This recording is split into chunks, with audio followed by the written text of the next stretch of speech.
I said, righteous will always prevail. And I'm not a smart dude. I can remember shit. But having said that, a good, what I think is a huge cornerstone of a character of a politician. I got organization frameworks that can form the foundation of healthier lives for America's children.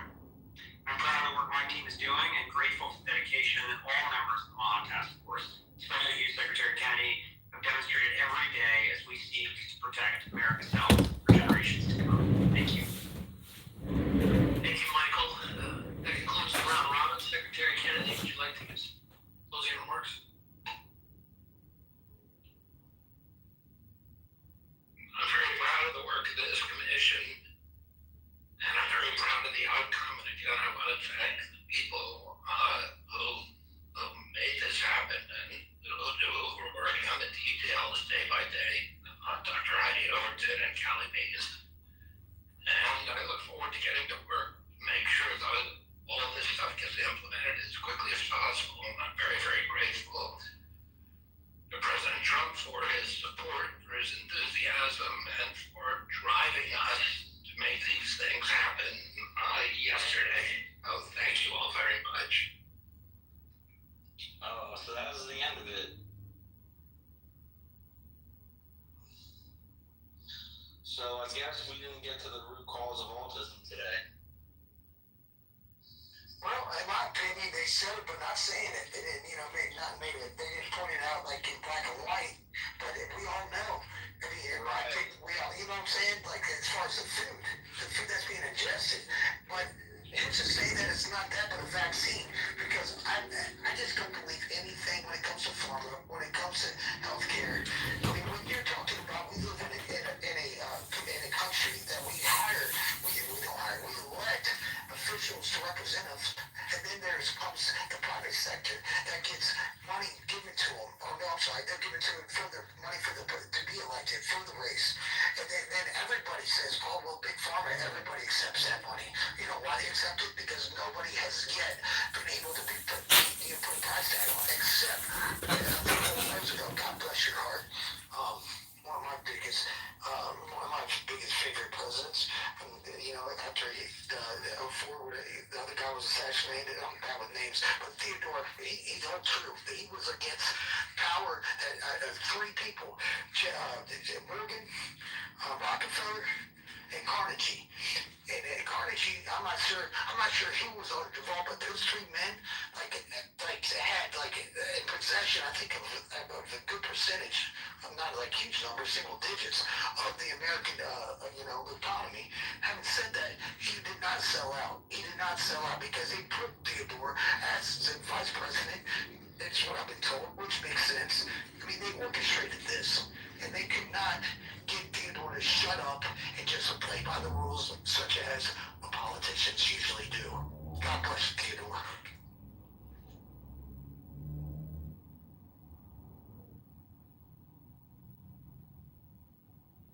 I don't know how that fits in. I don't know how I got there, and that's sometimes I got ADD. I apologize. Yeah, I'm stepping into an elevator. You might not be able to hear me for a minute. Well, I truly do believe it's not what we do to make this country better, but what we say is misdone when seen being misdone, or the ability to see it at early stages, so it's not the cancer that takes over something so pure and so well designed, such as far as when the cancer takes over something that is so perfectly made by our creator, the human body, as, in my opinion, balance is key when it comes to control. You don't want too much of anything, but you want to make sure everybody's respected. Democracy, represent democracy, represent republic, which I still believe this represented democracy. I don't know why, they're so against saying that it's not. Okay, so it's a word, but it means the same. But anyways, it is right in the middle, and it's life as far as the Romans had it. There's been others. I mean, you guys know more than I do about history, I'm sure. But it's like there's been a average time life of a form of government, which we have, which is right around 275.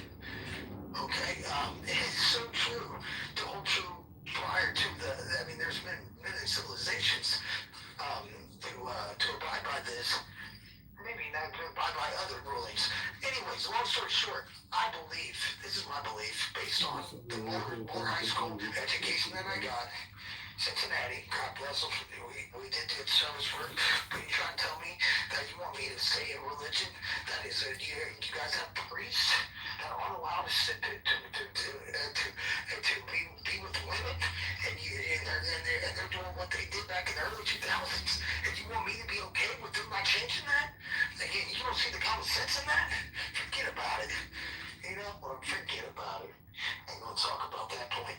But the point is, my conclusion is, a balance is key. But having said that, we have something that is going to break the mold. I hope and I believe, and what you believe will come to reality, because manifesting is something that I truly believe in.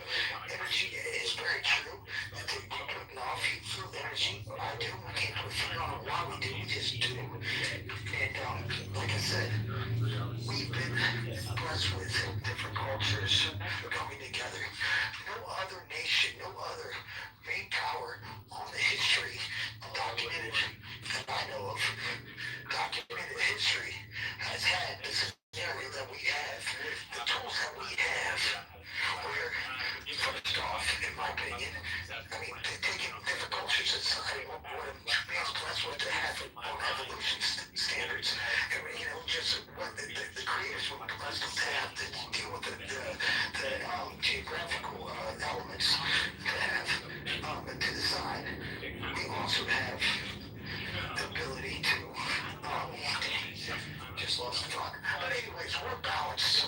Where the white man is weak, the black man is strong. Where the black man is weak, the Asian can be strong. We have many options. With options, there is a better opportunity to get your solution. Just like Trump. Everybody's giving him shit, saying he's Putin's friend and shit. Hell no, he's lying. Have you ever heard of keeping your enemies closer?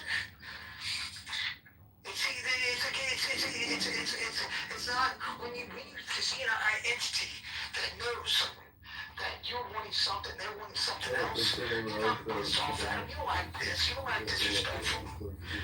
You try to soften them. It's a sales. It's finessing. It's a salesman type technique. And why do you stake them out 30% tariffs, but you're willing to accept 10 or just a wash, and let them know that, hey, we're not going to get fucked and say, hey, thank you, while they take their money to the bank? I mean, he can taking those tariffs away, and everybody wants to jump to conclusions, you know, saying this is that. I will not believe Trump is who I think he is until he does not answer all questions like he does in the media. Make sure it's a point of him saying transparent. I don't think that man knows what a telegram is, or whatever telegram. But anyways, you know, pre-recorded teleprompter. He speaks off the cuff. You know why he's able to? Because it's genuine. He knows some genuineness. He knows people.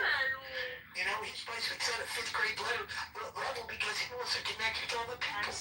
Maybe not, but that's brilliant if he is.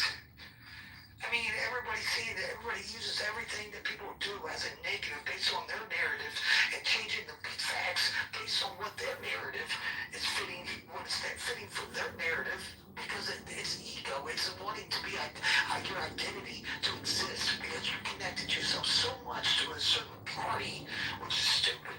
I mean, who gives a frick about a party? Pro-America? Don't be pro-America. You can be against what we are doing now, but it's agreeing to disagree. Because sooner or later, you're going to want something that we're going to not want, but you're going to win that decision. And guess what? We're going to be pro-American still. I mean, it's common sense. You know, anyways, I'm going to shut up.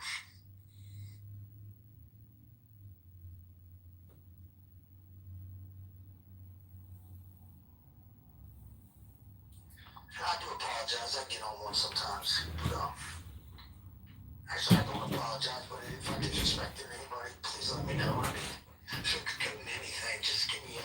And I've heard that I sound like I'm rambling like a larger, like the person midget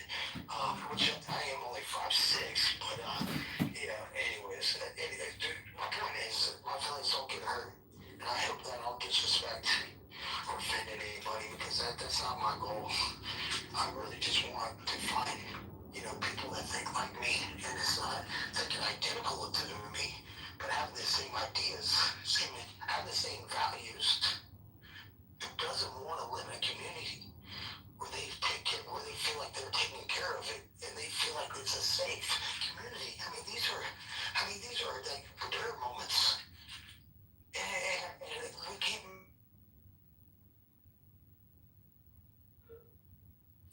You break it up.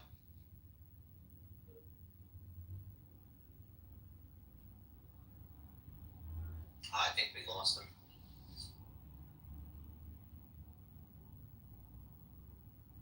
I guess until we can get his microphone sorted out, Ms. Mossy, did you want to say something?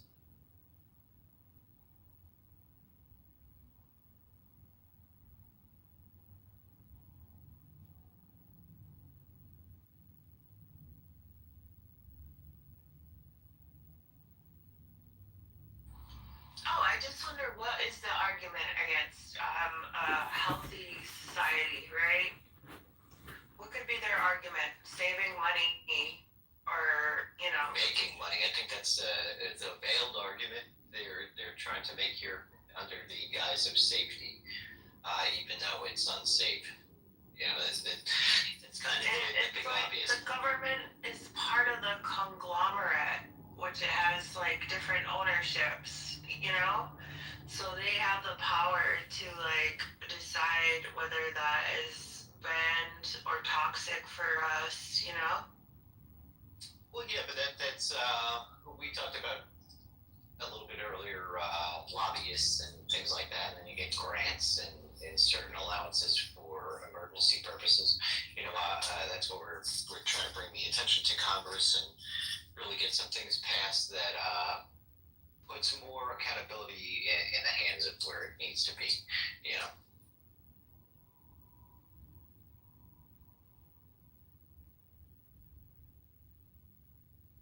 Oh, I'm seeing Augustus is having some connectivity issues as well, so we might lose the space, but I'm here in the stead. Anyone else want to say anything?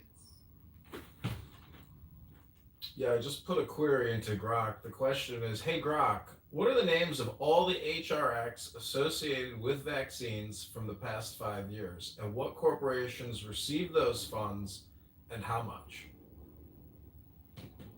Well, Oprah and Diddy also did receive those. What did we call those? COVID pay, but it was also COVID relief money, right? Yeah, hold on one second.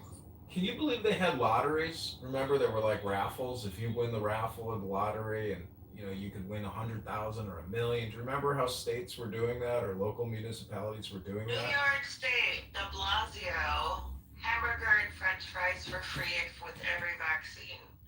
Eating the French fries on TV, saying, "These are so good."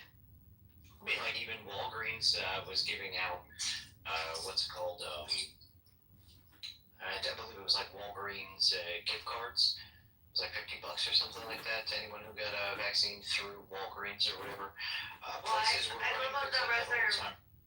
reservation, and then they're like real liberal society. They just do whatever the government says, the feds, because that.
It's a trans. It's a man.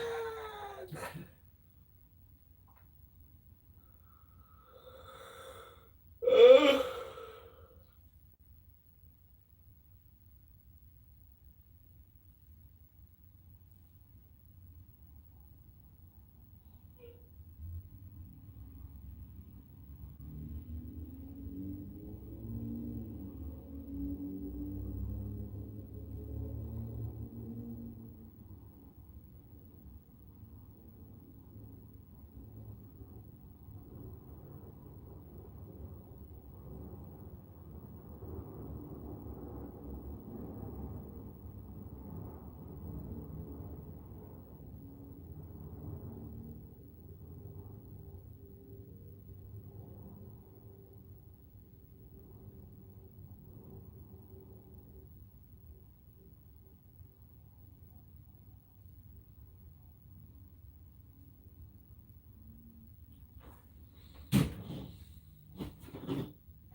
Okay, this has been Maha.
Let me look and see if I can see that video clip and listen for myself. I just think it's just so cute how if the roles are reversed, Yeah. the knee-jerk reaction is it's immediately racially charged. But when it's this color of a person is the victim, well, they were justified somehow, some way, or mentally ill, or there's always some. That's the first. But the first thing they where they go.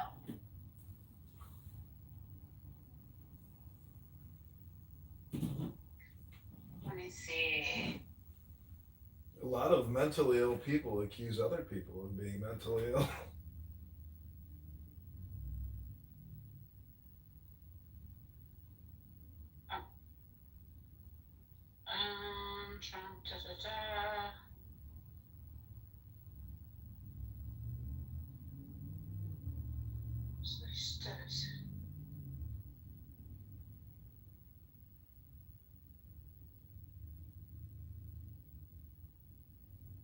The platform.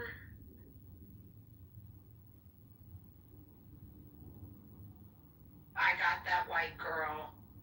The suspect muttered, "I got that white girl." I guess there were some other statements that he made, but it says that those have not been yet verified. This professor is a savage. He plays a walkout.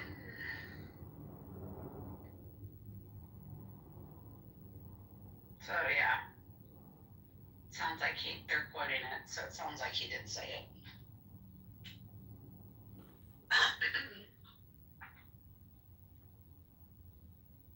Hey, it's Rico. Hello, Mr. Kitover. Howdy, how are you all? Good, how are you? I'm doing all right. I had a plumbing problem. Oh, do you? We got it fixed though, but it's not exactly fixed yet, but good enough. How's your little flare-up doing? It's good. It's getting better. I took a pill and I'm going to go to the VA hospital tomorrow and try to get allopurinol as a prescription. So it's so painful. I'm glad it's feeling a little better anyway. Yeah. on Amazon you can't get allopurinol, but you can get colchicine or whatever it's called, something close to that, and oof, man, the pain is intense. I don't know if you've ever had a gout flare up, but holy crap, it's like having ice, or it's like having knives jammed into your foot. Ugh, doesn't sound pleasant.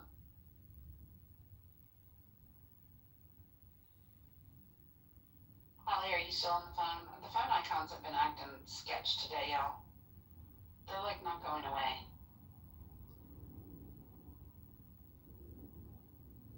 Is Mojo ever coming back? Not to my knowledge. That's because he's too smart. He knows Pepe and JV and the pot stirring and everybody else. It's just, you know, a never ending vicious cycle of wasting your time. Perhaps. Perhaps you may be correct. Mm-hmm.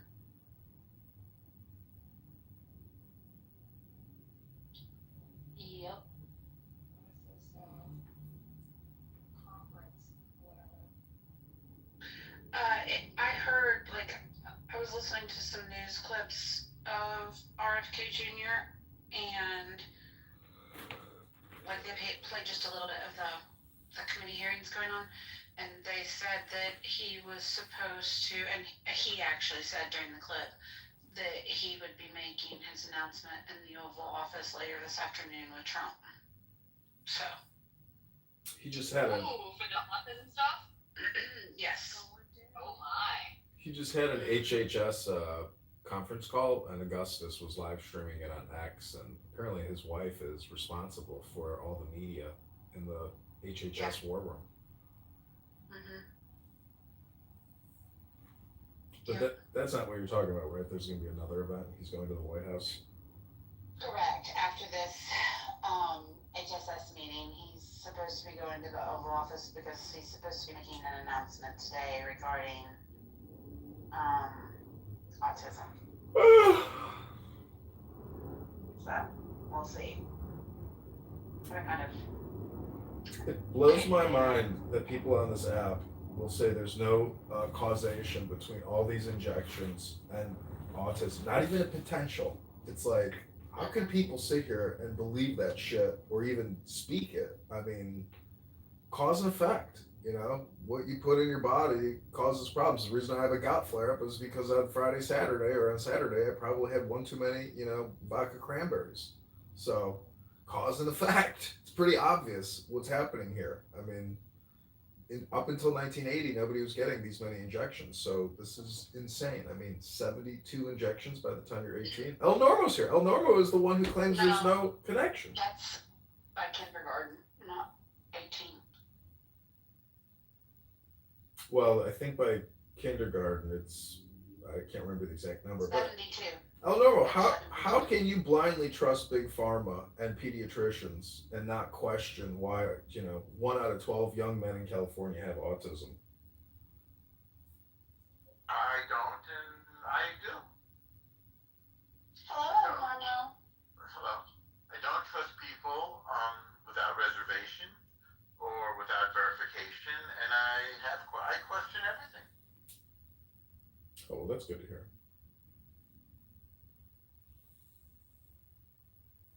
A long time ago, we used to have buttons that said question authority. Yeah, that's what Timothy Leary's famous quote is: think for yourself, question authority.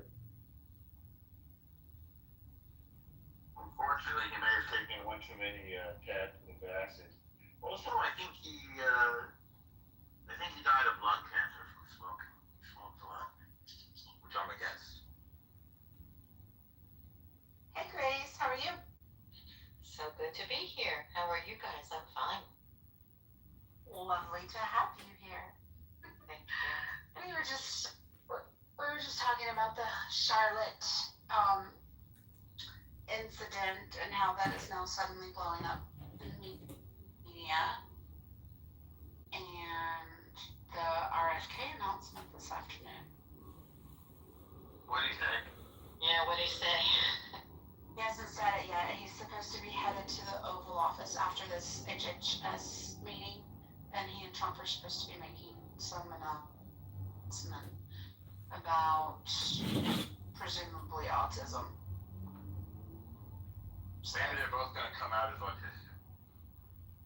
good job, Elle.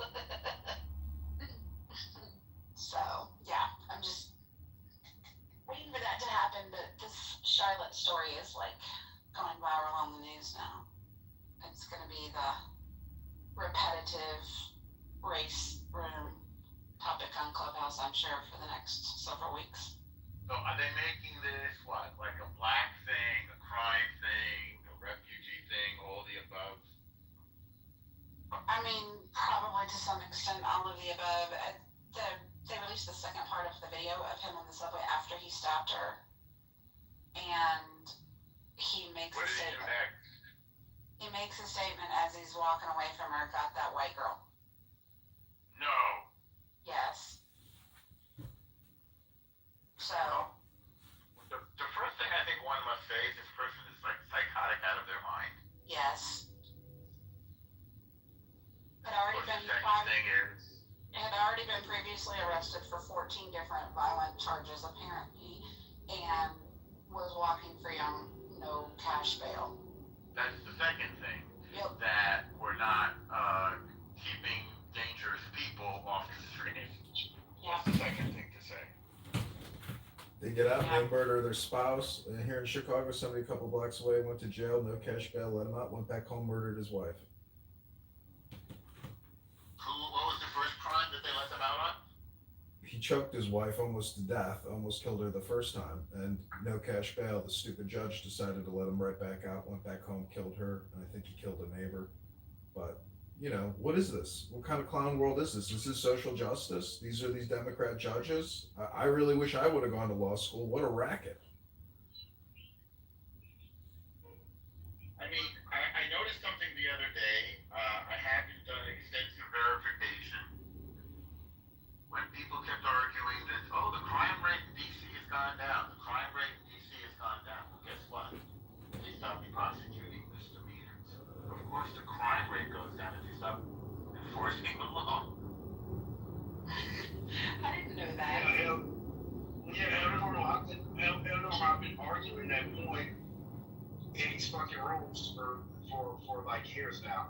It's because I've witnessed before became a news article, a news. You're in the Matrix, Blake.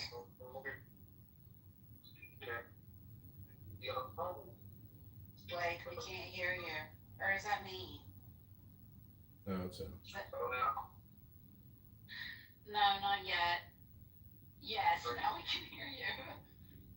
Oh wow, I only have signal issues when I get on Clubhouse, but I can do Of course. everything else. Like I can stream, I can do Zooms, I can do all the crap. I'm trying to join the conversation Clubhouse right now. You're right. Where we going?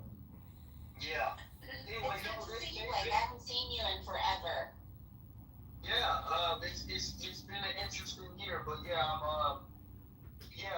been doing that a long time here in the Twin Cities, Minneapolis, St. Paul area of Minnesota. They've been doing that shit where they misdemeanors, like if you misdemeanor, they just let them right back out, drop the charges, or have them plea down. And that's more than likely what like El Normal said. That's more than likely. That's more than likely what's going on. Yeah, that's more than likely what's going on with the crime is going down statistics because they're not counting anything. Their felonies are getting plead down too. So like these felony assaults and shit, I know like 3 or 4 guys felony assault, and then they pleading down to like fucking I don't know what they pleading down to, but they pretty much get like what's that shit they make you do when you clean up the side of the road and you got a community service? Yeah, they doing shit like that, man. And like on violent first time offenses, And so it's clown world, man. It's time for some like people gotta hang. That's pretty much like, cause somebody gonna get hurt. You know what I mean? Like at some point, good people are just gonna start fucking blasting people. You know, like they're just not gonna put up. And that's what I'm afraid of. Like, man, you know, then they don't know how to prosecute somebody. Like, soon as some regular guy, you know, is getting fucked with by one of these stupid ass kids or some shit, and then he blows one of these fucking kids away, then they're gonna know how to prosecute all of a sudden. So watch, you just watch.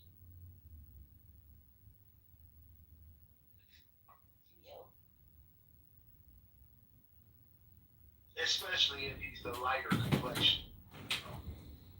I also saw a matrix of about 120 people that were all, brown and black, and they were all identified as being Caucasian in the arrest reports.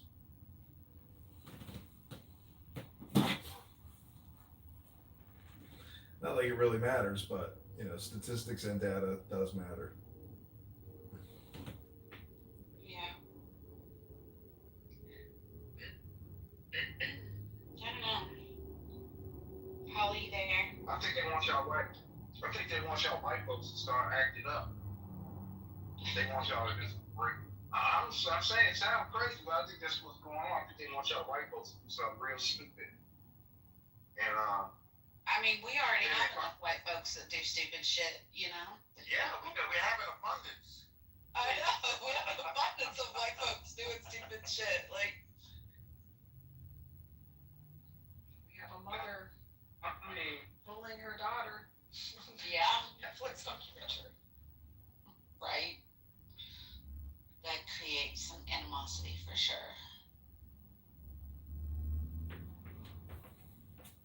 Oh, that made me so mad. You just made my blood boil all over again, MG. Sad. But yeah, like this stabbing on the subway. Just Can you believe nobody on that train even helped her? Everybody just sat there, didn't give a shit. What a bunch of pieces of shit. that was the thing that I was appalled by. I'm like, why is this girl sitting here bleeding out and nobody is doing anything? Like, I'm just like, why? yeah, that's what I'm saying. Like, when I'm saying stupid shit, think about it. That was your daughter. And like, Right. just imagine if the judge does anything but fucking hang this dude. You know what I'm saying? Like just imagine the person that's on his last fucking just head mentally. Think about the stupid shit they'll probably do after that. Because I tell you right now, like, I ain't about senseless violence, but it's like, dude, if the system ain't gonna do nothing about it, like right now, I got these incidents that You're in the Matrix again, Blake. Can you hear me? by way of news articles and technical 1, 2. Technical 1, 2, 3. I can hear you now. All right. So yeah, the deal is like, these issues are coming closer to home because it's funny how they you get 1, 2 people shot, in a quote unquote mass shooting, like the scenario and the style of a mass shooting. It has to be that 100 sitting ducks, and somebody walks into a place that's full of unarmed sitting ducks. That's when it gets the news. It gets the politicians like, we got to do something about these mass shootings, right? Like the one that just happened here in Minneapolis. That's 2 people that's 2 people and a bunch of people injured, right? 2 fatalities. But then you hear about a story in Minneapolis and cities all over the country where somebody steals a car, blows through an intersection doing a $120, kills 3 people in the car. My daughter, on my daughter's side of the family, on her mother's side, her cousins just got killed like that. Like, we just heard about it, and we've been hearing about it on the news for a week. But then we find out it was like, there's some relation, and it's like crazy how there's 2 people dead, no anger, no the police, the fucking, the mayor doesn't do a statement. There is no overall, like, we got to do something about it. It's just, oh, that's so sad. That's so sad. It's like, this shit happens every fucking week. What do you mean it's so sad? No, we're mad. So, at some point, man, like, somebody gonna do something real fucking stupid. And I'm sorry, there ain't gonna be too many people giving the fucking no sympathy to, like, if a politician or a DA, a district attorney who doesn't want to prosecute criminals, district attorneys who want to be defense lawyers, you know what I'm saying? Like, at some point, something happened to them. We're, as a society, people are gonna be like, well, and that's sad. Well, like, there was actually a mass shooting. I think only maybe but I think there was one fatality, but it was a mass shooting, and the guy got away. I don't know if they caught him. It was the same day in Minneapolis, same day as the school one. You know why that one probably didn't get attention? Because it was a different style of mass shootings. It was probably like, brown on brown. You know what I'm saying? Yeah, probably. And it was in broad daylight, like, yeah, Holly, when it's brown on brown mass, quote unquote, mass shootings, when 3 or 4 people get shot, or one casualty, but we got 5, 10, injured, those get tallied as mass shooters in the books, like, for the statistics. But the attention is nobody hears about it. You get what I'm saying? Like, nobody hears about it. The mayor, if that happens in Minneapolis, mayor probably doesn't say anything about it. Fucking Governor Walker Waltz doesn't fucking say anything about it. That's how it goes. It's like, and that's why I just don't understand, like, why is it so political? Like, why aren't black people giving up on this party? Because these people I don't think they like us. Like, I really do think they want black people dead or something. Because how can you not shed attention to something that's happening every fucking week, to black people? Like, and if you want to make it about race, like, this shit's happening to black people all the time. Getting fucking ran over by Kias, going a $120, getting shot in broad daylight by somebody that want to get them out of their Kia. You know what I'm saying? Like, Facebook Marketplace robberies on a rampage right now. I don't know if that's happening in y'all cities, but be on your P's and Q's when you're shopping and buying, when you're selling and buying on Marketplace. I thought it was a beautiful ceremony. I thought it was very. If you're a small content creator, Can you tell me something in the world today? I can read you a poem. Positive. I almost think I would take a kid of a poem at this moment.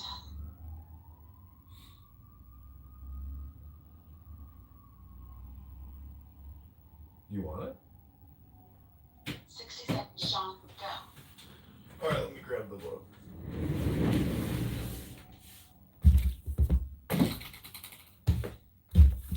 Okay, this is Rumi, famous Persian poet. Random page. Science and theology would be just whims of the wind if you knew full surrender. These beautiful world birds would seem like flies if that wing shadow fell across you. The famous drums would sound like tapping sticks. If that dawn rose, you'd be released from whatever is holding you. What you thought was ahead would be behind. One word, one letter from that book, and you'd understand. Your fire wavers in the thought of death, but if it burned with eternity, it would not tremble. Those you are traveling with keep you distracted. Open your mouth to this wind, and let a straw catch in your throat. Choke and die of the worthlessness you value. Your childish intelligence got stuck at, he frowned, that part of the Quran, where Muhammad's revelations are interrupted by a wandering blind man. Muhammad frowns, then turns to the man's true intention. Maybe not the poem you're looking for, but... Thank you, Mr. Kitover.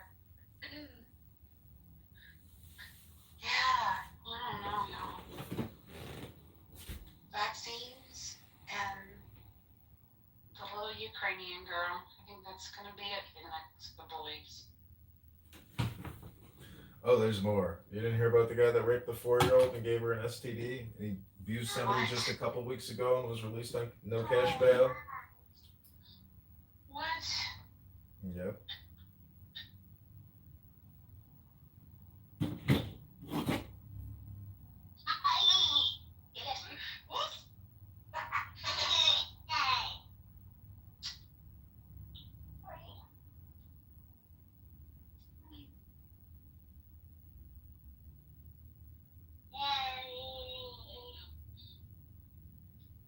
I fear in this world you're gonna grow up and you start saying,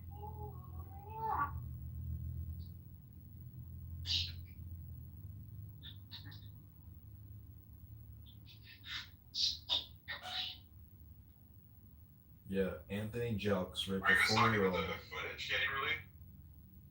Jelks was freed from jail weeks ago despite 6 violent arrests. What, Ewan? Are you guys talking about the full footage that got released of that Ukrainian Yes. gamer?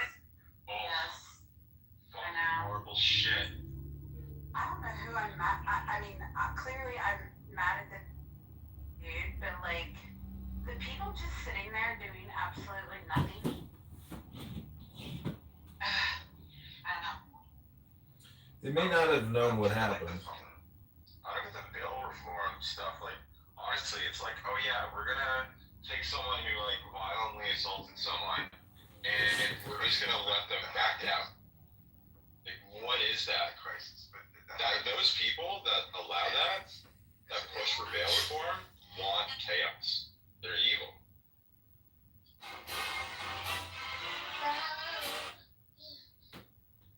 She was a Ukrainian refugee, yes. But did you hear the video? Like after he stabbed her, as he was walking away, he said, "Got that white girl." Yeah.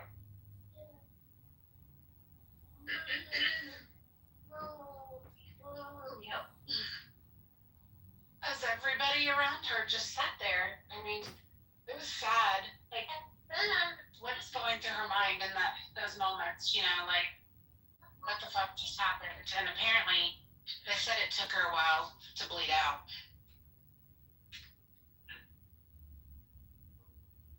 I think the sad thing is that, like, these are conversations, we're gonna have to have conversations with our children about this stuff, you know? To make sure that they stay safe so that doesn't happen to them, essentially. I find that pretty sad. $20 each. 80 cherries, $350. $33 for pineapple, and it's like peach pineapple. A lot more. Did you see that, here's the person that does the press releases, I can't remember her name for Trump. Did you see her just like go analog on a journalist? That was pretty epic. Dragon fruit. Low pot, $88. Japanese apples, $15 each. It's just a regular fruit grapes. Jackfruit, that's the prince of the fruit, Asian pear. Patrick star fruit, queen of the fruit. Mango steam, but not the mangoes, golden kiwi. Japanese oranges, $88. Grenadine, guava.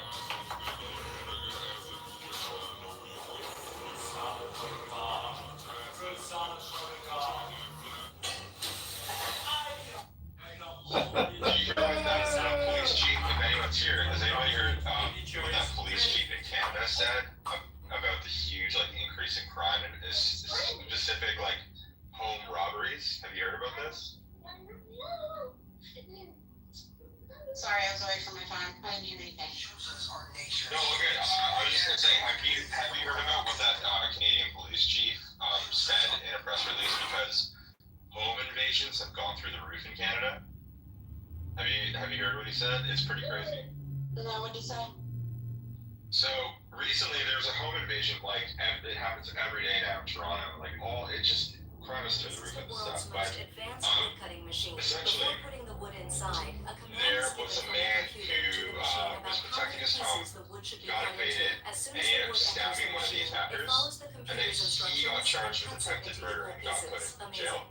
This is the world's most advanced and woodcutting the machine. police chief Before putting the said wood if someone inside, breaks a into your command is given home, from the computer to the you machine have about to how many comply. pieces the wood. This is a strange Literally tradition said. at a restaurant in Houston. Instead of just waiting for your food, the ceiling projectors show a mini chef cooking it right in front of you. Step by step, he adds every ingredient, times it perfectly, and takes you through the entire process. It was both black and white sitting around that girl. And yes, I believe it.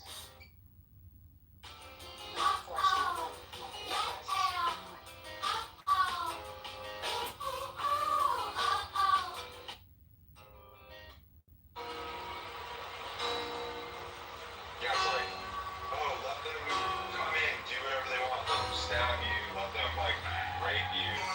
Just comply. That's the best thing to do. This That's buck just went on fucking a wild insane. goose chase. At first, Absolutely he thinks he's found a insanity. doe. He gets all I mean, ready it to make just his gives move, but them something is very, very wrong. license The to doe say, isn't moving, not okay, even a we'll take little. one The home. buck is so confused. Have you ever wondered Yeah, why exactly. fishermen throw tuna back into the sea? Is this footage, like, is everybody in the US like talking about this now? Can you hear me? Oh, yeah, you're here, Harley. Yeah. Can you share the link if you have it for the part where he says things when you can hear what he says? The video, I actually read the quote in an article on Newsweek. Do you have an X account, Holly? Yeah. It's all over that. It's all over that app right now. All over. That's all I'm seeing. Yeah. Why is she holding her mouth like that? That's after she was stabbed. But he got her in the neck, right? Correct. Yeah, she was in shock. She was in shock. She was in shock. Yeah. Like, she's just completely in shock.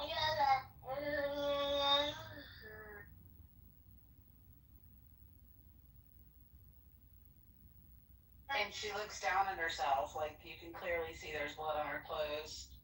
It's not particularly gory, but yeah. Did you hear Trump's speech about it? No. He like, I think it was Trump that actually he put the footage out in the public. Or it was his administration that did it, but he just did a speech about this whole thing.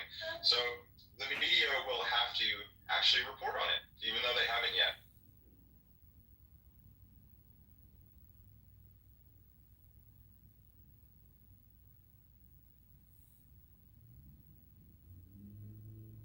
Don't you find it crazy that, like, this is probably one of the most talked about incidents in the U.S.? It's all over here too. Everybody's seen the footage out here. Everybody knows about it. Yeah, like This there's. happened several days ago though. Monica's been burned with smoke for 2 days. Oh, I knew about it. Yes. Yeah. I knew about it when it happened. And yeah, the media has not reported on it. I think there's like one Associated Press article. Well, they are now. Now that the Yeah, I mean, footage they're forced with to. the statement being released, yeah, now it's being covered widely. Yes, can you believe he said that? I was so disappointed. Like, I was saying, this isn't a race thing, guys, it's a mental health thing. And Monica's all like, Dawn, are you okay? And she put the link, and I was like, oh my God. Now, special circumstances apply, or they will push for them to apply in court, right? Oh, he's being he's being federally charged. Him Bundy's already said the DOJ is going to handle the prosecution. And she mention why? I'm assuming it's probably because the girl was a Ukrainian refugee. Oh, yeah. Trying to copy him and living in. I don't know for sure, but Well, I that's mean, I was the a only little thing bit that I brand would new think too. would give Then I was federal at 18. authority I was doing Giant. Well, I was doing Roll Without Guns and Giant. If the white card's involved, then it's gonna be I realized that I come out of a very stiff kind of formal background of playing Shakespeare. So I was Time I was arguing in 13 another to room right 18, now. I played Shakespeare at the Old Globe Theater in San Diego. So when I saw Dean and Roll And I Without a was Cause, arguing. I mean, what he was doing was And certainly they not were on the arguing written against page. me. I And was I'm like, are doing you guys line readings. okay? I was doing, I'd memorized my gestures. Everything I was doing was preconceived, even You though know? it looked very natural. Yeah. Dean was doing things, improvising things, and just creating things that had nothing to do with the written page. Did you see her? She was a really beautiful I wonder girl what he was too. doing, how I could find out. Did his death, when he was close enough so that when he died, I want to let you guys know right now, I wouldn't have this unaware, can't hear, not looking around, not watching people. I would have been looking in reflections. I would have been with my back against the side of that train so I can see people. In North Carolina? Anywhere. I've been attacked before. Oh, hell yes. I mean, she had literally just gotten on the train and sat down. I don't put my back to people. I can't see. I need to see them. They should fund Ubers then from people. Excuse me, do you know how to speak me? Do you know how to speak me? Sir, No, but I'm serious. Being over there. You need to get their headphones out, take them out of your ears, and get your face on your phone. But I can't listen to your voice if I have my headphones out of my ear and I'm in public. Oh my God. So this is a bigger problem now. Let me know what I have. I have a solution. I just mentioned you just have to start giving women like Uber credits and shit for going places at night, I guess, or whatever after certain hours. And that's how bad it is. And if the cities don't do that, I don't know. Let's get something going. I'll get a petition going. Take it out of their fucking budgets. It's ridiculous. You know, what Trump is doing is only stirring the pot in a way that just leads to more chaos, dude. So, you know, you can pay for it. How's Trump starting the pot? The way, well, because I actually did run for president. I know I mentioned that in here maybe, but the way to do this stuff is a humanitarian way. So you have to make the measurement of success like how many human lives are affected in a negative way. How is Trump responsible for this man who stabbed? How is he responsible for this? I'm still trying to connect the dots. Talk to me like I wasn't saying. No, Oh well, certainly the Democrats are absolutely fully responsible as well. But see, their solution is no good either because they're just having migrants around for the vote. So that's a fail. So that has to go away. In Trump, when I see a man on a train randomly take out a switchblade and stab a woman, the last thing on my mind is, did the Democrats or the Republicans do this? The first thing on my mind is that crazy SOB just stabbed that woman. Presumably now, based on statements, it was racially motivated. Like, I'm not thinking red or blue or what my politicians are doing. I'm thinking, what the fuck is wrong with our society? Okay. Well, I mean, but the solution lies in the criminal justice system, so Democrats have these laws in place that you know, as Trump did post, the guy was on 14 different times on different, so there's crime laws that have to be reformed. And then that's from the Democratic side, and from the Republican side, this is why I made my own political party, by the way. Stay tuned for that, maybe. Maybe not. But on the Trump side, I mean, you know, stirring up all this stuff, Chicago, and stirring up all this, you know, just chaos for chaos' sake is not humanitarian. So there is a way to do humanitarian leadership, I don't know, a la Nelson Mandela, some shit like that. I mean, that's more of what I am. And that's what, you know, that's the solution, is a humanitarian solution. You know? I'm sorry, I actually don't agree. I think that they need to bring back state asylums and they need to actually keep people locked up, and then most of your problems fucking solved. When this happens, when a guy fucking just, he's been in prison 14 times, fucking stabs a girl out of nowhere for no reason other than her being white, that guy shouldn't have been out on that train. He shouldn't have been out. And so, when you want people like that who are, you can't, he's been in prison 14 times, okay? That guy shouldn't be in public. That guy, right, so what's a career criminal. So it's a bail law because he probably got out on a certain amount of bail. That's going to change immediately. Right. Yeah. Well, that's it. I don't know about the insane asylums. I mean, there's psych wards and there's all. We need to bring back like the old asylum system where people get locked away and they can't go out. Okay. That's stupid, dude. This is 2025. We're not living in the fucking 1800s. No. We can have You know what? I'm sorry. That's Dude, not humanitarian. I don't care about humanity. No, I think Well, it's then you're humanitarian. stupid. I You don't care about care for the humanitarian. people being Then safe you're not on the human. street. You know, you're. I am much more humanitarian than you are because what you believe in is giving someone a fucking box of pills and sending them back out on the street and hoping they take them. According to St. Sam, when it came That's to what you're looking for. many years after That's the with events of this crazy film, people fucking he has murdering by his side two little white weapons. Ukrainian girls on a fucking train, The okay? sword is not the That guy electric should sword be in a discovered fucking in the first asylum. film, He should not which be he able used to throughout leave. that He should film, spend the and rest of his life in there. is a Now he's sword murdering a person, so he being made should by probably Conan I think the he would be Barbarian, uncomfortable. intended to be given to Conan Kill was stolen someone, after his parents were that's, killed. you know, No, moderate. The he sword should was be put to death. rediscovered and That's broken by the Conan he should himself be done. many years later, Before he did and what the he broken did sword now. was used to behead Oh those yeah, who then fine. was Whatever I say, responsible for the or I deaths of say Conan's asylum, I family. don't care. Right, but The sword was I'm never saying, seen in the I'm street to saying, burn but all the I'm North saying, Coast Castle, you know, and you was have never to seen look again. at the At the end of detail Conan the Destroyer, of the Conan actual says, formation. Look at the laws that he did broke. Looking at the things. If you use Yeah, this that's a start, but they need to bring back insane asylums, dude. There are too many fucking crazy people that are on the street doing shit like this, right? And it's because the system gives them a bottle of pills, say take these 3 times a day so you don't fucking stab people. And then they don't, and then they go and they stab people. That's like literally, like just bring back fucking insane asylums. I don't understand why we got rid of them in the first place. So stupid.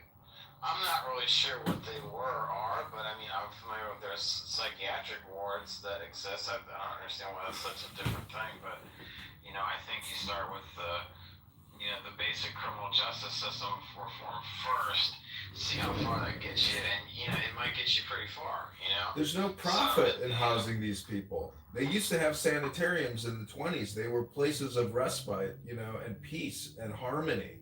And if you were having emotional health problems, you could go relax there. How about this? Take it out of their communities, incentivize their communities. Say, listen, for every person in your community that commits violent crime, guess what, dude? You guys get less of something, right? For every person in your community that really doesn't, is on up and up, doesn't do these kinds of things, you get more of something. Incentivize people in healthy and defined ways with financial and other objectives that they can easily achieve. I mean, Stephen Miller calls it Democrat terrorism. They're releasing these people because of racial preferences, and they shouldn't be released, and they're being released to destroy and terrorize population. They just want the vote side of it, dude. They just want the votes. That's it. They want tons of people to fill up the voting thing all the time so that they can have some kind of premise of whatever their platform is. I don't really know what the Democrat platform is at this point. It seems like it's been pretty screwed up. I mean, Chris, what's his name? Cuomo It's came the over judges. and now he's, I mean, but the thing is because people are awakened to the fact that it's co-opted by Soros and other idiots, and the Black Lives Matter is a scam. The welfare stuff is mostly a scam. Trace every single dollar of every single nonprofit transaction. I want to see that. I want to see every fucking welfare dollar where it actually ends up on a fucking blockchain graph with 100 trillion miles long, which I could do that, So that's a part of what I was planning to do in my campaign a little bit. It's not fair that these people are in public. Some people are too dangerous to be in society, and they need to be permanently housed in prisons, or if they've already killed somebody, they themselves need to be killed. Eye for an eye, tooth for a tooth. Let's stop kowtowing and doing this. This is absolute madness.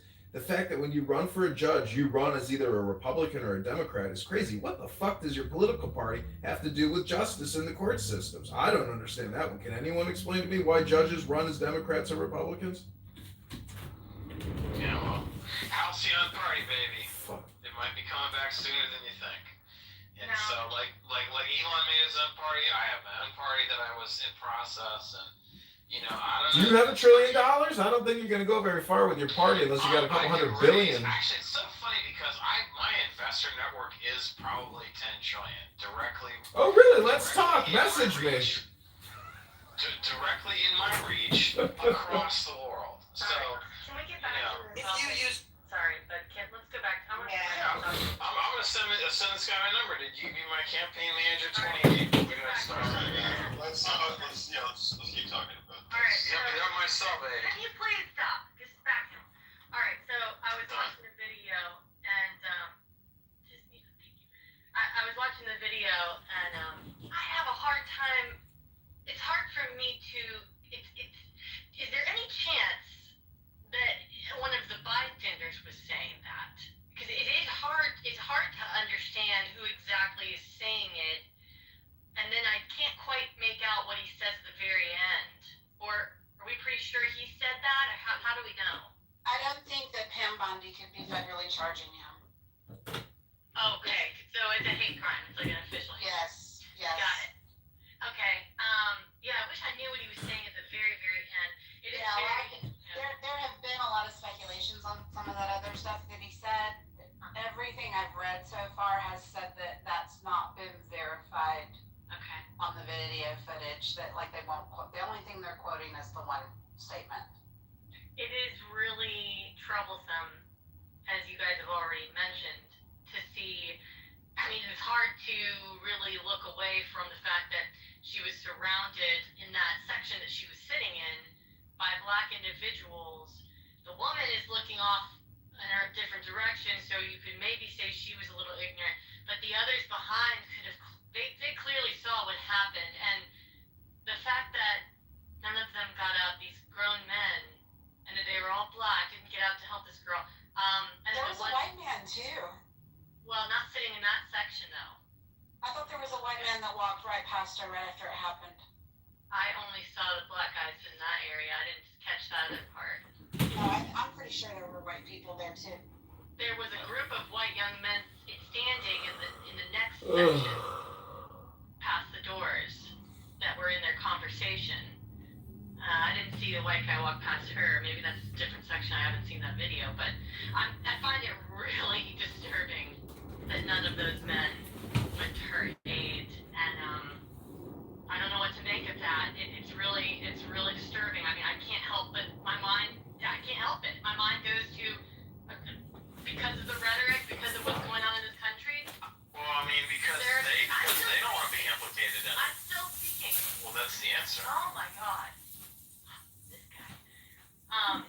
Is that there is a greater percentage of Black people in this country than the good folks would like me to believe that actually fucking hate us. I don't know what else to think.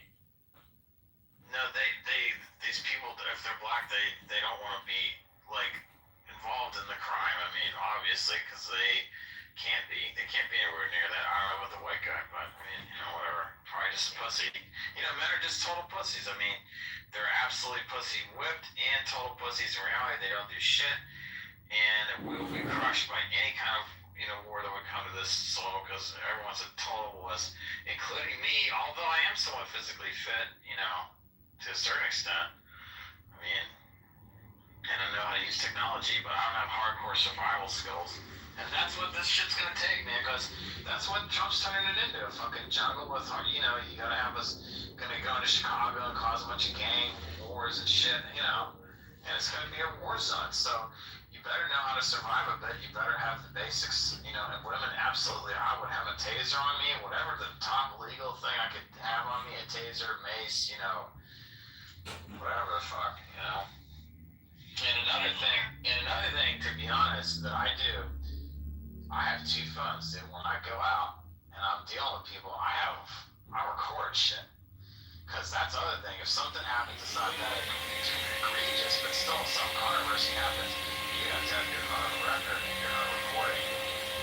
It's not a third party. So that's another little trick. It's just for this little audience only to know. But I do in certain situations, but that can be, that can be make or break because if you have that. It's a shame, blonde, beautiful women should be safe in this country, number one. And my fiance is blonde, beautiful. So You're on the West Coast, and I don't know if things are different there, but where I'm from, men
wasn't like multiple stabs. It was just one really bad one, you know? So, I mean, maybe there was just some confusion going on. They didn't realize what had happened at first. That being said, of course, like, people should have gone to her, asked if she's okay, figured out what was going on. 100%. But yeah, I mean, just the footage for me, I think it did happen very quickly. I think you have to be an absolute moron to not see that someone like a couple feet in front of you or behind you has been stabbed. And I think they absolutely knew. I think they just the video is less than 20 seconds long. It's like but I mean, she's like, I won't even deal with it. I won't even watch it, dude. Honestly, 'cause I don't want that shit. Like, I don't need that around me. But the thing is, like, this is like happened. It was just sitting right there. I mean, it's too close physical proximity. So I think they're just pussies. As usual. Was this in Atlanta? What city was this in? Charlotte. Oh, Charlotte. Oh, okay. I thought it was Georgia. But Oh, yeah. the video's like 10 seconds long, so you have no idea what happened. Yeah. So. Yeah, Charlotte's lived hard enough. Anyway, oh well. This is why it's so important to take your head out of your phone, take your earbuds out, be aware of your surroundings, watch people's hands. You never know the situation you're going to find yourself in. That's all. Alright, John, text me. Something serious. I want to talk to you. That's it. That's all I'll say. I'm done. What's up? Situational awareness. I was just telling John I gave him my cell in to your message, okay? So message me when it's convenient for you. Thanks, man. Yeah, Michelle, it is. You're right. John, thanks for writing that email. It was very sweet of you. I'm sure the journalist appreciated it. You did a wonderful job. That journalist did an interview. He put you in a great light, and you are the master. I mean, to your own success, John. If you land this, I'm not going to be surprised, and I'm not going to be surprised if you go further. And I was really impressed. So good job. I don't know how much further you can get. I mean, you can apply for the Senate or for the president, but that would just be over. It would be over the top just to become a congressperson. I mean, but what's wild is you look at how bad so many of these Congress people are. It's everybody should get a shot at this because they're all abysmal. They're terrible. I mean, when they were passing the HEROES Act and the CARES Act and everybody was masked up, screaming in their mics, giving a speech in Congress, forking up another trillion here, another trillion there, 800 billion there. These Congress people are getting away with ripping us off. They're getting away with murder, in my opinion. It's a shame what they're doing to us. They're plunging us into debt. Unreconcilable debt that can never be paid back because we don't have the economy to pay it back. So they've ripped us off and scammed us for 25 years, ever since 9/11. But did you look at the company I told you to look into and how much we're spending on them? I can't remember. What was it?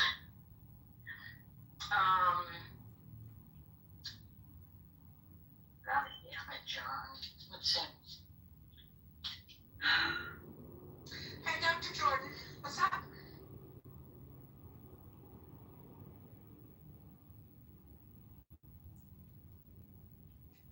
Let me find it real quick. Sorry, I couldn't get to my phone. Not much. How are you? Not much. Just wanted to say hello. Hi. Maximus Company. Maximus. I'll look it We up. spend trillions on them. It's gonna say billions, but when you add up all of the contracts, because there are several federal contracts, and when you add them all up, it's trillions.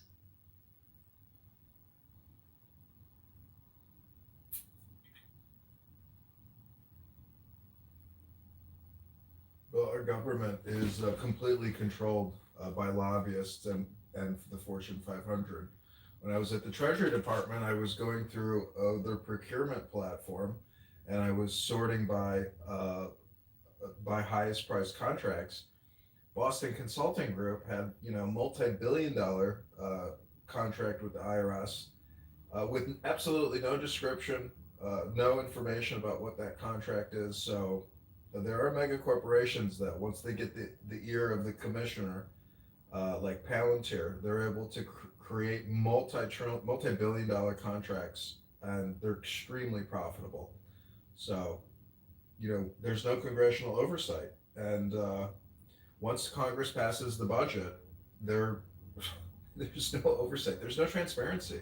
And when we spend 1% of our annual budget and it goes overseas, $80 billion, do you know what the King of Jordan is doing with that $500 million? There's no transparency. So we're giving our money away. We're all going to work to fund all this bullshit. We're getting ripped off. So why I'm so angry about Maximus is because when Gabriel Fernandez in LA County died, he was the child that they were feeding cat shit, and his mom's boyfriend ended up killing him. He was 8. This was years ago. There's a Netflix documentary, all of that on it. LA Times did an investigative piece of you, and they wrote a story about Maximus. I had no idea that we were paying a third-party management company to oversee welfare, things like that. And Maximus ended up dropping the fucking ball and maybe even causing his death because they didn't do anything when they were called. Nothing.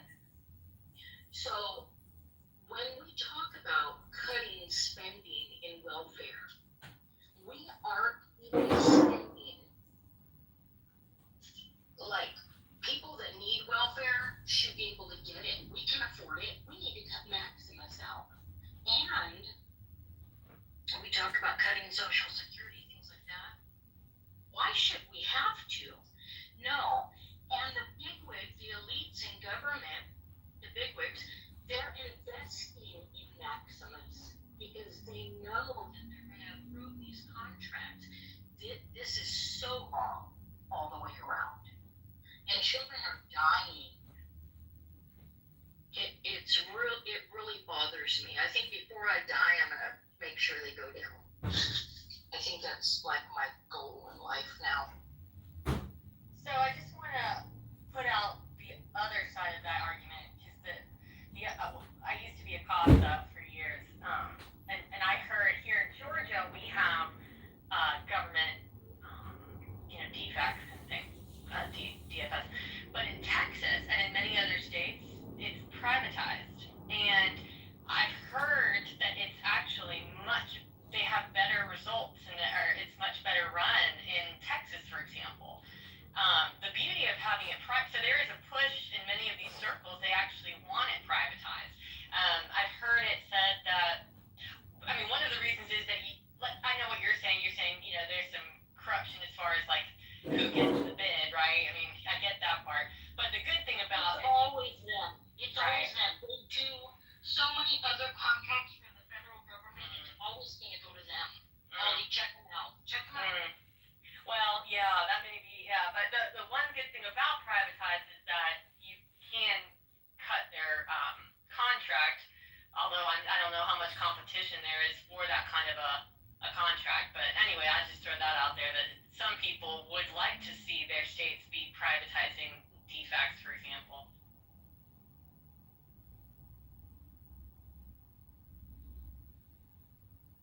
Thank you, Holly. I'm putting the link in the chat.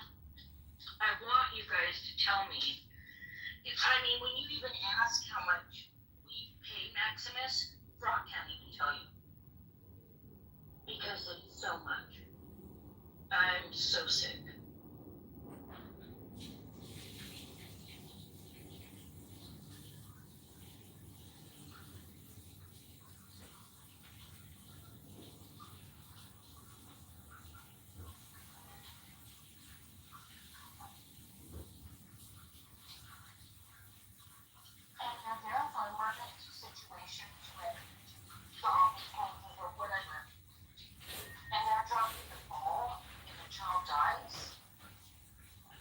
this was a big thing, you know? We have a big problem.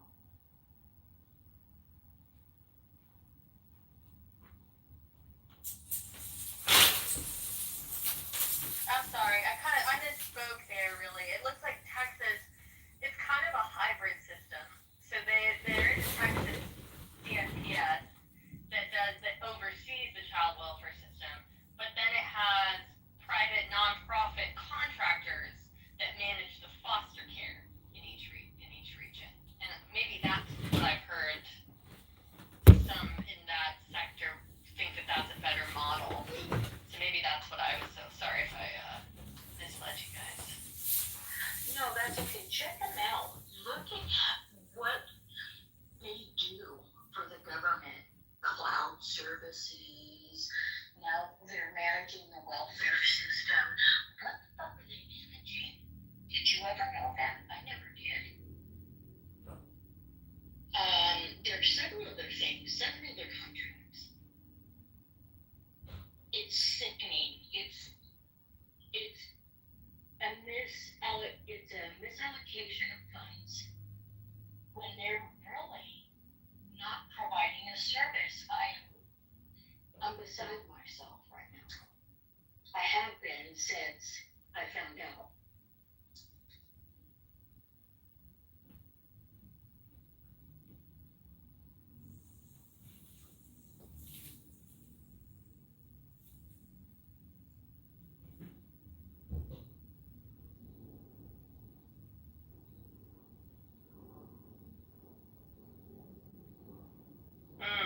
So they're like it looks like they are outsourcing to them the case management for Medicare and Medicaid services. I don't see the child welfare. DPSS, yes, it's also DPSS. Okay. It's several other things. And it's like, what? What? And to know that top politicians invest in that company and they're making millions on the back end? What? Disturbing, at the very least, right? Yeah. That's terrible. Has anyone been able to find the footage that Aiden keeps referring to of where the gentleman did go up and help her? I haven't come across that yet. Yes, he did. He was another passenger. And he ran up to help her when he noticed, because it was like everybody stays to themselves, right? And this man did go up to help her, but it was too late. She bled out. So you found that video? I can't see. I knew about that because I had known about that, yeah. Because of the first article I read was talking about it, and it showed the man going up to help her. Yeah. Yeah. I'm not disputing that it didn't happen. My only assertion was when it initially happened, and maybe you guys, maybe they were in shock, maybe they were confused. I don't know. That just seemed weird to me that nobody moved to help her. Except the one guy kind of moved and yeah. I did a search on Twitter. I'm putting a link in the chat. It's got a photo of the man that went to help her. Okay, thank you. It says about approximately 1 minute after the attack. Okay.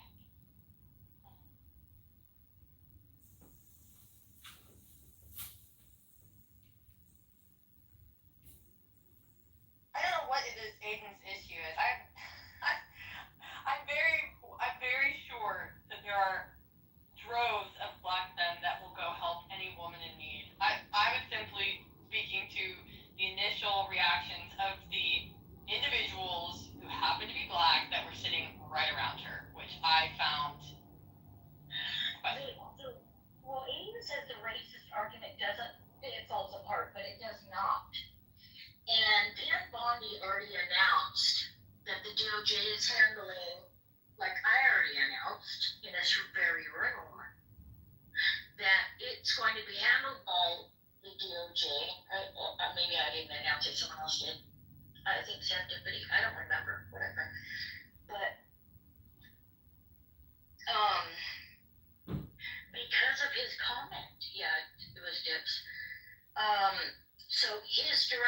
the internet is free. Feel free to go look it up. Okay? Because he did make that comment. And because of that, I wouldn't be surprised if special circumstances didn't apply. And because of his comment is the very reason the DOJ is handling it now. Because it's a hate crime. So go and do that research. But because a kind citizen went to help her has nothing to do with his defense. Nothing. Not one thing. I did not watch that video, but that other tweet that I posted in chat, Holly, had a link to the full uncensored video, if you're interested. Okay. So at least I think that's what they claim.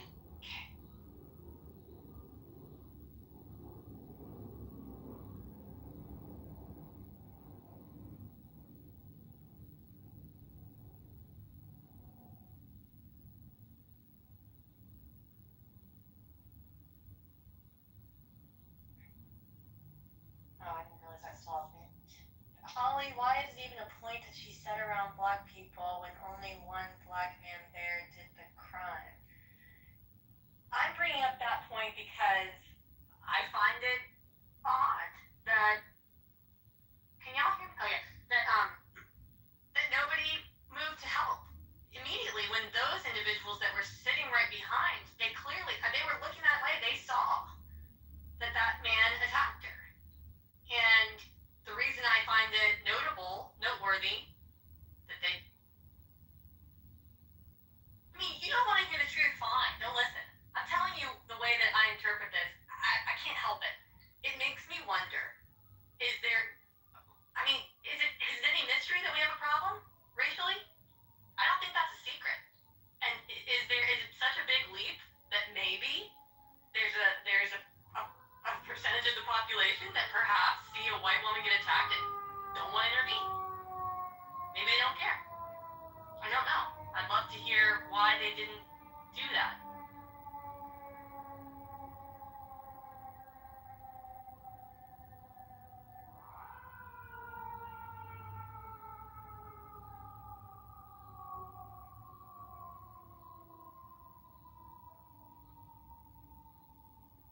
I mean, maybe the explanation is they were just confused or shocked, and like maybe he hit her so fast, cut her with that knife so fast, they were taking it in for a minute. I don't know.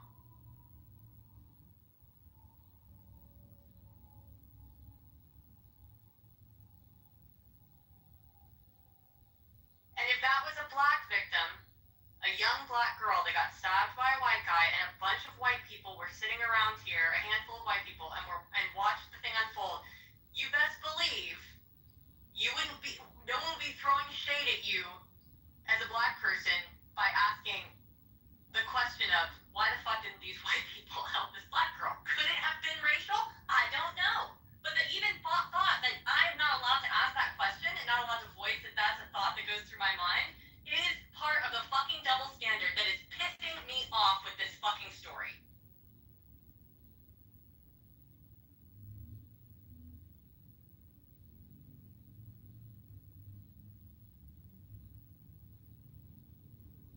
This video is from a different angle.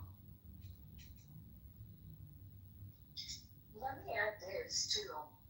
Depending on your profession, if you see a crime occur and you don't help and or report, you could become legally responsible.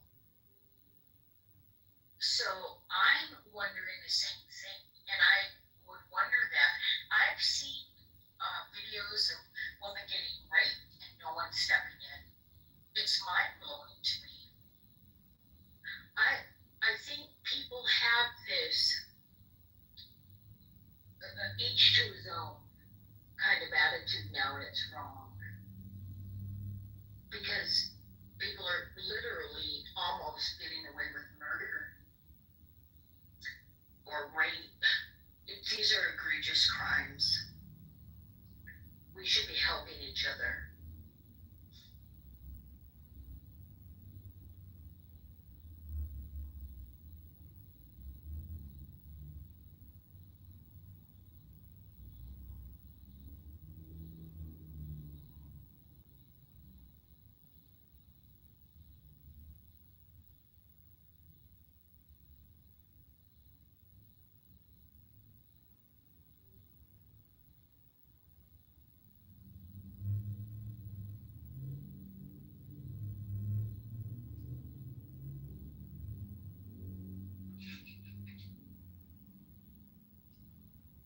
I think, I think when you're in the situation, it's a lot different than talking about it. And sometimes people freeze. They don't know exactly what's going on, and their instinct is to stay still, don't do anything, and that's their sort of way of keeping themselves safe. So I don't know. I mean, I don't know what happened after this guy stabbed her and what people thought, or for her to. I know serendipity said it took her a while to bleed out, but I think when these things are actually going on, it's a much different, and you've got your adrenaline kicks in and your survival instinct, rather than now it's easy to say, of course I would help, but you just don't know in the situation how you would react. That's true. What you would think, that you're prepared to react in a certain way, right? But once you're in those situations, those emergent, tragic, life and death situations, the ones that cause PTSD, right? It's shocked. I was shocked. I shocked myself by the way I reacted in just one of the situations I've been in. I was shocked, and you do freeze. You forget how to use your fucking phone. Yeah. That's how shocked you are. Yeah. Last time I was in a car accident, people had stopped already, on the road. I could see them, but I grabbed my phone to call 911, and I was like, wait a minute, what do I hit? Like for a minute, and then I saw other people on the phone. I was like, but yeah, I did that for a second. I was like, and it's weird, and you just don't, but yeah. Yeah, I forgot my phone. I forgot how to use my phone. My mind was thinking, what am I going to do? What am I going to do? How do I drive this car? What am I doing? You are so boggled. It's very strange. Yeah. So it's, I don't know if there's any amount of training. I guess desensitization. That's why my mother gets so mad at my sister, because my sister, she's been in ER and all these things. Now she's in her own practice, right? And she's desensitized, and if you come to her with an emergency and it's happening right then and there, we're like with this emergent feeling, and she doesn't have that anymore. She just goes into what to do because of she's trained, right? And my mom gets so mad. She has no sense of urgency. I'm like, oh my god. But I'm like, well, that's her job, mother. So, but it's really, I suppose, only over and over and over desensitization can do that. Maybe, I don't know. That I thought I did pretty damn good in emergency situations, but this last time when people were with masks and hoods in my entryway at 1 a.m. when I just went to the corner market, I was terrified, and I didn't know what to do. And my husband was they were standing against the wall of my bedroom, and my husband was asleep, and I was like, oh my god, what do I do? So I laid on the fucking horn with my lights like aimed at them, and then they came out, and the guy had his nerve to be like, okay, I'm ready now, once I remember how to drive this car, okay? No, but yeah, you're in shock. So yeah, yeah. And a million things, you know, when I first got hit, actually I was kind of calm, like it was really weird, but the guy was on a motorcycle and he flew up his motorcycle on the ground, so I was able to, I mean, I could get out of my car, I was okay, but I seen him on the ground and I start thinking, you know, it's like, how did that happen? You know, you start going, how did that even happen, you know? And like I said, then I went to call, my hand was shaking at that point. I was like, what do I dial? And then I just kind of looked at, I saw something on the phone and I kind of gestured to him and I was like, you know, I put my phone away. I was like, he's calling 911. But yeah, and so you got all these things going through your head. Also, if you're okay, I mean, I felt okay, but I didn't know if I was okay. You know? So there's a lot of things going through your head and the adrenaline and everything else. Yeah. What I'd like to add is, I think it's kind of inappropriate, sound a little harsh, but I think it's kind of naive to question how people react in those situations, what they do and don't do. You know, in the Marines, I learned start the breathing, stop the bleeding, protect the wound, and treat for shock. And we repeated it so many times that if I saw that happen, I would jump into start the breathing, stop the bleeding, protect the wound, treat for shock. People don't even know that. They don't even know that course of action, right? So if you don't know the course of action, and if you see him think, I'm going to get some disease if I tetrapod, you're not going to run over there and help.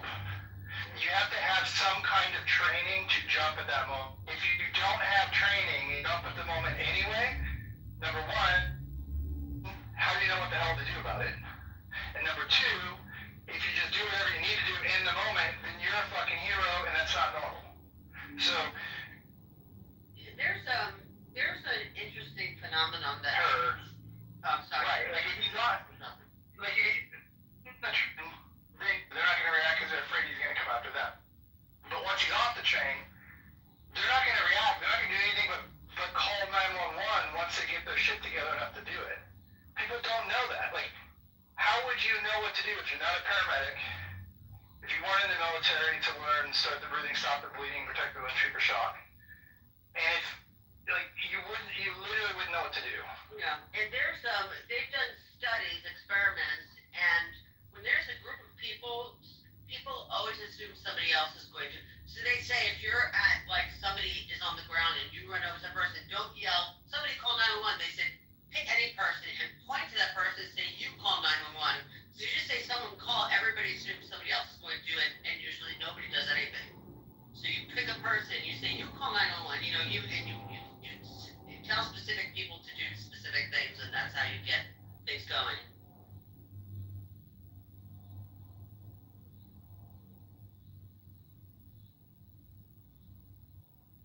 I was writing in the chat, but most people do know. That's why I started off by saying, depending on your profession, you could be responsible for not helping, right? If you are a medical professional, right, or law enforcement, right, and you just walk on by, honey, you might get in trouble. Yeah. But most people do know to apply pressure to stop bleeding. If you don't, people can call 911, right? And they'll give you instructions if you're interested in helping. I don't know. But yeah, Mike, I mean, you're right for the most part, but at least those are two things that most people should know. Apply pressure. Just because they know how to apply pressure doesn't mean they're going to stick their hand in a gaping, bleeding wound. And this guy was still on the bus, right? Is this guy going to stab me if I get up? I mean, you know. Well, he's still on the bus explains the whole thing. That's what I said the first thing. If he's still on the bus, no one's going to do shit. Period. If he's off the bus, then it's another issue, and I still don't think people are going to do shit unless they are trained. Even if you know that pressure is how you stop bleeding, you're still not going to do anything about it if you're a normal human being. You're just not. You're not going to stick your hand in the fucking mess. I'm pulling. You're just not.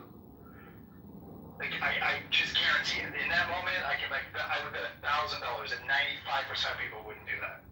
And most people didn't see what happened. They don't know what happened.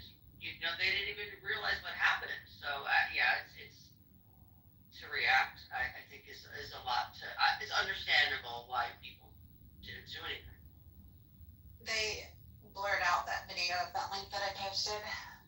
watched it.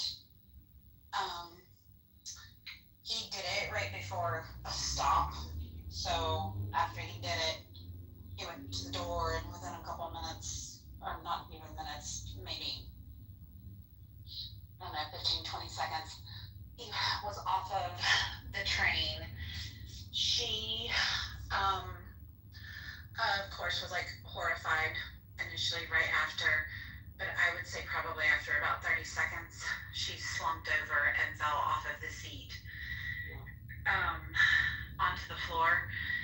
And probably another maybe 45 seconds to a minute went by, and a man that was behind her could be seen standing up by her seat, presumably saying something's wrong, like because there was blood in the seat.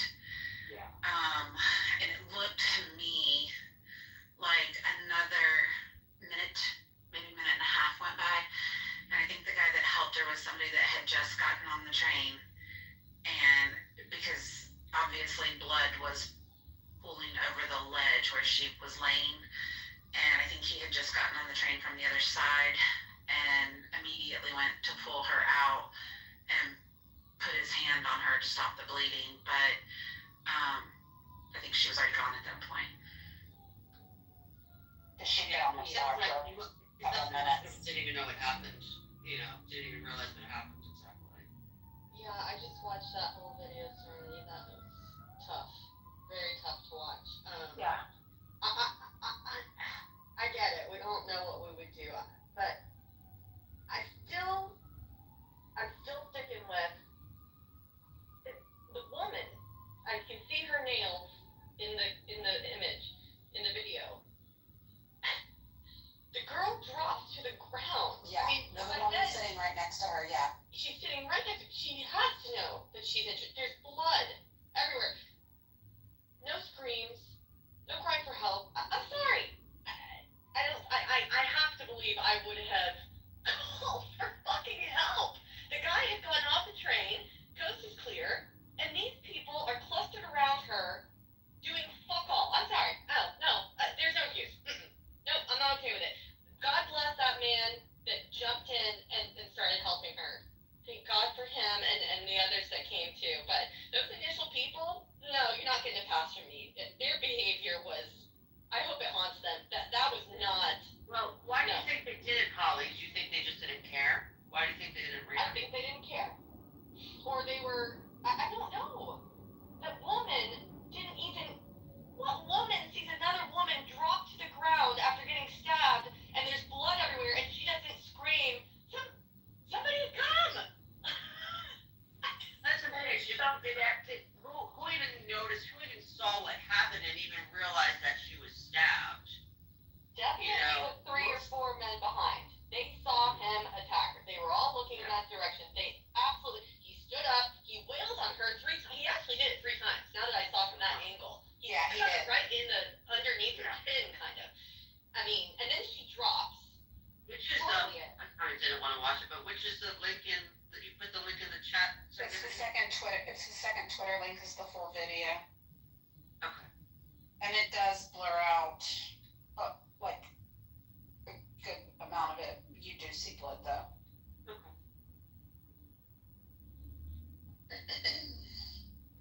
I'm glad you guys are very caring. It's hard to watch. I mean, that or they're just desensitized. I don't know. I have a hard time believing. Yeah, I have a hard time believing nobody cared. I think they were just in shock and things like. I mean, I don't know. I am particularly baffled about the woman that was sitting directly next to her, because there's no way you didn't notice her fall out of that chair and into that little hump in front of that wall. I think you're jumping to so many conclusions. You have to have really been there. Looking at the video really tells you nothing. I mean, there's all kinds of assumptions being made from just the video. Sharing that as an expert. Expert what?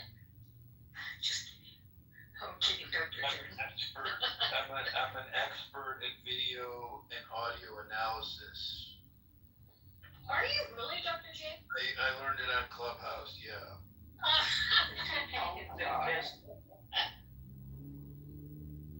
I mean, I can speak for the fact that when you're in those kinds of life and death situations, you can think all day long that you would react one way, and when shock takes over, you don't. How do you know, for example, that there wasn't some, like, was there audio in it or not? I forget. There is audio in the other, not the footage that I posted the link to, that looks like just transit CCTV video. So I don't think there's any audio there. There's audio in another camera footage from a different angle, because that's where he was heard saying, "I got that white girl." And that other video is where you actually see like that whole side of the car. But like there were people directly across from her too that were out of that video's footage, that also did not react. And you know, the thing of it is, like, you take in the mindset of you're commuting on a transit train like that. Most people are probably not paying attention to what's going on around them. They're looking at their phone, they're reading emails, they're closing their eyes and have their head back, you know, before they get to their destination. I mean, so like, I do kind of understand that concept of, I didn't even notice it, like I wasn't paying attention to it. The hardest thing that I have is just the woman sitting directly beside her, because in the video footage where you see her, she clearly sees what happens. She looks over at the girl when the girl covering her mouth, and the girl looks at her, and like there's eye contact, like she clearly sees, and then the girl slumps over and falls. Like, even if I didn't do anything up to that point, at that point when she slumped over and fell, I think I would be like, somebody needs to help this girl. Like, we need to notify somebody, like she's hurt. I don't know whether she picked up on what the guy, because the guy was behind that lady too, so she may not have actually really fully understand what the guy did. But when the guy was standing in front of the door, blood was dripping off the knife all over the floor on the door. It took a long time for people to actually respond to this girl. I mean, it was just minutes, but in that situation, that feels like a really long time. I just don't get why people hate white people so much.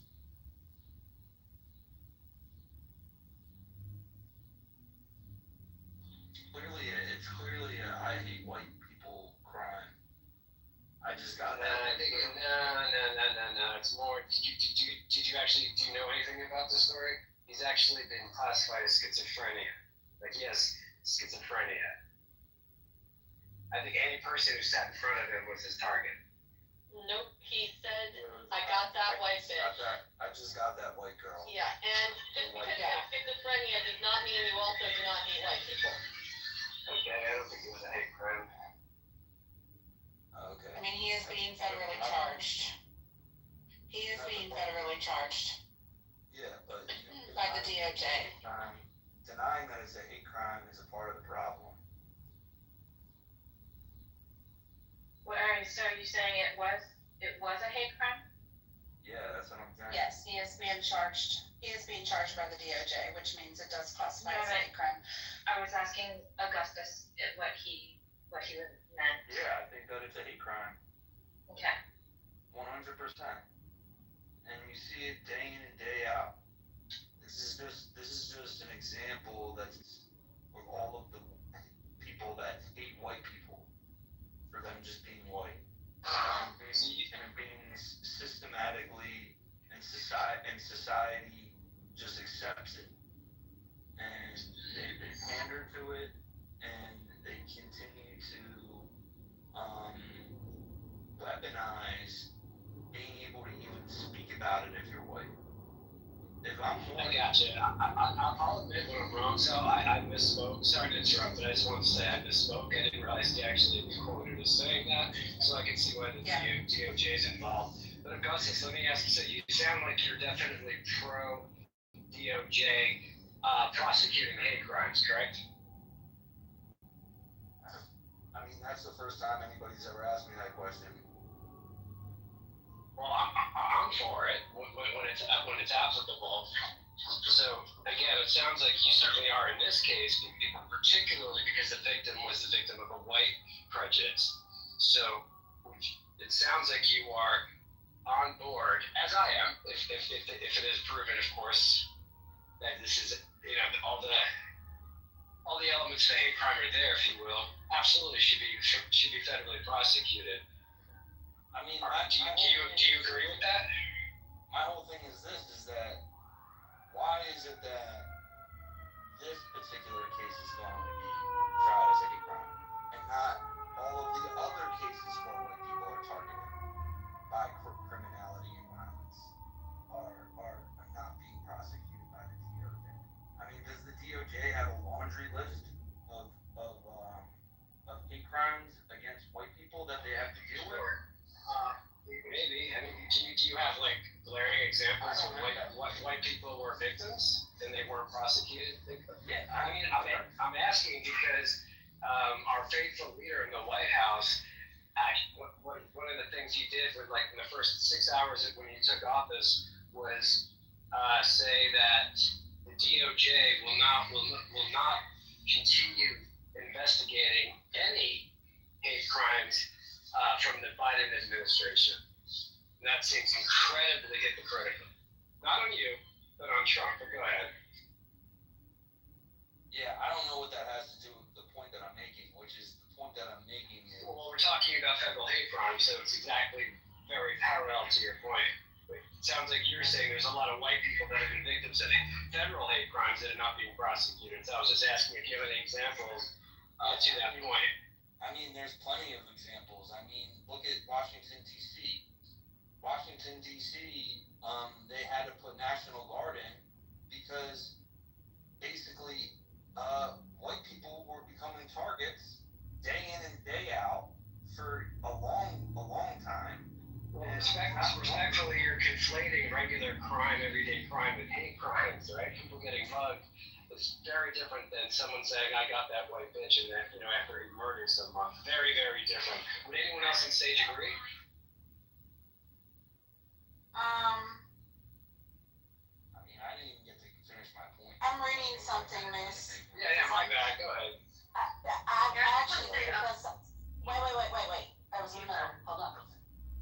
I just want to say, because when you made that claim, I was like, why would Trump tell the DOJ to not prosecute any Biden hate crimes that they were currently investigating? And so I just did a quick look up, and it says that there is no evidence to support that Donald J. Trump directed the DOJ to refrain from prosecuting any hate crimes that were currently under investigation.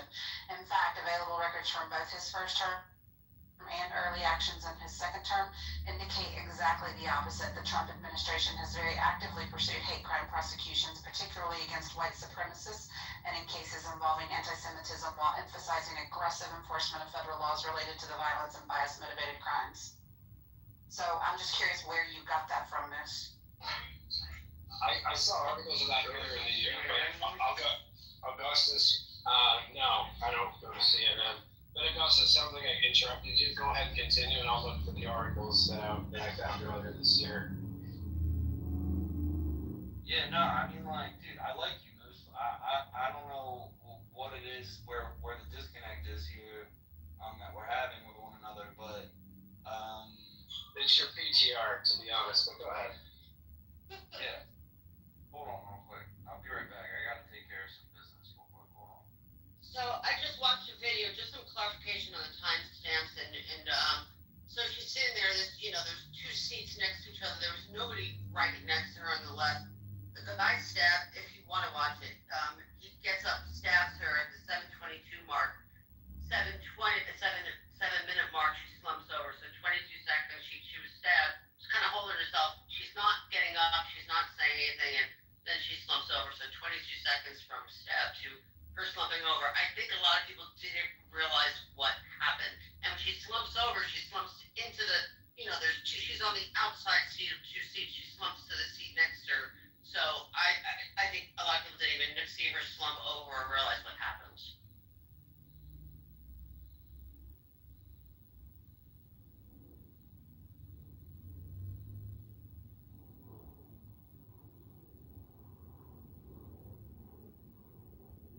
Did you keep watching to see how long it took for the other person to get to her? No, I just stopped there, just seeing if, unless you were. But there's a lady sitting directly beside her. Across the aisle, you mean? Yeah, there's a lady sitting directly beside her. Yeah, the view is just showing her and the guy behind the guy who stabbed her in the seat. But when unless you saw him, if you looked back after she slumped, you wouldn't even know that she slumped into that seat. I think a lot of people didn't even realize what happened. There was probably a handful that knew something happened. Keep watching the video because somebody stands there for a good minute or so, stands there looking down at her. We'll see.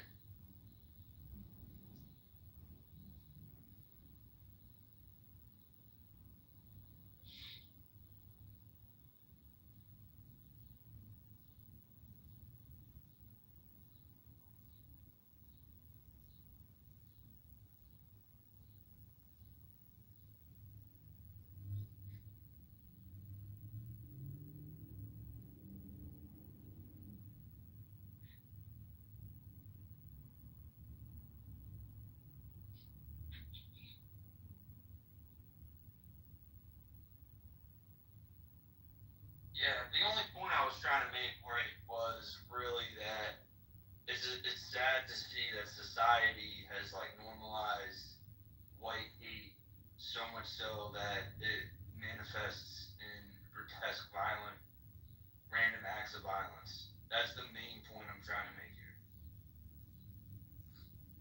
Trump and all that is just noise to me. The meat of the meat in the potatoes is, something for you to chew on, is that there's been a whole race of people that has been targeted for random acts of violence to be just brought out against them.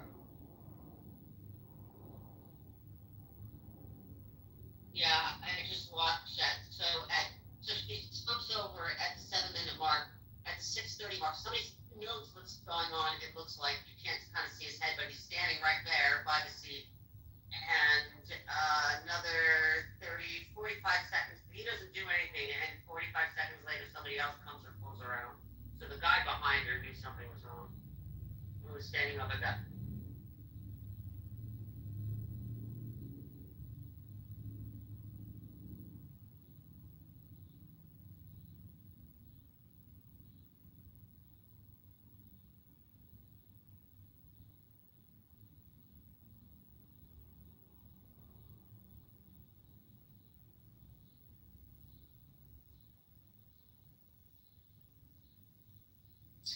Yeah, Miss, that was from his first term, not his second term. Yeah, I was wrong about getting the terms mixed up, but same guy. But hopefully, maybe he's turning it around this term and he's all for it. The thing of it is the way that you portrayed that was that he gave directive to stop prosecuting, and while That is true. I definitely misspoke. I agree. yeah, the trend is that there were less than the Obama administration,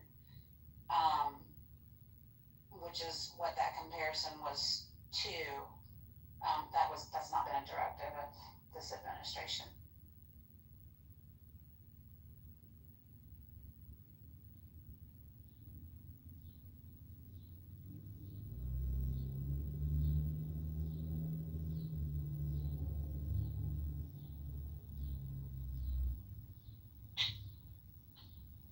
I don't know, y'all. I don't know. I know that I'm not the only one asking these questions. Yeah, everywhere now. I Moose, I objectively, because like, there's a part of me that is like, yeah, I see the point that Holly's making. Do you think that if this situation were reversed and the victim perpetrator race scenario was opposite and the racial slur, instead of I got that white girl, I got that ninja or whatever, what do you think? Do you think that the outrage would be comparable to how some people are feeling right now? Yeah, again, like I definitely acknowledge I didn't realize, I wasn't aware that he made that quote. But Yeah. He was quoted as saying that, so yeah, that clearly is blatant hate crime, fueled by prejudice. And if it was reversed, I think, I think it would, I would equally call that a hate crime as well. Like if it was a typical white supremacist, like skinhead or something, right? Right. All right. Like I said, because I think that's fair. And I think I get now, like, that's why I guess I have a hard time with Aiden's pushback in chat. And I'm not picking on you, Miss. It's particularly because I've been watching Aiden in chat. And, I've been trying to objectively say, okay, because his focus is the guy was mentally ill. It's not a black-white issue. And I feel like we're probably going to get a lot of pushback on that. The guy was mentally ill. This isn't, a race crime. And I feel like if the tables were turned, we would be characterizing it the same thing. The guy was mentally ill. It's not about, we do this to each other, and it's not helpful. I agree. Have you dug deeper on like the history of these crimes? Was he targeting mostly white victims? Because I know. Of his 14 other crimes, I do not know. That would actually be an interesting thing to research. Go ahead, Augustus. Yeah, I mean, like, the point that he's mentally ill, I feel like the black community and, society, right, at large, they don't really give a fuck. Especially when it comes to a mentally ill person being racist. I mean, look at Ye. Ye is mentally ill. He has bipolar disorder. Clinical. But nobody gives a fuck that Ye is bipolar and clinically mentally ill when he says fuck the Jews, or he says all my N-words are Hitler or anything like that. Like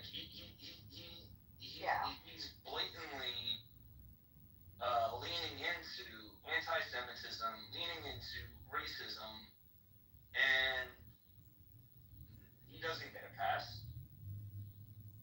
Yeah. He gets canceled. He gets his bank accounts frozen. He gets removed from streaming platforms. He's denied entry into a lot of establishments. He's completely ostracized from society. I mean, for all we know, he's in the middle of somewhere in Eastern Europe right now, hiding out, which he probably is, for good reason. Well, Kanye has been still very public since he started doing all that. He was still on the red carpet and this and that, so I'm not sure how much he was really ostracized because he was still being photographed with that new wife being naked everywhere, and I'm sure I know a lot of his deals were canceled. Business partners, cut ties with him and things like that. But and he put out that album where he had that Hitler song. Hail Hitler thing, yeah, that's what I was saying. All my N-words, Hail Hitler, yeah. But anyway, with the mental illness, does that mean we give the person a pass? Say, well, we can't shun this person because they're mentally ill, even though they're saying this stuff. What is it? How do we react because we know somebody has a mental illness? Okay, so here, Moose, in trying to look at some of the details on this DeCarlos Brown guy, I'm not really having a whole lot of luck, like isolating who his other crimes were committed against, but this is kind of a rundown. He had early misdemeanors from 2007 to 2009, simple assault, disorderly conduct, resisting arrest.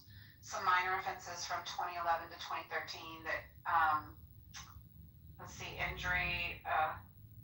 injury of property released on unsecured bond, shoplifting, felony larceny.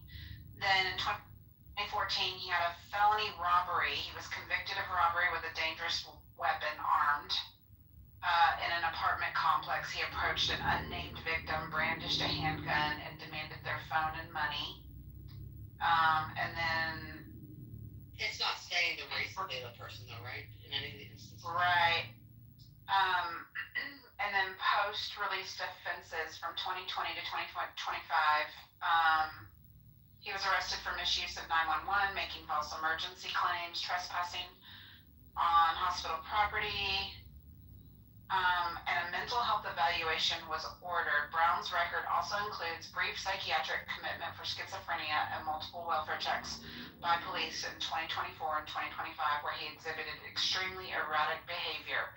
He'd been described as a repeat offender and career criminal. Wow. So this sounds like he's got a history of mostly misdemeanors / some petty felonies.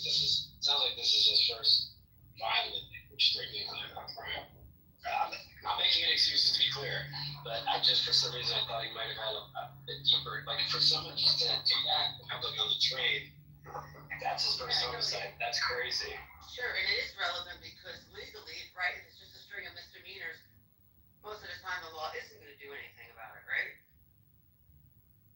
There is something he did to his sister. I'm trying to find that. Yeah, another named victim is Brown's sister, whom he assaulted in 2022 after his prison release. What was he in prison for? What was did it say what he was in armed robbery. The armed robbery. I mean, armed robbery is definitely something, but it's not, if nobody's hurt, of course, it's the ideal outcome. But I guess that's where, eating to your point, it's like, because there were a majority of his history crimes were misdemeanors and low degree felonies, it's like the outrage for the folks on the right demanding the judge be fired, be terminated, and like, here we go again. It happened in a city where we have a Democratic mayor. Like, you know what I mean? Like, the picture, it's like connect the dots. Like, let him go on what? Like, train calls to 911, should we throw him in jail for that? Yeah, people react before they have all the details, and that doesn't help. Well, I think I was one of them. And Augustus, I owe you an apology because I came in kind of hot. I was definitely one of them who reacted without knowing what he actually said before or after he committed the homicide. So apologies. And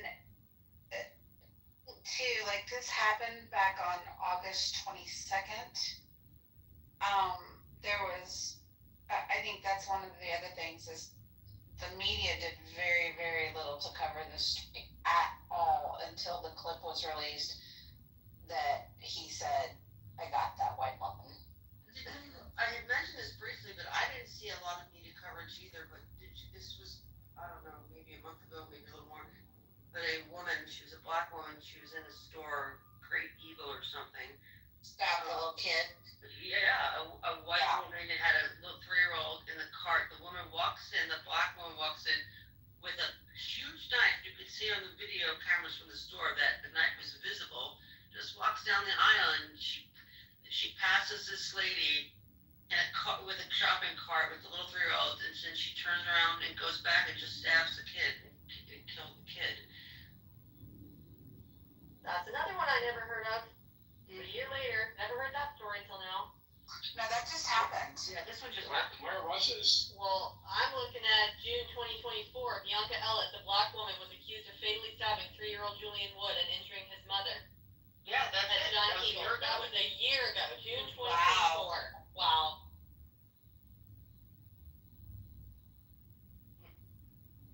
Unbelievable.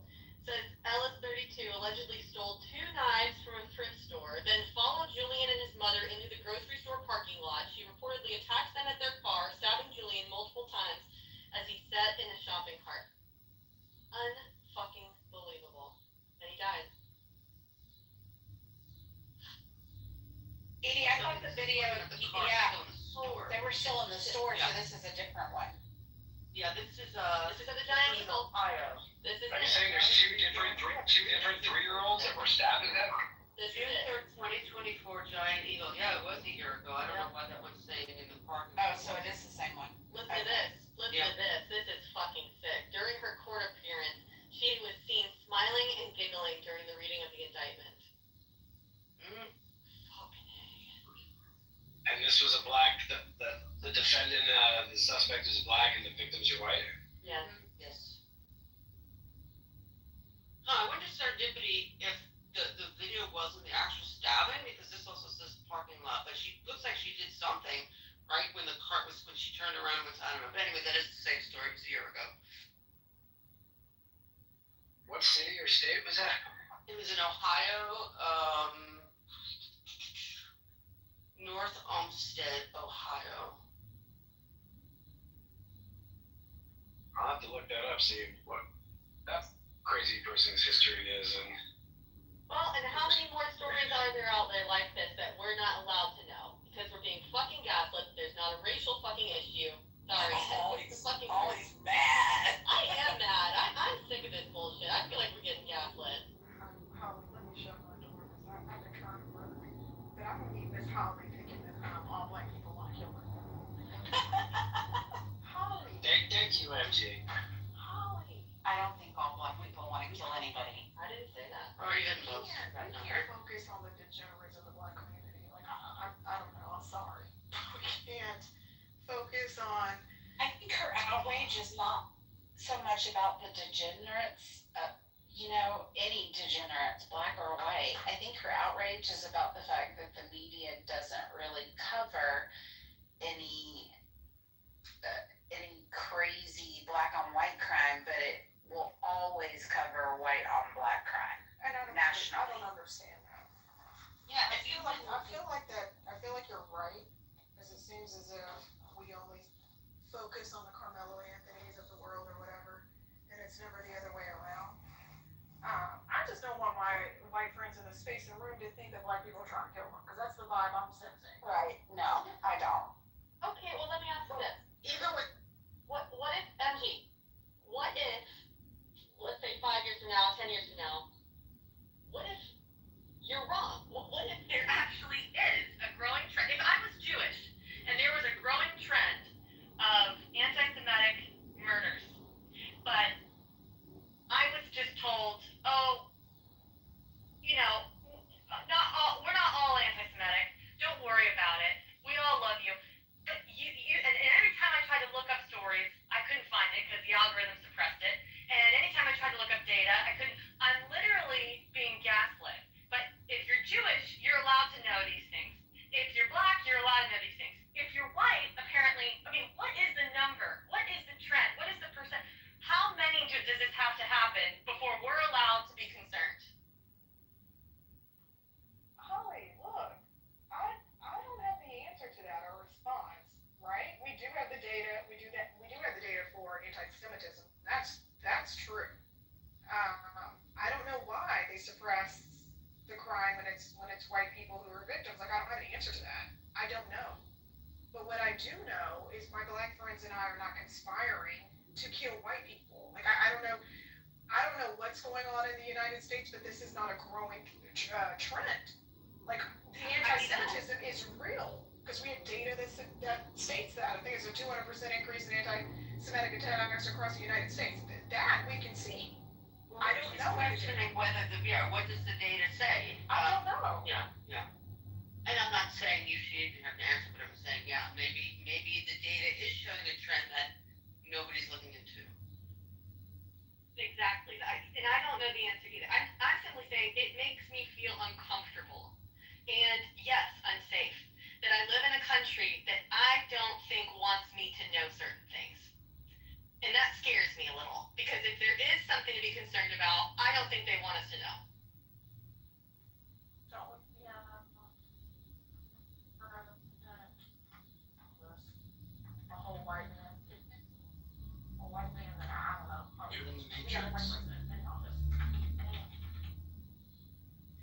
I was just saying, we have President Trump in office, right? We have a whole Republican, we have a white man in office. If he's not gonna protect white people in white America, I have nothing for you. I don't know.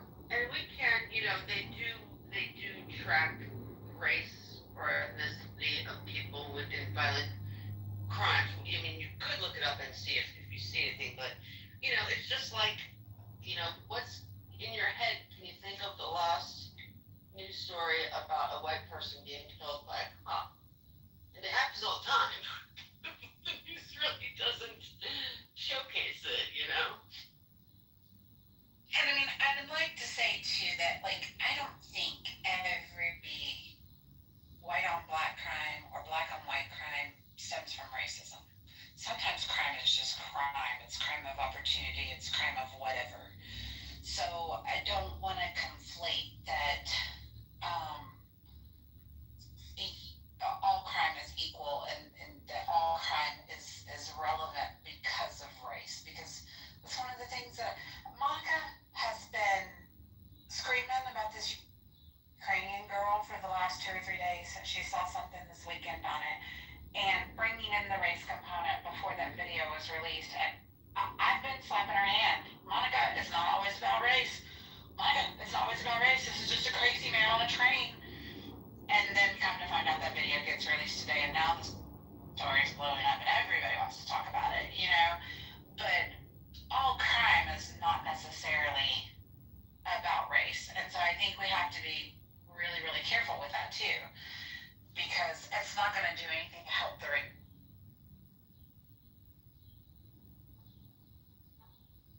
Who's to say it's not though? Yeah. Why is it that, white people are being targeted for carjackings more than any other race that there is? Because there's more white people in this country than any other race. Jordan, I want to hear exactly what I've said that you have taken as me being a little racist. I have to get into a meeting, but I'll say this much. And I understand your dilemma, but I think you're unaware of your unconscious bias, right? Like you are flipping out. Like you don't have the same kind of, you don't share the same kind of concern when white people go after black people, and you're starting to sound like you're in a panic that black people are going to start beating you up on a train. And I sense that. I don't think you mean it, but that's how it comes across. So I'm just giving you some insight in how it comes across. That's all. Well, I don't care how it comes across. Let me tell you what's the truth. I would absolutely be outraged if I saw a handful of white dudes standing by while a young black girl bled out. I would be absolutely outraged, and I would actually question, what the fuck is their problem? Do they have an issue with blood? That's bizarre to me, okay? I would question the same thing. The issue that I have, and I don't know how much more clear I can make this, is the double fucking standard. And the fact that I feel we're being a little gaslit. And it's not easy to find out if there is a current trend. Now, if I was black, or if I was Jewish, or any other, and there was an ongoing, and there was a trend happening, you better fucking believe that the media would be all over it about that trend. But if you're white, So not money making, and we don't know. Let me give you some more feedback, and then I really gotta go. Anti-Semitism has existed for a long time, and those of us who grew up in the 70s and 80s very occasionally were exposed to it. We only push back significantly in these past few years when the rate of increase has been like 300 to 500%, and so it's been really noticeable. But when people cherry pick things that are fairly rare and uncommon, and then they flip out, I'm not faulting anyone for their unconscious bias. We all have them, but it comes across noticeably.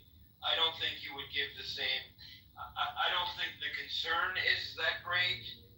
It's really unfortunate that it happened, but you have an alarmist response to something that I don't think warrants it. But I mean, that's just my opinion. Well, here's the thing, Holly. If there is in fact a trend, then I would say, why didn't the media say something about it? But if there is not, then that would be the reason why the media isn't saying anything about it. Edie,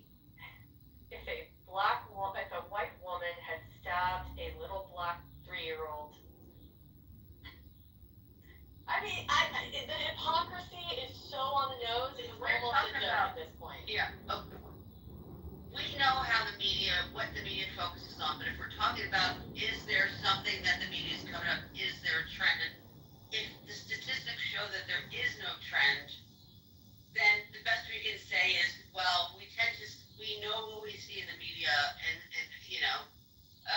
and why does it seem like this stuff just doesn't make big news? But I don't think it's fair to say that the media is covering up the trend if we don't know if the trend exists. So, and people, it's not just the media, it's how people react. If it had been a black woman who was stabbed by a white guy, and she slumped over, and this guy was standing behind her for 45 seconds, people would have probably reacted very strongly to it. I think it happened so fast. The attack was very, very fast. Yeah, I think you can hear. Did you hear the audio? Because there is audio. Yeah, I think we have the room done, but just quick, it was 22 seconds from when she was stabbed till she slumped over to the seat next to her. But okay, so seconds after that, yeah, the guy behind her stood there behind her for 45 seconds. Yeah. His attack was shorter than that because that was till she slumped over. Right, it was right. The attack itself was like 2 seconds, then just 22 seconds she slumped over. There was one guy after she was laying down on the floor for about 30 seconds. He stood behind her. It's an aerial view, but presumably he was looking at her and knew something happened. Stood there for about 45 seconds, and somebody else came and grabbed her and pulled her out. Right. So my point is that in the audio you can hear others around her talking to each other. So if they're on the side of her, they may be facing each other, looking at their phones and talking. Right? They're not paying attention, and her attack happened within probably 10 seconds. And less, right? The other people are talking to each other. Everyone is talking with someone, so they weren't paying attention, and that happened very fast. I was surprised. Yeah, I think most people did not even realize what had happened or something happened. I agree with you. Yeah, that's exactly like they knew. Oh, sorry. Yeah, I was just gonna. No one knew it was. Yeah, because it wasn't like they were having an audible altercation that led up to this, right? And the other thing, and Holly or whoever else might be sensitive around this topic, just hear me out. I'm going devil's advocate here. I'm wondering if it was an Asian, an Hispanic, an Indian woman, if he would have said, I got that, insert ethnicity here. I say that because she sat in front of him versus like somebody more blatantly targeting someone who might like get up. I mean, it's too hypothetical because the reality of this situation is that she sat directly in front of him versus him getting up. Or maybe, let's say he was standing around, he sees a white woman, he sees whatever woman of ethnicity, we'll say white to keep it relevant. The white woman goes to sit down, he then follows her, which is premeditation, and then sits behind her. Again, I am not at all, I couldn't be any more clear, minimizing or trying to diminish this scumbag's actions by any means. It's absolutely fucking awful. She was 20 years old. 23. Yeah. But that would seem more targeted. And does anyone know the context? Like, was it who did he say that to? The officers, the people that were on the train? Like, who did he actually say that quote to? He said it as he was getting off of the train. Oh, because you were saying there's audible recording on the train. Okay, yeah. Gotcha. Yeah. Well, and I can see where Jordan was coming.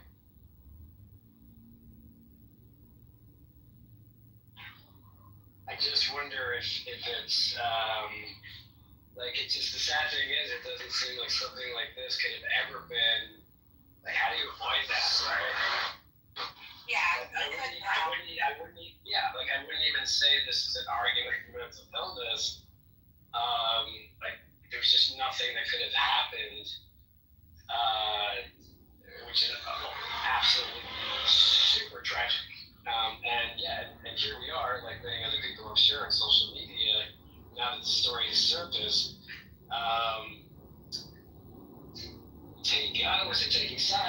certainly arguing different perspectives. Was it, well, would it have gotten more media if the ethnicities were reversed? Some obviously, like Holly, say yes, 110%. I don't know. I mean, like, was this a small town in Ohio? Was it a big? This wasn't like a big city, right? Charlotte. That particular thing happened in Charlotte. Oh, sorry, not Charlotte. All right, Ohio. This is North Carolina, right? Yeah, I mean, I feel your rage, Holly, in regards to where is the media and why was this buried for 2 weeks? I don't know. I mean, then again, honestly, there was I've got a buddy who lives in San Francisco, and he said a sheriff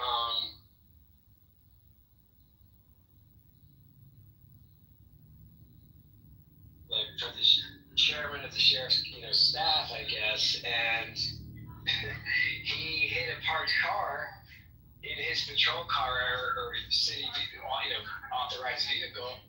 Yeah, nobody injured, just a hit and run, just hit a parked car, but just chose not to.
once, but she had told me how, and she wasn't even white, she was Mexican, but she was saying how, like, and I didn't think of it back then, but like how like all of the, you know, those like ADT home security commercials, like they'll have like every race of people as like the homeowners. Oh yeah, that's And it's always the white dude that's like breaking in.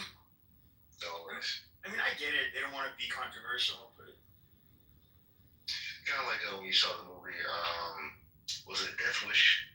With the latest one with Bruce Willis, the old ones, they didn't give a shit. They have black people being the culprits, but the new one, you know, they nerfed it the fuck down. Same thing with Walking Tall with The Rock, Dwayne Johnson. Like back in the day, you could kind of be more, you know, real with everything, like kind of, you know, having fiction, mirroring reality. But nowadays, everything is so fucking pacified and pussified and all this other shit. I'm about to give you this video with this girl set this white lady on fire. And she was happy she killed her. She's white. She wasn't even dead at the time. She was trying to make sure she was dead. It was like, I don't think she's gonna make it. She was happy about it. the fuck? But I mean, I do know that, yeah, I mean, if that would have happened, I can't recall videos of white people doing that to blacks. Yeah, definitely not in the recent memory too. That's why they always bring up the fucking history of it. It's like, yeah, if you go back to the 1930, of course, you know, 40s, 60s, 50s, but the culture has changed drastically and they don't want to adhere to that. They know it's very fucking different. It's not the same. And my biggest concern, the reason why I talk about these topics the way I do, because I don't want that to be resurrected. If white people start realizing that they can't win by not being considered racist, then they'll go back to where they're more comfortable at, where they consider to not have this issue, so to speak. And to get rid of this issue is to basically just say, fuck it, if we can't win, stay out your way, trying to help you guys integrate into society so we can kind of eliminate this race issue, then they might just fucking exterminate us and I don't want that to happen. And there's people who are talking about that. That's why the guy on the viral video, he goes around asking, you know, if you had 13% of your body not working, or if it was 13% of the problem, what would you do? And everybody keeps saying that, get rid of it. He's making reference to saying, hey, that could be an option. And The tall white boy with blonde hair. yeah, I think that's right. Yeah. I just came across him, so I'm not too much familiar with his content, but I've seen him once, twice. I played black people once on stage. Yeah, I saw that. Yeah, I mean, I'm not gonna lie, like, if you would have talked to me 5 years ago, that was what I wanted to have. Like, more so, a lot more so. I mean, yeah, that listen, you know, majority of Germans probably weren't Nazis. And somewhat fashion, because I'm not sure, but the majority of whites weren't necessarily slave owners. Now again, were they racist? Most likely because, you know, there was culture at the time. But a lot of people just neutral didn't fucking deal with black people. And especially even now, so like the handful of white people that's actually racist, like what we had in Charlottesville and other little race rallies, like these people are extreme minorities. These people are transparently hate black people and wish death upon them. And those people, black people use those people as an example when they hate all white people. It's like, no, you have these fucking strange minorities that actually can't even do anything in society because we basically can't counsel them. And the problem is you're going to aggravate white people who's on your side so much that everybody's going to shift away from you. So the people that's on your side is probably end up becoming neutral, and the people that are neutral will probably end up becoming back to white supremacists. So it's like, you can't keep antagonizing these groups. If you're going to deal with racism and racists, deal with the actual racists, not just painting the whole group that way because you're going to cause a problem that you can't fix, essentially. And I do acknowledge the fact that a lot of white people don't want to be this extremists. They don't really want to have issues, so they try to, even conservatives, they try to like find some middle ground. But a lot of these lefties and blacks, they don't want that shit, man. They just want to bitch and complain and just play this fucking game all day. What city and state did this happen in? So, was it South Carolina? Charlotte, city. Yeah, Charlotte. Yeah. Is that considered the South? That's the South. Yeah. So that's a place where like racial tensions will be heavier than other places in the States. I won't say that. Ain't Charlottesville like it got a high black population? I'm just thinking of the South in general. Even if they had a high population, you think about the rural areas and just the South in general. Yeah, but the city has like a white refugee. She's a Ukrainian. Well, I know she's Ukrainian, but I'm just thinking of where racial tensions are high, and it would be in a place like South Carolina, it would be in a place like Mississippi, Alabama, Louisiana. Like I said, the brother played a role in him attacking her.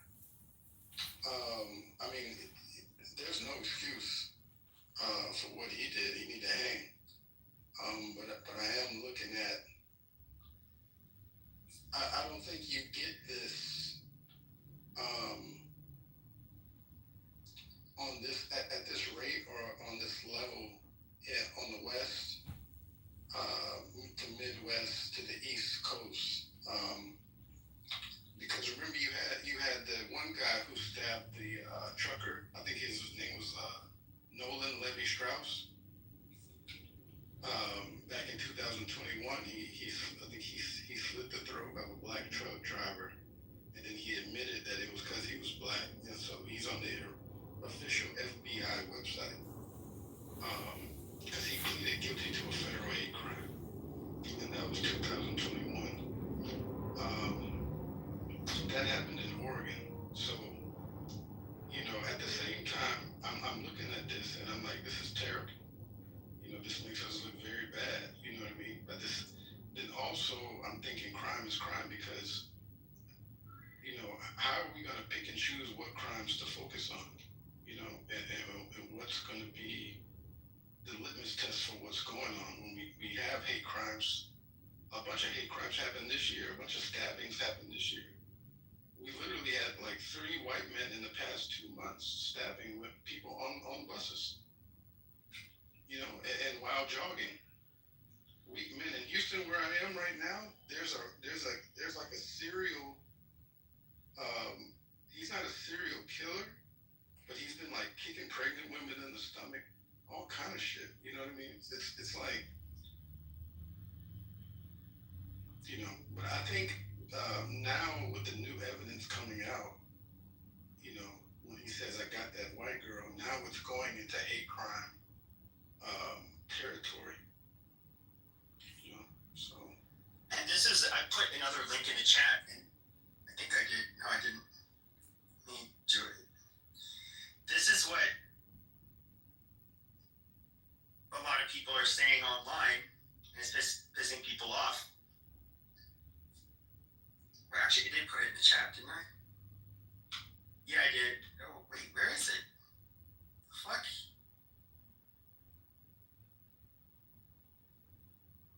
I'm saying I put something like that already, but I don't even see it.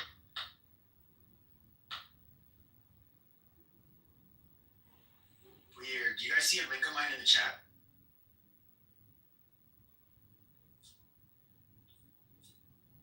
Yeah, I see. Is this the one where it says no one helped her? Yeah, well, I like, that was the other thing that was pissing me off, is just noticing how they just didn't, like, even when the killer left, that's just so weird. I know everybody, like, deals with trauma differently, like seeing something like that differently, but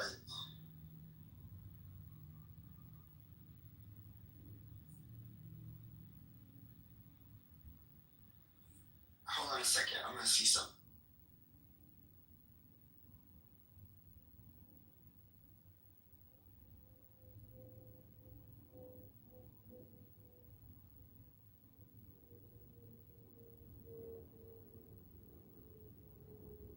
Wait, did Trump actually say something about her? Yeah, he did an official address on his Instagram video. He showed the photo of the man. It was in detail. I'll play it. And here's a picture of it. This is the picture of it. And this is a picture of the woman. A beautiful young girl that never had problems in life. picture in this country. And now she's dead. She was slaughtered by a deranged monster who was roaming free after 14 prior arrests. And here's a picture of it. This is the picture. Yeah, fuck that guy. I mean,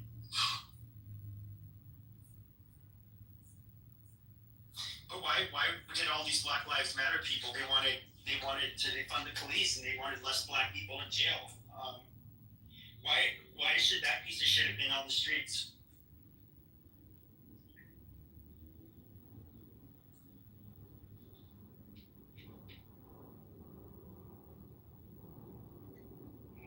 Oh wow, so that's the same city where they had the Dylan Roof incident. So what? No, I'm saying like understanding racial tensions. Yeah, but white people, You know? were there any white people who stood up for Dylan Roof? Oh no, not a mass shooter. But wait, people are sticking up for this guy. No, but I think that white, just like how I think like black people, they overreacted and went nuts after George Floyd. I think whether it's fair or not, I don't think white people should. I actually think white people they need to change the tide needs to change. The pendulum needs to swing back the other way really harshly. And I remember Dylan Roof because he said, "I want everybody to know I do not regret what I did." He was a sick kid, very sick. Yeah, but white people, what happened to him? He got thrown in prison. White people said, "Yeah, he's awful." And then let me tell you something. Every black person I know wants this murderer from a couple of days ago to do the same. But for people to get on the stage and kind of frame black people as killing America from within. I understand emotions are high. But you guys are killing. Not you. No, I actually believe that. Well, there was justice for George Floyd. The cop got arrested and he was sent to prison. Yet Black Lives Matter still wanted to make a bunch of ridiculous demands. They wanted to loot. They wanted to fuck shit up. They had zero problems with blaming white people in general, and saying basically nothing but nasty shit about white people. So why shouldn't white people do the same now in return? Well, however your healing process happens, do what you need to do. But I'm only highlighting the fact that this specific city has very high racial tensions. I don't think this is something that you get on the West Coast, in the Northwest, East Coast, and whatnot. Not to say that it doesn't happen, but we also, like I said, talking about a city just in the past 10 years where, that had one of the biggest mass shootings with Dylan Roof, a 9 African American. Well, black people kill each other at astronomical numbers, and they victimize whites at a highly disproportionate rate in which we victimize blacks. Yet you guys still have it acceptable to do all of that shit after George Floyd died. Black Lives Matter. So why should I? And quite frankly, I'm sick of dealing with the black community shit in America. And so why should I fucking have? I actually hope white people get very angry and that I hope that law starts coming down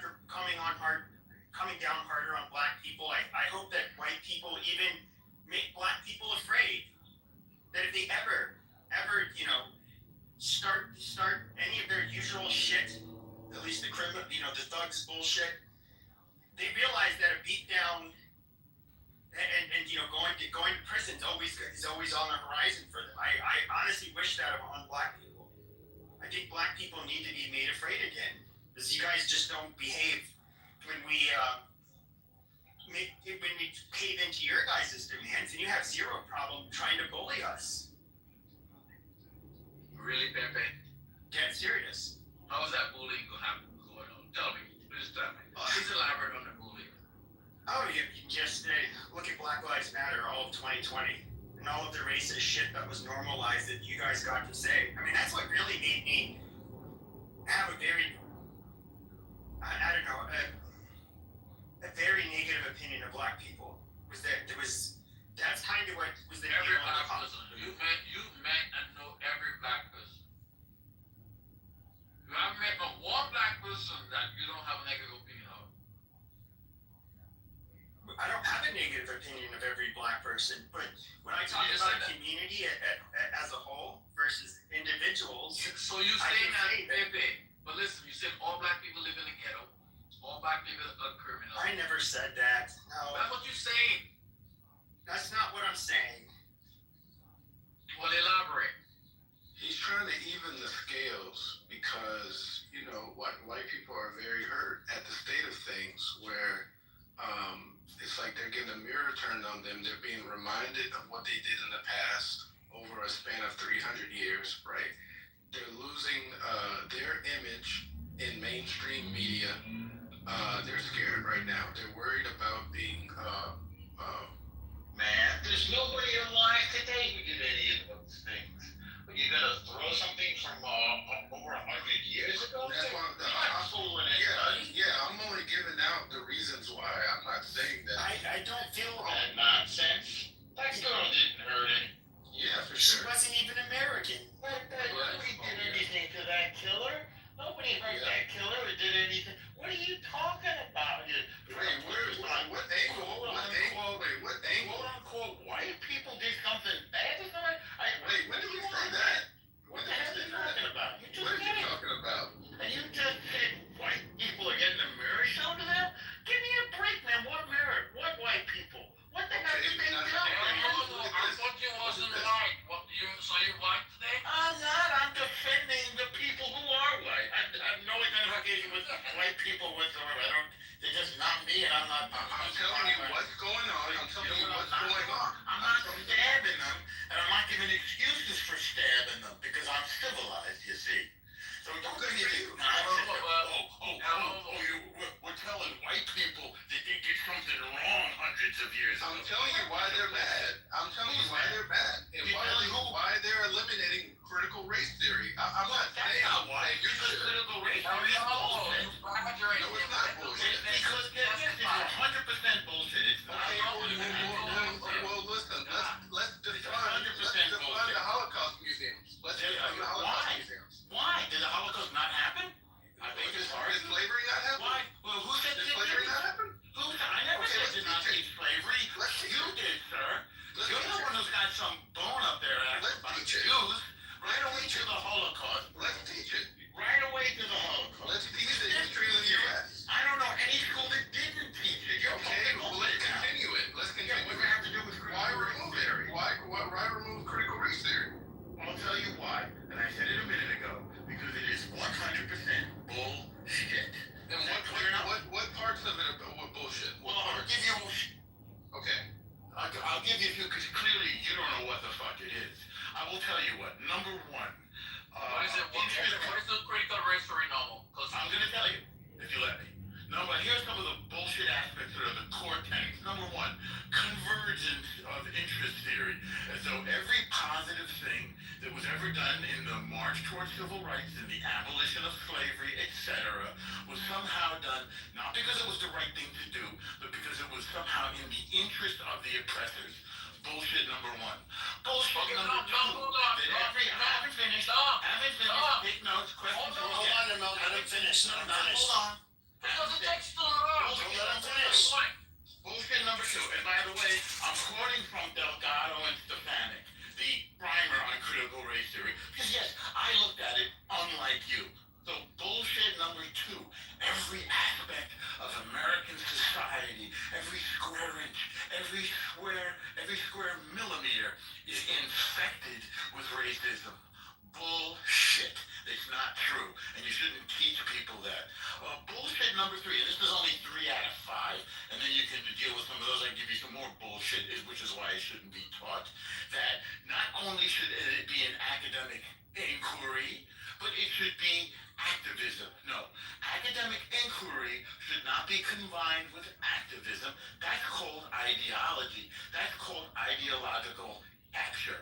So the idea that somehow every so-called white person in America is infected, is stained by the original sin of racism, my friend, bullshit. Now you can go. Okay, I'm gonna tell you why we should teach critical race theory. Because it allows us to highlight these areas of inequality, period. You can do that without critical race. When we can highlight them, we can mend them, and it allows for people to easily find their place. You ignored everything I just said. No, he did not interrupt you. Yeah, he did. He tried. I didn't let him. No, You've ignored everything I just said. he interrupted you.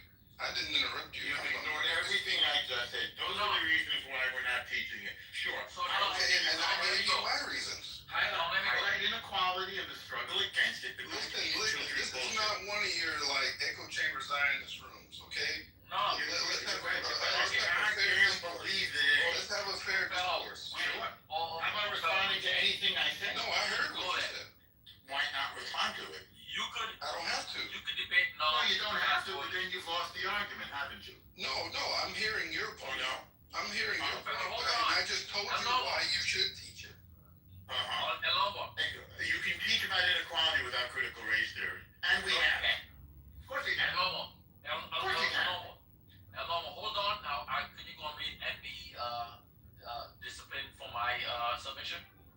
So the point here being is that interest conversion, if you understand the principle and of interest conversion, it only states that white people didn't choose to go on the moral high ground in order to make the changes that were necessary. And they provided very detailed examples. Because, for one, the broad education. You think they did it because they wanted to educate it? No. They did it because... I do. Hold on. Show me otherwise. They did it because during that period of time, the Russians and the communists were pointing out the hypocrisy of America. So therefore, America did it to improve their global standing and the image during the Cold War. That is still more. I dispute your theory, but that is a moral position. No. Why do you interject when you wanted to go all five, and now you want to interject at every point I make? Let me finish the thought, and then you can even. So they wanted to counter Soviet criticism of the U.S. racial discrimination because the Soviets were using it. Vietnam, they were using it against them. So therefore, strengthening national unity to compete internationally. They didn't do that. In other words, civil rights progress converged with white elite's interest in protecting America's reputation and stability. That's one of the core tenets of interest conversion. Another one, do you think that America says separate but equal? Do you know when they decide separate but equal is not financially, they cannot financially continue? Because the black people sued to say that, hey, it's not equal. That we want the same as the white people, and we're not getting that. And when they realize they have to create I agree with you on that. That's also a moral position. Hold on. Those are a moral position. It's based on history, and I can bring the case. Moral position. Hold on. The NAACP decided, hey, we need to sue them to show that they're not providing equal. They say separate but equal, but yet it's not equal. That's when the white people says, why we can't do this equal. That wasn't white people, by the way. Wait, I want to know. Everybody. Normal. I want to know why ML is a white supremacist. I don't know, Emma. How am I a white supremacist? Shut up. I never said you were. I don't even know who you are. What are you talking about? He's a white supremacist. I don't know what that is. I am ready. You gonna come up with some garbage like He's that? an African guy, presumably, right? I'm messing with the conversation. He uplifts and empowers whiteness, so he's a white supremacist. Could you stop? She's trolling. So the point here, if you look at the cases during the period of time, there's enough evidence to start to say that interest conversion was actually an idea that white people practice it when it benefited them also. When they had nothing more to lose, they would do it. Well, so white people had nothing more to lose? So-called white people? They had more to gain. That's when the interest is so high. Nothing more to lose. They had more to gain, so they were like, oh, fuck it. It's give those niggas, know. You're so full of shit, dude. You act like I don't even know why you use that word. you act like white people. Anything and everything done for black people is out of selfishness. Like they ended fucking slavery and fought a civil war because because they didn't think it was inhumane and wrong. Like this is such bullshit, dude. 650,000 people dead in the Civil War. CRT here. We don't Mostly talk white about folks. slavery here. So there's 150,000 dead in the Civil War. What I'm saying that needs to be addressed the most in this specific situation with this man on the bus, he had 15 prior convictions. 15 prior convictions. So we need to look at career criminals and we need to figure something out. And that's something that Trump said as well. Why is this guy walking around with 15 convictions? Well, because after, and a lot of this came like either before or even some of it after all of this shit with George Floyd. The whole, and they use the term bail reform, which I'm not against, but then it's also like providing a revolving door for criminals that should not. And before these laws were put into place, it didn't matter if you could afford bail or not. If you ended up violating your pretrial conditions, you ended up getting remanded into custody until your trial because you were considered unsafe. Like this piece of shit should not have even been on the fucking streets. But you know who's really pushing these laws? People like BLM and Black. I guess. BLM is no longer a thing, bro. Oh, but they were pushing for it. They did enough damage, right? It's the Democratic Party, generally speaking. Yeah, it's all bullshit recidivism. It's what is called justice reform or some shit that they call them. They're doing this bullshit, and it's not just that city. Ron Paul was that shit, and he ain't Democrat. So Ron Paul. What about Ron Paul? Ron Paul pushed the shit about the prison reform. Wait, Ron Paul or Rand Paul? His son. What's his son? Rand Paul. That's Rand Paul. Yeah, okay, his son. At best, it'll be one Republican, and I don't even know if that's true entirely, but let's just buy it for the sake of argument.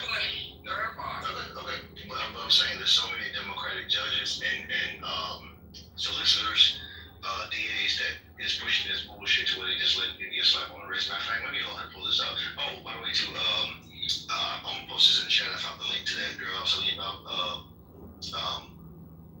Pepe, that put the white lady on fire and was happy she burned because she was white. So I just posted in the chat, so check it out. But I'm gonna put this judge that was letting out had a high clearance rate, just letting motherfuckers go all day, all night for crazy crimes. So I'm gonna put that link.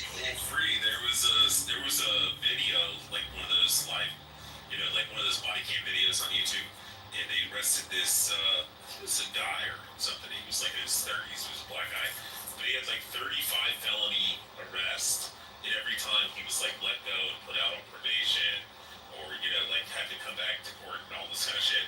And then he finally ended up killing like 4 people, like going into the house and like murdering 4 people. Then they finally put him away. Here's the 3 strikes. So, I'm like, no, it's like 35 strikes now. Yeah, that's like 35. What happened to that? Because he's black, that's why. It's because it's literally this was pushed because black people they started doing this because they felt. No, hold on a second. They felt ML. The narrative was that black people were being overly incarcerated. The police was fucking with them too much. All of this stuff. That's it. This is where this was the fucking narrative. Okay, so what ends up happening? Well, you get a bunch of out of control, animalistic blacks that should be behind bars that are out on the street, and then they're doing shit like what this guy did on the subway. So, and you know what? Fuck you, ML. If that was a white guy and that was a 21-year-old, cute little black girl whose throat you slit, and he was saying, I got that black girl afterwards. You guys would have such a different fucking tune. I'm so sick of pretending. That was a white guy with a black girl. No, it happened. I don't know what crime you guys got. Well, remember the Carmella, you guys know the Carmella Anthony story? Yeah, so like, I always laugh because I say, can you guys imagine if the roles would have been reversed on the Carmelo Anthony?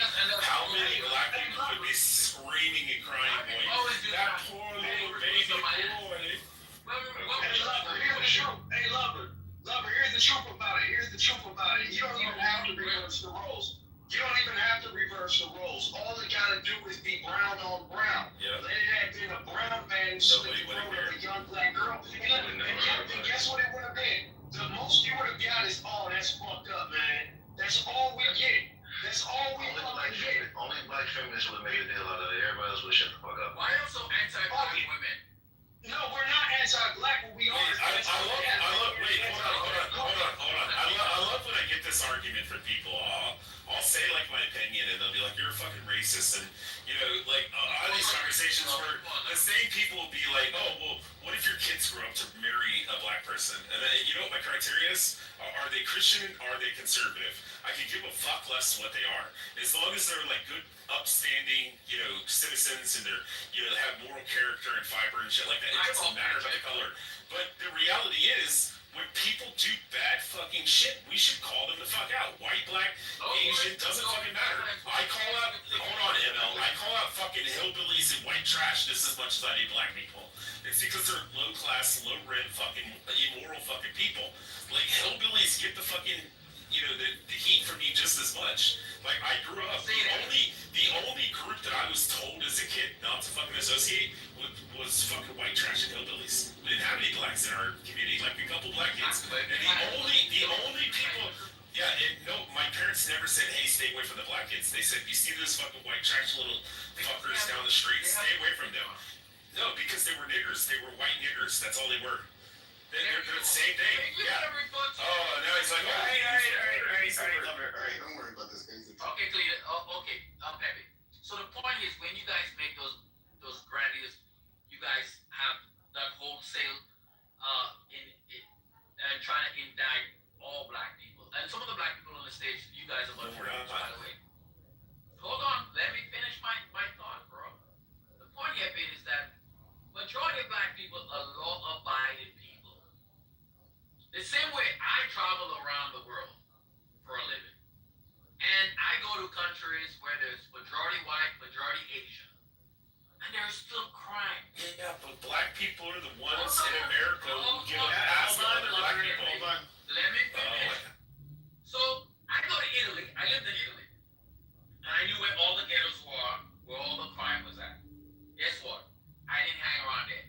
And when I was in Italy, back in the 90s, there wasn't any really black migrants coming over. All the crime were mostly committed by a certain amount of people. I lived in Japan, same thing. I lived in Turkey, same thing. I lived in South Korea, same thing. All the crime are being committed by the lowest socioeconomic bracket of a country. Now, we look at black people, they've always been marginalized, and they're from that particular socioeconomic bracket. So when you guys try to pin crime as a racial thing, we're not. Lies the problem. Okay, and now, here's the fucking problem. And now, this is the fucking problem. Let me finish my point. I get it. Not all. How do the Italians treat us Italians? They treat them like shit. If I go to white countries, are there no crime? We know that this. Are there no murders? We know. Are there no violent crimes? Are there no? Yes. So in Japan, there's barely any fucking murders, though, for being fair. Japan culturally is an outlier, but there's still crime in Japan. Only the Yakuza. And they're pretty much eliminated in Japan. I lived in Japan. Yeah, so have I. Okay, alright, hold on. The point is that... Okay, but ML, here's the problem. Here's the problem. Is those problem? Why are you sure, those guineas in Italy that are, part of the different organized crime groups that commit all the crime, they get thrown in, they basically end up making laws similar to ours, like the RICO laws, and they're putting them in prison for the rest of their lives. Like, they're getting cracked down on really hard. That's why the mafia is not nearly as powerful as it used to be here or there. But yes, we're talking about crime. There is no social justice movement or political movement that is advocating for whatever fucking group of... There is social justice reform for prison reform in Italy also. Oh, yeah, they're saying, give me a fucking break. because Italy was largely society. Amazing. Yeah, but there's no like, oh, we can't have homogenous. There's no, they don't make it like, oh, you can't do this, you can't do that. No, what you get in America is there's too many black people in jail. Oh, too many black people get arrested. Have you ever been to Italy? No. So let me tell you, in Italy there are people who want laxer sentencing laws. They want to legalize drugs. The same thing. So what? So the point where my pushback against whatever the idiot's name, Lover, I think, I don't know what his name is. My pushback was on the fact that we were talking about the sentencing guidelines and how blacks are disproportionately over-sentenced, over-policed. Does you guys act like I never said anything about that. You say you guys. ML, I never said anything about percent. You said you guys. No, he's talking to me. How many crimes have I committed, Pepe? Pepe, how many crimes have I Probably none. Your people as a whole, a collective, the same people that might not be criminal, they advocate for all of the justice reform or whatever in order to take it easier on the blacks that are criminal. And if that's the case, fuck you too for advocating for them. You say it's you people, so yes, you're blacks. Yes, blacks. ML committed. You're not talking about all blacks, ML. God damn, you should. No, none of us are talking about all blacks. He's talking in general, ML. Not all of them. When a black guy jumps out, when a black guy jumps out of the jacked up at 150 on butt tires and a cowboy hat, I love that guy. When he jumps out of a bubble body Caprice All right, with his he's going to pants the sagging, audience. fuck You that. gotta stop. All right, goddamn, dude. Holy shit. You finally had enough of him. No, the problem is that it's also the black people. Here you go, the black people. Yes, the black people. Shut up. Not the criminals. You didn't let me finish what I was saying. Shut up. The black people that advocate for all of that shit that BLM was pushing, like defund the police, no bail, whatever anti-white racist bullshit. Like, yeah, you guys are the problem too. So if you supported that shit, yeah, you are part of the fucking problem as a black person. Pepe, I've had a pretty exemplary life. It's always been an outstanding civilian. I've never been arrested, never committed a crime. I served my country for 20-something years and did that very honorably. Now, when I look at a white person, if I was looking at it from the same lens that you look at black people, I would want to arrest every young white guy I see because I think he's going to shoot up the school. I would arrest. So when you guys use the racial context and you guys say blacks, you guys, blah, blah, blah, it tells me that you cannot delineate between the people committing the crime without looking at it through a racial lens and then overgeneralize it to say that all black people are predisposed to crime. They're born criminals. And that itself is not true because prove it otherwise. Hold on. If that was true, why is it that when I go to all white countries, there's still crime? There's still I look up a pickpocket. Not at the same fucking rate with you people. But then again, all white countries. Okay, you know what? Let's just do this. Let's do this. Maybe hold on. I'm gonna prove something to you. So it's a paper. Socioeconomic wise, you go to countries, the more affluent a country is, the more they're on the G20, the less propensity therefore to be crime. There are lower threshold of petty crime. Now, the lower that country is on the ladder, the more petty crime there is. So if you go to Albania, Azerbaijan, Armenia, you look at all those other, what they consider non-white, medium white countries, there's a lot of crime. A lot of petty crime, there are murder, there are pickpocket. Now you go to Western Europe, where it's predominantly white, but they're more affluent and have a higher GDP, you have less crime. Because those countries have a socialist system that brings everybody up. So there's no need for crime. Now, if you go to America, which doesn't have that social framework or doesn't have that social underpinning that helps everybody, then you have crime. Because people will steal if they're not fed. And that's always been part of the human condition. Sure. Okay, well. I'm going to say something real quick. I think what we're dealing with a lot of times with the crime here in America, a lot of it is race-based. So, you're committing crimes with the groups that you're living around. White people commit a lot of crime, but they're committing it around white people. If you go into states like Oregon,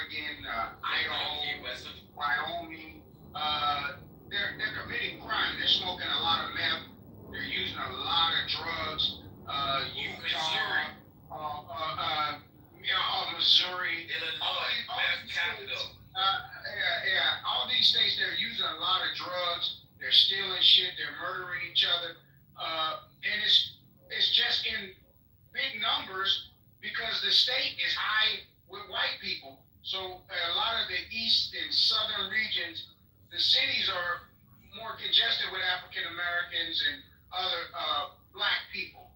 So those major cities, you're going to hear about the major crimes like Chicago. You're going to hear major crime. They listed 20 of those cities. A lot of those cities are in red states, but blue cities. So if you go to the outskirts of those states with blue cities, you got a lot of white drug addicts. And wherever you're using drugs, there's going to be thievery, killing, and stuff like that. So white people are committing a lot of crime on a social level. They're on the police. They're on the police. And they're, well, absolutely.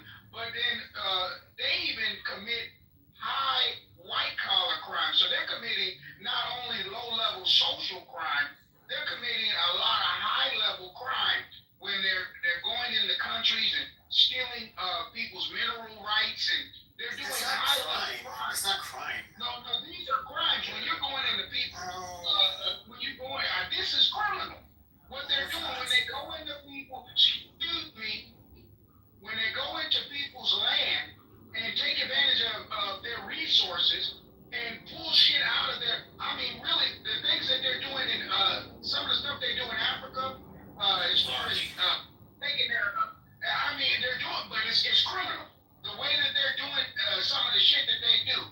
So you can't even speak to crime and not put a white face on crime, because white people are the biggest criminals in the history of man. But even with that being said, I mean, you really can't argue that point. Hold on a second. You're the big white people, and I'm gonna land right here. White Europeans, not Western Europeans specifically, are the biggest criminals on the face of the planet. So you can't, for you to even try to say low-level social black crime could even amount to the criminal rape, lies, and things that these white people do. I mean, it's just crazy for you to do that, and I'll land right there. Yep, crackers are bad. Blake, I've accepted you on stage twice, and it's for whatever reason, it's not letting you come up. I don't know why. Yeah, same issue. I guess. Clear your app and then reopen it, please. Oh, well, to address Jamal, this issue we had a discussion, which is dumb as shit. You're talking about certain types of crimes, which is just a broad scope of crime. So I guess to be specific, we're generally talking about violent crime, right? Rape, murder, arson, vandalism, shit like that leads to harm. For example, a fucking driving, running a stoplight is considered a crime, or someone loitering is considered a crime. No one gives a shit about those crimes. Tax evasion, whatever, who gives a fuck? But we're talking about crime that leads to people migrating greatly or looking at a certain demographic a certain way. If black people is known to just fucking, I don't know, only just smoke weed, no one give a shit. Like, oh yeah, that like Jamaicans, whatever, yeah, they have a stereotype of being potheads. Who gives a fuck? Nobody thinks they're bad because they're potheads, But when it comes to us, and I said, I put a video in the chat, and I wish you, if you scroll up a little bit to see it, I'll post it again if it lets me. But there's a video a guy did just recently in Detroit. You don't see white areas in cities like that. Yeah, you'll see homeless, white people, potheads, crack addicts, etc. But what you don't see with that is the violence that comes with it. You don't see a bunch of fucking children around the dope houses and all this extra shit, dead bodies piled up in the fucking. Let me finish. Jamal,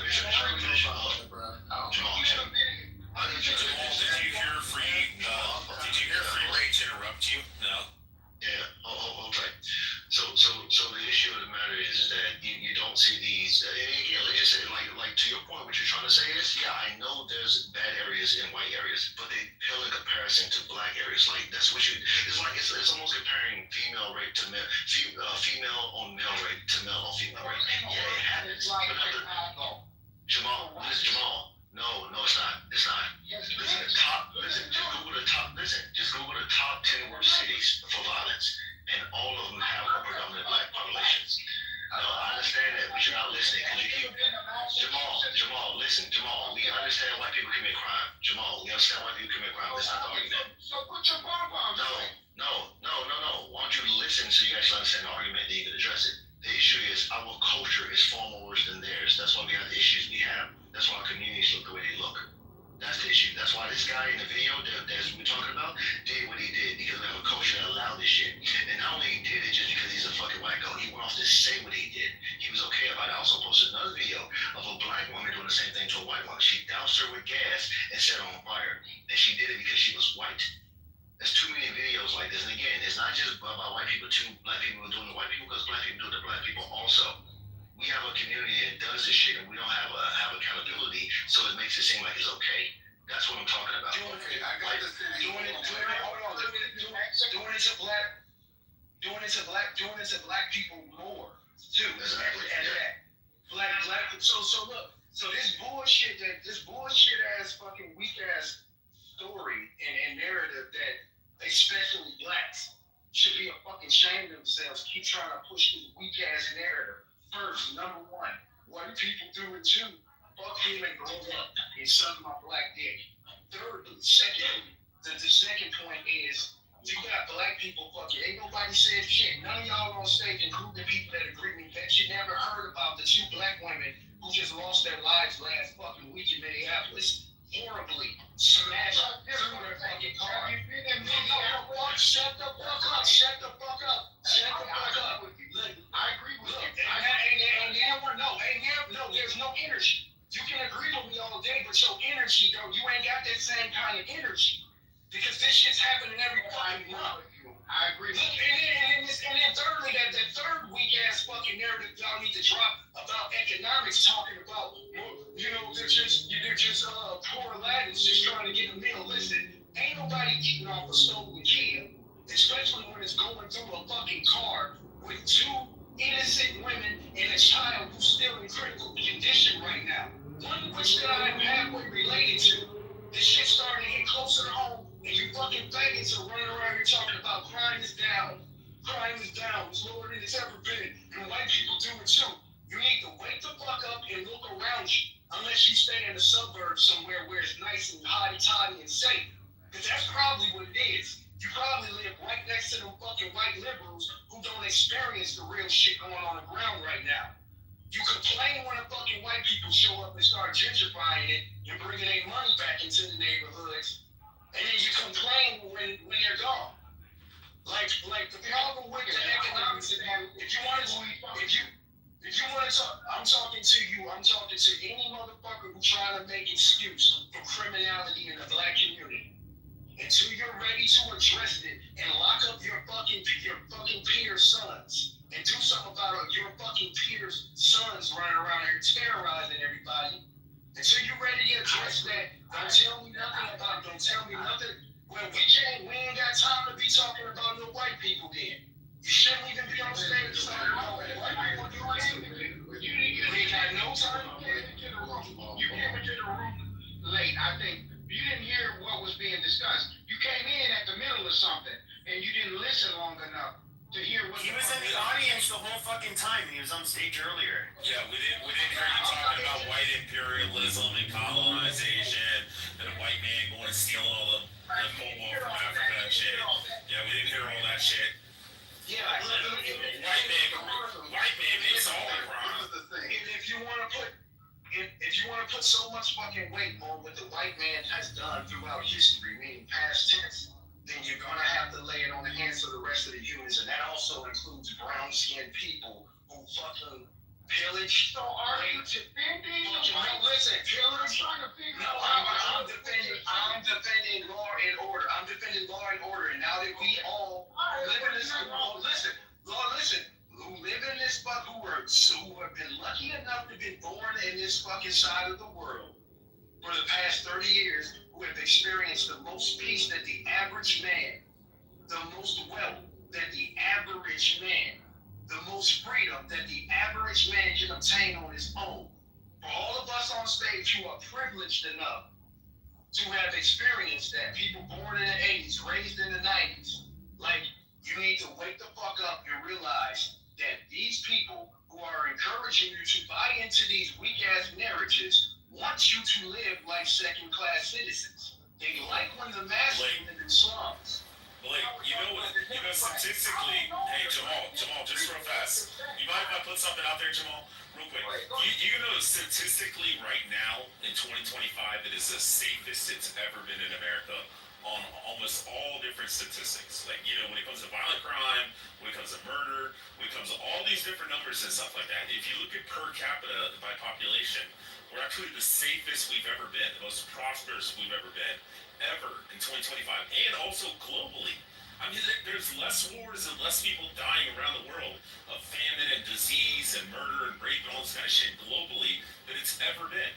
Like, people are like, oh, well, look at all these terrorist attacks and shit in the Americas. It's like, well, look back to the 20s and 30s when they were killing senators and trying to kill the president, like communist uprising groups. I mean, literally the reason the FBI even fucking exists today. I mean, you know, it's the safest it's ever fucking been, and people still want to fucking bitch and complain. I mean, we've had 2 black presidents. You know, the reason why it is the best it's ever gonna get. Pass the microphone. Okay, I'm gonna do the top 5 cities. This is the top 5 cities with the most drug use, and I posted it. Do it by murder, dude. Yeah, violence. No, because Jamal, go on. I said violence, Arthur, not drug use, by the way. I said violent cities. Well, you brought up you said black drug use, right? No, I did not say that's the most violent cities. I said nothing about drug use. I don't give a shit about drugs.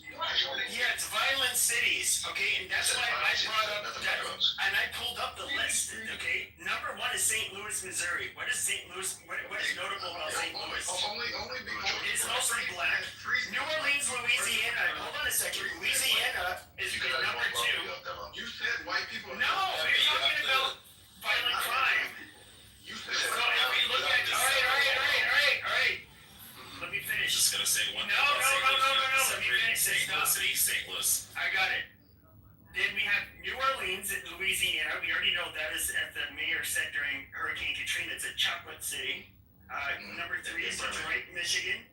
Number 4, Washington, D.C., majority black. Atlanta, Georgia, I think it just turned majority white at like 50-50.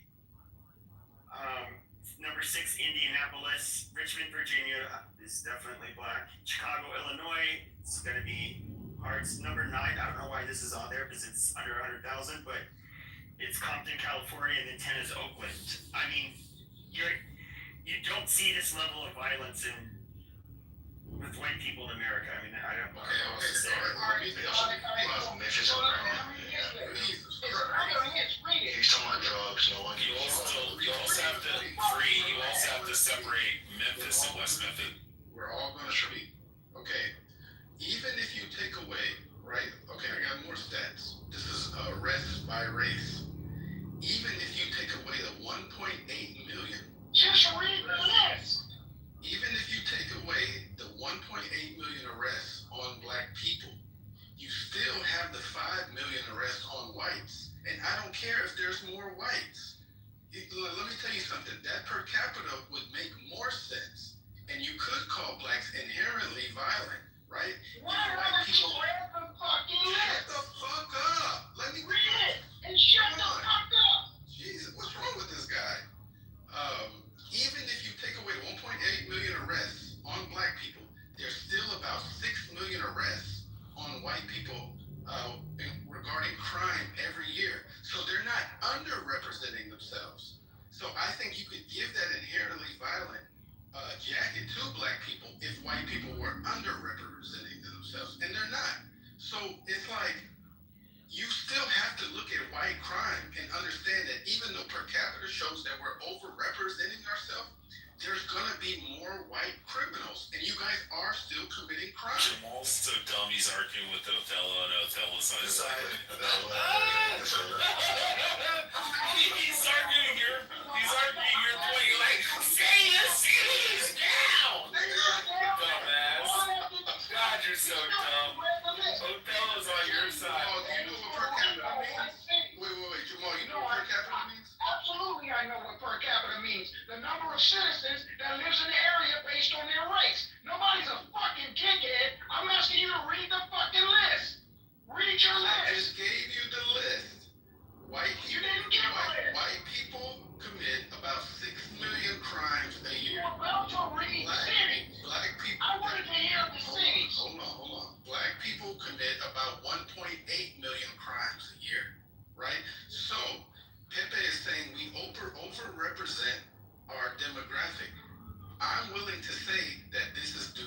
economics, the overrepresentation part, right? Because white people don't overrepresent themselves, but they don't underrepresent themselves. They're right at where they are in regards to their population. But I think the key factor for the overrepresentation for black people per capita, right, the 1.8 million, is economic base. You made your argument. You were yelling at him. He still hasn't read the fucking list. There was a list that he was about to read that was talking about the amount of drugs and some of these white ass. Read that list. Okay, this is the most heroin usage. This is the most heroin usage. Omaha, Nebraska is number one. Omaha is a lot of black people. Wait, Jamal, have you been to Omaha? Omaha's a fucking ghetto fucking city. No, it's ghetto. Let's go to ChatGPT. Let's look at the numbers. It's white as fuck. The whole state of Nebraska is white. Hey guys, I want you guys. Omaha's like where 99% of black people in Omaha Nebraska. is the blackest place in the whole state of Nebraska. That's what I said. If the Coles Brown is just doing coke and meth. You guys shut the fuck up and moderator's trying to speak. Thank you. If he was just doing coke or meth, this wouldn't be a story. I'd be perfectly okay with it because he was harming himself. This fucker was harming someone else, and this is what we're talking about. That's why this whole drug shit, no one gives a fuck. White people who do drugs are harming themselves. That's something that they have to figure out on their own. It's them. It's not like they're sneaking drugs into other people's bodies. They're doing it to themselves. Just like we do to ourselves. The crime, dickhead. Bullshit, sir. It's culture, dumbass. It's culture. You get more what you allow. So when you just sit here and have recidivism, when you want to give a slap on the wrist to a fucking murderer or rapist or somebody who's out there in fuck up the city. Wait. Okay. I just looked up the numbers. Free. I just looked it up. Omaha is 11.7% black. 13.5% of the U.S. population is black. So it's actually the same what it is overall for the country, you fucking retard. Oh, you're so stupid. You only make up 13.5% of the population in the whole country. It's 11.7% in a state that has like fucking 1% black in the entire state. That means I'm sure Omaha. God, you're so dumb. Where's the other 89%? What does that mean? It's actually only 60. Hold on, you simp faggot. It's only 63% white. It's 63% white, 11.7% black, 14.7% Hispanic, 2.6% Asian, 1.5% Native American. You fucking retard. So it's actually on par with the actual national average, you fucking idiot. Yes, that's the fucking national average too, you retard. God, you're dumb. You fucking dumbass. Omaha is a white goddamn state. Omaha. You know what I'm getting sick of? You know what I'm really getting sick of? This is, I'm just letting you guys scream over each other, and first of all, I have to listen to, a black person with a room temperature IQ sit here and want to deflect the fact that this feral fucking ape, slashes white girl's throat, and you want to start deflecting by talking about drugs and white people who do meth and all of this shit. No, you shut your fucking mouth. You white fucking cracker. What's the next thing? He's not even a white cracker. He's fucking Mexican. Pepe is Mexican. You kept it. And I still I'm not actually Mexican. anyway. I know you're not. You're French. Somebody said needs to work. No, it's a running joke, Pepe. The next city is Indianapolis. Wait, what type of fucking grinder shit are you guys doing? Ludwig, did you like some faggot? That's Indiana. Go ahead, keep going. Indiana is not white as fuck. You've been there, been to Indianapolis or Peoria. I just drove out of Indianapolis. It's Peoria is Illinois. What's the other one in Indiana? It's real bad. The next one is Columbus, Ohio. Well, Columbus, Ohio is all black. That's black as fuck. I'm in Thomasville, Ohio right now. Yeah, it's black out here. The next one is Nashville, Tennessee. Nashville is black too. Nashville is white. Nashville is white. Knoxville is white. No, Memphis is black. Hold on. Yeah, Memphis is the most black. Nashville. the most black, Knoxville is the most white, and Nashville is a mix. So I'm from Kentucky, trust me, I fucking know. It's a nice city. It is, in certain areas. The last one is surprising. Oklahoma City. Oklahoma City is, That's a lot of blacks in Oklahoma City and Tulsa. Don't do that. Don't do that. It's white as fuck. None of them are white. I bet it's on par with the national average one of them. It's on par with the national average, my ass. It's over Let's look it up. 60%. Hold on. Well, that is national average. 60% of the U.S. is white. My black ass. You're like making it sound like there's like 1% black. It's like 12, 13%, which is the national average. It's So not. it's actually equally represented. No, Guys, I'll make it. There's a little bit of blacks out there. There's a small sliver of the Listen to Uncle Rumpus finally concede. The fucking truck driver. Wait, when you say there is a little bit of blackness there, is it comparable to like happens to be a little bit of a faggot? No, I'll give you an example of where it's a really black state. You can look at South Carolina is a black state. North Carolina. No, it's Alabama and Mississippi. Alabama and Mississippi. It's interesting how Memphis is pretty black, right? But it didn't come up in the top 5. Oh, look at this. Hold on. Oklahoma City. Hold on, guys. Oklahoma City, 51% white, 13.1% black. Wow. I mean, amazing. It's the same with the national average. What were you gonna say? Guys only make up 13.5. Yeah, but these are all majority white cities. Why not the black cities where the majority is black? Nobody's doing any fucking drugs. You see what I'm saying? White people are getting high.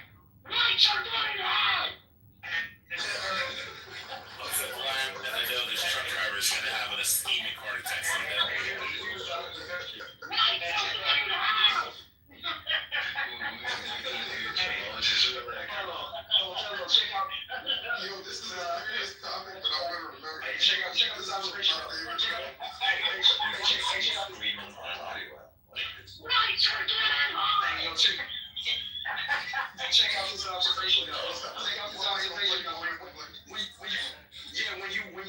Here's an observation of perception. So look, when you had listed off Knoxville, dude said, yeah, Knoxville, that's a nice city. Nice looking city. Yeah, Knoxville is predominantly white. He said, look, exactly.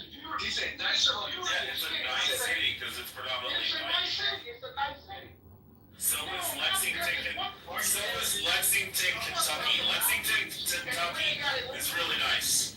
Louisville is fucking terrible because Louisville is full of blacks. Louisville is not as pretty as Knoxville. Oh no, Louisville is full of blacks. Yeah, because Louisville is full of blacks. They ruin the whole city. Louisville is dirty as fuck, bro. Okay, let me be Not like Nashville. Lexington's predominantly German and Swiss. It's really nice. Hold on, Jamal. I'm gonna give a new number. Okay, this is black on black crime per year. Okay, 12,000 black people die from black on black homicide per year. That's way under 1% of blacks. That's good. Right? So there is a problem. Listen, there is a problem. I'm not happy with the number. Read the white number. But with Whites are killing each other. but with women. Whites are killing each other.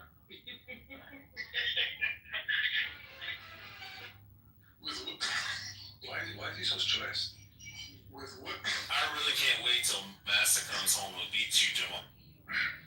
What Trump is doing, by sending the troops into these major cities, I can see that number halves, to about 6,000 to 7,000, and slowly dwindle as they stamp out not only homicide but sex trafficking, illegal gun selling. How are you going to sell drugs with these people on the street?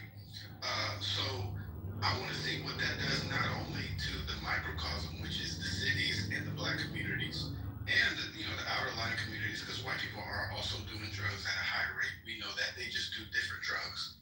I want to see what that does to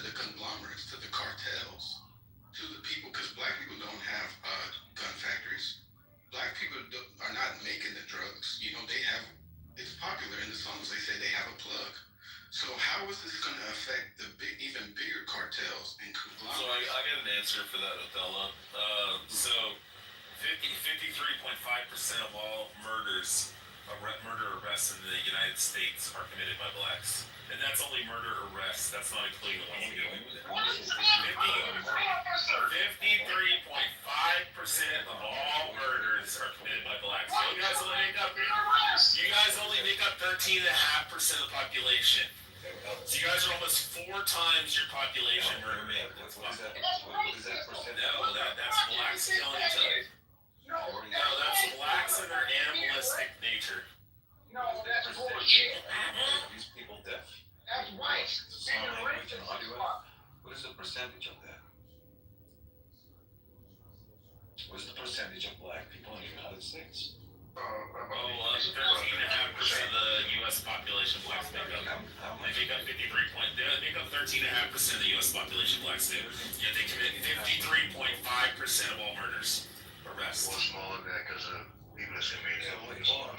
When you say 53%, they're murder arrests. That's the arrests that are made for murders. That doesn't count the ones of the murders that get away with. So you're saying somebody put this Jamal Al-Qaeda figure in the article like 59. Also 20.8% of all other murder arrests are done by Hispanics. So between blacks and Hispanics, it's 74.3%.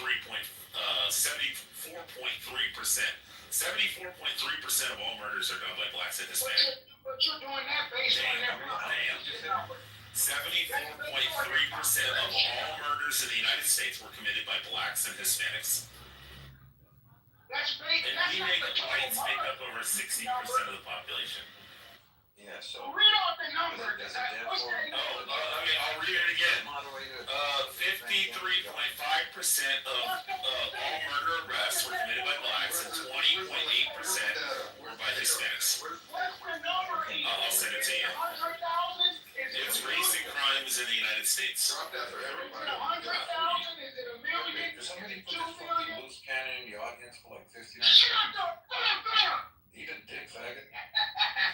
Alright, guys, well, I'm gonna close the room. I just need a short It's one, in the chat. but I appreciate it. Wait, What is it? What was the number of it? It's in the chat. Alright, catch you later. 74.3% of all murder arrests.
I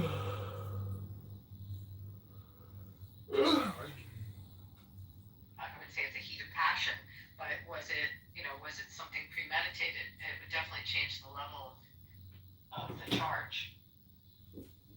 Right. Yeah. It's hard to determine though, right? I mean, if it's premeditated, it's still hard to determine if it's premeditated due to race or not if the guy's schizophrenic. Yeah, and if he's been schizophrenic for, I don't know what the rules are. I think it really comes down to to what degree does he have control over his own mind. If he's been completely out of his fucking gourd for the last 15 years and very, very schizophrenic, it's hard to charge him with anything other than, well, I don't even know, but yeah. I mean, is it predetermined for the last 15 years the man's been living in a dream? I guess it is. I think according to law, am I right, Abby? As long as the man knows that what he's doing is wrong, then he can be charged with being responsible for the crime. Well, you're talking about the question, sorry, now my dog's going. The difference between, there are tests for sanity, knowing between right and wrong. I mean, that's all that is a defense to, it mitigates the crime and it's a defense to the crime, but it doesn't determine the charge. It just would be a defense. Wouldn't it be like, and wouldn't this play a major part in court is the amount of times he got arrested before? Well, yeah. What was this guy had a really long record, right? Yeah, he had a huge record. Lots of mentally ill people do, can do. But, I mean, when you look at it, it's like, doesn't it make sense that this guy shouldn't have been out on the street based on his arrest record at least? Oh boy, well, you get me, that's a whole other subject. And No, we were talking about it earlier. That's the thing. It's a pretty blue city where he is. I don't know how the DA is in that city. I mean, I was just reading in my city back east that someone had just killed a woman on the street in broad daylight in the middle of Center City. The DA just reduced it down from murder to involuntary manslaughter. I mean, and that because it's a very soft DA, and the cops will arrest. The cops will charge them, arrest them, and then it'll get lightened up by a DA that believes in a lot of bail reform or not letting repeat offenders out. I mean, that's the big issue in New York. There's all kinds of articles on it. What do you think? So, Abby, I don't want to get political, but it's political. It's a big political football in different cities. Oh, yeah. And people, and I'll leave you with this last comment, because everyone always pays attention to, in state races who your governor is, or your city who your mayor is, and you need to pay attention who your state attorney general is and who your district attorney is and who you're electing in the states and in the municipalities where it's election and not appointed. Like, people just don't focus on those races, and that's what really could kill you in a city. Can I ask you a legitimate question? Please, I just really want to ask Abby this question. Abby, what is going through the heads of people that work in the judicial system, that work in the political system, that push to put... Now, don't get me wrong, I don't think that everybody deserves this, I think that some people should be let off light, but when it comes to violent offenders or people that have been doing it over and over and over and over again and taking advantage of the system, what is going through all of these people's heads thinking that bail reform is actually doing the community a service? Please enlighten me. I will enlighten you, and it's not going to even be fully my words. I'm going to find the article. Just to give me a minute to get it, but I'll give you the highlight. Go for it, yeah. There's an article. It was published in the Free Press, which is Barry Weiss's, newspaper, her journal. Yeah, I know her very well, yeah. So it's called The Takeover of the American Legal System. And what has happened is CRT started getting taught in the law schools, and it tracks what's happened, and it starts in the law schools, and it starts teaching people that our system is such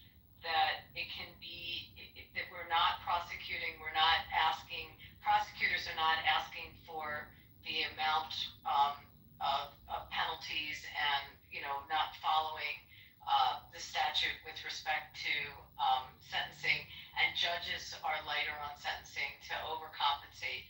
And it just talks about exactly what you're asking. And it has now permeated from the law schools into the legal system so much that it is really skewed. And I'll give you one example, and it's in the article. A lot has to do with how lawyers won't even take cases anymore if it's a client they find, like a corporation that they think pollutes, or a client that is unsavory to them. Like it started off talking about the Harvey Weinstein case and the firm that had that case. And I mean, my schooling was you took the client. Like that's just, everyone is afforded the right. And whether it's distasteful to you or not, I mean, that's why Jewish people represented the Nazis in the Skokie case. I mean, it's just that's an oath that you take, and it's the right thing to do. However, in this one case they talk about, and I'm paraphrasing a lot of it, but during the riots in Minneapolis, there was a guy that threw a Molotov cocktail or some incendiary device into a pawn shop, and in anger as he was rioting, and there was a person in the pawn shop, a father of a few, and he died.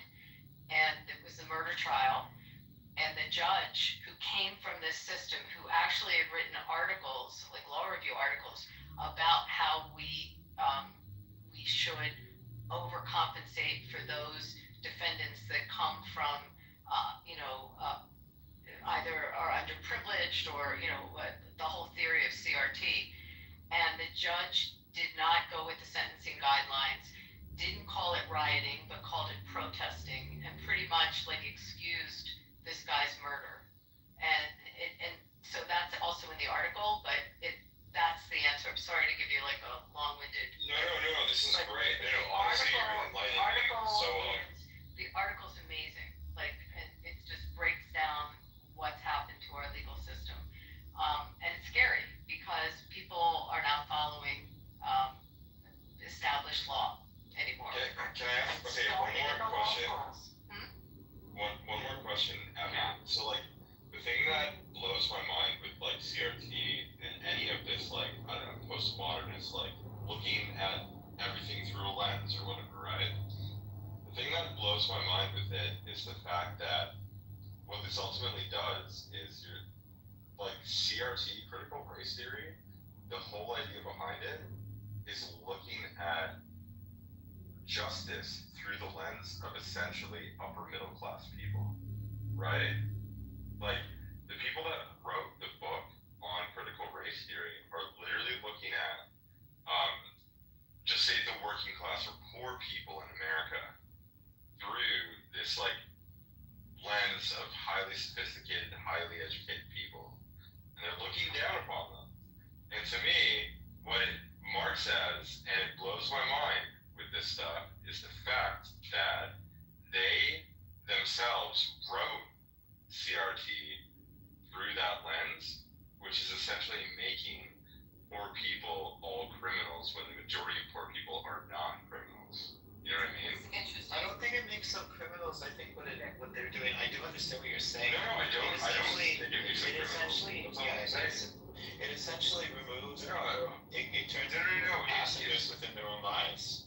But Matthew, like the point that I'm making is that they care about these lenses so much, but the whole doctrine is written through the lens of upper middle class, like fairly wealthy people looking down at working class people and essentially turning them into all criminals. That's like what I'm saying. Okay, so I think what it is they're looking down at people, so if you belong to a specific group, therefore you don't have agency. It's like Foucault's ideas. He wrote about, because he was a pervert basically, and he tried to defend himself by saying, the world's not a fair place, therefore I am not, how can I possibly be held responsible for my actions, sort of deal. Baker has a great deal. But that's a scholar. That's a person. That's highly educated. I'm agreeing with you in that way. There's a great book, and I actually invited the guy on Clubhouse once. I think he did come in, because I don't really like ideology. ideology so much, which is, anyways, I digress. He's called On Postmodernism. I'm here in my laboratory. On Postmodernism by, who is it by? Is it Stephen Hicks, Professor Stephen Hicks? And it's a Yeah, great. I know Stephen Hicks. Yeah, I know who he is. Yeah, I invited him. I spoke with him a bunch of times. I invited him here on the app talk. I think maybe he did join up for a little bit. This is, yeah. But so I'm in line with your thinking, anyways. I put it at the top, the article, and I'm sure there's been other stuff written since. It's really well written, and it'll explain the story to you. I think there's a fine balance. Like, I think, society is not fair. Like, up here in Canada, our biggest problems, and definitely they were screwed over big time, was the Native Canadian people. They really were screwed over. But if you turn any group of people into a very different, exceptional class, and where our government, I don't know, it's difficult to say this in an articulate way, but it's almost like an infantilization. Right? And then if you throw, drugs and stuff like that, how manipulative drug addicts are, they're going to use the system to maintain their way of continuously milking the system. And then there's, in Vancouver, there's a massive number of special interest groups, and all the drugs there is legal, and then there's people selling heroin legally for the government, and it's big business. It's horrible. I live next to a native reserve in Canada, and yeah, like fucking crazy weed and stuff like that. But I don't smoke weed anymore. But with that being said, though, yeah, there is an infantilization. Like the thing that I find weird about the reserve situation in Canada is that there's sort of this like separate but equal kind of thing going on, if that makes sense. Where it's like they give them their own space, the government gives them money, but you want them to live off in their own areas. So it's kind of weird. It's a complicated thing. I mean, our government really did fuck them over. There's no doubt, no we can. No, I agree with you. Yeah, I agree with you 100%. But no, I mean, but this is the thing that I find so bizarre about this whole woke fucking critical race theory shit that happened, is that these are like highly educated, powerful people that are trying to get you to look through the lens so that you can be more relevant or whatever. But like ultimately, the source of it all is looking at the world through the lens of like highly educated, upper class people looking down on poor people. I think that's like the ultimate mistake that they made, was try to look at the world through quote unquote a lens. They made a massive mistake by doing that, because their writings, critical race theory, I've read critical race theory, the whole thing comes across as like a very, very, and it's actually not bad. Like, I think it's, the writing's great on it. But with that being said, the ultimate compromise there. I know.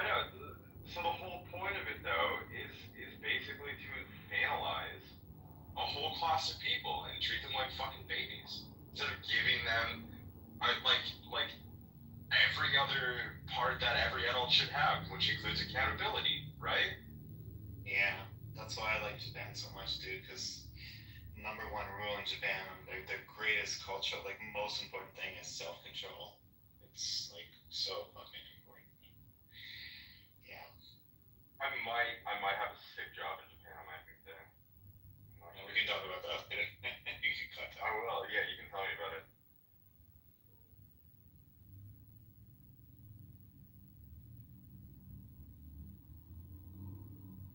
I'm still struggling with Mike's incident. I haven't gotten beyond it. Well, the guy that punched his window? Yeah. Man, that's weird. No, I know, because it just like brings back, I'm telling you, Mike so much road rage here, you know? Yeah, I'm over it. Why are you?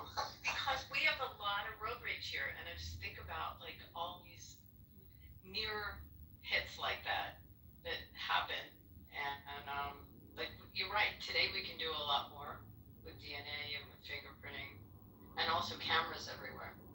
Well, I'll tell you one thing that I've always thought about. One thing I thought about in retrospect quite a few times. My brother is a pro gun dude, and he always has a gun on him everywhere he goes. And he has probably multiples in his car. And back when it happened, he told me, he's like, oh man, I would have had a gun in my glove box, and when that dude started hitting the back of my car, I would have gotten that gun out and I would have put it on my lap. And then when that dude punched that window, I would have shot him right in the face. And you would have been waiting, right? And I said, yeah, but if you would have done that, like when I look back, I mean, I didn't go into all the details, but when I look back at his car after he pointed his gun at me or whatever, I kind of looked back to where he was. And because there's multiple people in the car. And one of the other guys in the car had a gun, and he was like holding it up in the window, like to show that he had one too. So in my mind, if I would have shot him, the dude in the car would have shot up my car and possibly killed me before I ever even got a chance. And so I started thinking, like, it just seems to me an example where a gun would have escalated it, whereas because I just looked in there and said, I'm sorry, or whatever I said to him as he was pointing at me, that it diffused. So I've never forgotten that point, that like, if I would have killed him, I would have had a right to, but then I probably could have been killed, but because I didn't have a gun, nobody was killed. And It's not like ferrets, dude. It's like burying your head in the sand. It's only thinking about forward-sorted consequences. You know what I mean? Like, guns are not the fucking solution. I know they're important. I just got my license. I'm gonna get a gun from my house for protecting my house.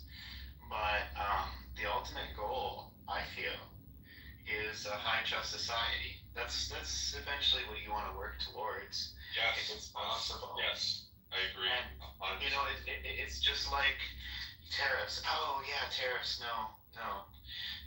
Tariffs is like, sorry, China's making better fucking electric vehicles. Keep them out for a while, but in that time, while you're keeping them out, get on Elon Musk's ass to make cheaper and even better electric vehicles than the Chinese do.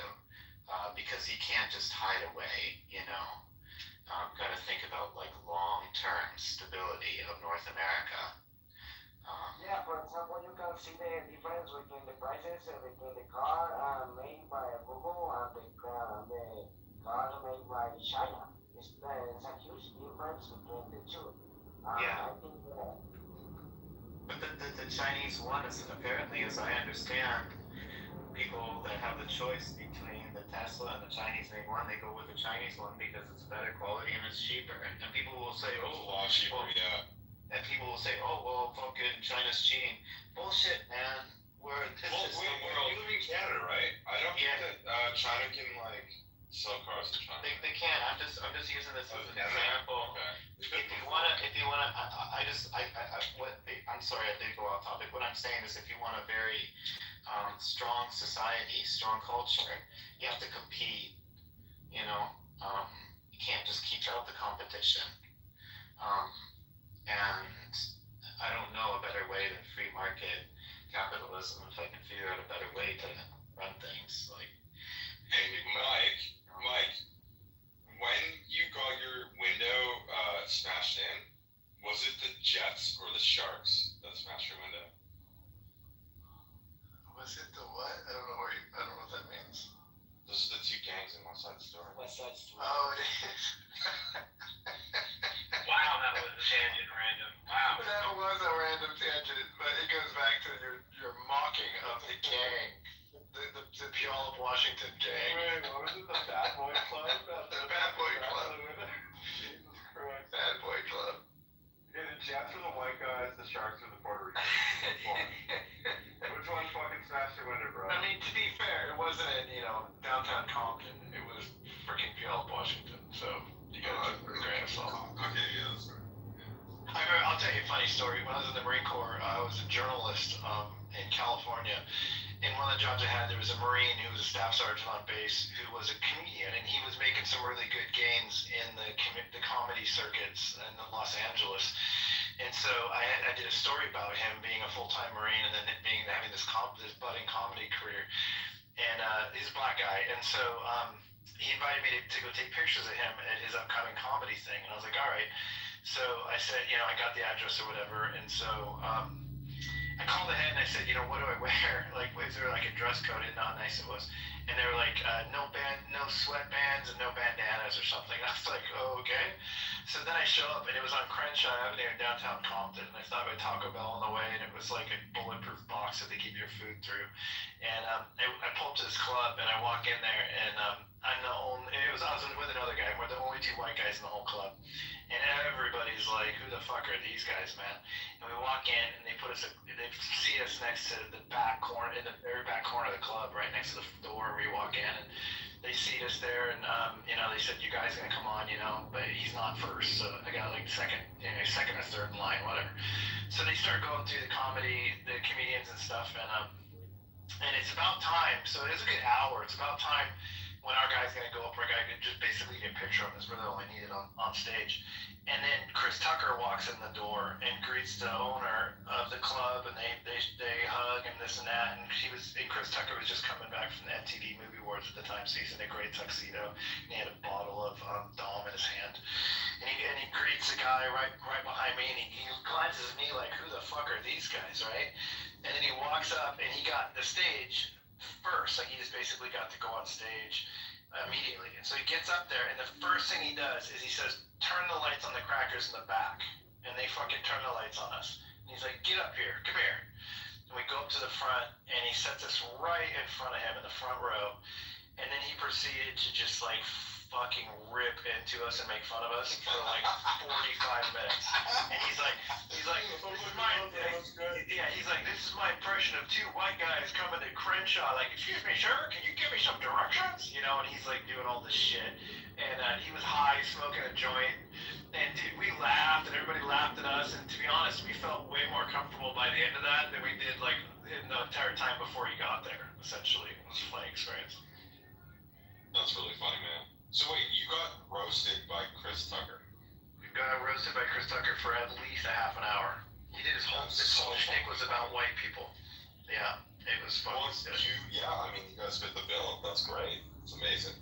And he kept putting the lights back on us even when we were in the front. They turned on us, and everybody, I just turn around, everybody's just laughing at us. It was funny. You should have been like, "Why are you on the Epstein list?" Then he would have walked off stage and laughed. I forgot about that. This was in the mid-90s. So he didn't even know Epstein. Yeah. I forgot about that, though. He's on that list, that's right. Yeah, like 25 times. So I don't really do like comedy shows, but like my favorite one was seeing Jackie Mason. He was hilarious. He was absolutely hilarious. But after seeing him in a great comedic performance, like seeing any other like comedy show, like these small comedy clubs, doesn't meet that level. I used to have a roommate that was a comedian when I was young. All I can say is, if you can't afford to live alone, never live with a fucking comedian that needs a roommate. That's all I can say. He's like nonstop. Dude, they're crazy, dude. Craziest people on the planet. He's practicing his material on you.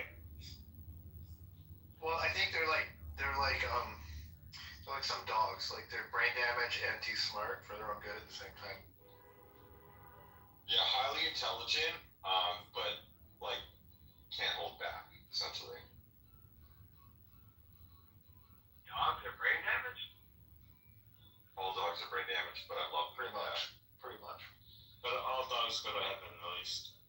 They definitely go to heaven. The Pope, remember the last Pope said they go to heaven. That's I right. actually don't know if my dog's gonna go to heaven. He's been pretty bad. How many people has he bitten? He hasn't bitten any person, but fuck, he's killed like too many rabbits at this point, man. Well, the rabbits deserved it. Rabbits don't go to heaven, only dogs. No, honestly, go back to those rabbits, I'm not gonna lie. I mean, you can cook the rabbits.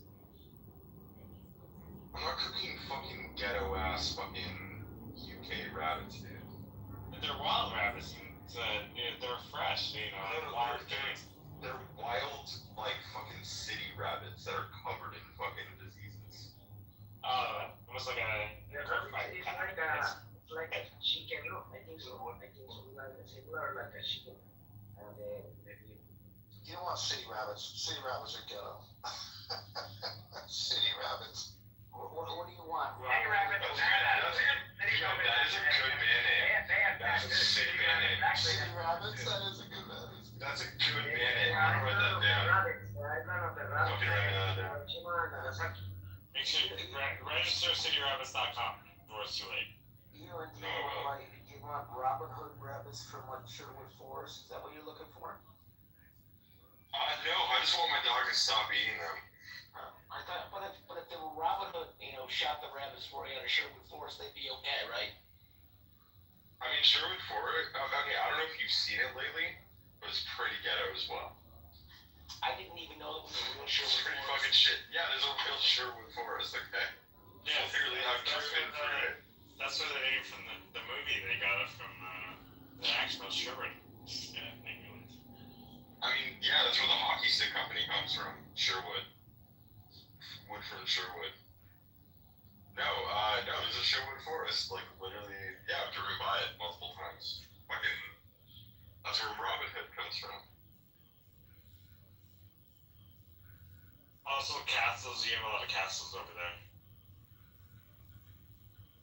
Yeah, until my wife and I decided to leave this country, we were gonna buy not a castle, a church in Scotland and convert it because they're so cheap and you could do tons of cool shit there. Yeah. So where are you guys gonna go? We're in the middle of figuring this out right now, but the U.S. is more likely, but I might have gotten an insane job in Japan, so. I'd choose Japan over America. I love America though. I fucking love America. No, I love America. I'm Canadian. I fucking love America. I love Americans. I've spent a lot of time in the U.S. Honestly, I really like America. So Japan that's my first choice. Japan is like going to Disney World to me. Like, it's fun, but I wouldn't want to live there. I mean, I was there 2 years, and it was more than enough. Like, I didn't want to live there when I was done. Like, I enjoyed it. Don't get me wrong, but yeah, I did. I got the talk from like the person that wants to move us there for the job, and yeah, it's a little bit intense. I'm not gonna lie.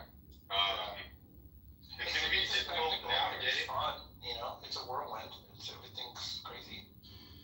I also know the U.S. very well, so I know like which areas I would want to move to and stuff like that. I had a weird reason. I dated a ton of Japanese girls when I was there, but I never wanted to marry one of them. And the main reason is there was this language barrier about like I'd just tell a joke and they would never laugh at it because it's just the language didn't translate well. Or I'd try to tell a story about like my childhood and I'd mention something like watching the Brady Bunch and they'd be like, honey, Brady Bunch, what is that or whatever. I'd be like, oh, it's never mind. It's like I just saw like my future of having to like explain things too much, and it was just tiresome. I was like, I gotta marry. I ended up marrying an Asian girl, but born in America. But I couldn't marry a Japanese girl forever. What is the sensation of working there in Japan? It's intense. Don't work for the Japanese, dude. Don't work. You don't want to work for the Japanese, I heard. Yeah, I did. You ever seen that movie, I'm not gonna be working for the Japanese, but. You ever seen the movie Gung Ho? That's everything. Matthew, I was going to ask you that about Ewan. If Ewan works with a bunch of Americans, even foreign American in Japan, will they still be influenced by the Japanese work culture or not really? No, not really. I don't think so. It depends how Japanese or how American the company is, right? Right. But I would actually argue. Yeah. I would actually argue that I'm even more disciplined than in my role as like what I do for work than the Japanese. I'm like a hardcore. No, trust me, dude. Honestly, I don't fuck around. No, I take this very, very seriously. No. I've already talked to them. They work to death sometimes. Like literally, they die and working because. I've literally almost died for seriously. The problem with the Japanese is that it's very hierarchical, and they don't even like always care about like the results. They really care about like whether you did everything their way on the road to getting those results. So it's a different thing. Oh, that sounds like a nightmare. Yeah, you gotta follow their specific process. Even if you think it's luckily I'm working with all Americans. It's working with all Americans. So then you should be fine. I mean, it's may I ask which company doing what and in which city? I can't tell you that.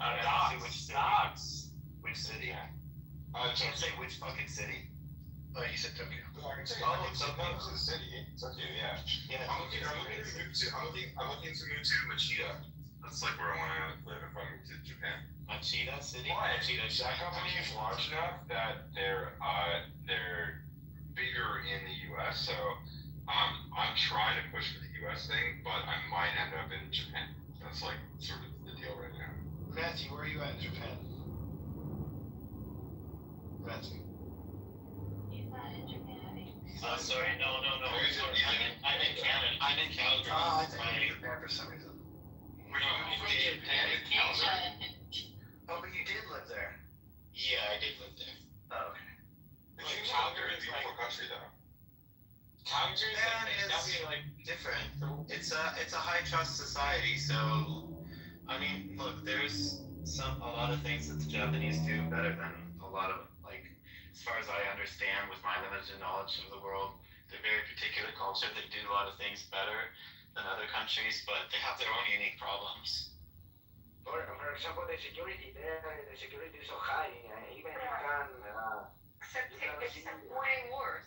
That one they're not so great at. Sorry. That's great, Abby.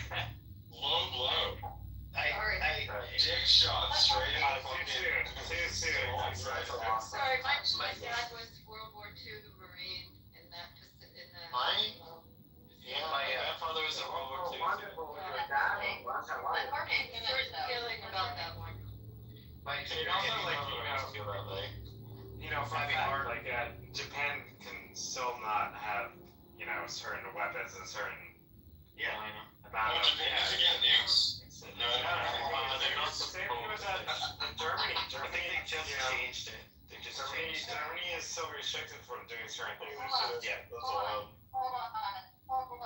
Everyone keeps talking about Jorge every time he tries to talk. Jorge, were you able to answer your thought? Don't worry. Go ahead. I only mentioned that Japanese is the only way you can get a job, and if you are a foreigner, is job as a teacher. I think so, and that is true or not? It's the easiest one to get for sure. It's like if you move there as a young person in your 20s and you just first land there, you can get a job there. You can get a job teaching Spanish there though too, Jorge. Anything. Is he Portuguese or so? Where are you from? Alright, wait, I have a question. Are you Cuban by chance? Did you have like a Cuban accent? Jorge, where are you from? Yeah, just curious. By the way, nice to meet you, everyone. Gracias. Wait, which country though are you from? Jorge, where are you from? I'm from Chihuahua. I'm located in the north of Mexico, and next to the border of USA. Yeah. Cool. Hey, when I lived in Japan, the only time I ever interacted with the Japanese, like saw Japanese crime or whatever, was other than Marines doing it out in town, causing like havoc, was I spent the night in a hotel one time with this girl, and I came out to my car, and it had been someone had jumped like on my car, like on the hood and on the roof, and like kicked the mirror off of it, and then Was it in Kabukicho? it was in Iwakuni, south of Hiroshima. Was it a Skyline GTR? Yeah, Skyline. I had a Honda though. I had a Honda Accord. But they had jumped on like multiple cars in a row, like 1, 2, 3, 4, whatever, so down the line, and they caught the guy, and so they told me when I came out, the police were already there, and they're like, we caught the guy, we're gonna have him see you on base. So they came on the Marine Corps base, and they called me in to the police station on the base. And here I am, I'm 6'3", I'm wearing a camouflage uniform, totally intimidated, and this old guy in his probably mid-50s comes in, and he was just fucking terrified. He had two Japanese cops with him, and they made him like approach me in person and apologize to me, and he gave me a check with a bunch of money for the car that I had gotten a quote for it, and he just bowed the entire time. never even looked up. And then they said, he's got GoMed money for you. And I said, what's that? And they said, it's extra money and you have to count it. And so they gave me this other envelope. And so I think the car was like $1,700 for fix or something. And the GoMed was twice that. It was like $3,500. And he had to show up on the Marine Corps Air Station base and give it to me in person. And he was fucking terrified. Oh, I love Japan. I want to move there so bad right now. The way they made him, fucking I know amazing. it's not harsh, the way they made him look like But that's common in Japan. You have to take responsibility for your own group, especially you guys being soldiers, because if the soldiers had done something stupid, the Japanese would know. Like, let's say the Marines went out, and it's happened a bunch of times actually. A bunch of U.S. Marines went out into the town, did something stupid. Then all the townspeople would be like, fucking Marines. Like, it would create bad relationships between the two groups of people. And they have enough forethought to understand, well, it's not logical to blame groups of people. They understand that people tend to do that. And so in Japan, it's always like, my group apologizes. So, it's like, when the fucking, in Japan, like, even, I think, almost, like, to the level of daycare, like, to, like, fucking 6 years old, Japanese schools, they don't have, custodians, they don't have people, like, cleaning the school, they don't have them, like, weeding the gardens, or doing the flowers, or taking care of the dogs, or cleaning the washrooms. It's the little kids, they do all this stuff. Like, literally every single day at the end of the school day, they take 30 to 45 minutes, and they clean the garden, they feed the rabbits, they feed their pet dog, whatever.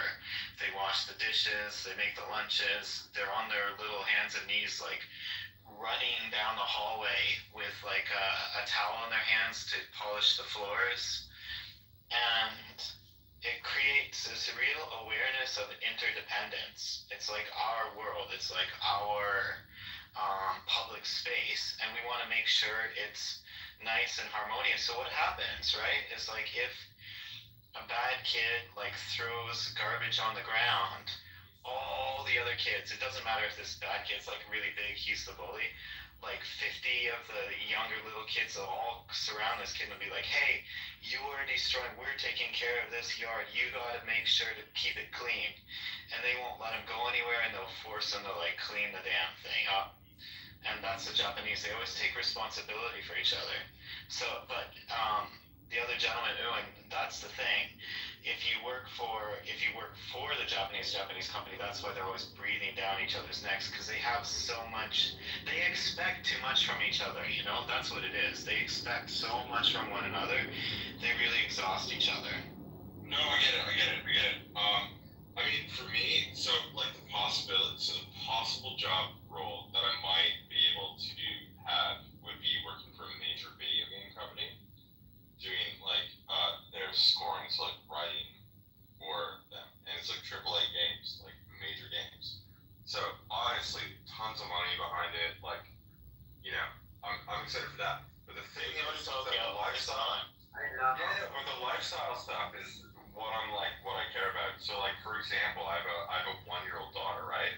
I don't want her to grow up. She's white as fuck. She's like, she looks like a white sheep. Okay, it's like I love her to death, but like I would worry maybe about her like growing up in a situation where she's like an outsider, right? So I'm like trying to figure out. Yeah, she will be. Yeah, it's inevitable, right?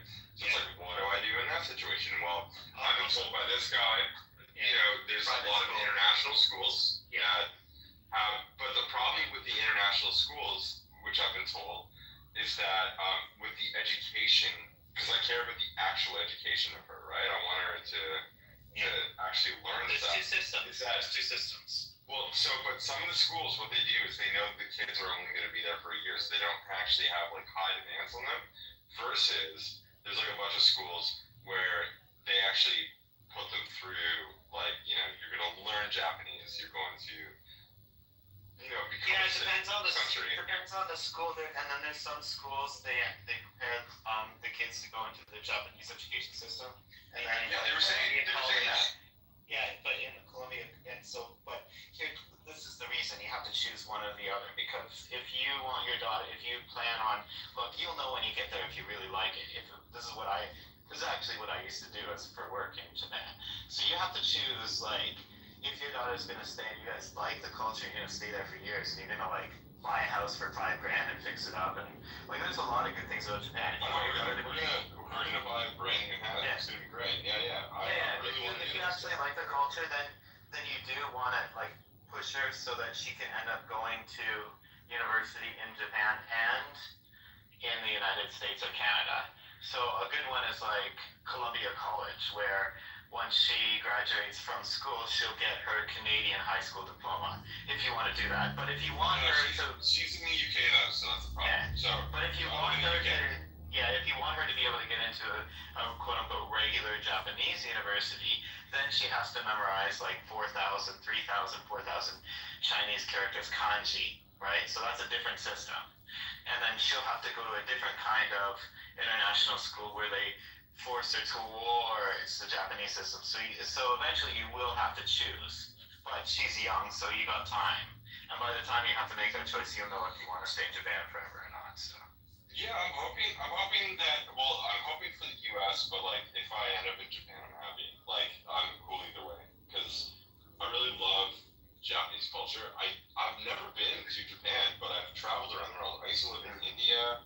I spent like a lot of time in China. Again, Tokyo's great. US. Yeah, it's exciting. Like India, like it's exciting, but it's super orderly. But here's the thing. Like a lot of people don't like being an outsider, but then a lot of people like being the outsider. I never really minded being an outsider. I was like, fuck, whatever, I don't care. Yeah, I'm in Japan, like I'm an outsider. Yeah, no, that shit doesn't bother me at all. Like, what I want, like the most important thing for me now, being a parent to a daughter, is making sure that she grows up in an environment that's good for her, right? So the U.S. to me feels like the best environment for her to grow up in, to be honest. That's what you value. And where in the US would you end up? I mean, there's a lot of places that I really like in the U.S. So you said you were with bands around the U.S., but I've also just gone to the U.S. a lot. I have a ton of friends around the U.S. Texas is probably like my first state, but I really like Georgia. I know that you guys are gonna boo me on this, but I really like California. There's certain parts of California that I fucking love. No, I love California. I just love California. I think it's fucking gorgeous there. California is the prettiest state in the whole nation, so I mean that's a given. Oregon. I like parts of like. I'm from Seattle. California's way has. No, I'm not talking about. I want to live in like a more southern state though. Like still even though Pacific Northwest still rains all day. Like. My house I lived in Snoqualmie. It was my last house. Yeah, it's beautiful. Yeah, but it doesn't have a redwood forest. Fucking California has so much diversity. California is probably amazing. The most amazing state. California is like the most amazing state. Washington's very one-dimensional. Like Snoqualmie, North Bend, it's beautiful, but it's like it's what it is. It's one thing. It's beautiful. It's one thing. Like it's just bad. But California has so many different things. Yeah, if you want to do that, just go to like I could just go to fucking Canada. I don't want to go to Canada. I fucking don't like Canada. I'm Canadian. Don't want to live there. Right. I'm like one with that country. Well, so, I don't understand. I'll be honest. I don't get the Texas thing. I don't understand it. I don't either. You have to drive for fucking ever to go anywhere else. I don't get it either. Georgia, I love driving. But it's ugly. You're driving too ugly. It's ugly. We are. No, it's not. It's not. I agree. Yes, it I is. love deserts. I fucking love deserts. Yeah, but it's so Deserts are my jam. one-dimensional. Georgia has trees, and you can get up in the Blue Ridge Forest or I mountains. like Georgia a lot. No, And I'm also, Georgia's like so close to everything. Like you can get New Orleans or Savannah is one of my favorite or. towns. Yeah, Savannah is like one of my favorite towns. I don't get people that think Texas over Georgia. I don't understand. MG, where's MG? We live in North Georgia. Here's why I like North Georgia. Yeah, North Georgia. West Virginia, by the way, I think is stunning. The problem with West Virginia, you don't have really an easy. Well, there's not a great airport. There's not a great airport to get out of.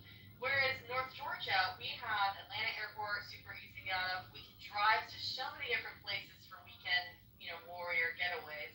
We have Chattanooga, Greenville. There's some, good regional. It's so, like North Georgia is the perfect place if you like to travel. I feel like it's easy to get out. A lot of yeah, you can go 6 hours any direction and have a completely different experience. No, I get it. I like Texas. I like the desert. Do you know what? Also, I like Houston. I don't like Austin. Hold on, Jorge, what are you saying? What do you consider to live in Texas? What is the advantages to be in Texas? Yeah, why do you want to live in Texas? What do you like? Okay, so first off, there's a major music scene that's building in Texas right now. So I think it's, what is it called? Like Ford something. I can't remember the name right now. I don't know. Why isn't Nashville on your list? Nashville's just you know what the thing about Nashville is that Nashville's oversaturated with artists. Everybody's trying to make it in Nashville, and there's like I've already kind of made it. Like I have my whole clientele base, so I'm not really like worried about that. I'm sorry, it's not Fort Lauderdale. It's San Antonio has a huge music scene building right now that I think could be really good. But I actually really like the desert. Go to Georgia. I mean, I like Georgia a lot too. There's a very good music scene in Georgia. The thing about it is they're both hot as fuck, but Texas is hot as fuck. Texas is so fucking hot. I like heat, man. I'm a heat person. Tokyo's fucking hot as a motherfucker and humid, dude. It's humid as a motherfucker too. It'll be like 100 degrees and 90% humidity. If you like that, there you go. Tokyo. But you should go to Tokyo just to experience that city alone. Like it's 48 million people. I'm going out for some meetings. I will be going out for some meetings with some people out there. And it will be my first time in Tokyo. They're gonna show me around. And When are you I'm going? excited for it. When are you going? We're trying to figure this all out right now. This is all in like the very early stages, but I've sent Living there sent would my never life. feel normal. It would feel like you're in an amusement park the entire time you're there. You'll never You want to fully know? adjust to it. Look, Yeah, I I get it. love I like it. love Dragon Ball Z, but like what I love about Dragon Ball Z is when they like portray a city, that's like what Tokyo looks like. And I fucking I'm saying that. No, I'm just joking. I'm just joking. I love. No. Honestly, I am a huge fan of like Japanese culture. I believe it or not, even though I come across as a massive asshole on this app, I'm very respectful of people. No, not you. No, you're not like that at all. No. Well, yeah. No, I think I would actually do very well in Japan. And you know what? My wife, Sarah, like she wants to do it too. She wants Japan. She's rooting for Japan. I'm rooting for America. Super safe. And do you want to work as a developer, designer, or something like that, or games? No, I work in the music industry, and I produce like a lot of music for people. But like, yeah, no, I would be doing like more of the music stuff, but I actually want to get into the sound effects department. So like, I want to be making sounds for video games because God, that's like so the person that I'm in talks with is a senior person in that role at the company that I can't tell you right now. So that's what I'm working on. Yeah. I hope I get it. Yeah, I wouldn't compare the money. Like if you got paid less in Japan, or more in America, it's like a different way of living. So it's really hard to compare just cash. I mean, the salaries are about the same. Your money's gonna go fucking way farther. No, the salary is amazing. No, the salary is amazing. I'm not worried about the salary. Yeah. No, I'm not worried about the payment. All you need in Tokyo, like to live the upper end, you need like $5,000 a month to even like support a family. I'm looking at houses to buy right now. Yeah. I do the same thing in the U.S. right now, but the thing about the U.S. is that it's so all over the place, and there's so many studios with this company that like, so if I do get like put in Nashville, I don't want to necessarily live in Nashville. I want to live like remotely and come in to work like hour drive. That's easy. There's a lot of great communities around Nashville that are phenomenal. No, I mean I have a ton of friends in Nashville, but that being said, I don't really want to be a part of like the Nashville music scene or anything like that.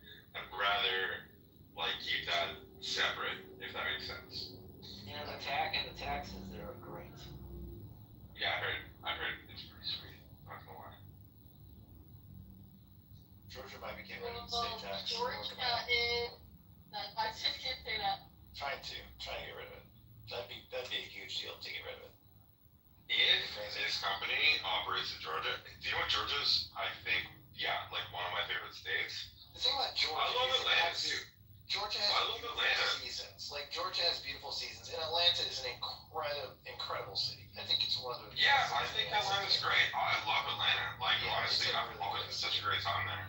Yeah. But Georgia has such beautiful weather. Like we get like 6 to 8 months of flawless, gorgeous weather in the spring and fall, and then the summer sucks for like 3 months, and then the winter sometimes is super cold, sometimes it's not. But it's like 2 or 3 months. I love how weather's better anywhere than Canada or England. Yeah, well that place, fuck yeah, the weather's horrible. Yeah, well I live in England and this place is a fucking shithole. And it's not even because of the weather. It's because of the fucking politics. This government is like fucking insane over here. So You're in Europe right now, right? Right now. Yeah. So it is what time? 2 in the morning? No, it's 12:55. It's not even that late. I'm just fancy. 1 in the morning. Wow, you got a lot of energy for 1 in the morning. Yeah, it does. Yeah, well,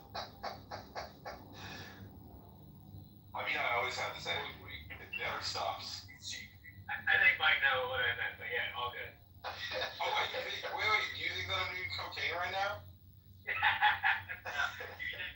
a little loquacious at the moment. I don't know if it's you're just amped up about the job or coffee, but yeah, all good. Clearly, you don't have a 9 to 5 to drive to every day. Yeah, exactly. There you go.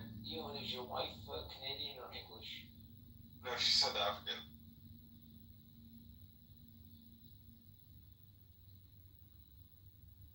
Jorge, you said you're from Mexico. Interesting story. When I was in Japan, actually, like I mentioned, as a journalist, one of the stories I did was a murder trial for some Marines. They were Mexican Marines, so U.S. Marines, who were Mexican, who were in Japan, and they had a gang, a Mexican gang called La Familia, and they were on Iwakuni, which is a small air station, about 1,300 people. And this gang of like 6 guys would go out into local Japanese towns, and they would rob people. They would hit them over the head with bricks, take their purses if they were women, or their wallets or whatever.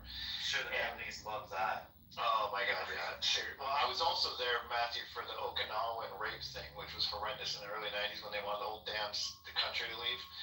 I covered that trial too, and that was freaking brutal. I'm surprised they didn't kick you out. The Japanese are they don't take well to that shit, right? Yeah, so if they could. So these guys were going out in town committing crimes, and then Naval Investigative Division (NID), which is like CSI basically. It's like the FBI of the military. They were on to these guys, right? They were like a Yakuza or something like that. No, they were called La Familia, and they were a Mexican gang out in town. Like they were on base. They were U.S. Marines, full active duty Marines, and they were committing crimes. And so, but they were being investigated by the military FBI called CID, and CID was onto them, and so one of them was an undercover informant. He was reporting to CID about what the other guys were doing. And so they murdered him. They took him to our E Club, which is this little really small place, and they stabbed him to death. And they threw him in a like a drainage ditch, a water ditch thing. And then we found his body, and then they had a trial for them in Okinawa.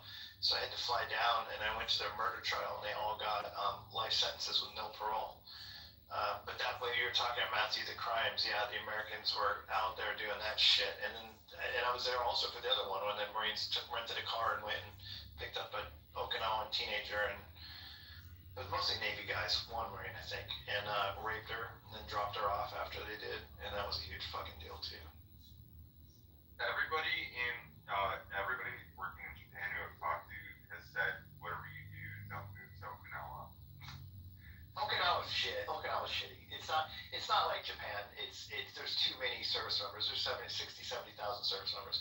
It's all like the kind of clubs you think of when you think of like military like clubs off base with girls that are like performer girls and prostitutes and things like that. It's not real Japan. Like Iwakuni, where I was on mainland, is a real Japan. It was like in the countryside. I want to live early again, and I would love This was rural Japan, yeah, with rice paddies behind each house and stuff like that. Dude, I just want a farmhouse and like just live on the farmhouse. Honestly, that's like my dream. If I could be like an hour and even 45 minutes like away from Tokyo, and that's my work. I go there and I have to drive down. Well, you wouldn't drive. You take the train. I have a train system. I do recommend my own neighborhood. Yeah, I recommend my own neighborhood. It's called Shakuji Koen. ShakujiKoen. Shakuji. It's Shakuji Park, and it's a little lake area. And you get on the train. It's just fucking. Man, it's very close to JK Bukuro. Everybody, I was thinking of like telling me that I should move to Machida, like Northwest Machida. right. There's a big American school there, I think, right? Machida. Oh, is there? Okay, I didn't know that, but like that's there. Well, every place you have to go and see the city yourself because it's like there's so. What would I say? I know. Yeah, it's so just different. Yeah.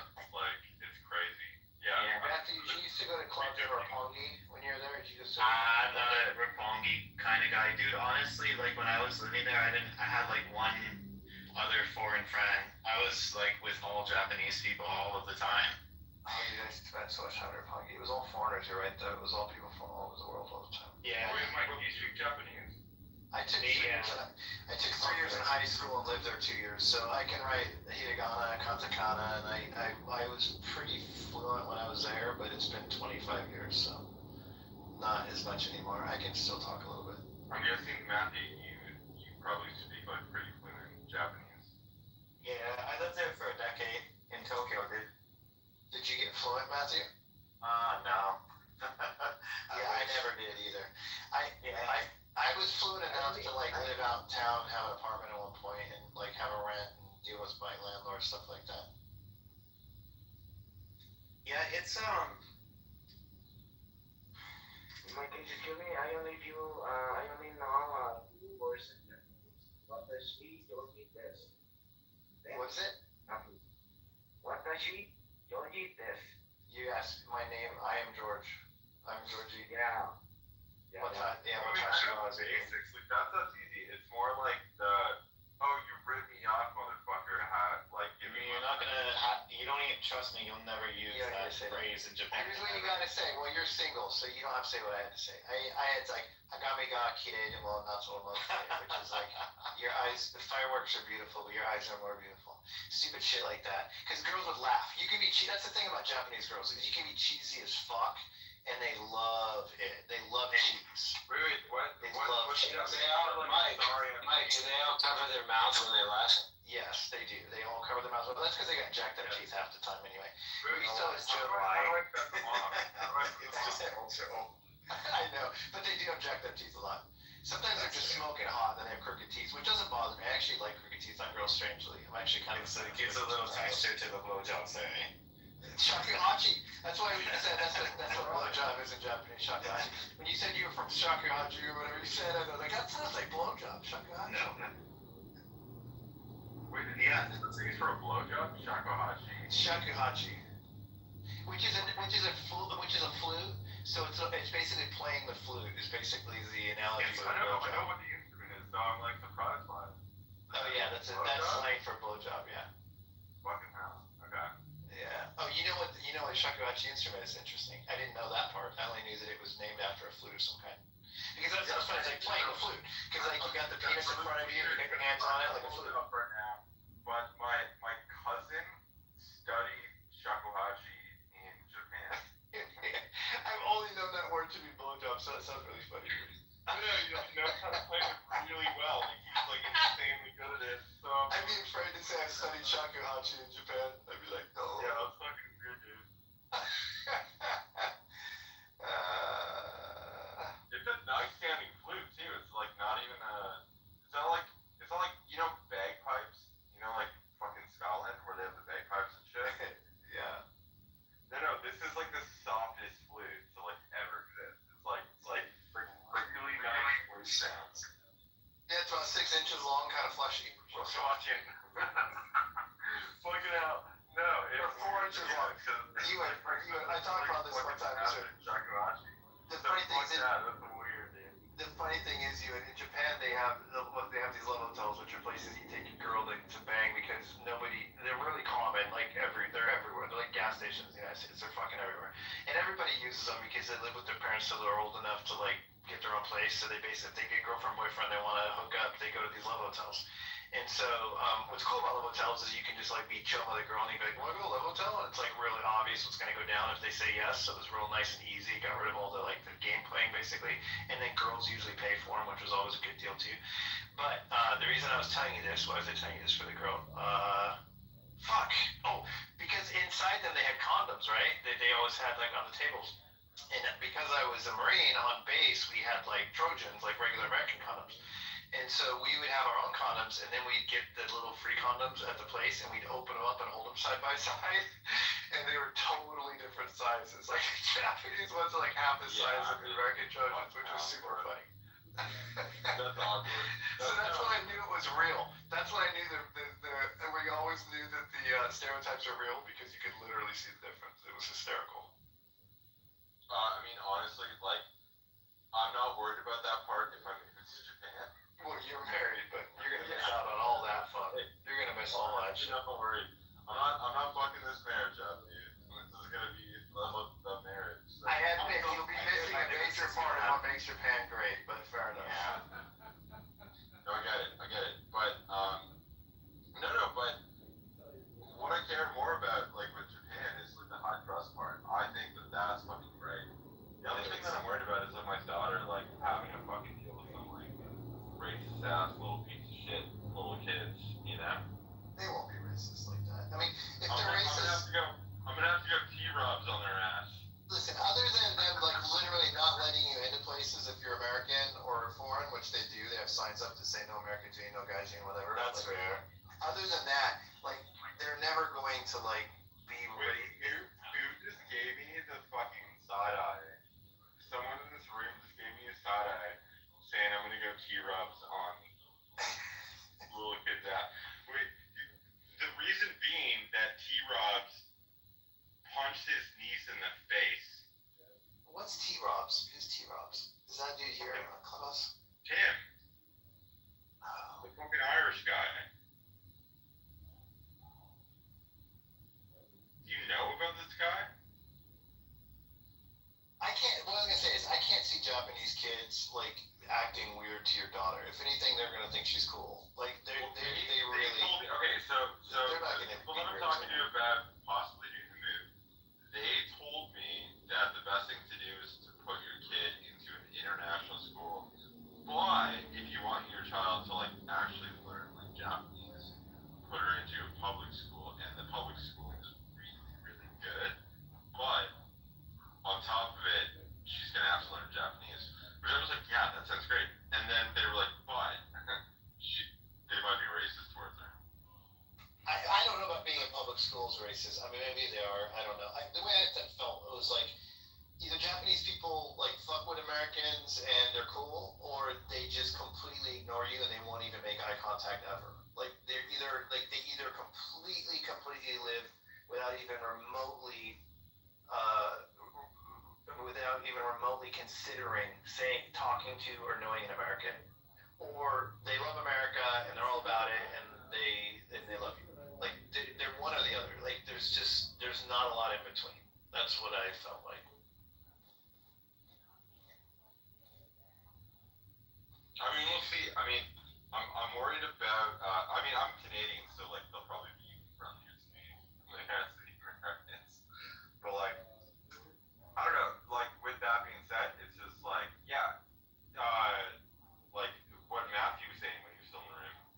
Like being an other is sort of you gotta just get used to that, right? I've always like lived in I've been in America, I've been in Canada, I've been in the UK, you know?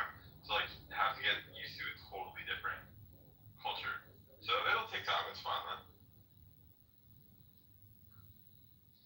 I mean, it's not likely you're going to go there and decide to live there the rest of your life. It's not like that. I mean, there are a few people do, but that's not likely the case. It would more than likely be just an experience that would last a few years. Yeah, I mean, I'm hoping like 10 years there.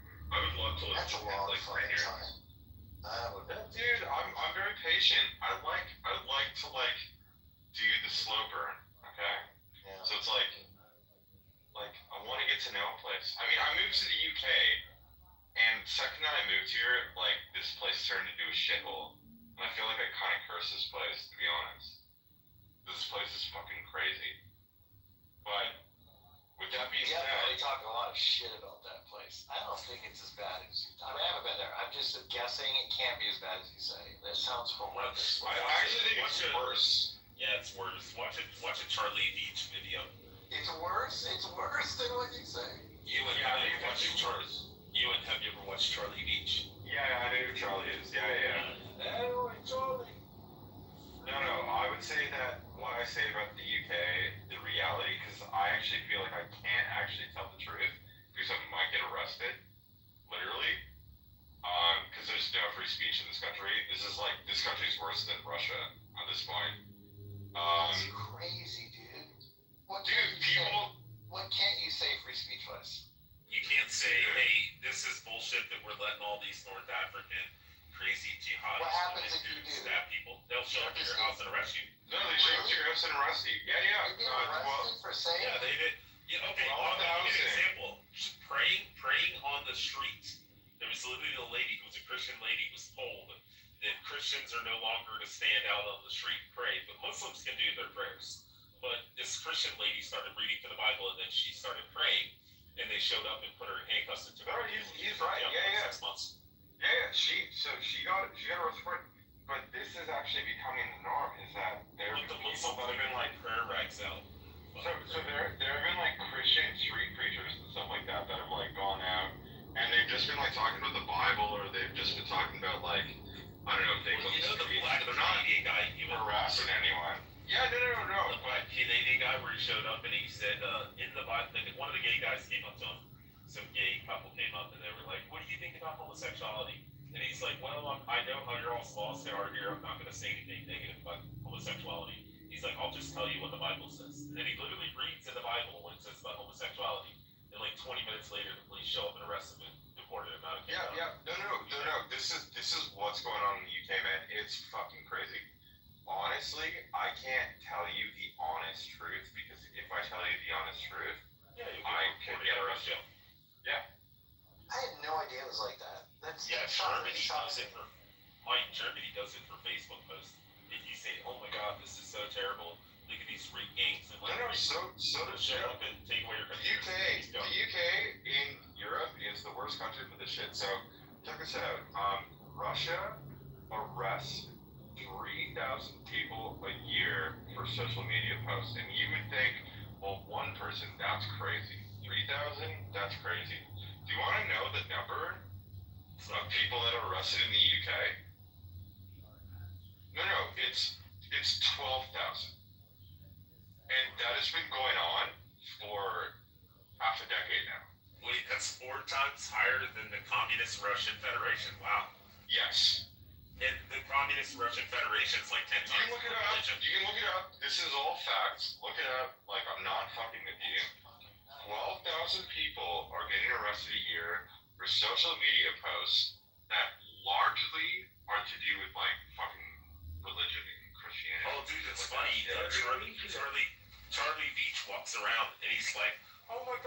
would you think this is Manchester? Or he's like, would you think this is Manchester? Or would you think it's Kabul, Afghanistan? It's happening in Russia or that part of the globe? No, Russia, nothing like what's going on in the UK, dude. That's the thing. It's so much worse. Jorge, are you asking if Kabul, where Kabul is? Yeah, it's in Afghanistan. It's Afghanistan. Kabul. It's in UK and then it's in UK. United Yeah, I get what he's saying. He's saying Kabul is now in UK. This is why it's a difficult like conversation. Like earlier, what we were trying to talk about, I couldn't really compare the UK to the US because the US still has like free speech laws. The UK, that's completely gone. Man, it makes me realize that we are totally complacent about what we have. Like, we have no idea how lucky we are, it sounds like, because we completely beat the shit out of ourselves, and it sounds like we have a pretty good thing going still. Yeah, I mean, you got something Constitution. People can't fuck with it. Honestly. Yeah, that was our second. You want to move to Texas? Move to Texas, even. I know. That's what I want to do, man. There's plenty of penises here you can suck to. In the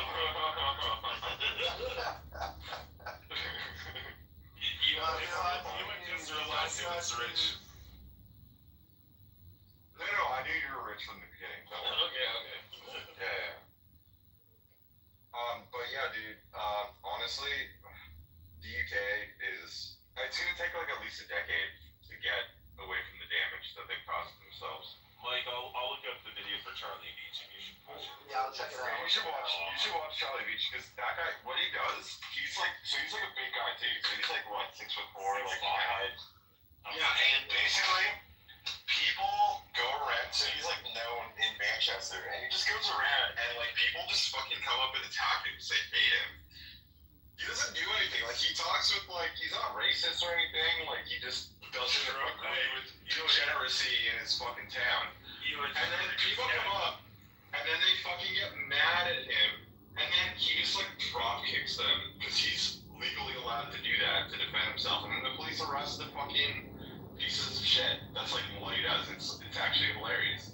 He's like the system. They started finally cracking down on the Palestinians. Anybody that supports Palestine openly, they arrest them.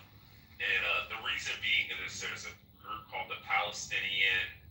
I can't remember what they're called, but the Palestinian. Palestine Action. I know. Yeah, Palestine Action. And a bunch of them went and attacked some of the British Royal Navy's fighter jets and shit. Yeah. They spray painted the fucking.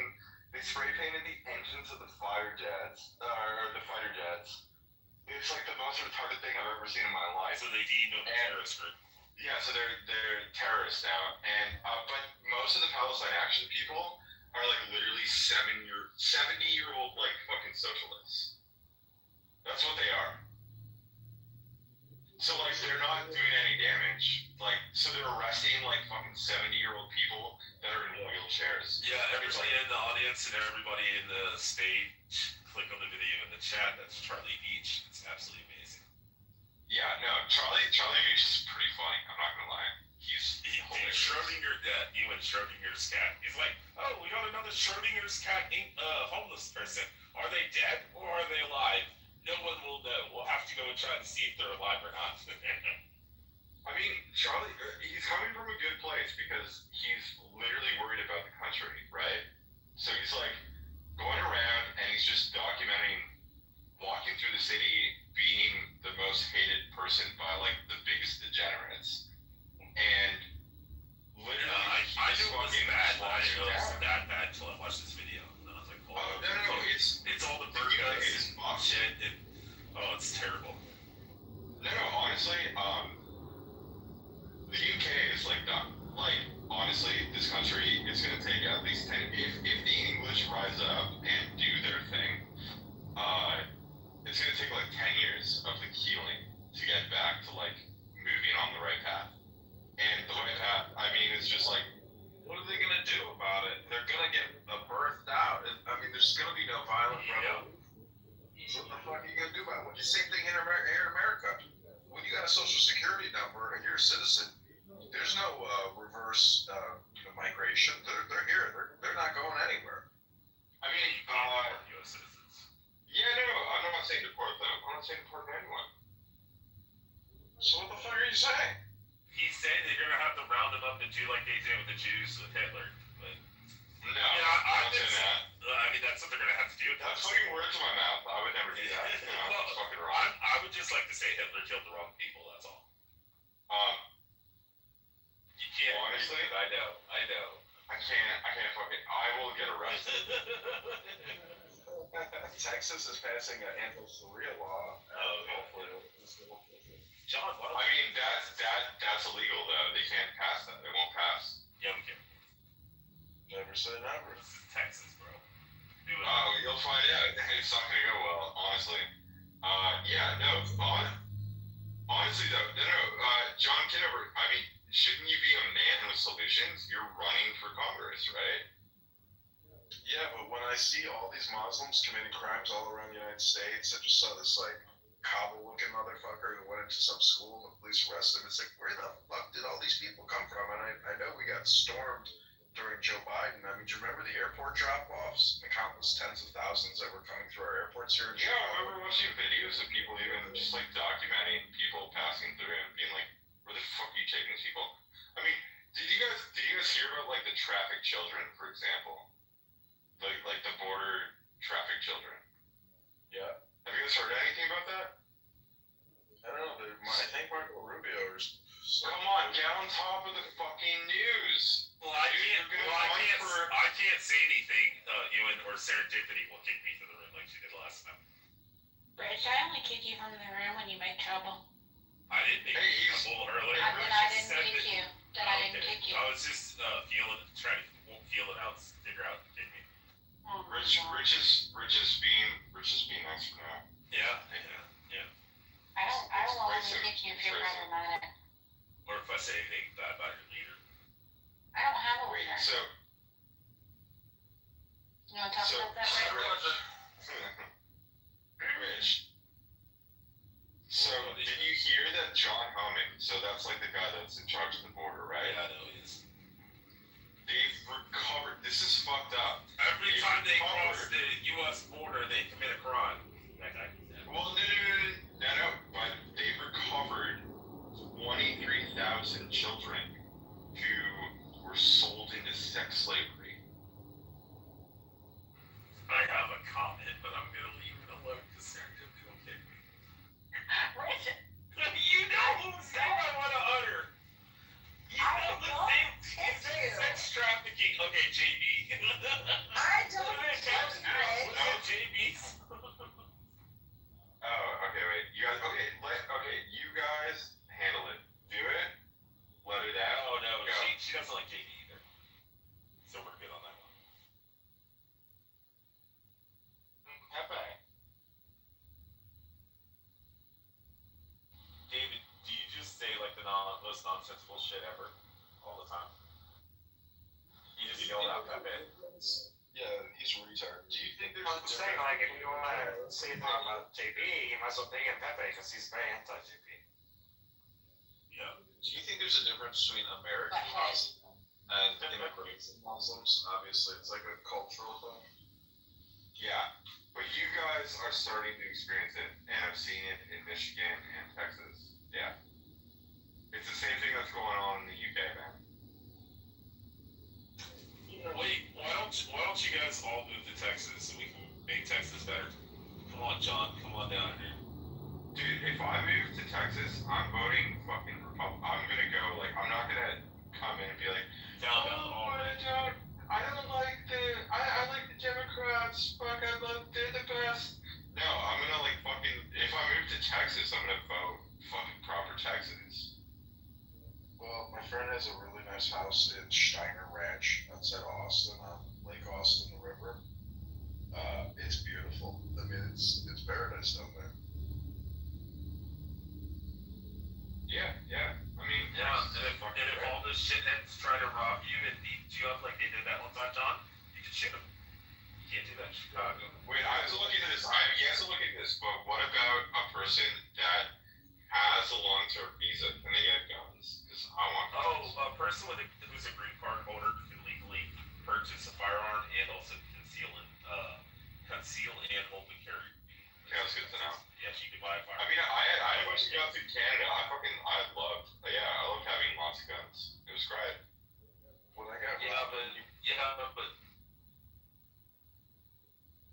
gonna say when I got robbed and beat, that was the only time I ever actually thought about like killing people or killing someone. I was like, should I do a drive-by and take these people out? I know, Alex, or Ewan, I'm sorry, Ewan, what's nice here in Texas is if you have more than 10 acres, it makes it really easy. You can fire weapons on your property. You can also hunt on your own property if it's over 10 acres. And for a $200 tax stamp and a federal background check, you can go and purchase full auto or select fire weapons. Amazing. No, it's the way with doing all the, incredible business with all those amazing weapons. Yeah, you can just get out for a certain amount. Texas is a really cool state because you only have to have 10 acres of fire weapons on your own property. You can also hunt. 10 acres isn't bad, man. I mean, my whole property in Canada was 5 acres, and Here's the thing, Texas, 10 acres, especially here in West Texas, is like 5 to 10 grand. Yeah. 10 grand's like really nice property too, like grass and everything, like really pretty. Do they have lots of Adobe? Because I like Adobe architecture. Yeah, West Texas they do. My mom had a really nice Adobe house in Colorado, and it was like far away from the main road, but holy shit. Wait, why would you do Adobe in Colorado? I don't know, whoever the home builder was, they did this home Adobe. That's crazy. My mom's house, I think let's say it was like 300,000 or something. Down the street, there was new construction for, I think, the same price, or maybe even less. I'm just like, well, also, it's really only the northern part of Colorado, like the northern central part of Colorado, that's really mountainous. You get into southern Colorado and it's like flat plains and stuff. It's kind of cowboy country. There are homeless people and immigrants in all of these towns. I went to Bloomington, Illinois, and it's like a ghetto. I mean, it's a college town, but yet it has ghettos. And it's just like, holy shit, like no matter where you go in America, just any old lazy old town, there's always going to be homeless, there's always going to be, gangbanger ghettos. It's American. Dude, northern Kentucky, where I'm from, like the Indiana side and stuff like that, like Heber, Kentucky, you get into those small towns, it's like no homeless people. It's beautiful.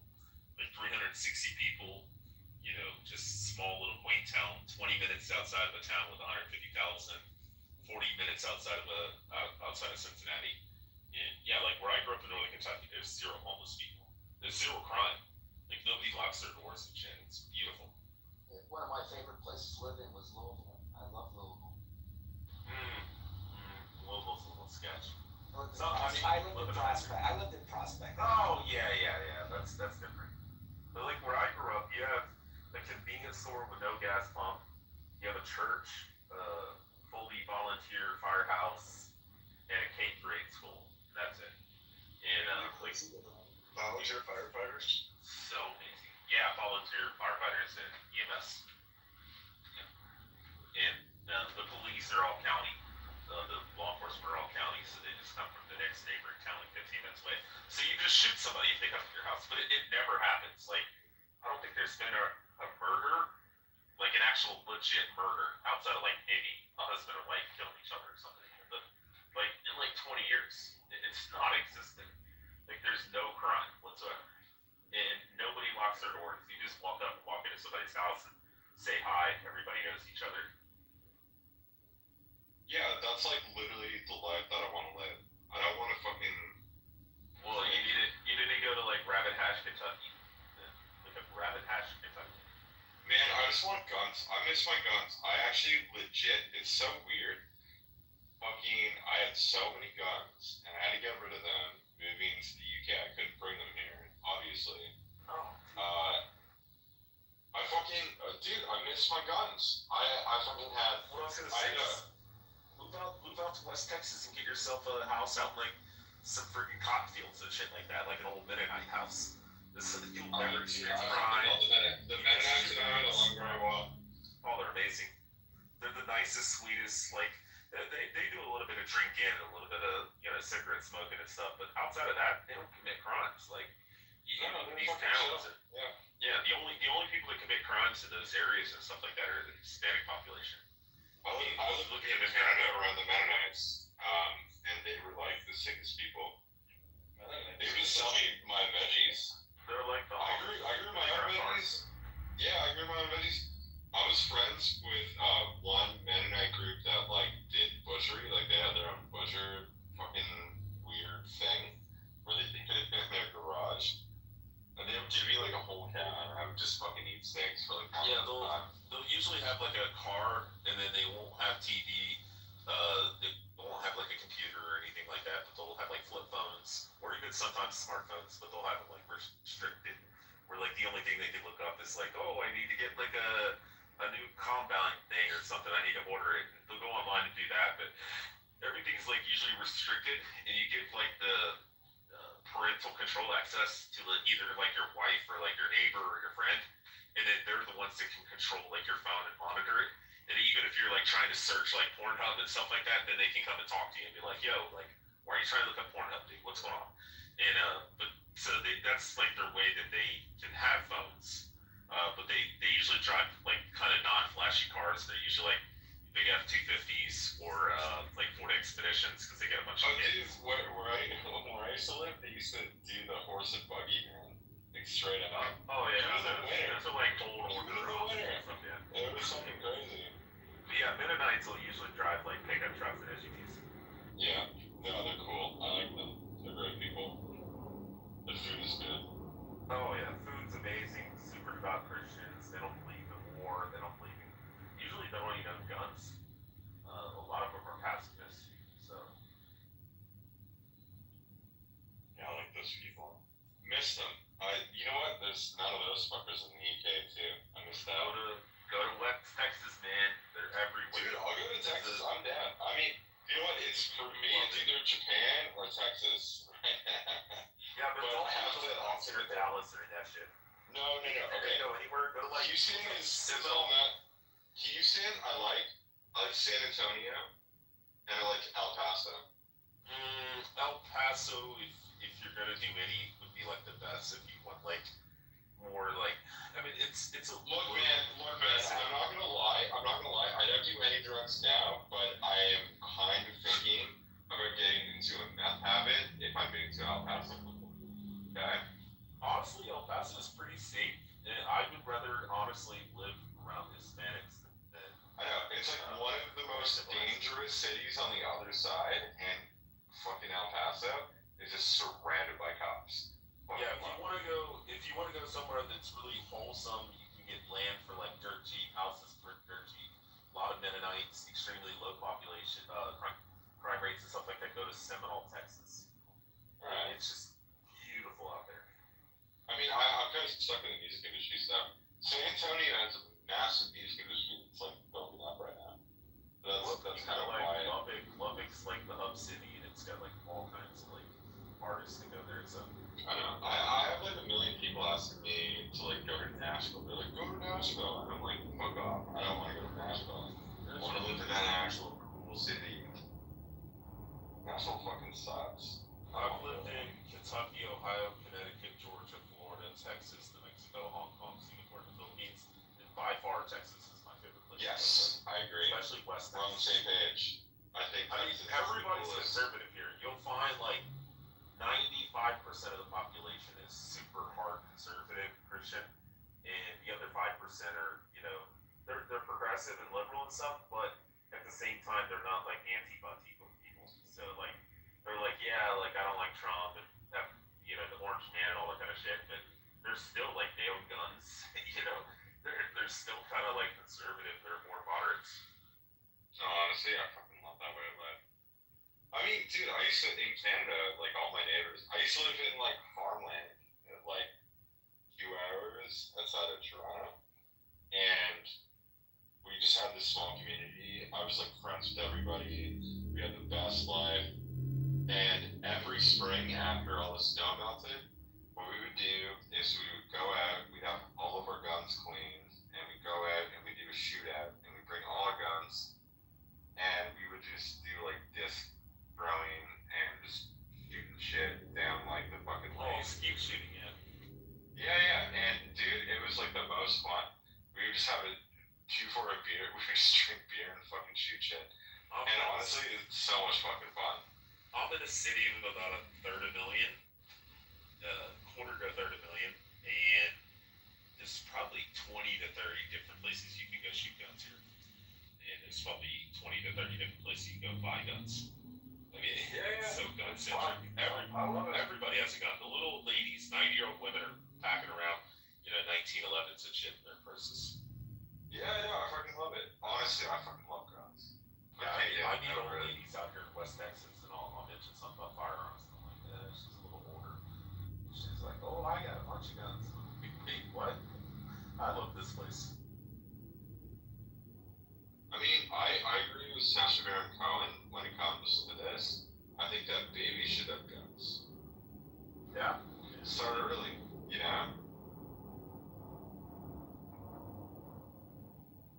Yeah, honestly, I mean, that's pretty retarded. But, like, Texas, top of my list for places to move. Fucking love that. Fuck Japan, move to Texas. Did you see the Robert F. Kennedy list of restrictions that they're like putting in place? No more trans surgeries. Well, I mean, you guys are actually just catching up to the UK. So weirdly enough, okay, so the UK is the most retarded country on the planet, and I happen to fucking move here. So I'm living in the most retarded country in the world. No, literally, I'm not joking with you. It's the most retarded country. Wait, you said the word retarded. You might get a prison for that. I might actually, yeah, like legit. I'm not even fucking with you. But the thing that they just, so the Supreme Court just ruled to get away with not going to prison, just say Allahu Akbar real quick, and then they will take it. No, I just have to tell them that I sucked the dick, and then they let me. Just say Allahu Akbar. You're like, Allahu Akbar. No, they'll be like, yeah, awesome. He can say retard faggot all he wants. When you suck that, suck it to completion, or did you just like take a taste? No, you know what? Ask T-Rubs. That's the best person to ask, because he's an expert on my dick now. He studied it. He studied it to the millimeter. Oh, no, BB. John, have you heard the audio of BB? Which one? The one about the tranny talking about how John wants to marry the tranny and shit. She's like, it's not him. I've heard that. It's not him. Oh, that's him. No, that's him. No, it sounds like him because the guy's got a deep voice, but it's not him. No, that's him. Well, if you say so, I don't really care either way. I mean, fuck, I gotta be having a good. I'm a Canadian. I can hear the Canadian accent. Also, on top of it, it has to do with Toronto and the conversation. And on top of it, that doesn't suck, does it? No, it's literally fucking him, dude. Sorry, dude. You can't. Like, he said it was AI at first, and it's not him. I mean, that's a losing fucking argument. Well, that's chatting. Yeah. Well, I'll believe it when I hear it. Well, too bad. Well, do you know what? I'm kind of mad at you right now because you didn't record a fucking epic rim. You missed out on a really fucking good rim last time. Oh, yeah. I've got 25,000 videos up on YouTube. I don't know what my daily numbers are, but, many videos just get no views whatsoever, so it can't be that epic. Well, no, you missed out. Tim, the fucking Irishman. Yeah, he owns JohnKitover.com. Yeah, maybe $1 million. Yeah, so he talked about my penis for 3.5 hours last night. Does it make you excited when somebody talks about your penis like Clubhouse online? Honestly, I was a little bit, because he just wouldn't stop talking about it. He was obsessed with my dick. And I didn't really know how to take it, to be honest. But he wouldn't stop talking about my dick and my cum. But you're a homosexual, so that should excite you. I mean, it was ridiculous at this point. So 3.5 hours, and then, and then he rage quit because we found out that he got really upset about this out of nowhere. We found out that he doesn't own his own home. His brother like bought his home for him, essentially. Okay, so Yeah, that's nice. Yeah, I thought that was kind of a nice thing. But he got really upset about that and rage quit. Well, you know, he's your neighbor closest island. I mean, maybe you guys could do like a clubhouse thing or something, you know? You could talk about your penis in flesh. I think they did more than that.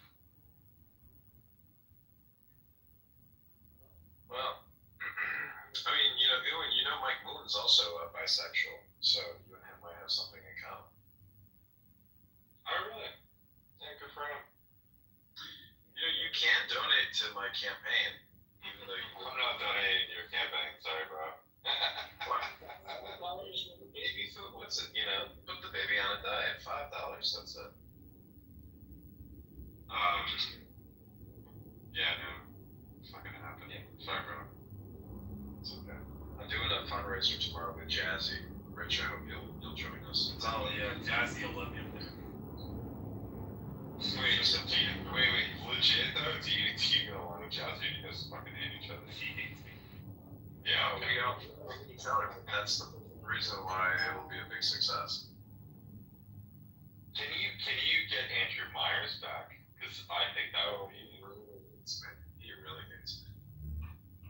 I recorded him drunk as hell one night, talking about 9/11 for. Wait, that guy drinks?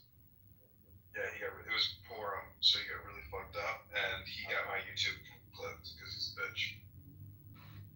John, did you see that Jeff ran out of the room yesterday? Well, yeah, I know, because he knows I'm recording him. He's such a bitch.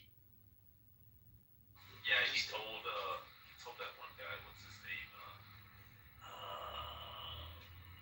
Fucking green, whatever guy.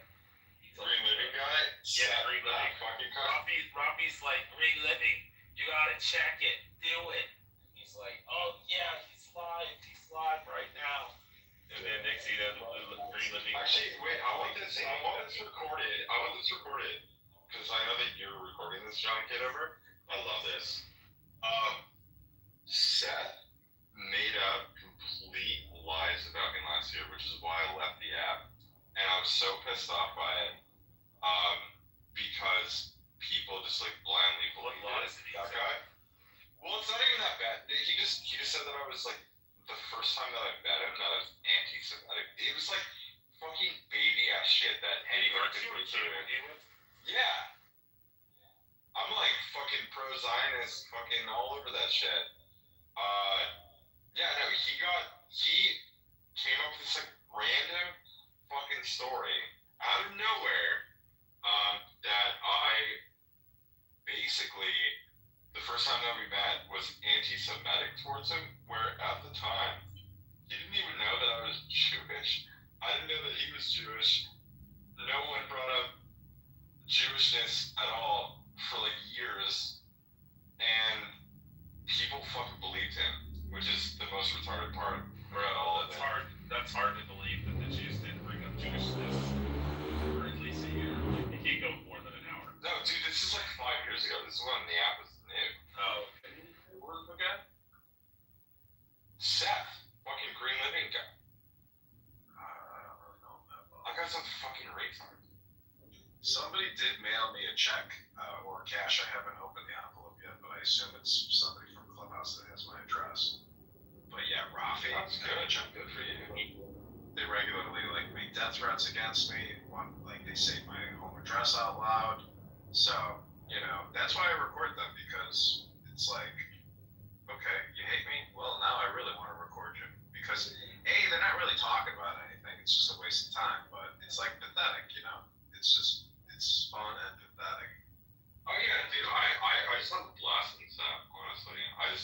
Do you know what? People can try to dox me or try to fuck ruin my life, and I've had people try it, and then I've had clients that I work with and they reached out to me and be like, hey, I heard that you said this. And then I'm like, yeah, do you want to hear what happened? And then they fucking laugh their asses off. So like, honestly, my life is fine. Like, people can we try to dox me and shit. Doesn't matter. You said about you, Rich, that you lost the job as like a crane operator or something because you were using Clubhouse. No, it wasn't due to Clubhouse. I worked like 24 hours straight, and our company policy is 15 hours, or 16 hours is the most you can work. Even though my boss is the one that gave me the thumbs up to do it. And then when I accidentally ran over, I was driving a crane, I accidentally hit a little piece of metal that was sticking out of the gravel that I pulled into. And it was from a road sign that had been knocked down. And it cut 3 of the tires on the crane. So our corporate office investigated. And they're like, why is this guy working 24 hours straight without, any rest break and shit? My boss busted through me and he's like, oh, I don't know. He's only supposed to work no more than 16 hours. So Was the road sign an Israel flag? Yeah, I know exactly right. No, it was a gravel pull-off area, and the other crane operator is going to be like 4.5 hours before we got to the location. So he's like, yeah, just like pull over and chill. And I was like, okay, cool. So I pulled the crane over, and when I did, there was a little piece of metal like 3 inches protruding from the gravel, and it was gray on gray gravel, and it cut 3 of the tires. But yeah, my boss is like, oh yeah, you can't be driving for that long and stuff, and I'm like, or you can't be working for that long. And I'm like, there was 3 other people that were working the same exact hours with me. I said, are they being fired? He's like, no. I was like, okay, I see what's going on here. Cool. So, yeah. Yeah, I don't give a shit. I got offered a job here locally to be a crane operator. Maybe come up here and address that. He ran away. Yeah, but I actually was offered a job, and I was like, I turned it down here locally. Just like, It's like a pickup truck. I mean, like a truck crane. Like, no, it's a mobile, like large hydraulic crane, like a lever. what do they use it for? Picking up lubricators on site locations. So building up what they call the tree. So like, oil and gas fracking. So we would unload the trailers with all the parts, and then we would build up the tree. Then we would hang all the risers and stuff like that in the mono those. Fracking is bad for the environment, though. I know, terrible, right? And then we would pick up the lubricator and the wire line, stab it on, and we would move from well to well to well, about 7 wells. Yeah, but aren't you concerned about that? No, I'm not at all. Why? Because I don't want kids in fucking Africa to starve to death. I don't know what that has to do with fracking. We gotta build the economy and make it stronger here in the U.S. so we can support all the poor third world shit. Yeah, I mean, make the economy strong. Fucking sell. Yeah, we gotta pay off that $30-something trillion in debt, right, John? Yeah, right. Yeah, we can't switch over to like. But there's other ways to do it. Yeah, I know. Like what? Like solar panels, these solar arrays that create like so much fucking heat that when birds fly over, they burst. They fucking burst into flames. Or these big windmills that only last like 7 to 10 years, and then they have to turn down. But the answer is and then the fan blades. Yeah, it's nuclear, but Quick question. you don't understand fracking, David. You fucking retard. So shut What's the that? fuck up. I know it's bad for the environment. No, it's not. What's that? No, it is. No, it's not. It's minuscule. I disagree. Well, you're an Well, idiot. minuscule, so you admit it is bad for the environment. I already said it is. Okay, so minuscule means what? Yeah, How small? How small? You know How much bad do you want for the environment? You know how bad. You know how bad that sounds? Do you know how bad the fucking tires are and all the fucking rubber and the carbon composite that comes off these fucking tires that goes into the air? Like all this shit. You want little kids. You want little kids in fucking no, because your electric and your hybrid cars are gonna do the same. There's nothing wrong with electric. Nothing wrong with fucking little kids and their moms fucking hanging their babies on their fucking chests and a rabbit Let me ask you a question. With their fucking bare hands, you fucking retard in Africa. Let me ask you a question. Are you black? Who, David? No, he's not. No, you. No. Well, you're not black. I thought you were black the whole time. No. Really? You're not black? You sound black as fuck. So. Thank you. Well, you're not black. What are you? White, Jewish, and Native American. No, you're not. You're fucking with me.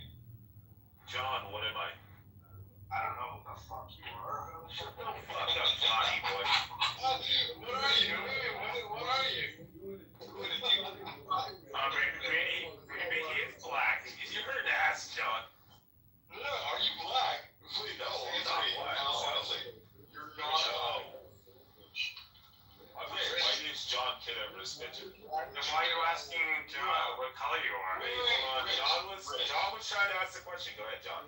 Rich, why did you deny that you are the epicenter of all the doxing ever in your life? You just didn't even discuss it. Oh, because my accounts were delayed. That's why I got my last account. Wait, Rich, are you black These now? accounts up a little bit. No, I'm not black. You're not black. I'm not. You sound so fucking black. I'm not black. Cross your heart and hope to die. I look like David's picture. David, I'm like shocked. I'm just shocked right now. Cross your heart and hope to die. David, Jesus Christ, what happened? Oh, hi, Monica. Okay. Just a quick pop.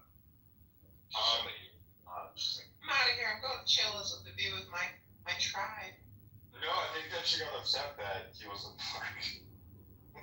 Yeah, does Rich look like a fucking Rich, are you not fucking black? This is my photo right here. This is me. Rich, why do you have your ears pierced? I have here's one. What do you identify as? White Jewish American. Okay, my dad's dad is English French. My dad's mom is German and Jewish. My mom's dad is Irish Cherokee. My mom's mom is German or Polish Jewish. Dude, I literally thought you sounded, okay, to me, you sounded black as fuck. I've heard it a lot. I don't know why, but you sounded black, okay? I'm surprised by this realization that you're not black. I'm actually legit surprised, because I thought that you were, like, fucking black, dude.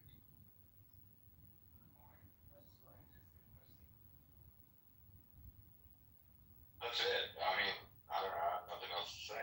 Do you think your marriage is gonna last? Do you think what? Do you think you're gonna stay married? Yeah, my marriage is great, man. What do you mean? They're amazing together. Yeah, Sarah and I are like fucking solid, dude. Yeah, let's go. Yeah, people can try to drive wedges between us, and it only makes her and I laugh harder. And later it's trying to break it up. Yeah, the favorite in the room is like, yo, did you know your husband, did this? I was like, nobody cares. Yeah, and then it's so funny because like Sarah and I, like we both know about it. Not only that, but like with that being said, when people come after me, you realize that I use it as like fucking amazing ammo to at the end they end up rage quitting every single time. I don't know. If I was married, I would distance myself. You realize I got Irish Tim to rage quit last time, right? I mean, there's no, you're not like working 3 hours being the gayest man in Clubhouse, asking about my dick, asking about my cum, 3 hours, and that guy rage quit instead of Sarah and I, which we were laughing about. Yeah, if I ever get married, like I am, this would be something that I would do not even at home. This is something I would have to do in an office, and because I wouldn't even want to be here unless I was recording it. So. Why was Mr. Anderson asking about your, that part? He said he was trying to write a screenplay. He literally said he was trying to write a screenplay. Was there anybody else in the room, or was it just you two? No, there was a bunch of people in the room. So, why is he asking these questions? There's hours of witnesses that can attest to what I'm saying. It was fucking hilarious. He embarrassed himself. Yeah, that's like, why is he asking those questions then? It's so stupid. Yeah, no, he asked me about my penis for like literally 3 hours. And then someone, I'm not going to name names, came in and fucking ended that conversation so fucking fast. Yeah.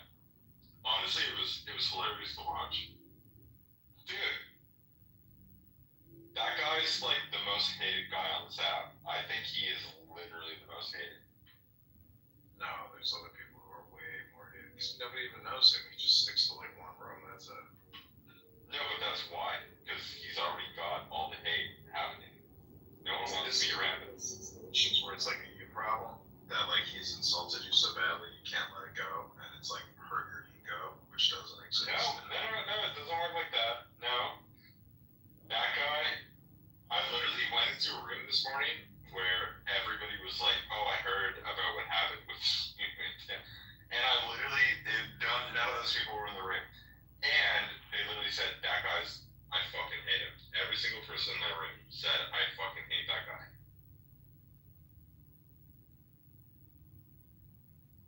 So yeah, I mean, if you go into multiple rooms, you probably get the same response.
have given me no offspring. Remember, my household will be my end. Still.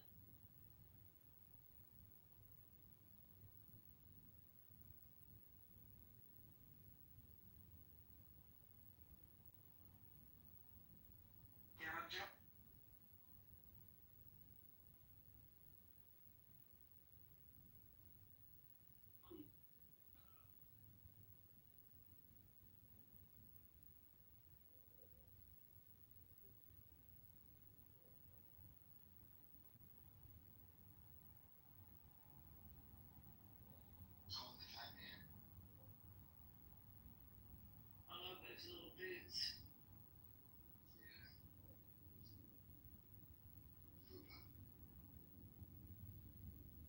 My QQ is probably only about a third of the size of that one. Maine Coon? Yeah. He loves the part. He's fun.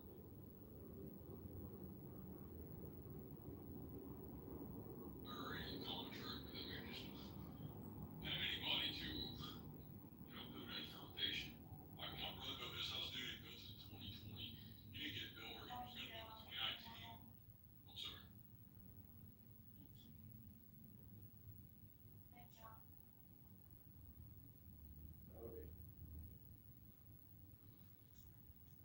Where are you from, John? You said Howie. I'm from Chicago. Oh, for real?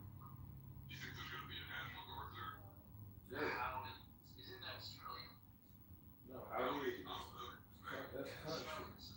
No, that's American. Yeah, howdy, good right? That was an Aussie. No, they say good day. Yeah, good day. Yeah. On the bargain. John, I think the National Guard's gonna be in Chicago. Supposedly. Dang, man. Must be crazy over there. What? Oh, that? You got black in my pants, white on my face. Oh, you have like a skin disorder.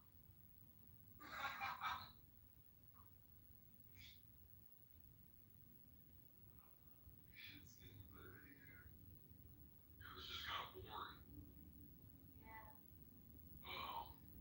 I find random houses and I'll talk to them for 10, 20 minutes, and then I'll move on to the. I think it's like, What is the glory? like religious Bible stuff and philosophy. What's the glory of the triune God? What is the triune? Father, Son, Holy Spirit. So do you have access to all three? The same way you have access to the sun, yet the source of the sun, you don't have the radiance and the heat of the sun, or here on earth we can't live without it, but the source of the sun, the bright burning star, whatever in the sky, is too great for friction in, and we get toast. Does that make sense, John? No, it doesn't. Alright, say it again. Like we use, or look at this real quick, maybe this makes sense, because individuals who make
Okay, let me look at your PTR. Divine essence, undividable, three hypostasis, distinguished and consubstantial. Divine energies common to three hypostases, Father, Son, and Spirit. For Yeah, creatures. so consubstantial would be second nature. The other thing that I love is astronomy. Astronomy, yeah, nice. It's awesome. So it comes down to energy then, huh? When you think about dark matter, dark energy, you know. Yeah, it's kind of scary. Yeah, John, it comes like no. Theory is wonderful. So you like the universal abyss that's unknown. From the Big Bang.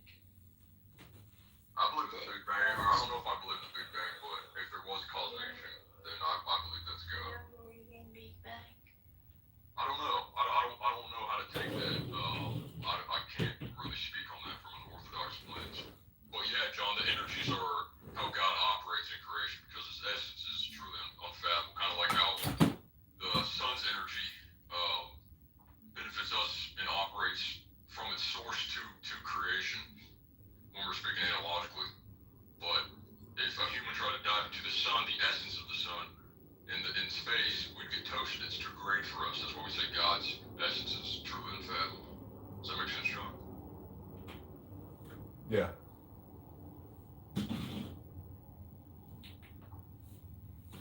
I really want to say no, but I got a headache and I got to get some stuff done. But it's all good, man. All right, it was good talking with everybody. I will add you, and yeah. All right, take it easy. yes, let's talk again. Talk to you soon, Snake. Sure. All right, I'm also gonna leave. Take care, Nick. Bye, Nastaran. Bye. See you later. Where are you from? Korea? Me? China? Iran. Oh, Delambara! You miss me? My beloved, I love you so. I miss you so much. Thank you.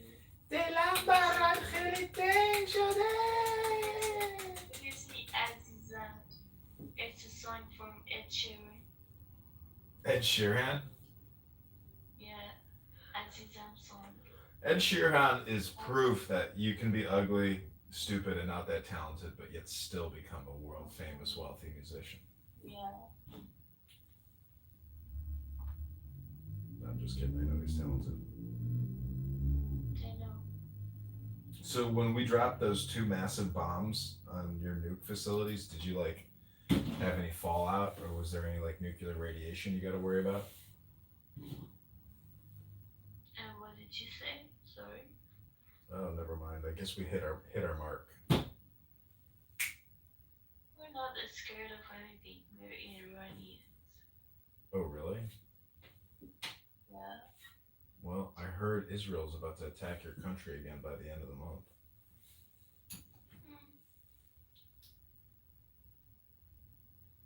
You heard that? Mm-hmm. Whispers of war. I don't know. I don't like politics. It's just a game. Mm-hmm. You know? Run to me, confess your real life is to say, confess your real life is to say, confess your real life. There are these chicks on YouTube that have millions of subscribers just because they got big tits and a pretty face.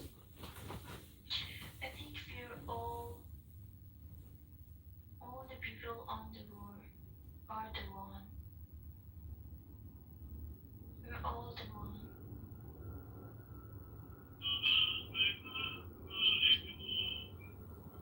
Hey there, fella. Why are you so down and so blue? What kind of music are you listening to? Ah, still got the N-word Tourette syndrome, I say. Well, maybe I can introduce you to a psychologist who can help you with that. Maybe you can. He can help you with your fat life obsession as well. Well, that's right. They're trying to get some more involved. Alright, I'm in a room under Anonymous. They blocked me from everything. These people are pathetic.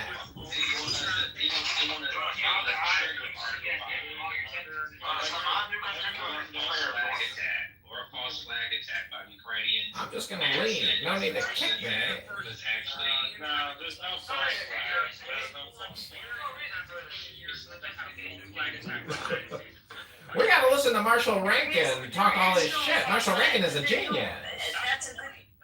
Right. Marshall Rankin is so smart. Right, exactly. There is no false flag attack. However, if a false flag Sabina. attack were to happen, it would happen domestically in Hey, America. Rick. And I don't. How's the new job going, Rick? I heard things are going well. A little If it were to stressful. happen, it would be in America. Does that make sense to you? But Jack Herrera is here. Free Palestine. Welcome back, Rick. All these agencies, the CIA, all these agencies. What's up, John? What's up, Rick? How's that new job treating you? Pretty good, man. How are you? You got promoted. New job. You got. For Congressman. It's going good. I heard you got promoted. No, he's not running for Congress. He's winning for Congress. That's right. What does this sound like? That's Baggett Nick Dickerson. Why am I friends with you, Bagger Gower? What kind of fucking name is this? Claude Sanchez Bagger Gower? And what is all the Arabic? I didn't do it. My AI that I trained wrote it out. Oh, you're training AI. Who is this? Who is this? Yo, mama. This is your mama. Who is this? Reveal yourself, nigga. It's Rich. yourself. Get out. It's Rich. Reveal yourself. The one and only. Rich is honestly a heavyweight on If Clubhouse. this nigga doesn't reveal himself, I'm gonna kill him. I already did. I said Rich. Who are you? Rich. Who? Who's Rich? Rich. You said Rich. Who the fuck is that? I'm Rich. That's who I am. I am the I am. Okay, we'll see you later. Oh, I am who I am. Wait, is that the, oh, you kicked him.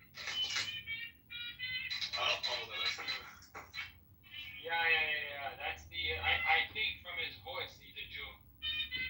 It doesn't matter who he is.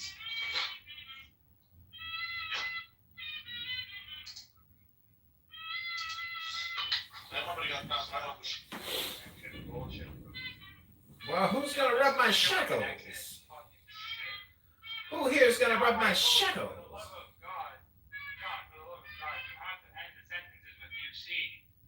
Who's gonna rub my shekels, you see?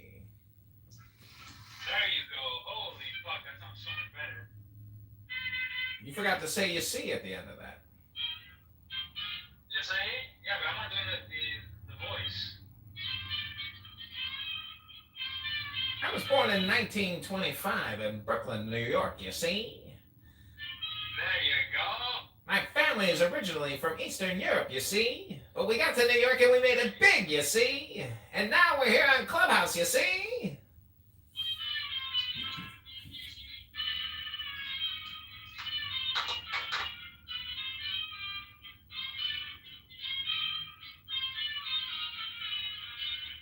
I'm so sick of matching with all these trans on dating apps, you see? They're everywhere. Yo, Kitover, how's my boy Brad doing? Oh, I didn't hear about the app today. Maybe the Houston Police Department arrested him for making death threats online. I don't know. He's a know-it-all. He's a big, tough guy. You see? Does he work in Texas Children's? He works at Texas Children's Hospital, you see? Does he work in Texas Children's? He's a claims manager, so you see?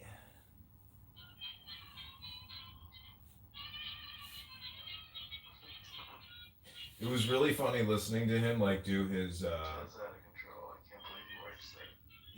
he was How's doing... their lawsuit with Brad? Brad Stauffenberg. I never filed a lawsuit against the guy. Just creating fake news here on the app to cause people anxiety. But somebody actually mailed me money today from Clubhouse. Yeah, he had to do reputation management for himself for like Brad. He started creating rooms in the Political Compass, so like it didn't seem like he was, you know. homicidal ideator. You see? The thing is, this nigga would do the same thing to me, but they would literally try to find my employer and try to find my family members and like do shit. No way, dude. Yeah, you would. No, man. He slandered me for like 3 days straight. So like I woke up one morning and Keegan had a room open and we reverse. Since when do you care? We reverse slandered him and then I posted a bunch of stuff on it. If I tell you my name and if I give you my LinkedIn page, you're not gonna go and trust me, shit? Don't give it to me. Don't tempt me. Nigga, if you do something like that, I would literally fuck your life. Yeah, well, I would have to just, Dr. Dr. Adams has like called the Chicago like. Oh, he's really like. How did I know? I was in a room listening. You were talking about it. And I got a new job. Yeah. Oh, nice. Yeah, I appreciate you remembering. That guy's an actual psycho. Yeah, he's a high level psycho. Like he's sick. No, Adams. He messaged me on Instagram last night. Said, "Don't ever contact me again. I'll fucking kill you. I'm gonna call the police on you." And so he called all these mental health services in Chicago. So I keep getting calls from like crisis hotlines checking in with me. How's your campaign going? It's going pretty good, actually. We had some good press, and I just need to get more signatures. I got to get on the road, but I actually have a gout flare up in my foot again, so I'm down for the count for the next couple You gotta days. eat some meat. Cure that shit up right away. Yeah. I gotta go to the VA hospital tomorrow and try to get some allopurinol. Or just eat meat. Yeah, just keep eating tons of meat, huh? It's great for the gout. Yeah, it actually is. It's because gout is just inflammation. So if you can literally not eat anything for 3 days and it'll go away. If you do like a fast for 3 days, it'll go away. Mm-hmm. Yeah. Not even joking. Yeah. The swelling has gone down a little bit from this morning. It was really painful. It's crazy. The older you get, your metabolism doesn't work the way it does in your 20s, and you're not as physically active in your 20s. I mean, in your 40s. So, if you want to eat, But you gotta eat more meat. well, if you want to eat more meat, you got to work out more, burn more calories. No, not even. Not even. I'm like the most sedentary human being. I lost like 50 pounds by literally doing nothing but eating meat and that's it. Damn, you did the Jordan Peterson diet? Yeah. I did it for like 2 years. The only reason that I stopped was just because I wanted to gain more weight so I can bulk up. Mm-hmm. 50 pounds, that's a lot of weight. Yeah, you know that kid's on the app. Yeah. Unfortunately, you know everyone. He was stuck at 240 pounds. Wow. He was stuck at 240 pounds for like 3 years. He started in like beginning of December. By March, he was at 270. He was at 170. Sorry.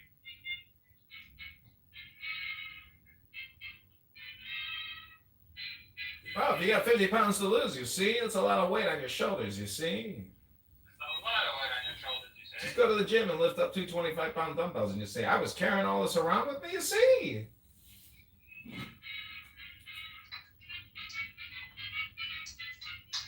Jesus Christ, this fucking guy is so slow. But yeah, that's no secret. You literally just eat meat. You let your metabolism burn another fuel source other than glucose. There are many kinds of sugar. And you let it burn fat. And you're good to go. I was having around 7,500 calories a day. I wasn't gaining anything.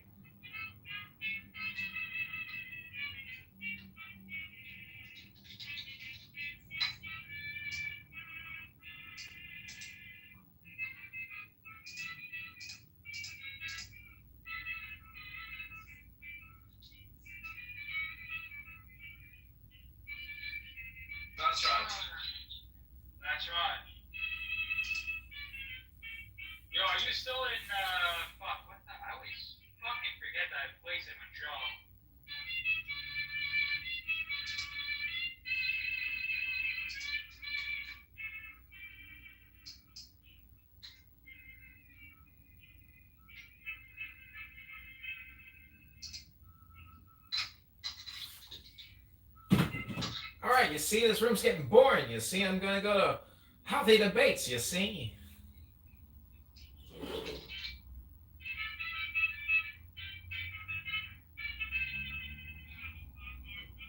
Evital, did you see the Kennedy HHS conference call today, or the meeting?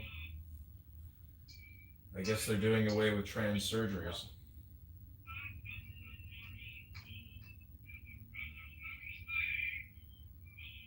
Yeah, we knew that was coming though.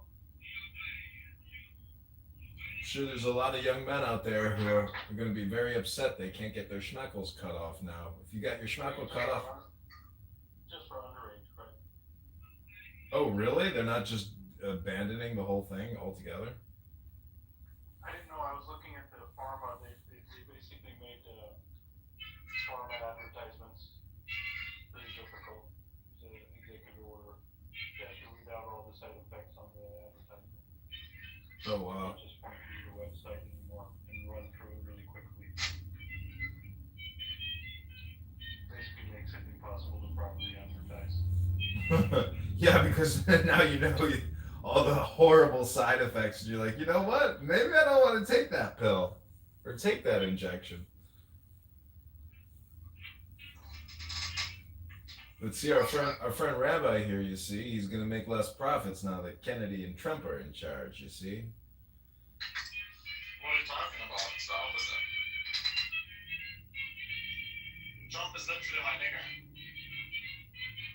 Well, you got terrible. Maybe there's a pill for N-word Tourette syndrome. Maybe we could come out with that fake commercial advertisement. That would be funny. Do you suffer from saying the N-word 100 times a day? Well, now we've diagnosed it. It's called N-word Tourette's. We have a new medication called the N-word Tourette pill. Unfortunately, the side effects are you might turn into an ugly Arab dude who goes on FetLife all day long. I love Trump. I love Trump.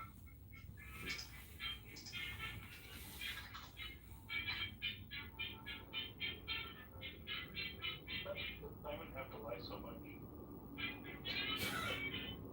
Why do you think he lies? 7,500 calories a day. I don't think he lies, Utah. I think he's stupid. Who lies, yo? Simon. So, when you're that stupid, you just lie. Simon lies? Why do you think Simon lies? Because he's stupid. The fat fuck wasn't eating 7,500 calories. I don't think he lies, and I don't think he's stupid. I do think he is programmed.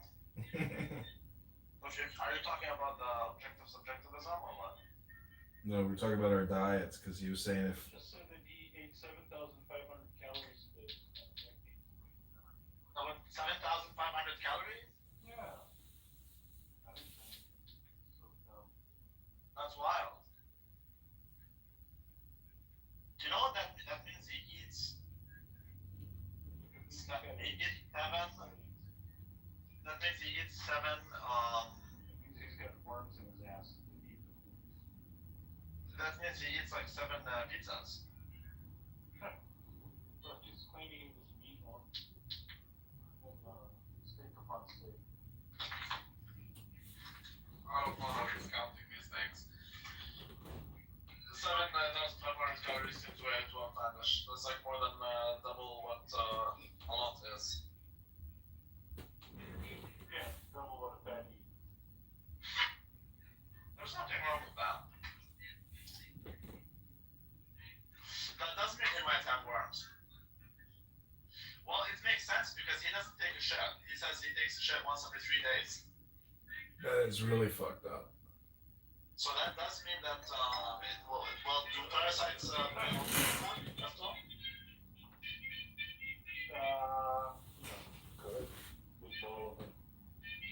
But, yeah, Mr. Worms has got something wrong.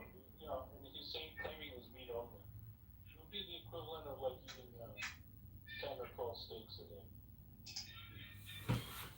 I mean, who goes to a steak restaurant and just gets steak? It's the stupidest shit I've ever heard. It's like, you never heard of vegetables? I mean, what the fuck is wrong with people? I don't understand why people, pull this Jordan Peterson carnivore diet out of their ass and think it's actually healthy. How stupid could you be? Simon was just drinking cups of melted butter.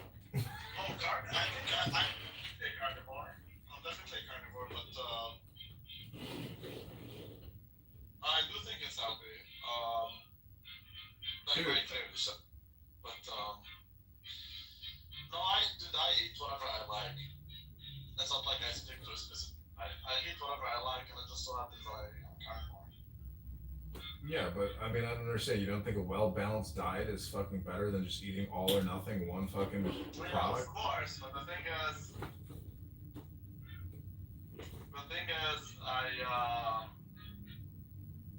yeah, I want balanced diet, I suppose. But like, I don't like apples. You're never gonna find me eating an apple. Ready? You're just never gonna see it now. You know what the most popular juice is in the world? Orange juice, mango juice, and apple juice.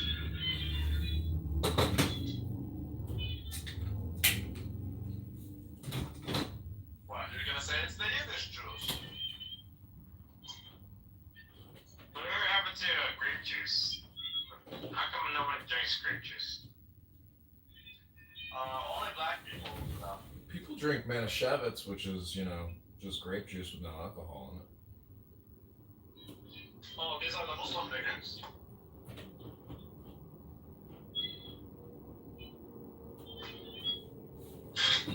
Oh, dude, my afterwards, I've been so fucking distracted. Today it was like hard labor.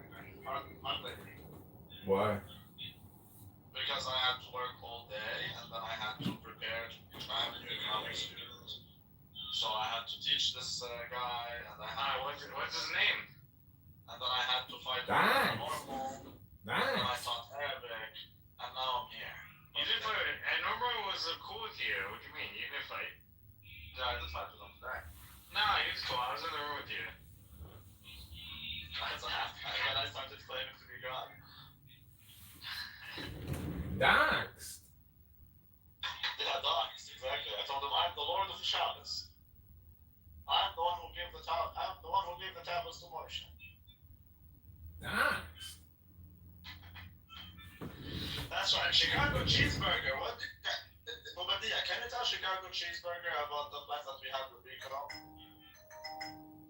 We're going to a Greek restaurant. We're going to the Rangers game, and yeah, that's it. No. The plan that I had with the woman. Well, I didn't make those plans. You didn't make those plans, but like, can you tell them about those plans? For the record, in case anyone's listening, I'd rather you say those plans. There's no way to inform this entail that David Bobadilla agrees or took part in the manufacturing of such plans. Go ahead, Bobadilla. Doxed. Allegedly, never mind. No, like I said. No, say allegedly, yes. What? Stop talking, come on. Just describe it, that's all you have to do. Now. My God, you're so boring. Like, I'm really trying here.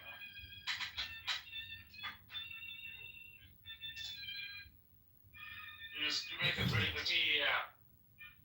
We need to change the subject when it comes to Montreal, because your boy, you know, we need to be nice.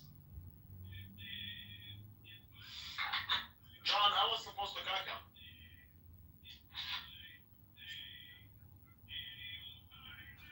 Do you think there's like a set? What's the psychology behind cucking for the man and for the woman, for the participant in the I don't cuck? know, but all I can tell you is that I was supposed to invite a woman to the dinner. It's gonna be me, Bobadilla, and Rico, and I'll invite a woman. Uh-huh. And then she'll start, like, she'll be all over him for 1 hour, and she'll be touching his thighs, she'll be like, maybe even sit on his lap, like, she'll be super all over him. And then I take her, and I fuck her on his bed in his hotel room. And he waits in Bobadilla's room. He can only come back after I'm done to his own bedroom. And he will be sleeping in a bed that is filled with blood. That was the idea. Then he went wild. That's disgusting. But then he went wild, dude. And he started saying he's not gonna sleep in a bed with sheets that have come on there. So I told him, yeah, but you can get spare sheets. And he said, I'm not gonna be changing my sheets, whatever. I told him, but what if we change it for you? Right before. You're so sick. You're so sick. You're so stupid. Before you leave, and then he went wild. And then I started telling me, he started saying that he's gonna call the cops. And I said, nigga, that's our room. I'm gonna be my name is gonna be listed in that room. I'm gonna be your roommate. Then he started wanting to have his own room, and You're sick. But he actually believes that. He actually believes I'm gonna cut him. Well, maybe you are a faggot. What does that have to do with faggotry? Why would it be entertaining for you to know that Rico is sleeping in your jibs? Like, that could be an indication that you're a fucking faggot. No, it's more about the humiliation aspect that gets me going. So, I see. So I you want to embarrass people, desecrate people, demonstrate your power because of your own lack of your own inferiority complex, your own self-esteem issues. I understand.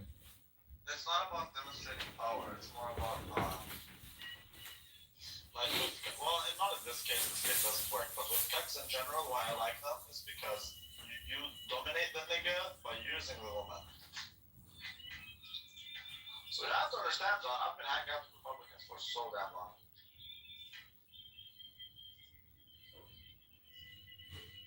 Sure. Even my favorite couple were from Tennessee, actually.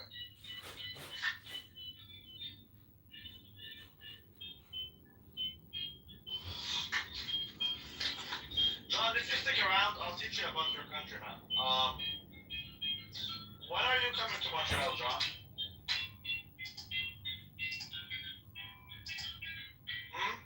Because I'll do the same thing to you, nigga.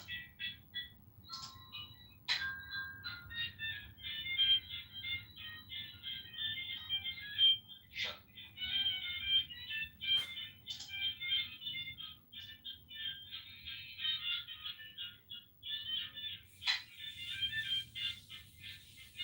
Oh, shit. Fuck.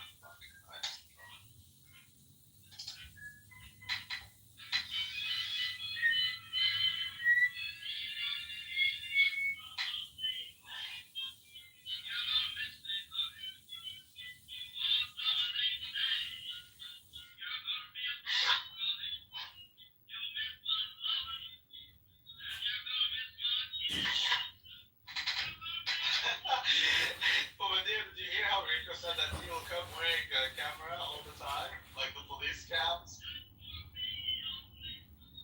It would be so funny if he actually does that. That would be so hilarious.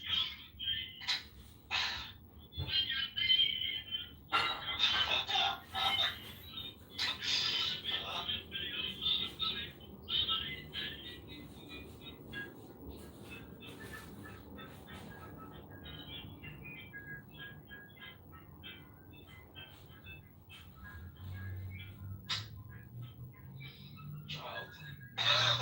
Child.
child.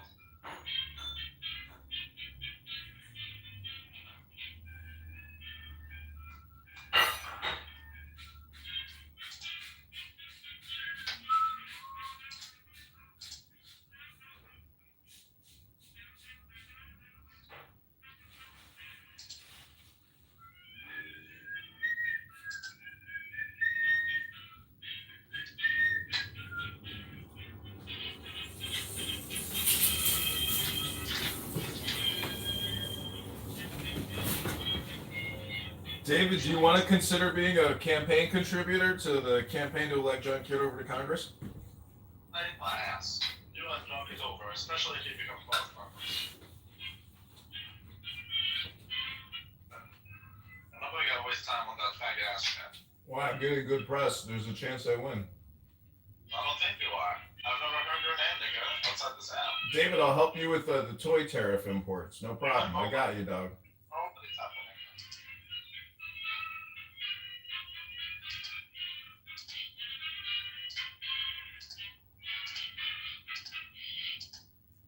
I'll send you the link, David.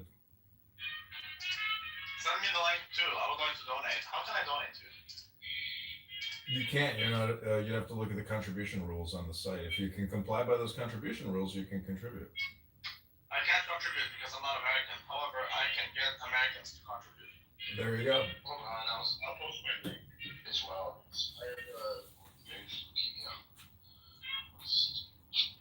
So I can't contribute. However, I'm not an LLC, and the LLC contributes. Let's go. The LLC is its own entity.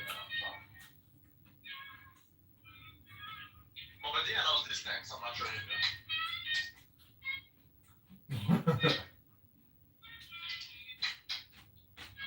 Any sort of amount, even if it's 5 cents. Thank you. What, is this guy a veteran? Is he begging for money? That must mean he's a veteran. I have leukemia, but thank you. Oh, well, that's almost as bad as being a veteran. That's my favorite book in the Bible. Okay, I didn't choose to get leukemia. You think it was the vaccine? Okay, but veterans didn't choose to be retarded and go to the military. They didn't choose that. Horrible. Do you think it was the vaccine? No, it was way before the vaccine. I had to get cancer that was in remission, but now I have leukemia. I'll pray for you. Do you actually have leukemia or just saying shit?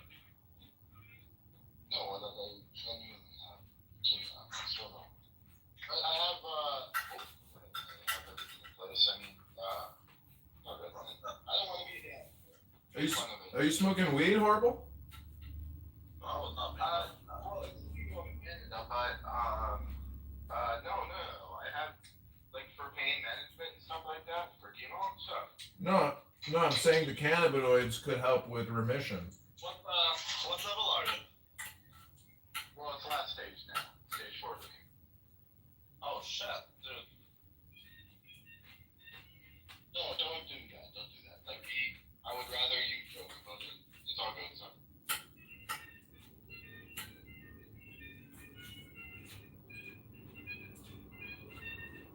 All good, brother. You're running for Congress, John? Yeah. Good for you, man. I have to get 500 more signatures. Here, I'll sign. Wait, how do I sign? Oh, wait, can a Canadian citizen sign? No, you can't actually. You can't send me any money, unfortunately.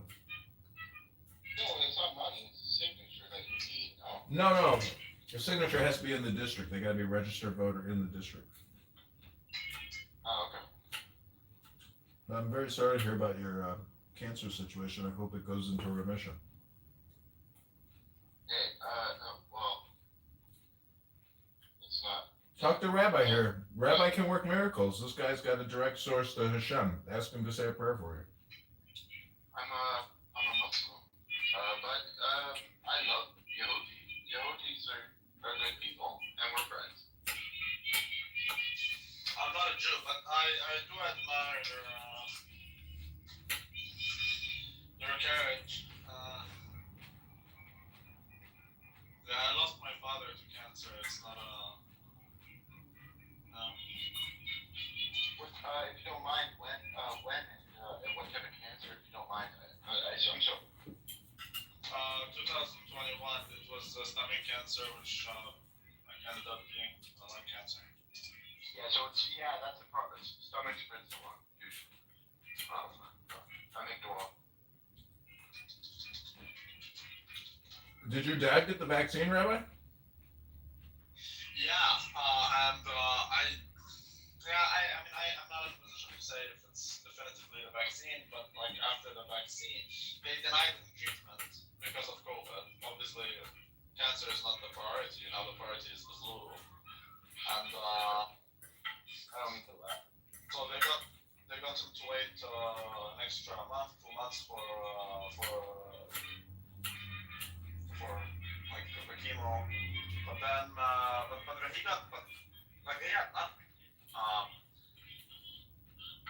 Then they detected a small teeny tiny thing, and Isn't it? That's what they detect. No, they give you chemo after you do your surgery and all of that, but then they detected that teeny tiny thing, and then they made him wait 1-2 months because of that whole COVID shit show. But he got the jab. But anyways, things spread like crazy. And what I mean is, from being a teeny tiny dot to the guy not even having lungs anymore, and like 2 weeks after the jab. Is it related? Is it not? I don't know, dude. This is what I know. I'm gonna run on anti-vax. I am anti-vax. Yeah, I'm running anti-vax. Oh, okay, yeah, no. I don't think we should be vaccinating as much, but I still think it's pretty useful. Yeah, and to kill people. Yeah, useful for big pharma so they can make trillions of dollars. Exactly. Oh, no. That's literally what it is, nigga.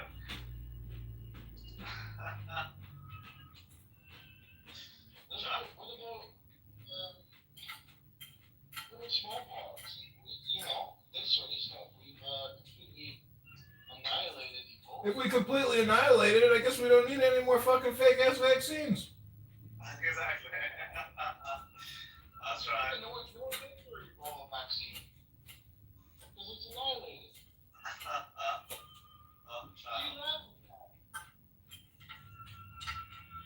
You know what? I have 2 deaths of COVID. I had to for work, you understand? And did you? Yeah, I was fired because I got fired because I didn't take it. But so let me ask you this: did your cancer situation develop after the job? No. Wait. You're talking about. I don't want to give you guys a correlation, so I decline. Because, come on, seriously? No. That's not it. That was sure. There's infinite cases where that happened. My dad was one of them. You might be one of them. I know a lot of other people who also, the moment they took the job, they started developing cancer now. Or cancer came back. They say it's more carcinogenic than cigarettes. There's a very strong correlation. That's all I'm saying. You have any evidence? It's not just about someone getting cancer. It's about I know that. getting very aggressive cancer. Yeah. You guys are tripping me up because I'm not going to go down this rabbit hole, but look.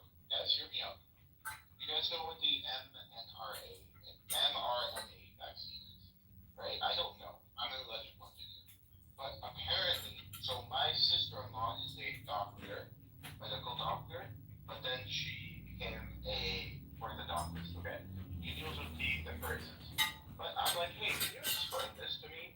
And she's like, okay, so an mRNA vaccine is essentially code that apparently I forget what she said, cells run this code to generate things. And I said, okay, that, code requires, space in storage, right? A program is written and compiled. It's got to be stored. Not only that, when you're running the program, it takes up memory, right? So I'm like, will it sort of, maybe display place, maybe you have to delete some other file. I'm talking more looking at humans as a computer, right? You see what I mean? Your brain or whatever is like is the CPU.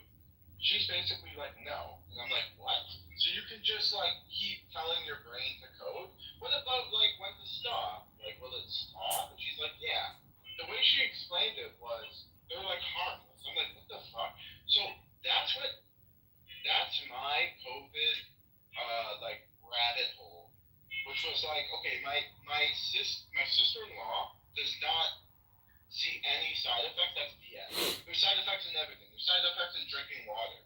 So the fact that like she explained it so like okay, the black or white, that was weird to me. That was my first one. What I'm telling you is she doesn't know shit. She just knows what the papers she reads tell her. And, like, she doesn't even read the papers. She just like headlines of like CDC guidelines and WHO guidelines or whatever. Everyone saw the freaking side effects. I mean, even since day one, I still remember it. FDA briefing, page 46 for Pfizer, page 48 for Moderna. I still remember it. It's wild. All the data gaps and all that shit. So there's been zero evidence to if anything, even before they released all these vaccines to the public, it even says exactly page 46 and 48 for each that there's zero evidence that it prevents transmission for anything more than 2 weeks. It's like, okay, but hold on a second. That's not a vaccine. Like, you call it whatever you want, that's fine. That's a medical product, I can clearly see, but that's not a vaccine. You're changing what a vaccine is. I just simply don't want it. And she doesn't see side effects. Well, that's she doesn't see it, unfortunately, but everyone else does. Myocarditis with young men, women having period irregularities. Like a lot of people I know personally are like, yeah, they testify to all this.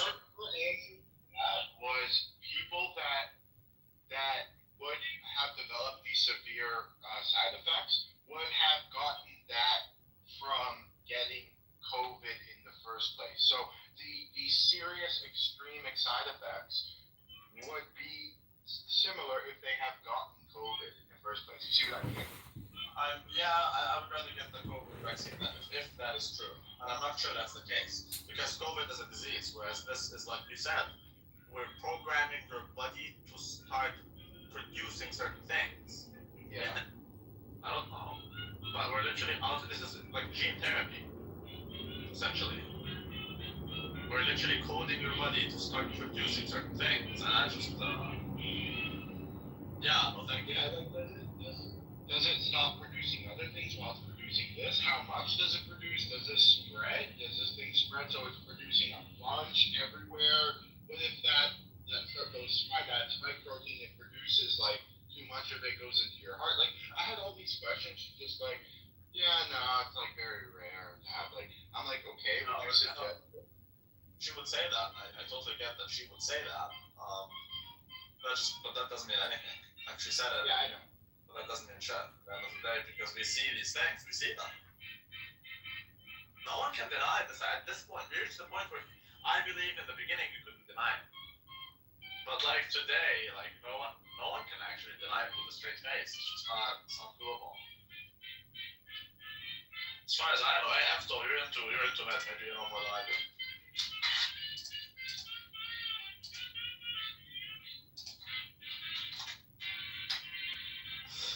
Eftol here is a surgeon. He's supposed to take up. Everything you say checks out. There are questions in the air right now. Big questions about the safety of mRNA. The safety of mRNA? What is it called? What is it called? The something form? Something storm. It starts with a C. Cytokine storm is a separate issue. That's the beginning. That was known. Like shit. Come on. These things jam you up and make you hyperreactive. What is it called again? Cytokine storm.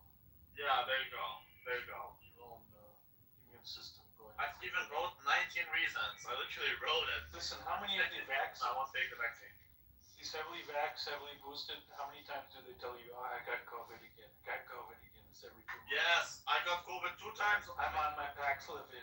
I'm taking my Paxlovid. They fucking test each other all the time. They take these, Paxlovid's really bad. My brother got the Pax. He got COVID like 5 times. I got COVID every spring. So I got it before the vax, after the vax, and then again after. I got it times. That's it. And when I got sick, I got fucked for 2 days. And after that, I'm kicking like a horse. Oh, by the way, COVID didn't affect me at all. At all. At all. Like, I was just like, whoa, I have COVID. Oh, really? Dang, now I have to stay home. Okay. Like, it was nothing. So that was the point of the vaccines and the it was mandated my job where I live in Canada. Bro, in Canada also, I got fired. I know, but Rabbi, some of us have more. They trampled upon your rights like a dog. Yes. I know, but these stupid Canadians still voted in these WEF pieces of shit. So Canada can suck a dick, and you know what? I hope we get overrun by Punjabis and stuff like this. You know what? I'm done. I'm gonna piss on the Canadian flag. No one will fight for this country. You know what? More people here will fight for India than this country. We screwed up. No offense, Do you think the Punjabis released the virus, created and then released the virus? Was that Punjabis? No, it was the Indians. I know you're Indian. Was that Indian? I'm not trying to be. No, but there's so many of them. Yeah, I'm getting fatigue. Indian fatigue. Okay. I'm sorry. It doesn't matter what you. We all have Indian fatigue. Listen, in Canada, there's only 20 million of you. You jammed 5 million Indians in like fucking idiots. Yeah. It's good for my people. They're feasting off of you. At Tim Hortons, they're serving you, making their. Yes, every morning. This is what I'm Indian. Listen, you Canadian whites don't. Horrible. You Canadian whites don't even have a culture. Look at you.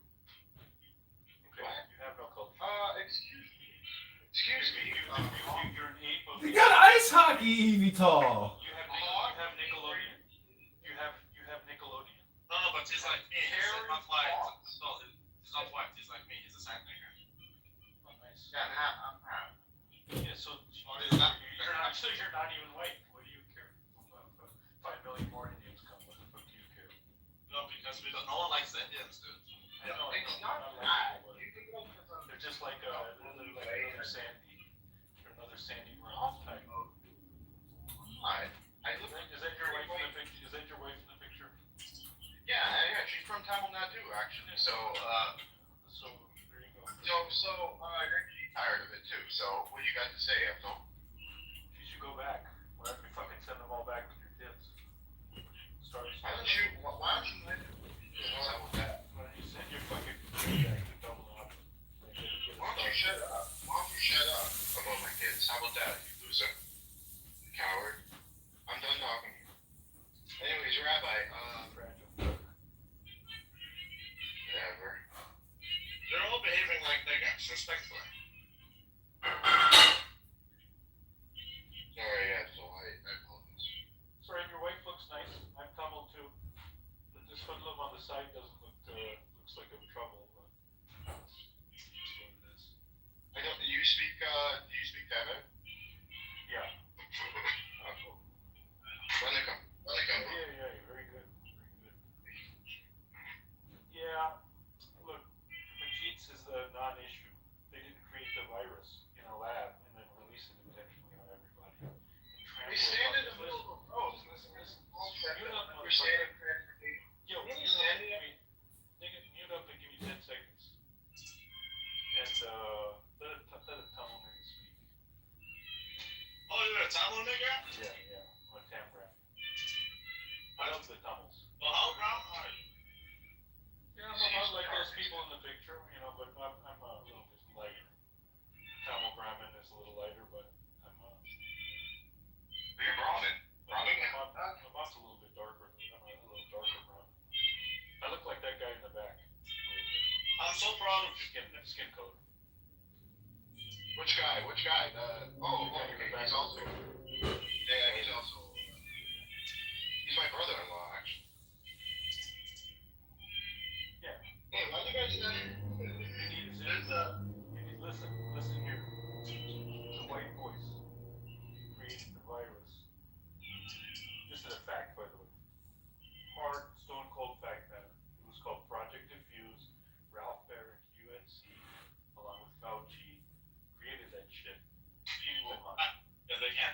U.S. So they couldn't do it because of after 2014. That's why the pardon of Fauci goes back to when? You guessed it, 2014. They made it illegal. And yeah, they did it intentionally. They intentionally released the virus to kill all these fucking people and make chaos to get the mail-in vote. It's very clear. Why? Because you have Event 201, the dry run for COVID, which was hosted at Johns Hopkins, the Bill Gates Foundation. Where people... Don't talk about the Bill Gates Foundation. Skip that. Yeah, well, they did the dry run a year ago. Let's skip that. Go talk about other. Let's skip that one, please. All right. Event 201. Johns Yeah. Hopkins. Call it that. You mean Unit 201 in the Japanese internment camp during World War II? Yeah, that's what I meant. That's exactly what I meant. Japanese. No, you're being facetious. You're being an You know what I meant. Are you sure? You were being a dumbass troll. No, you know what, man? Well, You're the troll. how would that have anything to do with Japanese internment? Stupid. I said one thing about India. You go on a rampage. I don't care. Listen, man, I don't give a shit. It's just the point is that this is some serious shit. They trampled upon your rights. You still don't know it. You're living in a dream. I do know it. I'm the one who voted for Pierre. Okay, They wiped their ass with their right. You never had rights. That's They treated you worse than a dog. Kill you. They killed you. You understand? They did. They killed your friends. They killed your money for that fucking lockdown. I know. They tried to kill the kids. They tried to tell you vax all the kids. I'm leaving. We are leaving Canada as soon as possible. Okay? I'm leaving. I'm getting the hell out of here.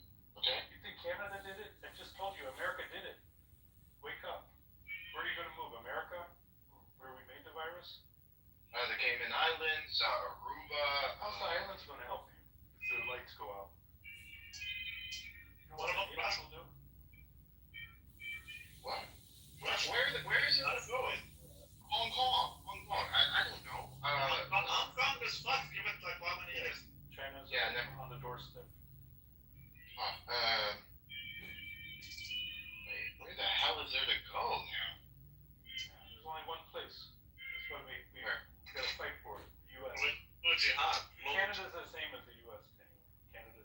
Canada is like 8 years ahead of the U.S. It's U.S. without having to deal with all the military stuff, and you're just sitting pretty up there. It's literally 8 years ahead of the U.S. This is how I see it. Yeah.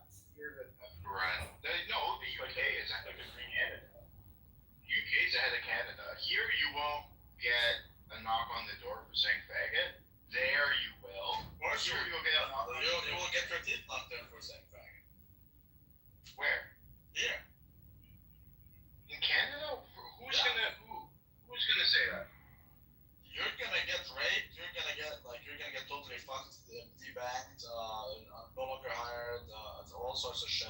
You're gonna get defamed. You're gonna get totally socially ostracized if you're not a faggot, let alone being anti-faggot. Go on. I'm saying you won't get. Yeah, you're right. You will be ostracized if you're exposed. Yeah, there's something wrong with that. You're already ostracized if you're not a faggot, let alone be anti-faggot. This is the situation. I don't know where you're at. You sound like a Toronto guy. Yeah. Why are you moving You're in the heart of faggotry. What's the point of moving anywhere? All the problems already happened last year. Everything's over. And it's getting worse, bro. You don't even know what's happening in Canada. Because you said pretty in the United States. Yeah, that's true. Yeah, exactly. What's so bad about Canada? What do you think is going to happen? Lose unemployment? They're trying. I think we're going to have an even bigger living crisis. So rent's going to go up. You cannot rent anywhere.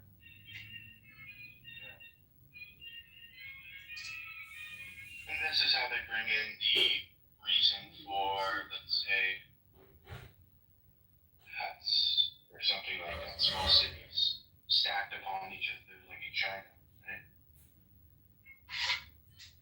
You got enough land over there. Just make trailer parks. Actually, that's a trail of what? Do Pierce? Trailer parks. Trailer parks. Yeah, that's true. Axel, you're a cool guy, man. I vibe with you.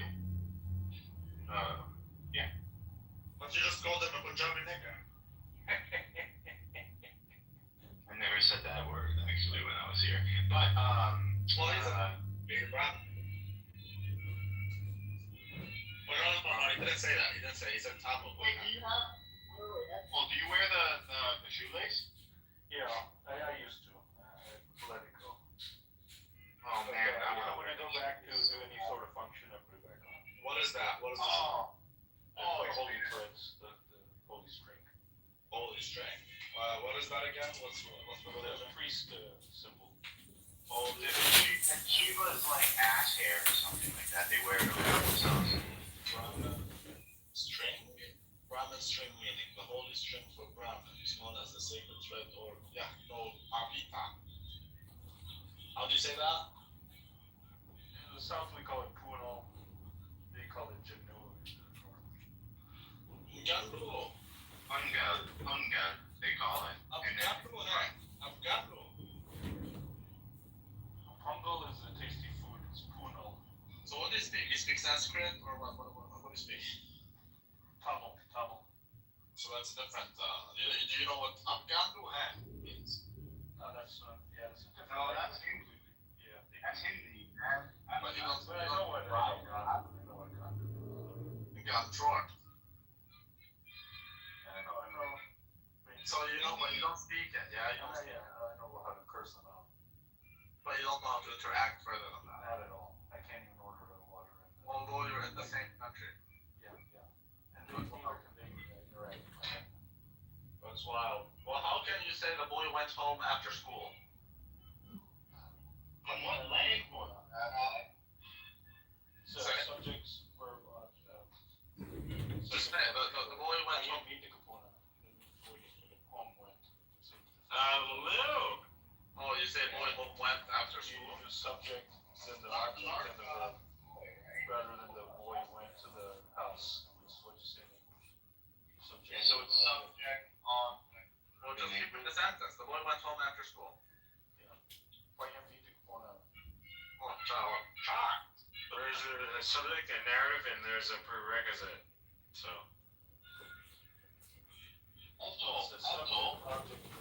I would be interested in seeing another Indian say it in their own language. Yeah, but when I went to my Ivy League school, like, we have different. No, it's different. No, language, yeah, it's different interpretation of language, yeah. What is that holy string? Where do you wear? Over your left shoulder. Over your left shoulder, as if it's like a laptop kind of bag holder.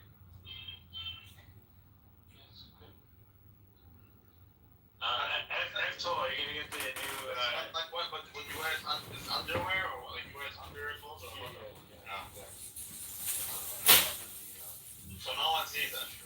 Well, you can see it because it's like right under your shirt.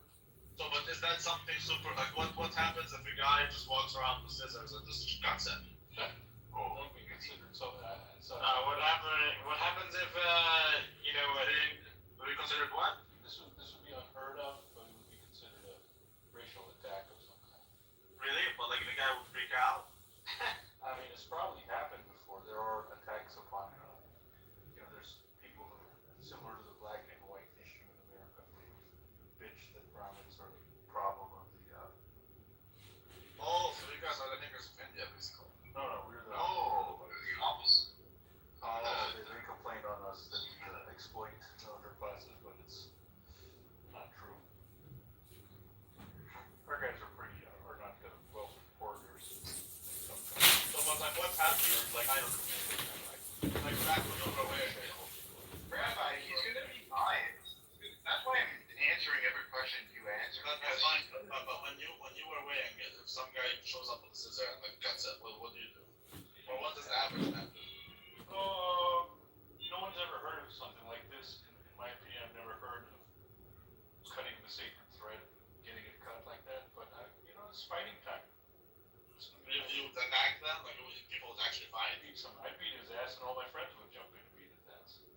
because he got the threat. Yeah, this is a guy who's gone crazy. He's lost it. Because he did that. Okay, so like, Yeah, it would be like grabbing someone's cross off their neck and stomping on it. yeah, but that's oh wow. Okay, so but that's only Brahmin stuff. Yeah, but other groups have different sacred threads of different kinds. But And you're all considered Hindus. Yeah, no one questions each other's Hinduism. See, we're polytheists, Rabbi. We're not like you and your breed.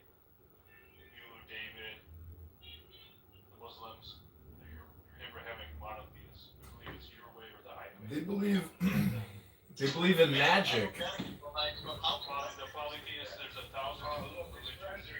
Think about that. Tantra.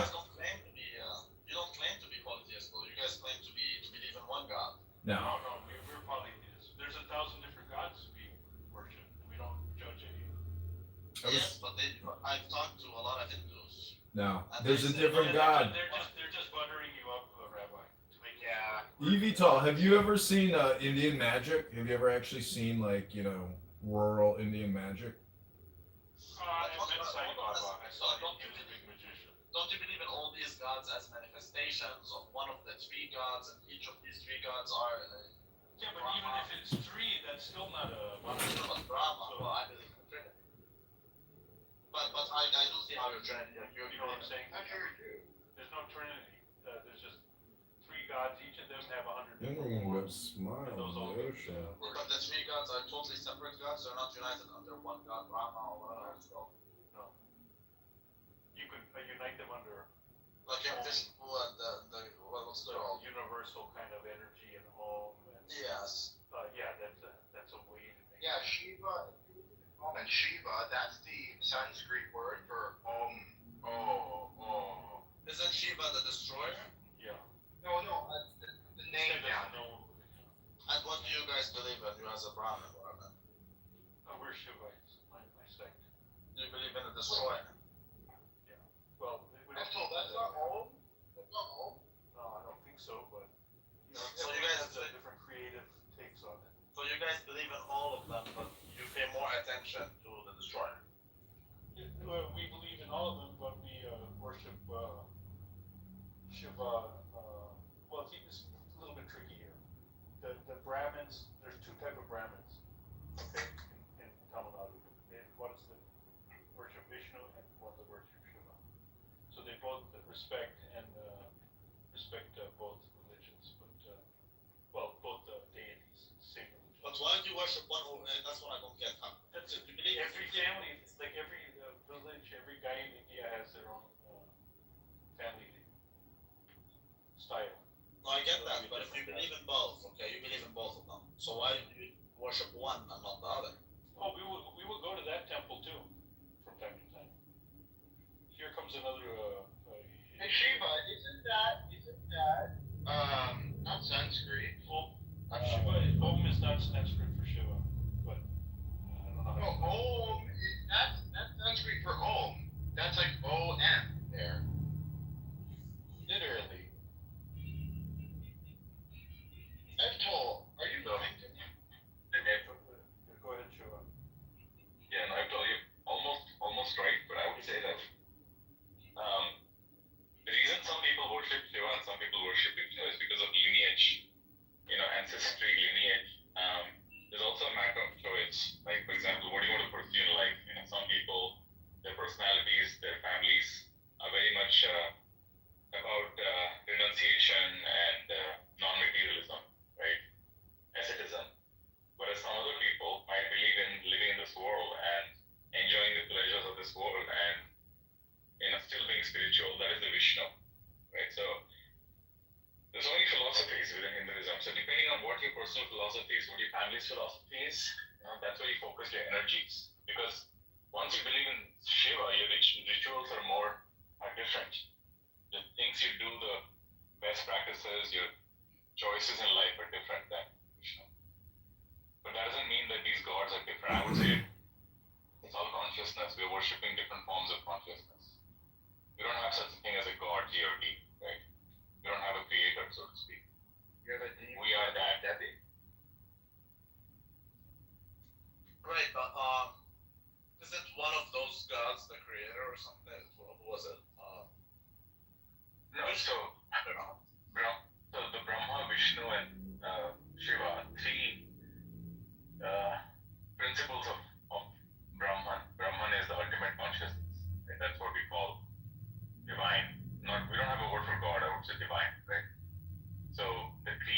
to speak, Brahma is the creator of this current universe. But every universe gets its own Brahma. So we can have a billion universes, maybe parallel universes. It's not only 3 then. There can be 16. Yeah, but that is Brahma. Brahma is just a cosmic principle of creation of this current universe. Right? It's not God, so to speak. There's no creator because there is no such thing as creation in Hinduism. Okay, it has always existed. That Brahma is the creator of this universe. Correct. Every universe gets its own Brahma. But there's another universe and there's another creator for it. Okay, so but then who sits at that table with Brahma or whatever? There's no such table. It's just a cosmic principle, Brahma. It's a creator of the universe. I mean, Trimurti, the 3 godheads, right, is a matter of mythology and literature, right? But in the end, there's no equivalent Shiva for a given Brahma. There's no such thing. These are just 3 principles. Some principles happen many, many times. You know, like every time a universe gets created, it's a Brahma. But Shiva is pure consciousness. So I suppose you believe, yes, you actually believe in well, I don't know what you are exactly, but... No, Hinduism is not a religion of belief. It's a religion of philosophy and lived history. Hinduism is not a religion of belief. I mean, there is an aspect of belief within Hinduism, sure. There's an aspect of ritualism within Hinduism, sure. But if you look at the Hindu philosophy, it is about explaining what is happening around us through different theories. So, but what do you do? Okay, tell me this. They have prayer. They pray, Rabbi. They pray. It's hard for a faggoty monotheist like yeah, they pray. He can't even listen to this guy talk about it. It's so disgusting. It's so disgusting to you, Mike. Yeah, whatever. How do you deal with someone telling you, for example, I don't believe in your community? Like he's telling you, I don't believe in this shit, I don't believe in any of this stuff, I don't believe in Shiva, I don't believe this never existed, like they're not even real. How They kill apostates, just like we do. So what? It doesn't make it feel a bit that somebody in the same family, you could have a person who does not believe and a person who believes. The person who worships, who does meditation, does not worship. Right? It depends on your... Yeah, we don't fight and kill each other like in your religions. Yeah, we can have an atheist in the family and totally cool. All they're killing it in Jedi. Look it up. Look it up right now. It happened last week. Yeah, upon with Muslims, you idiot. No, it wasn't. Honor killing is not about religion. Honor killing is about community, not about religion. Wait, what about in Jedi, the girl that killed herself because she got married off and you guys give money to That's her problem. That's her own problem. Social problems are everywhere. I mean, this is not a Hinduism problem, so to speak. Hinduism is a very wide spectrum. You know, we have all kinds of crazy ideas within Hinduism and all kinds of normal ideas. Everything is acceptable, like, as long as it doesn't hurt anybody else. Everything is acceptable. What crazy ideas do you have? What? What kind of crazy ideas do you have? Oh, me? No. Personally. Because you said in Hinduism we have crazy ideas. No, there's like renunciation. I think renunciation is a crazy idea for this world. I mean, you cannot. Renunciation is about going to the forest and meditating there for 25 years. I mean, that, to me, today, in today's world, that is probably not a good idea. Right? Very much an integral part of Hinduism. Not eating foods for 5 months. Eating 5 nuts for 5 months. I mean, that'll destroy your body, but that is part of it. If you don't have a clear doctrine, you don't have a clear doctrine, right? There is no such, because we Hindus believe that every spirit, every soul is not right, Atma, is going through their own journey. So there cannot be a universal doctrine for everybody. I could be in a different state of my evolution, my karmic evolution. You know, you could be in a completely different state. Okay, so that's... You might be living on a different planet. You might have gone through a whole different history. So what applies to me does not apply to you. Yeah, but that, I totally get that, but then that creates an issue, which is there's no right and wrong, basically. Like there is some universe. Yeah, right. There is a set of principles. That's called dharma, right? And karma. Karma is what happens to you because of your actions through the centuries, through millennia, through the multiple births that you take, right, in different universes. The sum total of all your actions. Dharma is how you should, and how you should act is dharma. But the dharma is swadharma. My dharma as a soldier would be very different from your dharma as a doctor. No, I get that. What if I tell you this? What if I tell you that these things are subjective? We we literally had a Muslim in here, right? And basically, in his faith, he has a different set of morality. Like to him, good and bad are different than what's good and bad to me. Like for example, to him, if he takes a sex slave, that's okay. So, but then when you talk about, so to you, what is good and what is bad? Because you say karma, deals with you based on your actions. But your action itself, what makes it good and what makes it bad? Yeah, your action is determined by your dharma, what you're supposed to do, and that comes from your lineage, from your duty in society, from your parents, your gurus, what they teach you, and the spiritual texts. Spiritual texts are very detailed about how you should act in society. Our basic principle comes from avoiding suffering for other people. I mean, you can have 10 commandments in Christianity. What if I have a guru who's telling me to rape children, for example? But that guru comes from a lineage. By the way, you're not supposed to just blindly follow the guru. In Hinduism, there's a lot of personal autonomy on your decision making. If you think something is wrong, something is harmful to a child or another human being, you don't have to follow it. None of this is mandated, by the way, in Hinduism. Nothing is mandatory. Yes, that's right. What I'm wondering, because what if to my mind it's not bad to harm a child or anyone? Well, if you do bad things, right, whether your guru told you or whether somebody told you do bad things, then your karma is going to be fucked. If your karma is going to be fucked, you'll see it manifest in this life or the next life. There's a system of eternal correction. But what if I do it out of good intention? Like I genuinely. There's no way to do that. It's an antisocial activity. No. If I do believe that your suffering will better you, for example, and therefore I'm gonna make you suffer. Yeah, that's what I said. Like, for example, you go to the forest, right, and you meditate for 25 years. That has a concept. Even that has karma in Hinduism, right? Every good action also brings karma in Hinduism. There's no such thing as good or bad, eternally good or bad, because, for example, if you live on this planet, you leave a footprint. You have to cut down a tree to build a house, right? You cannot not do karma. That's what Hindus talk about. That's what the Gita talks about, right? How do you leave a footprint which is small enough, but enough for you to sustain? But some people believe, you know what? We don't have to even live. We just have to sacrifice ourselves, not be born again. And that's the ultimate goal of Buddhism, moksha. Correct. And I would relate to that. But then my question would be, what about sacrifice of someone else, not me? Because just like sacrificing certain things better me in life, making you sacrifice certain things better you in life, especially since you're not willing to do it, for example. So now I'm going to make you suffer. Yeah. I'm going to say suffering can be a good thing. Absolutely. And there's a case to be. See, this is why, Hinduism is all about moral dilemma. It's not as simple as, chop the hands of the thief because he stole. I mean, we don't believe in those 10 commandments because you cannot say thou shalt not kill. Because in the battlefield, you have to kill. You might have to. Well, I'm just saying, it's not as simplistic. If you read the Gita, right, it's all about moral dilemmas. It's not about clear-cut decision making. It's about what happens when you have these. You are a father to a child, right? But you're also a soldier. If you stay at home, you can feed the child. But if you go to war, you're saving your society. So which one should you pick? These are the difficult questions that Hinduism tries to answer. And frankly, eternally, there is no wrong or right answer. This is your karma. And whether if you save your child, you'll have a good family. If you save your society, you'll be a hero, but your family is sacrificed. Right? So, which is a good decision? That depends on your place, your karma, your destiny. I don't know. It's complex. No, that does make sense. I just don't like the open-endedness. Because essentially you are in a position where everything can be right, everything can be wrong. What's right for me is not right for you, what's wrong for you is wrong for me.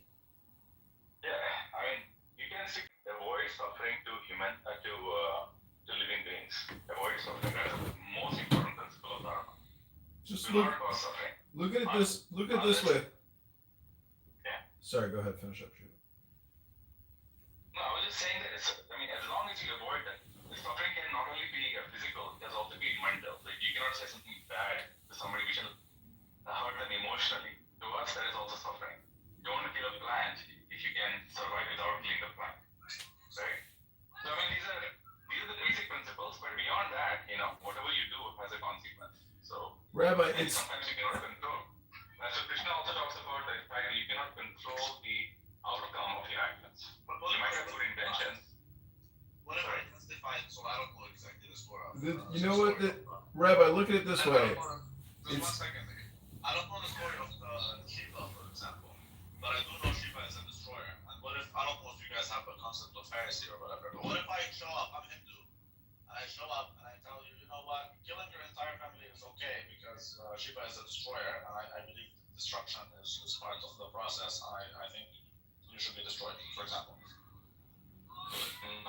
Shiva is not the destroyer in that sense. Shiva is the destroyer of the cosmos. And when he opens his third eye, this cosmos gets dissolved, if you will, and a new cosmos gets created by the next Brahma, right? So in that sense, he's the destroyer. He's the destroyer of, you can say, evil, or a destroyer of negative energy. You can say that. He's not the destroyer of things. He's not the destroyer of families. He's not that. That is not the process of. You can call him dissolver. It is probably a better word. But the dissolver not of the world, is the dissolver of negative energy specifically, but what about positive ones, for example? No, I'm just loosely translating what Shiva basically says. Shiva, the word Shiva, right, is consciousness. Okay? It's consciousness. But in the mythological sense, Shiva is the dissolver of the universe. Like when he opens his third eye and does a cosmic dance, the universe gets reborn, a new universe gets created, whatever. Now to your point, I think what you're trying to get to is objective morality. Yes. Objective morality. No, we don't have that. We have dharmic texts. Depending on your lineage, your guru, your tradition, your behavior might change. Right? But it cannot be as different as, it's okay for me to kill because my guru told me so. No. Suffering to another creation, another human being or animal, is a big deal. That is an eternal principle of all the dharmic religions, not just Hinduism. So, but Jainism takes it to the nth degree. I mean, Jains don't even put clothing around their mouth just in case they might swallow any second. They're completely crazy when it comes to avoiding stuff. You guys are making this way more fucking complicated than it needs to be. It's either Superman or Avengers. That's it. Those are the two world religions. So Buddhism is also very similar in the need for avoiding It's either Superman person or Avengers. But Hinduism is slightly more practical because Hinduism is the entire spectrum. Because it also has the dharma of a warrior. But what you described to me is a form of objective truth if you believe that harming things is bad. Because you're saying objectively it is bad. Yeah, it's a very, very minimalistic set of objective direction. Very minimalistic. Not very elaborate. Because then when it comes down to the branches of complexity of life, it becomes, you cannot have a rule book, so to speak. I can accept that, but then the question becomes, okay, harming is bad. However, what constitutes harm? What makes me raping a little boy harmful? Well, that's maybe an extreme example. Okay, what makes me killing this person? Well, you said killing, there's nothing wrong with that necessarily. So you should probably read the Gita. I mean, the Gita is a discussion about with Arjuna and Krishna. Arjuna is going to fight this war, but he's a warrior. But he's going to fight this war with his cousins and his teachers who taught him when he was a child. Because they are on the wrong side of dharma and he's on the right side of dharma, but he's hesitant. He's like, how can I kill my teacher? How can I kill my cousins? They're my blood. I know they do bad things. I know they're evil. Right? But how can I kill them? And Krishna is telling him that, this is your duty as your warrior. This is your dharma. And yes, you'll cause suffering, but you'll save the world from a greater suffering. That's the whole discussion about shekels. A lot of shekels to be made to read that book. It helps you with this theory. So I'm told, is that why you like the kosher shekel fund? Because you like to make money out of people's suffering? Or do you justify it by turning that into a common good? No, it's not a common good, but it's a battle that must be fought on this day. Every day is a shekel day. There's 4 parts to the Om mantra. There's the O, is the silence. The silence is the fourth part of Om.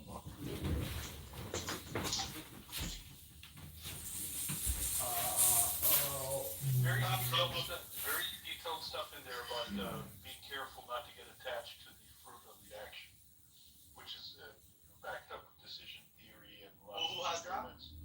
Bhagavad Gita, the book, one of the foundational books here. Yeah, but the Gita is foundation book for who? For everybody. That's that's his discussion to Arjuna, how you must, or how people in general must make decisions without any attachment to the fruit. You got to make the action. You got to make the action without being too fucking tight on the shekels and holding that shekel bag when you go to sleep and counting it. I don't hold my shekels, they hold me. See, that's That's right. You're attached to that fruit. They're attached to me. Well, you gotta be doing it for the fight, Rabbi, and make the right decisions. Otherwise, you'll get scared with that shekel bag. You won't be able to risk it when you need to. It's in decision theory they call it results-based decision making. It's fatally flawed.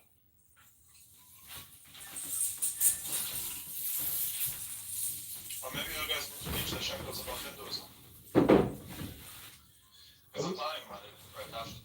I was reading about the Rand Corporation, the think tank in Santa Monica, and the creator of the neutron bomb was a Jewish guy, and it was talking about mathematics and linear, I guess, programming or linear mathematics, but basically he just created a new term called like dynamic.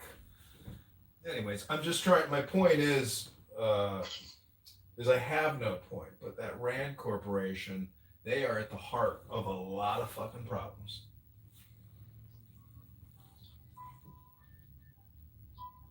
So, okay, there's pictures. You know how Von Neumann came up with a lot of this stuff? There's a book called The Guy You Were Talking About, Von Neumann.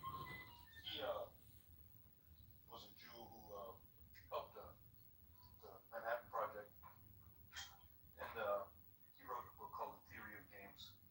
A lot of the nuclear math comes out of he was trying to understand how to beat people in a poker game and the math behind multiple players. So that ended up becoming game theory. The initial game theory math was by him. So if you guys have space for all these gods, why don't you have space for God of Abraham?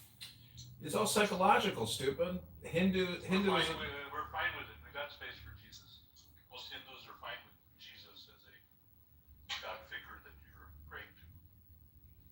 Exactly. It's just another deity. And Christians have been living in India without being pestered for how long? Maybe 1,000 years. I think they came in the 1200s, maybe earlier. See, in America, if you declare that you're God, they'll 5150 and put you in the psych ward. But in India, everybody will just congratulate you. Well, maybe you're a Hindu from a former life and you don't even know it.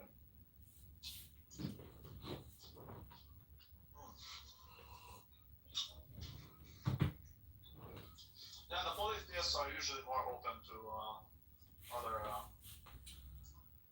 other things being true because they believe there's your truth and my truth, but that's the thing. I have an issue with that. To me, there is the truth. The truth has to be objective.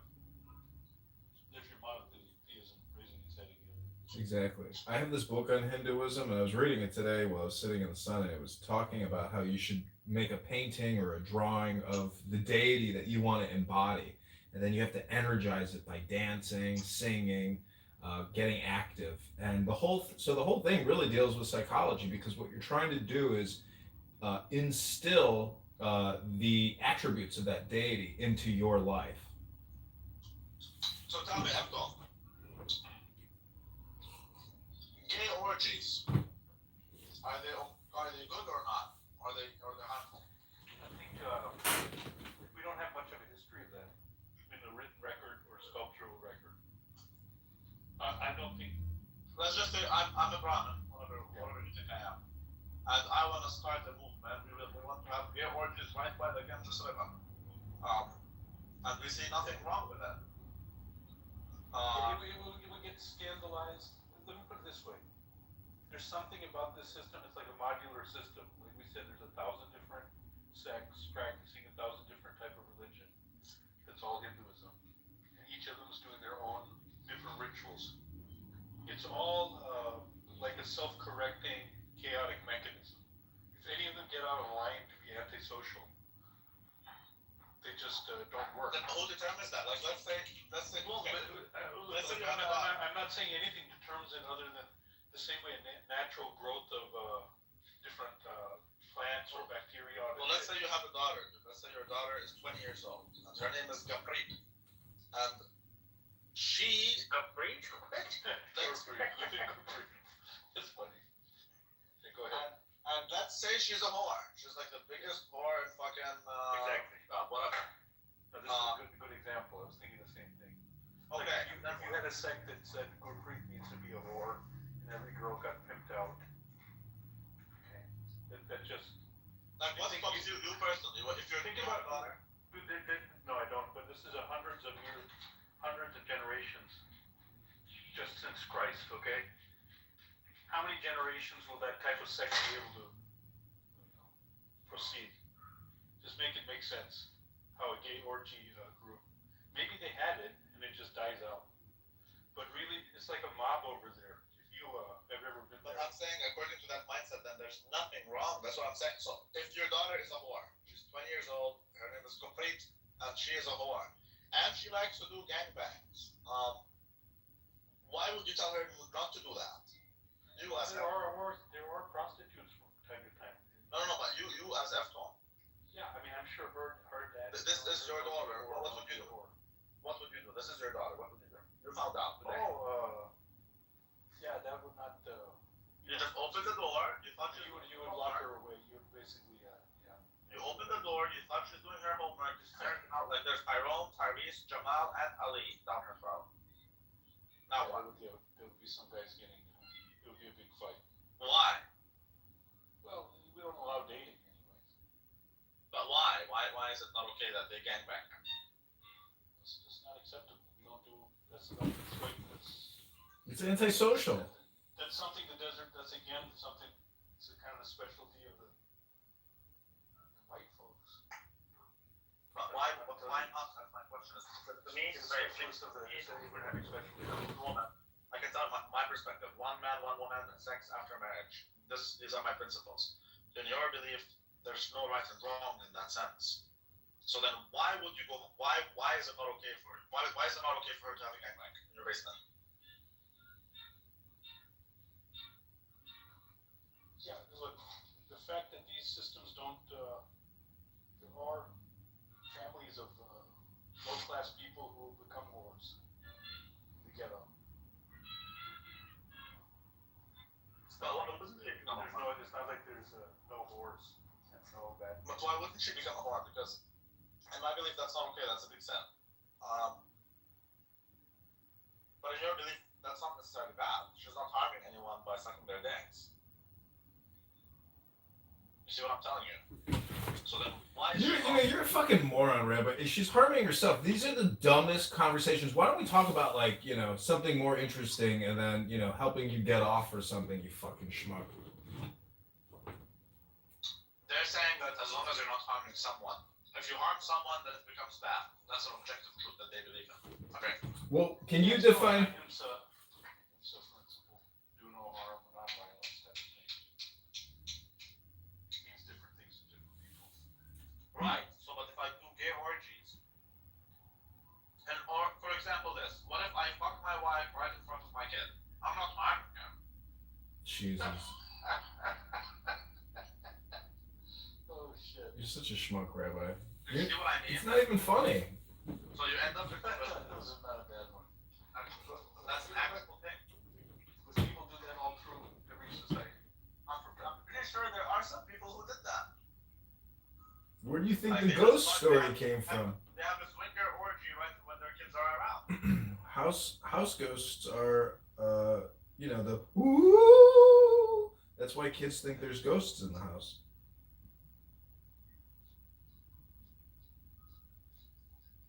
I'm just trying to say that that belief system allows for these things to be justified and practiced and normalized. It's kind of like the atheist. It's kind of like the atheist stance. So there's like no. The truth is subjective. The truth is subjective. Objective, subjective. You sound a lot like Simon now here. Maybe you're the moron. The truth is objective. You cannot make a claim. Yes, I believe so. I think the truth has to be objective. No, it requires the subjective in order to achieve the objective, or vice versa. They go hand in hand, like yin and yang. Speaking of claims, Simon, you made speaking of claims, you made a claim earlier that you ate 7,500 calories a day. Yeah, that's bullshit. That's absurd, dude. Simon, are you sure you did your math right, dude? You know what's 7,500 calories? That means you're literally eating like seven pizzas basically every day.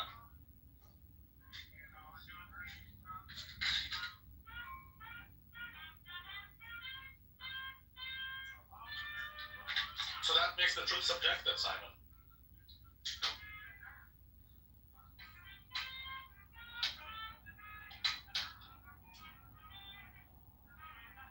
Oh, child, what is that?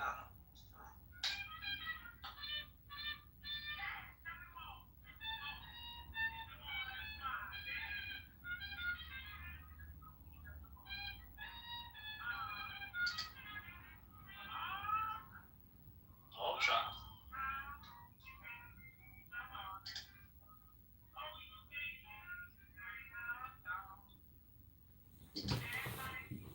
See, a woman is objective, but what comes out of her mouth is subjective. So, you can't escape one without the other. Nigga, you're the... This nigga never added anything. It only takes.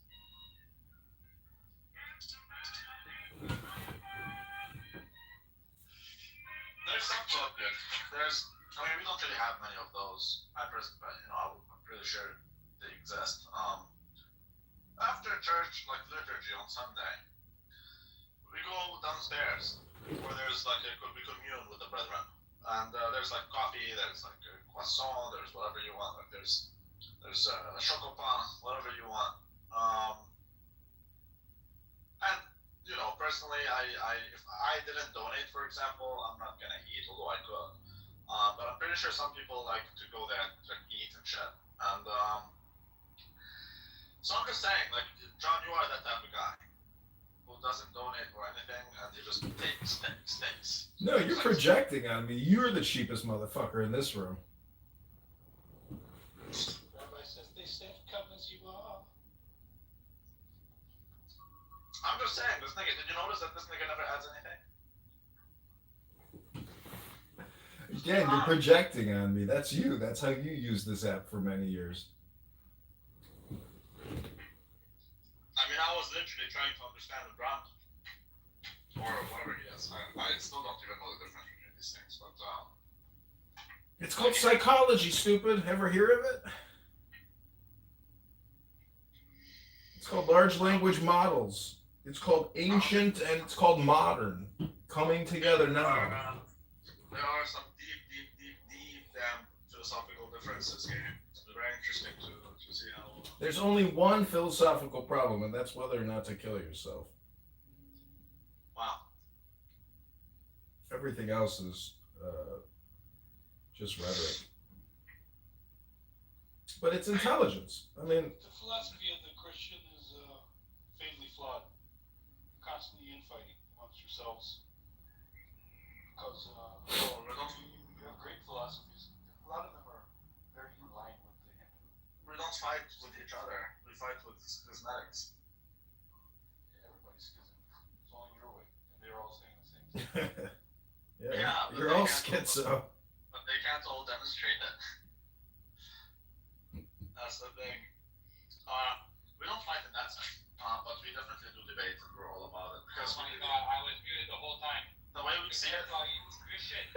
No, he's Brahmin. He's sitting there talking to himself. That, there is the truth of all, and the truth is objective, the truth is one, and therefore if you are to be a Christian, you are to be in pursuit of the truth and following it. So then, when you claim to be following the truth, and I claim to be following the truth, yet you have different thing then we're gonna be inquiring. Wait, what do you mean that? What do you mean you believe this? What do you mean believe that? Why do you believe? Justify this, so on and so forth. That is kind of how we fight, but we don't fight in terms of. I wouldn't kill a Christian, for example. I don't mind killing all of you niggers, but I wouldn't kill a Christian. Well, that's fucking savage. What did I do? Yeah, that's really stupid. Jesus Christ. You are a real fucking schmuck. You know, when you die and go to heaven, How can you be an anarchist and live by the non-aggression principle and say I don't mind killing you? The fuck is that bullshit? I don't believe in the non-aggression. So then you're even more of a retard anarchist. Mm-hmm. No, I disagree with you. The non-aggression principle, I believe to be between the government and the populace. I don't believe the government should exist. Therefore, there should be no. I think the Here we go again. aggression between people. I don't mind aggression between people. Here we go again. You rape my daughter. I come to your house and I blow your head, just like they did the JFK. It's a very clear shot. But I mean, if you didn't care about aggression, why would you even care about your daughter getting raped? Then it's just more of an emotional. That's just more of an emotional response then, rather than like any sort of principle you live by. No, I'm not saying I champion aggression. I'm saying the non-aggression principle is applied to the government. I think if the government should exist, I believe it shouldn't. But if it should, or if it does, it should not be exerting any type of force. That doesn't mean people cannot or should not. But if the people can, that doesn't mean they should. Here we go again. So all I'm hearing is aggression bad in all circumstances. I think I would agree with you in that aggression is bad if you initiate it. Okay, then we agree. Then why would you care why would you kill me? If you don't, if you initiate aggression, you just compromise, you just accept me a contradiction then. Simon, I believe all animals. It's tribalism. All animals are equal, but some are more equal than others. Simon, let me ask you a question. Is there anything new under the sun, or is everything that is already been, and there's nothing new or exciting? Wait, can you say that again? The expression is there's nothing new under the sun. Everything that is has already been. So you guys are just fucking stupid. And everything that was is will be. Yeah. War isn't going out of style. Vaccines aren't going. Nothing is going out of style. Everything will remain status quo. I really want to cook John. It's because you're a faggot. No, I will do it when I come to Chicago.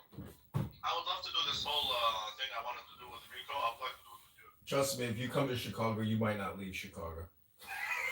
No, actually, I'm going to and then I'm going to cook you. Think out there. Big flex. No, I'm just telling you that if you come to Chicago, I'm going to call my friend Steve at ICE and I'll have you picked up at the airport, sent straight back to fucking Amman. I don't care who you call. I'm going to call the fucking 5'5" Mexican nigger and he's going to punch you people the day you die. No, they're already getting rounded up. It's too late. Nigga, I'm telling you, he'll put you in a cage and he'll keep twisting your fucking nipples until you scream, wee! Wee! Keep twisting your damn nipples and then he's going to piss all over your face, nigger, and I will electrocute the walls of the cage also, nigger. That's what it is. I think that. See, if they reinstate slavery and I have John as my slave, dude, I'll have a lot of fun. Keep dreaming. As I said, you're lucky you're even in Canada, you piece of shit. You should be at some fucking sand desert village making shawarma, milking goats with your fucking cousins in some fucking river valley. When it comes to slavery, you're not initiating aggression against the person. You're initiating aggression on the property, which is not a thing. Well, I mean, that's just a contradiction. That's not a contradiction. The only contradiction is you believe people can't be owned.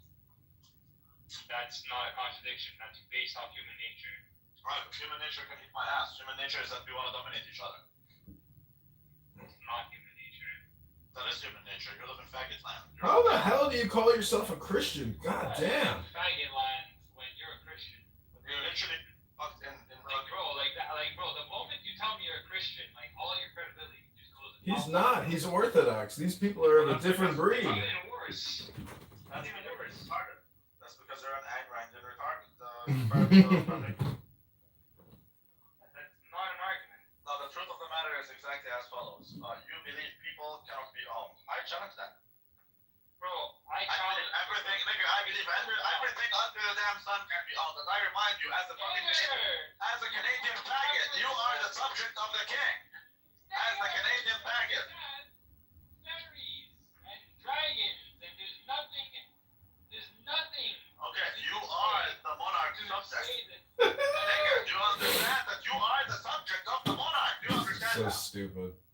I don't know what you're talking about. You are the subject of the monarch. The subject of the monarch. There's no monarch. In Canada, there is. I don't live in Canada. Well, you are. See this nigga? So there is slavery. People can be owned. You can be someone's property. Rabbi. And when the crown calls for you, to go to war, nigga, you better go to war. And you pay your tax on time, nigga. So don't act like you're not. Randy, you know what has a 100% certainty is on a dating app, the first photo, if there's two chicks, there's a 100% certainty that the ugliest chick is most definitely her profile. Yes. I've never seen it otherwise. Ever. That's never been otherwise. That's true.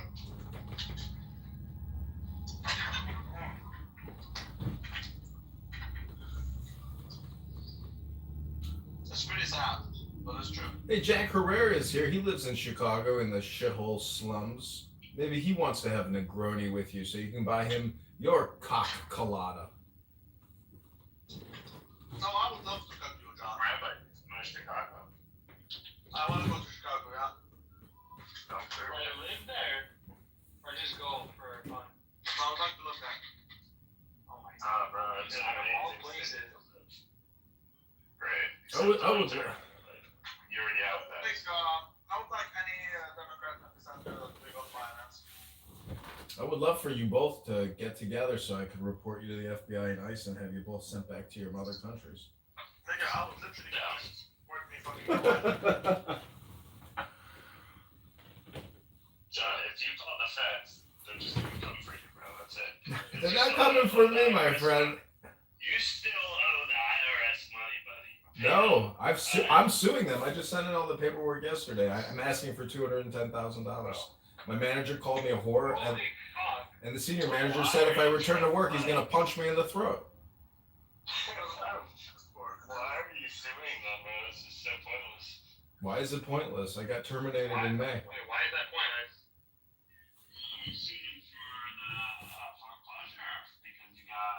No, I'm suing them for workplace harassment. My manager called me a whore, and the senior manager said if I go back to work, he's gonna punch me in the throat. Oh, wow. So you worked at the IRS? I did. May was my last month. Nice. Why did you get up to that point to where they wanted to punch you? Oh. Because it's John. Yeah, 5 years of interactions. No, I can only imagine. And it's not a me problem. Trust me, it's a them problem. They're the psychopaths. They are crazy. Wait, is this Palestinian Jack? Yeah, it's free Palestine, Jack. Okay. He's the one who wants to. Is that Bobadilla? He's the one who wants to genocide. Simon. Okay, so what's up, Simon? So Jack is fine, but I mean, in the grand scheme of things, like no disrespect. But he was telling me that October 7th was super cool, and he really liked them. He started doing paragliding after that. You shouldn't say that. It's very disrespectful. He did say it. Jack.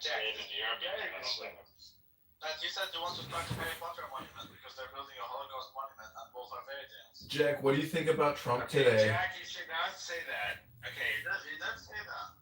No, but I've been to rooms with Jack, and he's very not complacent or very. Literally just before you came in, he was saying that the only bad thing about the Holocaust is that it never happened. Well, I'm sure he can apologize. I'm sure he's gonna apologize.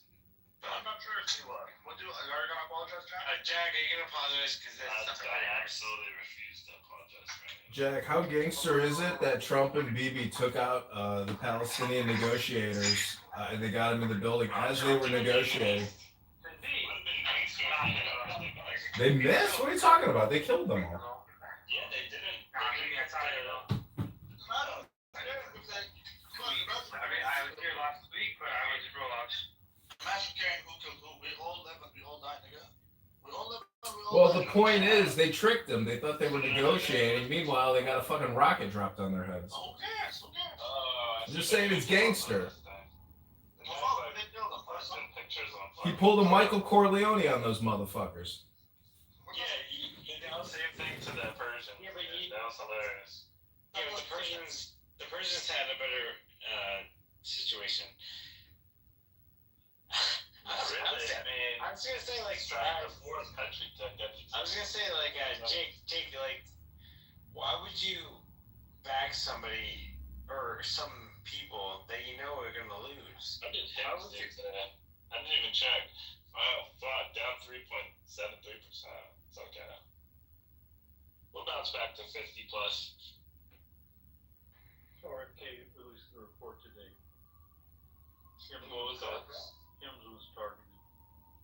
Hims went up, it recovered, then it went back down. But what the fuck is happening? Okay, it's still like wait, hold on, Rabbi, did you tell Jake to buy Hims? No, he told me to buy it.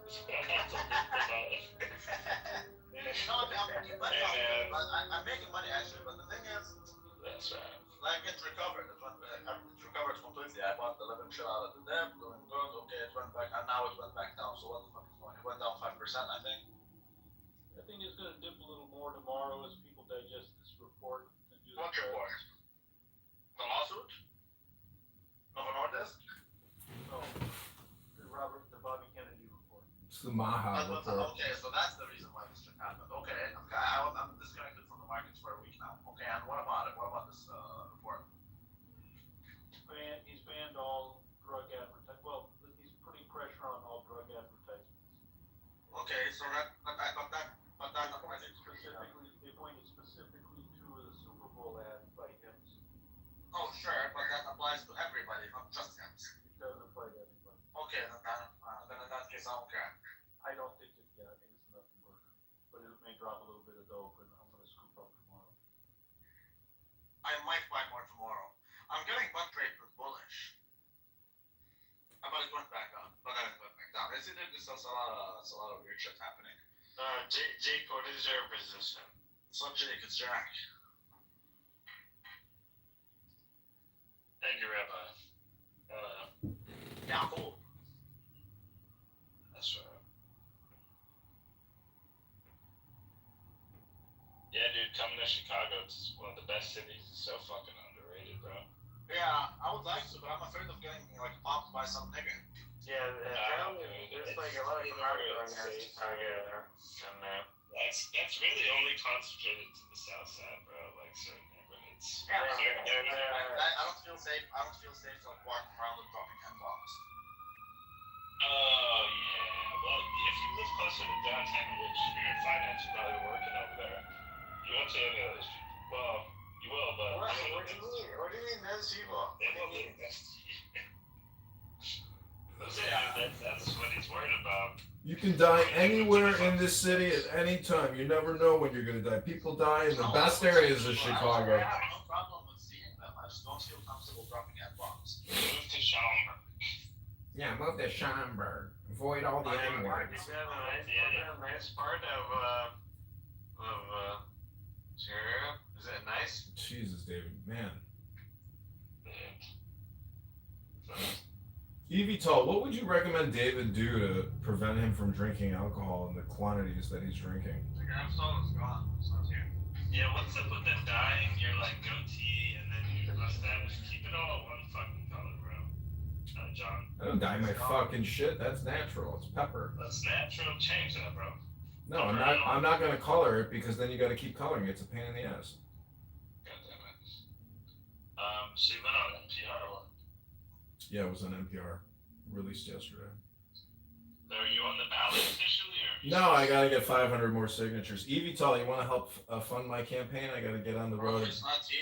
Evital's not here. Jake, give him a signature. That would be good. I don't know. No, he's not in the district. He's not in district. But you could give $1 if you want. Then I'll know where you live. Moving this winter, by the way. Really? Where are you gonna go? Still not. Probably gonna go to like one of those neighborhoods with some bunch of white lesbians walking their dogs around. Oh, you're gonna go to Lakeview, huh? You didn't get laid over Maybe there. Lakeview, yeah, something like that. Yeah, that's a good spot. Yeah, I like those neighborhoods, bro. Yeah, they're good. You're gonna get laid over there for sure. Yeah. You can get laid anywhere. You can get laid in the village. No, Lakeview is like a super high concentration of females. It's insane. No, but are they even hot or do they? Yeah, there's a lot of hot chicks, a lot of young girls. They work that they commute downtown for. A lot of young girl.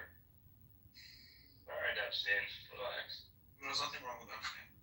Not young girls. I'm saying girls in their 20s and 30s. So the fuck are you talking? You fucking Muslim pedophile? Age doesn't matter. I wish that's the I was kidding, bro, but it's not funny. Let's not laugh, but whatever. Jack, you're Muslim, right? You're not Christian? Age doesn't matter. I'm a bad Muslim, but yeah.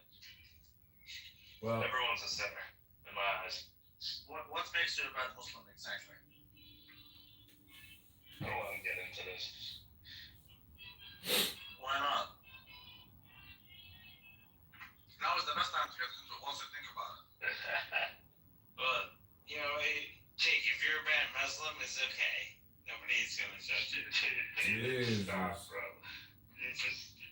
You sound so bad. Is it gin, David? Is it whiskey? Is it vodka? What's your poison of choice? You don't have to answer that. It's a wine, bro. It's fucking wine. Yeah, David, you don't have to answer that. Lou finally speaks. Lou, you're alive. I thought you passed on my AI cyber campaign. Don't yell.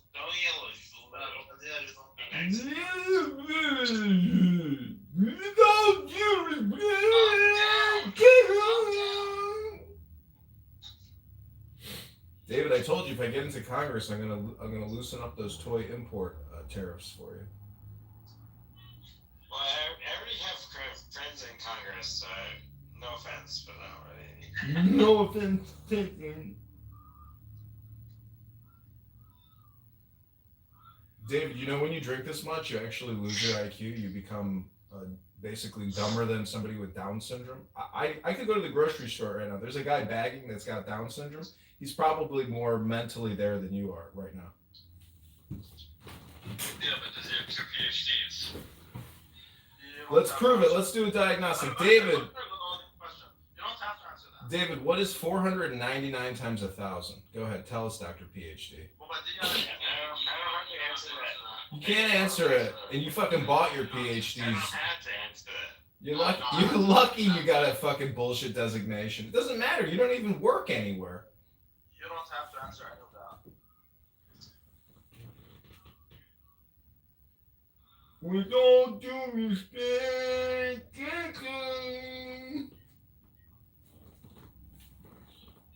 How dare you?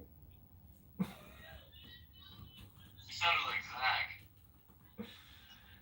Who modded Blue? Who boomed the room?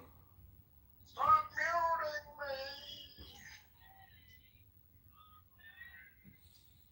Yeah, David, if you ever want to come to Chicago, I'll take you to the gym. I'll sober you up for 72 hours, and then I'll release you. Is that a threat? No. Well, Rico was threatening me with you.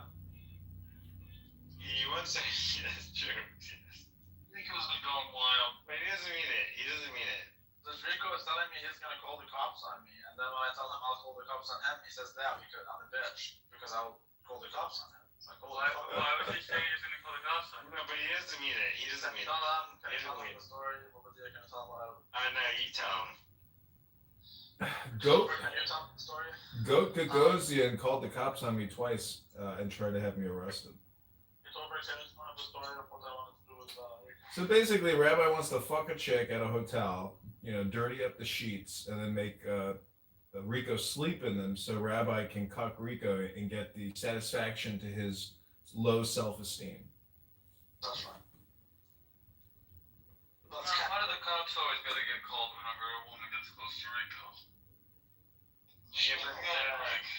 Yeah, but he said no, so It's fine. Yeah, but once you think about it, it doesn't really matter now, does it? Like once you think about it. Once you think about things, they seem different. I agree. Well, stop asking questions. That's the problem here. No, you can ask questions. What questions? Only if you're seeking answers. No, the I problem. thought a question comes at the end. No. It's the Is happy. it the end? It's not the happy ending you're looking for, David. You determine that. You determine that, bro. I leave that in your good hands. So if tomorrow is the same as today, are we technically living in Groundhog Day What world? if there was no tomorrow? There's only now. I agree, David. That's just so correct. So the fact that there might be no tomorrow proves to you that tomorrow cannot be the same as today. Otherwise, that means Tomorrow never comes, bro. Well, David, there's free beer tomorrow. Same as today is obviously the wrong answer. It's either better or worse. It has to be all of these two. Tomorrow never comes. The only way David knows that time is passing is by how many handles of vodka he's got tossed in the trash by Friday. That's right. For the record, It's called entropy. For the record, nobody's handles are like that. Oh, really, David? Sure, okay. David, how much do you weigh? You don't have to answer that, David. Tomorrow never comes. Yeah, well, you're gonna wake up tomorrow and be right back on Clown House, chit-chatting like a little high school girl. Wait, is that a threat? Is that a threat? It sounds like it. How dare you! You stole my childhood! Come to the service. Lou, you can take this thing here whenever you want to. Edmund, please, calm down. All right, I'm gonna go hop in the shower. You girls enjoy yourselves. Wow, shower. You don't need a shower, bro. What do you think? I'm Jordanian? You think I bathe in fucking dust and dirt like the rabbi here?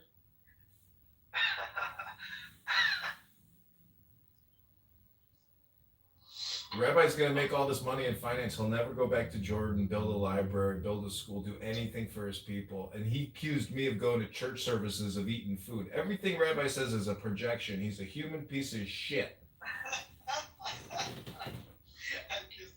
No, but by the way, it's a very big misconception. You know how easy it is to make a shit ton of money in the third world?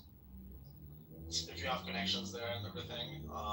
I'm definitely I am probably gonna go back there later on. I agree. But this is criminal activity. Like, nonsense.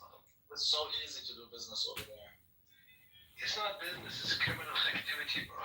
Have you ever been to a restaurant in Amman, Jordan? They're fucking empty at times. They want to come here and open a fucking restaurant in Dearborn, Michigan. Oh no, restaurants actually do good there, but what I mean is like an actual business, like Driving propane tanks around with the magic music. Ding, ding, ding, there's ding, ding, ding, ding, ding, ding, ding, ding, ding, ding. there's not as much competition, there's not as much regulation, taxation, whatever. So it's actually, if you are connected and you know people and you're familiar with the You got wasta. If you got wasta. aside from the wasta, if you know how things go, then you'll be able to do a lot. You pay the local. You'll be able to do a lot. That's all I'm saying. I'm a local. I don't need to pay a local. Monopoly, play Monopoly, and do shit. In Africa, they do it a lot. I heard the king of Jordan is going to annex part of Jordan and give it to the Palestinians. John, The king of Jordan. I'm gonna annex Jordan. John, I'm gonna read out some buildings. You tell me if you know the buildings, all right? This is EFTA? Yeah, I'm looking at these leagues in Chicago. Mike, how are you? You're not, I don't even see you on the road. JLL, CBRE. So I'm gonna tell you, Jones LaSalle, a Left Bank, 451 unit luxury apartment on the West Loop called Left Bank. You ever heard of it? I know JLL, but I don't know these buildings specifically. Aon Center, AON. Yeah, I know Aon Center. I used to work there. Is that pretty nice? Or is it You used to work for Aon? Is it crusty? No, I worked for Microsoft in the Aon building. That building has a structural problem where they had to reface. You can Google this. They had to reface it, and it cost them like 400 million to reface it because 900-pound slabs were falling off the face of the building. The architects fucked that building up. Okay, I'm sorry. Yeah, their office is in Aon Center. They don't own Aon Center. Okay, so West Loop. Other than that, I don't have anything. Then there's CBRE, 300 North LaSalle on the Riverwalk, Chicago office, PSI Quantum Facility. Does any of this ring a bell? Yeah, I know all these buildings. Just buy Equity Residential or ticker symbol O. You know, the income properties like EQR. Chicago exposure. You want Chicago exposure? Yeah. Good luck with. Why would you buy in this town when we have the worst fucking mayor in the country? Good luck to send the troops in. Yeah, well, I mean, that's not necessarily great for leasing. I mean, people are going to want to not come to Chicago knowing that, you know, there's all these. I mean, maybe they will. I don't know. But trust me, these. I don't know what the PEs are. You know, who was the guy that started Equity Residential? Sam Zell. Civil War. You lost. Sam. I love Civil War. Equity. So there is a building downtown Chicago called the Presidential Towers, which is owned by Equity Residential, and they're like 3 major towers, and every single person in that building is Indian because they're all H-1B visa software developers. Well, I mean, okay, so you don't think it's the crime will, if that improves, the value goes up? No, society is falling apart. It's not going to get better. We are living in a deteriorating society. If you move all the young thugs out of the city center, isn't that good? There's a cultural problem. Everywhere ICE goes, everywhere the National Guard goes, you have insane liberal Democrats tracking them, protesting them, filming them. It's insane. This nigga doesn't get it. Why would you want to reduce crime in an area you don't live in? Because it's the city center, it's the prime area, and that would be Yes, but the more the value of those buildings goes up. But why do you care? The more crime and pollution and drugs there is, the lower the price and the more you can buy. Exactly. So we're at max problem.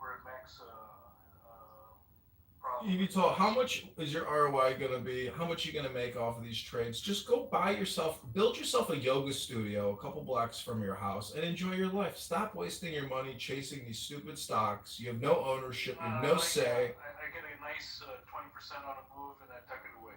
So you do know some months I make more money from stocks than even at my job. Like, the fact that you say stocks are stupid shows me that you're retarded. No, I've been trading in stocks my whole life. I'm just saying it becomes a whole nother set of books and communication that you're constantly dealing with and thinking about. Yeah, it is a lot of time, but DC real estate, Chicago real estate, following in some of these psychedelic meds, there's a lot of executive orders, a lot of money to be made. Oh yeah, what happened to that nasal inhaler product? Well, I don't know if you're talking about the peptide. Yeah. How'd that suck? Shut up and cover up my shekels. Listen, you want to cuck me in a bed full of your cum, you faggot. Yes, I do. Yes, in fact, I do. Don't use the F word. Shut the fuck up, David. I do want to cut you, yes. It will be my life honor to actually cut you. I haven't looked at stocks in quite a while, but the only stock pick you gave me was Walgreens, and it was like it went down 85%. Here, Utah, I got a REIT for you to look at. I used to trade it. It's got no movement, but the ticker symbol is CLPR, Clipper Real Estate. They own a huge complex in Brooklyn. Look that one up, CLPR. It could be totally undervalued. I think it's probably got like a 15% yield, but if you look at the cash flow, all these analysts on REITs, they're all just betting on who's going to stop paying their dividend because they're all fucking broke. Okay, how about this? Keep an eye on the stuff that he told you about, and just watch how it will develop over the next. They could file bankruptcy. There's probably going to be hundreds of bankruptcies over the next couple of years. Yeah, Walgreens. The first thing I told him is that this is the biggest scheme that Chicago is. No, in Middle East. Like this problem there is highest. You could buy I know. property there. Dubai is a lot of different goods. I don't have anyone to In Gaza, buying Gaza is very cheap. Not a bad move. Oh, Trump Gaza #1. I don't know if the government will recognize my rights to that property on a lot of Of course they will. Well, actually, no. They're evacuating Gaza City right now. Did you see the leaflet droppings? Everybody's kissing their fucking front doors goodbye because they know they're not going to be there anymore.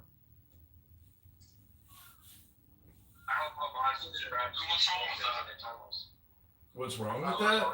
Sucks when your house blows up. I love drinking. I love drinking. Did you see they turned the White House into Mar-a-Lago? Did you see the Wimbledon with Kushner? And what do you think about the Secretary of the Treasury, Bessent? Because like I heard he had another outburst at this guy Pulte Holmes or whatever. He said, "I'll fucking kick your ass. I'll punch you in the face." Like what the fuck? He doesn't like these Twitterati guys. He doesn't like these big Twitter big mouths. But I like Pulte though. This was an old fight too. Did you see the Jeffrey Epstein birthday post? Yeah, I saw that. It was already debunked. They say it's faked. There's no way Trump could even write that. Trump's not. I don't think Trump could even be that creative. Please let's stop wasting time on Epstein. It's kind of interesting though because Trump's signature represents a pussy or the bush, so you could tell it's totally insulting. There's no way he would create that. Epstein did nothing wrong. Let's stop wasting time. Yeah, we are being censored right now. He's shut it down, right? He's shutting it down. Until you can tell me who he trafficked kids to, I don't see the point. So, Neon Black, good point. The Dubins, Andrew Brock, next Prime Minister. John Paulson, Testimonies. Bill Clinton. Bill Gates. As far as I'm concerned, being defamed. What about wheelchair? Stephen Hawkins. Can that guy even fuck? He did something. Oh, what the hell did he do? He just took an ass and then. He slapped it. What did he do? He slapped that ass. What can that? He can't slap. He can't even lick. Yeah, I guess Jeffrey Epstein was, as Rabbi said, was an innocent dude. He was innocent. There's no proof of them doing anything wrong. No one can tell you what's wrong. Like, no one can even tell you what he did wrong. Yeah, I agree with you, bro. He was an innocent dude. You could look at his face. That's why he killed himself. Because that's the defame. No one wants to do business with them no more. When all the victims described his penis to T on his egg shape, they were all making it up. They don't know proof. And by coincidence, they all described the same. We don't know if his dick. We don't know if his dick shit. But plus, what if that was leaked? It's easily framed. Look, they want to paint the guy as some sort of character. Okay, some woman's seen his dick. You get one woman who's seen it. Tell the witness that this is what it looks like. It's like Michael Jackson. Again, this is just an Except Michael Jackson was anti-Semitic, so I'm not a fan. But it is an anti-Semitic thing, and it's just. Actually, anyone who says Jeffrey is a criminal is anti-Semitic. He just put it on. I agree. well, I mean, there's like what other reason would there be to say that he's a criminal? You have zero evidence. Literally no evidence. Except that one time, but that was just one kid.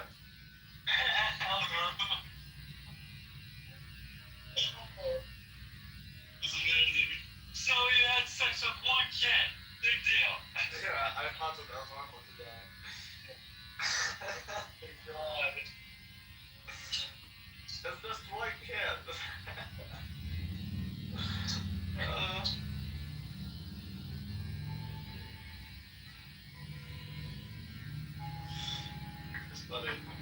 Where did they get Shiva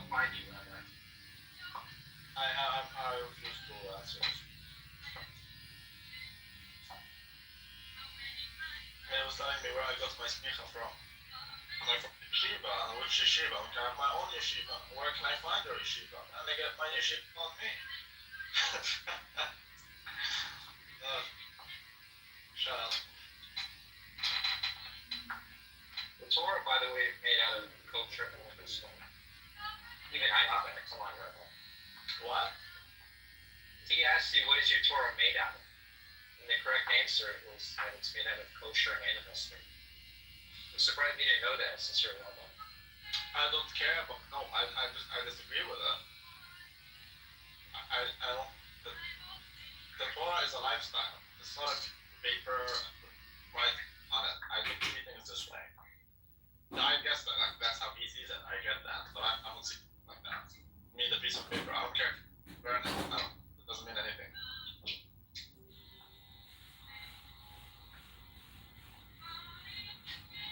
The Torah is a lifestyle.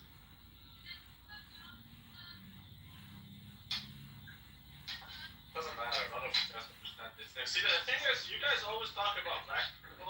Like, you guys are much worse than any black person I met. How about Jews? No, that's anti-Semitic. I like Jews. Okay. Yeah, me too. I was just making sure.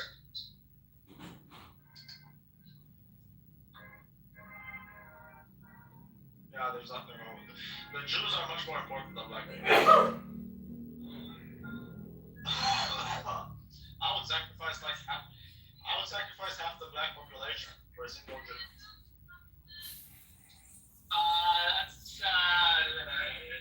That's more financing something that I would start doing.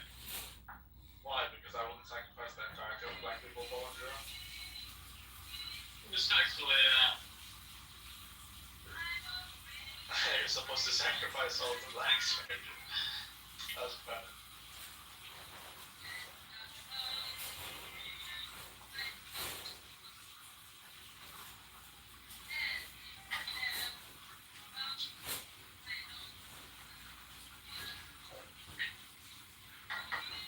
Sorry, it's fine.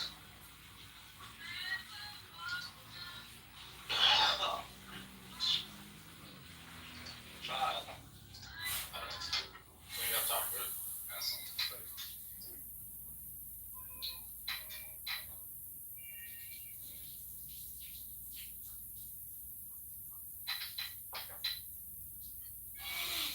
that's fine. That's right. Well, child. Awesome time. Listen to me. Yeah, there you go. Lil. Yeah. Wow. What's up, over there? What's up, Lil? I'm not, don't even strike. Fair enough, yeah, man. Diego, what's your status? David. You don't have to ask for that. With all due respect, Diego, do you want to answer your status? Do I want to add what? Do you want to say your status? My status? Yes. I'd like to say something positive about my status. Okay. Say one nice thing, David. Say one nice thing. Status comes at the end. Okay, so Diego, I want you to explain to Lou what I wanted to do with the recount. I think I got the gist of it. The girl, we can hang out and plan for a few minutes. You're gonna fuck her and then make her naked, sit or sleep in the bed full of pop that you. Allegedly. Yeah, It's not alleged. It's anticipated. It isn't anticipated. He's going wild because he actually believes it.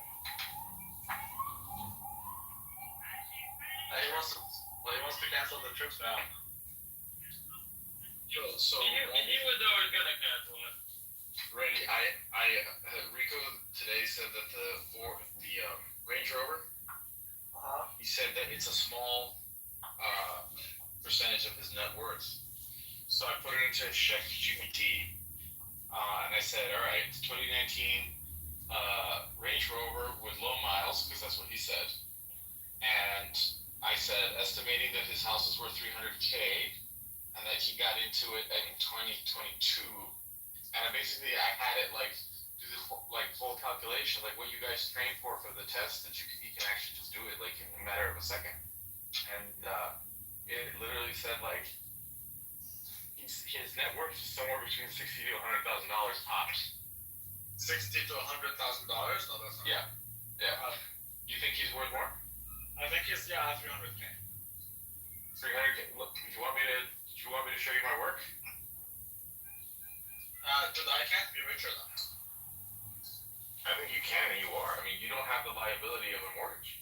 But he also doesn't have a very rich father. Yeah, but that's not how mortgage works. I mean, you have equity in it also, right? You didn't have to fork out 20% of a home. Okay, so if you do the whole, you don't spend frivolously on things like Range Rovers. If you're going to assume the non-equity part of his house has negative equity, obviously, like negative net worth, sorry, then then sure, maybe it's Can I pull up the conversation and show you the work? I want to actually, because I actually kind of want to understand this. Because let me just explain to you where my curiosity was piqued. So the girl that's staying with me, right? He bought a $33,000 car all in. All right, that's taxes and everything, and he financed it, right? So she's been paying it off for years. She's paid $27,000, or no, I'm sorry, less than that, $24,000 of that car, right? She only has $9,000 left to go. And when I checked, based on the equity, what the trade-in value of the car is, the trade-in value is literally $3,000. And I said, how can that be? I mean, she's paid so much into the car. Anyway, so basically, my point here is that since I don't play that particular type of game, the finance game, the credit and the easy money thing, I don't know how to play it, and I'm interested in learning how to play it because I do think there's a way to make money off of it. But at this moment, it's kind of it's a little bit mysterious to me. Yeah, well, what do you want to know? Maybe it's mysterious to me too. I mean, I'm not a wizard at this point yet, but what is it? No, well, hold on. Let me walk you through what I said to Rico. Hold on. You've got time to read the entire document. No, I'll read it for you. Alright, so let's just go down here, why don't we start it over? That way it has exactly the data that you want to put.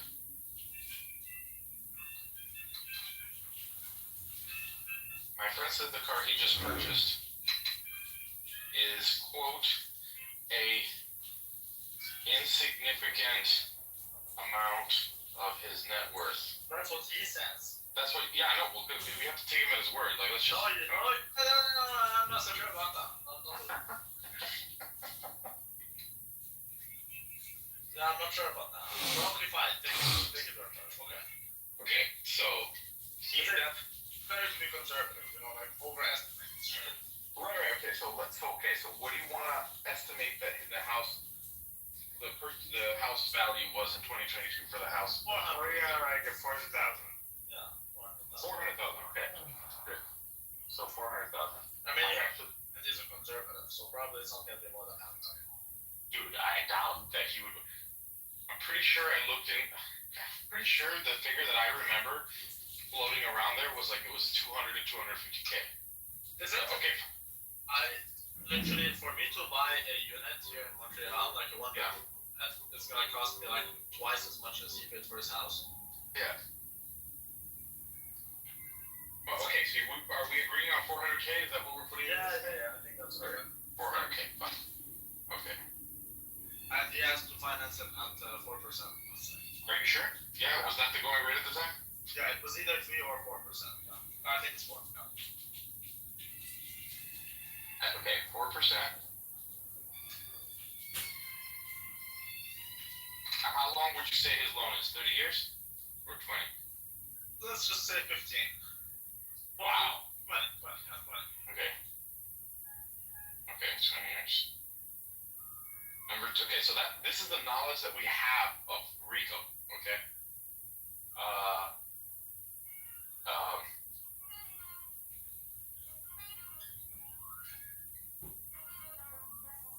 He purchased the car cash. It's a 2019. That's as close as we've gotten to him for the car, right? Who told you it's cash? He said he didn't finance it or lease it. Well, didn't he sell Bitcoin for it? That I don't know. Has anyone heard? I mean, people have joked about it. What Mapleson says, but that would be the dumbest move in the world. That would be pretty good. Well, I asked him like if he had like 2 Bitcoin. He said no, he has more than that. So maybe 3 Bitcoins. 2 Bitcoins? He doesn't have that. No, he said he has more than that. Yeah, I don't have 2 Bitcoins. He said 3, more than 2. So yeah, I'm telling you, I don't have 2 Bitcoins. I have more Bitcoin than to last. That's for sure. Like, without doubt. Okay, but I think it's too much to speculate on how much Bitcoin he has. I can't add that into this calculation. He is a Bitcoiner during COVID at best. At best. So we're just not going to calculate Bitcoin into his net worth. It's not worth it. It's not going to be accurate. No, we have to include it though. We have to include something. Okay. How much Bitcoin you want to grant him? 30% of Bitcoin. He believes 2 Bitcoin. Come on. No, he doesn't even have 1 Bitcoin. That's not true. Okay. Okay, I have an announcement to make. I have an announcement to make. No black person in America has 1 Bitcoin. They're all niggers. Here we go. Another drunkie. But wait, so You shouldn't say that. Okay, now hold on. So, There's nothing anti-Semitic about what he said. There's nothing wrong with what he said. Randy, do you want the check to calculate just based on this information? Or do you want it to do 3 tiers, like if he's a very smart investor, if he's a mid investor, or if he's a fucking moron with his money? Let's say he's a mid investor. Let's say he. Okay. You know what? No. Let's assume he put it all in S&P. He's a good investor. Let's just say. Okay. The S&P is the benchmark. He probably is obviously not underperforming. But let's say it's performing. So how do I phrase that? He invests in the S&P? So the S&P would be 16% if dividends are reinvested. Let's give him a little bit of a small haircut. Let's say he has a compounded annual growth rate. Okay. So S&P, let's assume he invests in the S&P. Is that the instruction that I'm telling you? No, don't say that. Let's assume that he invests 70% of his money, and 70% Rico, dude? 70% of his money he invests, and that 70% it grows by 14% every year. Okay. Wow. Grows by 14% per year. Jesus, man, you're really like. Yeah, so let's say that he has 30% that he keeps in cash and or at the bank, whatever, and then he has 70% which he invests for growth every year. Okay. I'm learning, man. I'm learning. Any other information I need to give to the check? I'll try it as it is, and then we can see how we can add it. Okay. It's like we're not talking about his cloth. Yeah, but you're missing 2004 Toyota Camry, right? So you're missing his income and his car. Let's say every month he saves $1,000. Okay. After tax, like overall, he saves $1,000 every month. Here's $1,000. Well, although I doubt it because he has his mortgage. Okay. Yeah. So let's say he saves $500. Okay, $500. This is gonna get very interesting. We're doing the Rico hypothetical finances. Rico Moscow.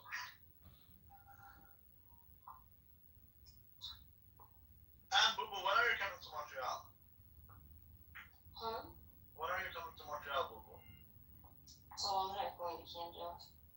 I would love to clap their hands.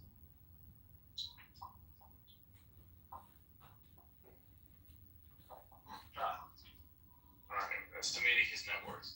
Just before it answers, what were you estimating just gut feeling, Randy? I do believe his net worth is approximately $300,000. I guess it's 400. Whose? Rico Blasco. And it's all just his house, like he didn't do anything. Just bought a house and sell it.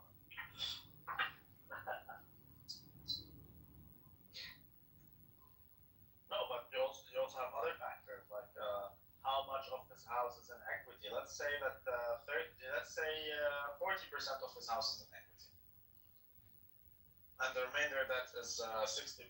So 60% of the 400K is negative net worth. You have to incorporate that. Did he buy his house like 2 years ago or something? So it's probably not 40 actually. So how would he have so much equity into it? Well, maybe he did a down payment of like 20%, but the remainder, let's say 30%. Let's say he has 30%. No, you 100% didn't go over 20. Why do you figure that? Because nobody goes, unless you're like old or retired, you don't put more than 20% down. I put 20, what are you talking about? I'm putting 100% down. Okay, that's because you're rich and old. Oh, my dad. Yeah, your dad might be able to do this. No, but you should put more than 20 because then if you put less than 20, you're gonna have to be fucked with insurance. No, 20 is the cutoff. It's the gold standard. Yeah. So if you put 20, then you don't have to pay loan insurance. Yeah. Exactly. So that's what. Sometimes it works. KBB. That's why this thing is. Ooh, damn it. Wait, loan insurance is only required if you put it down more than or less than 10. Okay, so let's say that his Range Rover is worth $35,000. That's what he paid for that. I'm sorry, I'll do that. But that's the going rate for a 2018 Range Rover with low miles. But it's the second hand. How do you know that? Based on what does it have low mileage? He said it. We're assuming what he says. Now check this out. So he has $17,000 in Bitcoin, and he has a rough. Bump it up. Let's say he has $30,000 in Bitcoin. Okay. You want me to say that? Yeah. Okay. So I'm gonna say 0.6 BTC. Sure. Well, that's more than 0.6, but okay. Sorry, so that's much less than 0.6, but sure. How is that 0.6? 30 point. So why did it think he had $17,000 in Bitcoin? I'm confused. You know what? Hit me with $50,000 in Bitcoin. No, $40,000 in Bitcoin. Okay, so just give the number. Yeah, 40,000. Okay, got it. All right. Anything else we need to change? No. All right. Here we go. I'm putting it on thinking mode, so it's gonna take a minute or two to. There's one more thing you should do, which is his money is 70% invested, 30% sits at the bank. That needs to be burned at 32%. Yeah, it actually said that. It actually cut. Right. So while 70% grows at 14% a year, 30% declines by 2%. What do you call that? Inflation. No, I know, but is there like there's a term like depreciation, blah blah blah? No, it's just inflates. It's the value. It's depreciating. Okay. What they Right, say it's value. not a depreciating asset. What do you call it? Just depreciating. Dollars are literally depreciating assets. Okay. You call it an asset. You don't. There's not like a special term for it. No, it is an asset. I literally don't know like the terminology of finance. It's the anti-sell all, motherfucker. Nothing. Well, that's how I. Literally all you have to say is that 70%. Well, that's what's funny about it. Like, it's very fascinating. Again, 70% of it grows at 14%. 30% is kept in cash, which is burnt at a rate of 2% every year. Okay. Now every month, say to Lou is that every month he adds to his wealth $500. 70% of it is invested and goes at 14%. 30%. Unless he goes on a dinner to, like, he drives to Miami and has a dinner. No, that's included. You You guys are overthinking this one. It's stupid. Alright, check this out. Is this your first time to this room? Everything here is stupid because there's stupid people here. So, Randy, here's how we're gonna do it. Our assumptions are that his home value, purchase price 400,000, 4% fixed 20-year mortgage. That's Okay, hang on. 36 payments. He either did a 15 year or 30. That's the same one. John Kitover, he's currently running for Congressman. Just getting here right now. Well, is he Has his own button, look how we just hit 37. interest rate nigga or is he a down payment nigga? I'd say he's a down payment. They're all niggers to me. He did a 30-year loan. Hold on, listen. Have you done anything to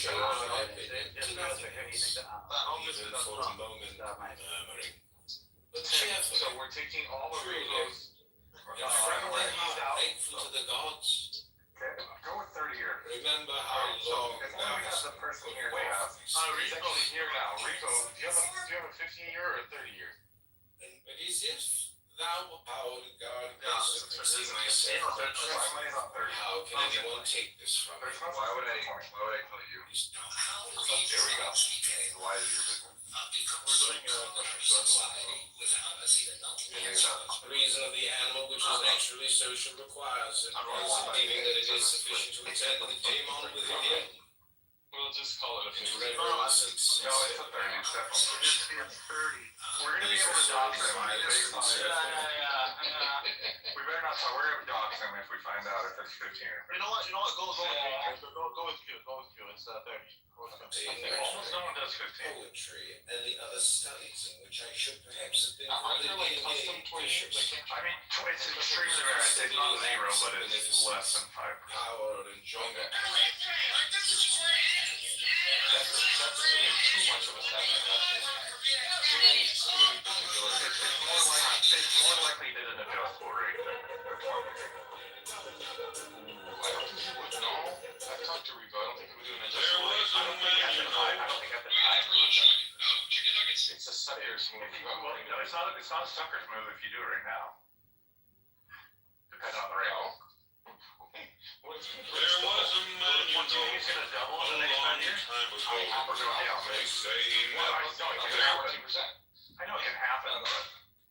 Lady, how'd you like to share a bit of steaks? Sure. Ah, never mind. Well, you look a lot better from the back. You jerk. Ah, hey, baby, you want to go somewhere? No. Wait, what's on the other side?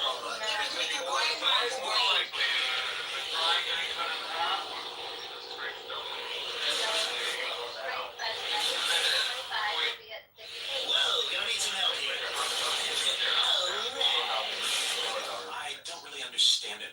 What do you want this loan for? I want to build a giant space station that can destroy a planet. I don't know if that would be a good investment. I want to open a sports bar. Oh, that. Why do you say organist if you don't want I don't understand a little bit. I promise I'll do better at this job than I did on the SATs. Rico's been calling it for like, a couple months, so. If interest rates are low, then Do math. As soon as the man reached Mars, he immediately got it. You know what? They already started repairs, so we couldn't even take it anywhere else. That's shit that went wrong with this. Tell me about it. Almost everyone does a Two and a half. Hey, what's going on? No, what? Give it back. No, what? Give it back. Shit, give it back now. No, what? Hurry, what the hell? You can't just... Hurry! That means that the monthly payment, plus interest, is $1,900. $1,700 you put 10% down, and $1,500. What's going on here? The remaining balance, approximately, if we pay 20%, is $300,000, give or take.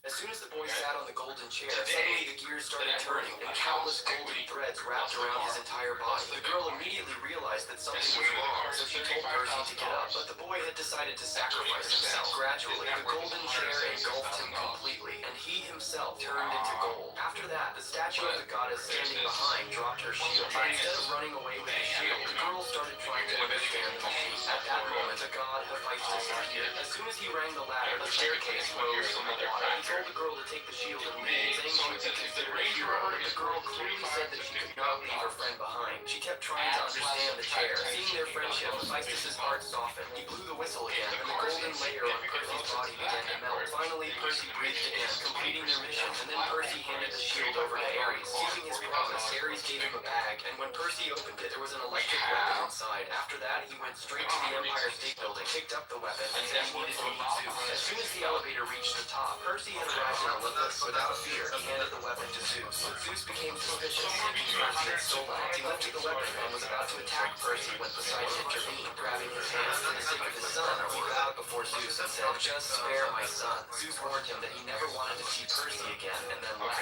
Finally, Percy met his father. Poseidon praised his work and then gave him a pearl, sending him safely back to the human world. For part 2, like and subscribe and visit my channel.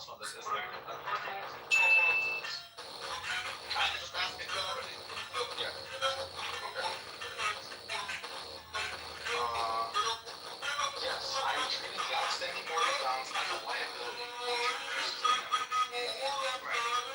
Because it's net worth equals assets minus liability.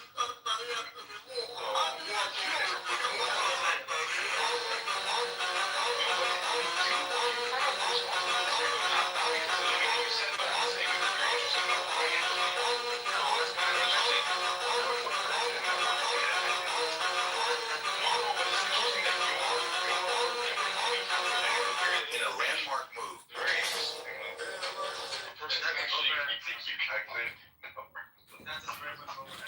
Wait, let me do a quick diagnostic here. Diego, what's 499 times 1,000? 6 million. Go ahead, Diego. That's 9 times 1,000. Yeah, add 3 zeros. Okay, so what's the answer? You can't just say it immediately? 4,900,000. Woohoo! Yeah, don't quit your day job, stupid.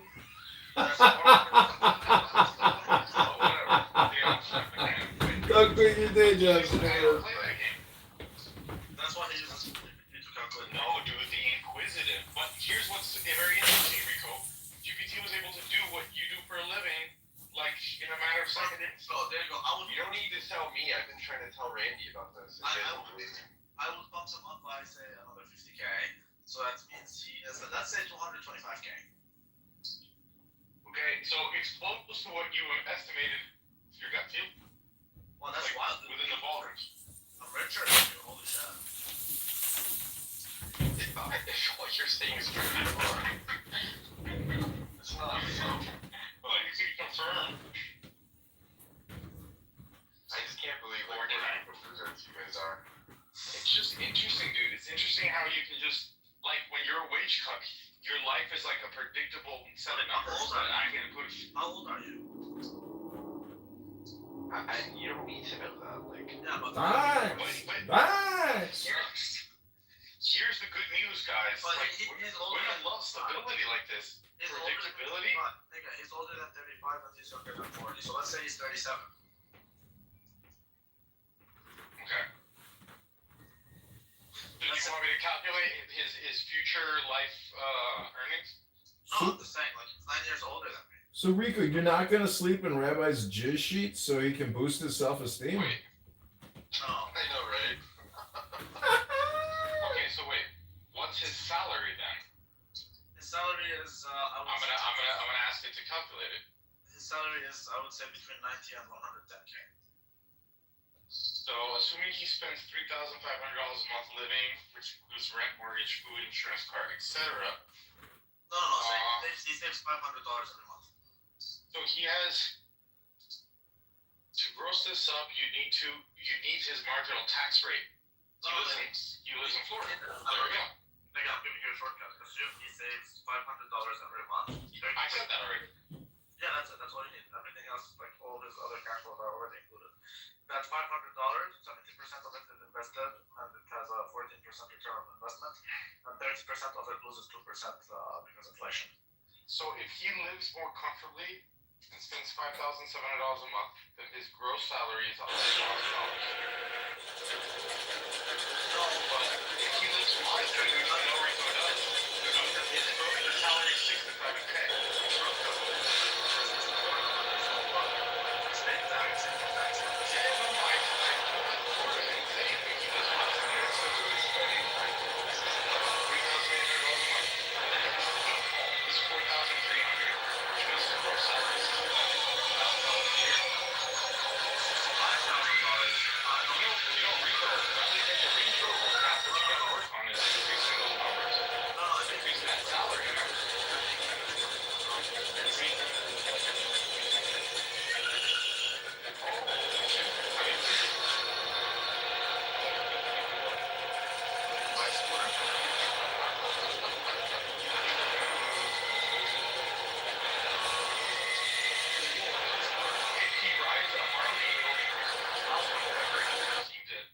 Studies on that, and then he probably like insert himself more work rather than be like in the office space, and then he gets promoted.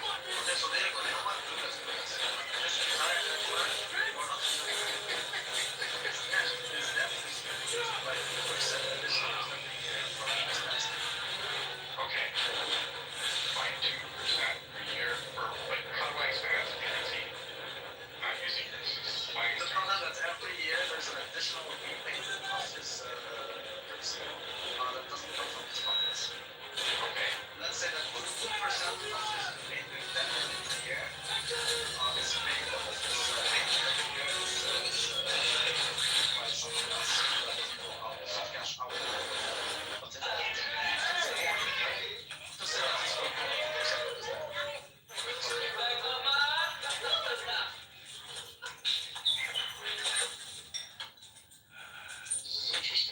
I'm learning so much. Are you sure it goes with your dress? Were reducing your price? No, it's because that's not the premium for this task. First, they go. So this has that manufacturing design or something. Sorry. I'm so sorry. Oh my god, so over 40 years, he has $30,000. Hey, Rob, suck any dick tonight? That just gives us a feel. Do you ever get bored? Because when you do forecasting, you can't do a number, you need to come with a range. So you came with, like, let's say 100, is that what it is? Let's say 100, that's okay. Yeah, so it says $260,000. Cinco, bitch asses. Without the forgiveness, it's only $177,000.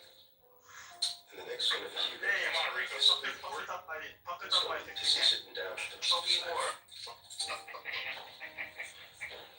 Rico, come on, we're getting close.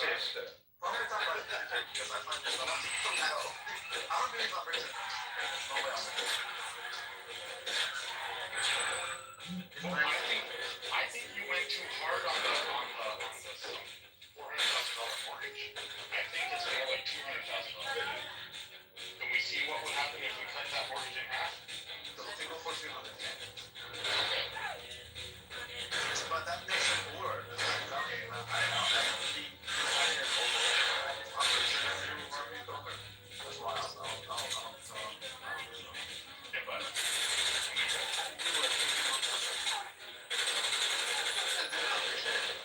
it lost money, dude. He bought it at the top of the market. One high some low. Okay, wait. The math's just a lot in favor of Rico. If the house is cheaper. Yeah, because most of it is in debt, of course. With a $300,000 loan, the forgiveness plus normal amortization pushes him closer to 220K. Wow, dude, you made a whole 20K extra, man. Randy makes that in like 6 months and just holding Bitcoin. Or more. Whatever. It's a few months. I mean, it hasn't really, the price hasn't moved much. That's your point. That makes the car a smaller size than before, but still not insignificant. So, whichever way you cut it, the car is not insignificant. So let's say because a friend spent too much money on the car. Let's say 200K is actually a good investment. So the car is how much? Dude, Kitover is a minimum $30,000 car. You're not going below that. Well, let's say it's 35. 35 divided by 200. Multiplied by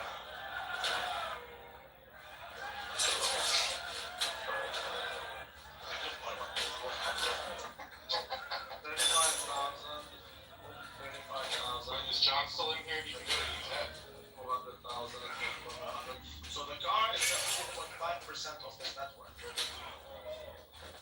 That's it, Red. Got it. So you literally did an Freudian experiment. That's amazing. Fucking hit when it works here. Probably don't. That's gonna cost them the game, dude. 70% of his net worth. I'm just pissed. So that means that it's some X. In a 6-year-old car? This is insanity, Rico, dude.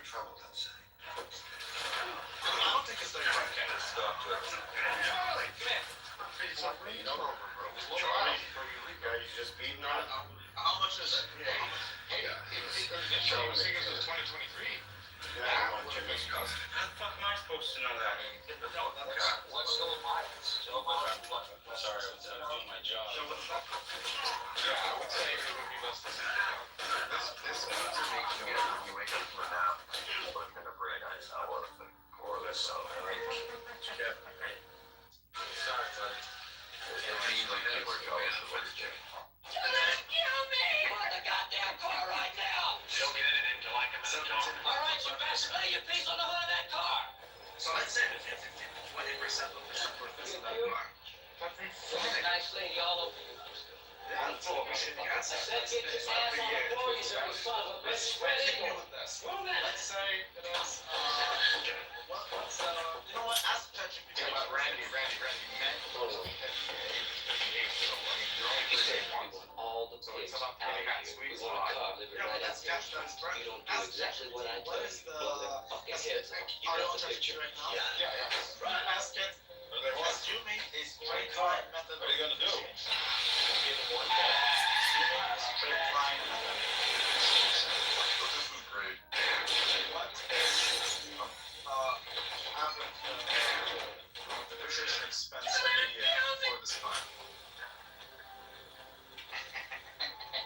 How far do you want to go? It's gonna taper off. You gotta go like 5 years. How long do you think he's gonna have the car? dude, I'm gonna have that car for like 15 years. Yeah, we were looking for $5 million. It was stupid enough to show up on the depreciation. Someone's had enough of your shit.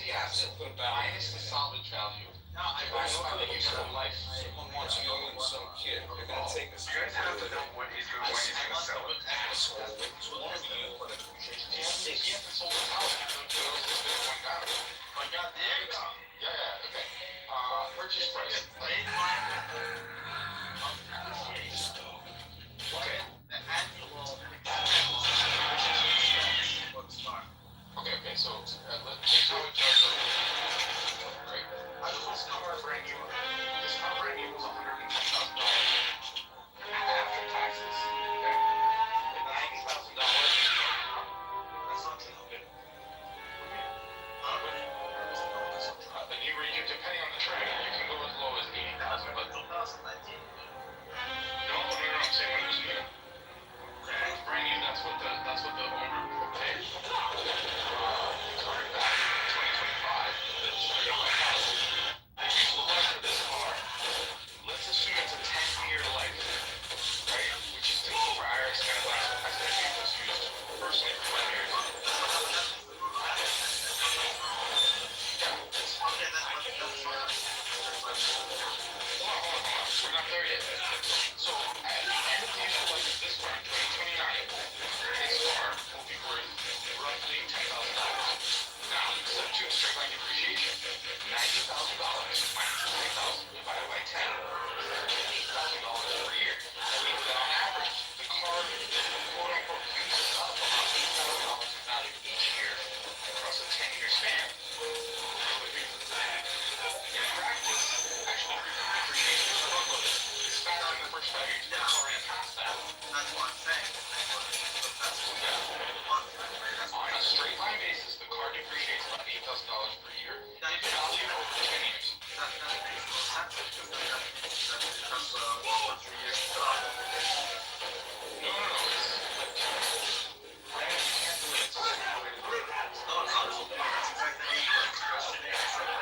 Okay, here we go. Given the above market value, which is now $35,000, the effective depreciation is closer to $9,000 to $10,000.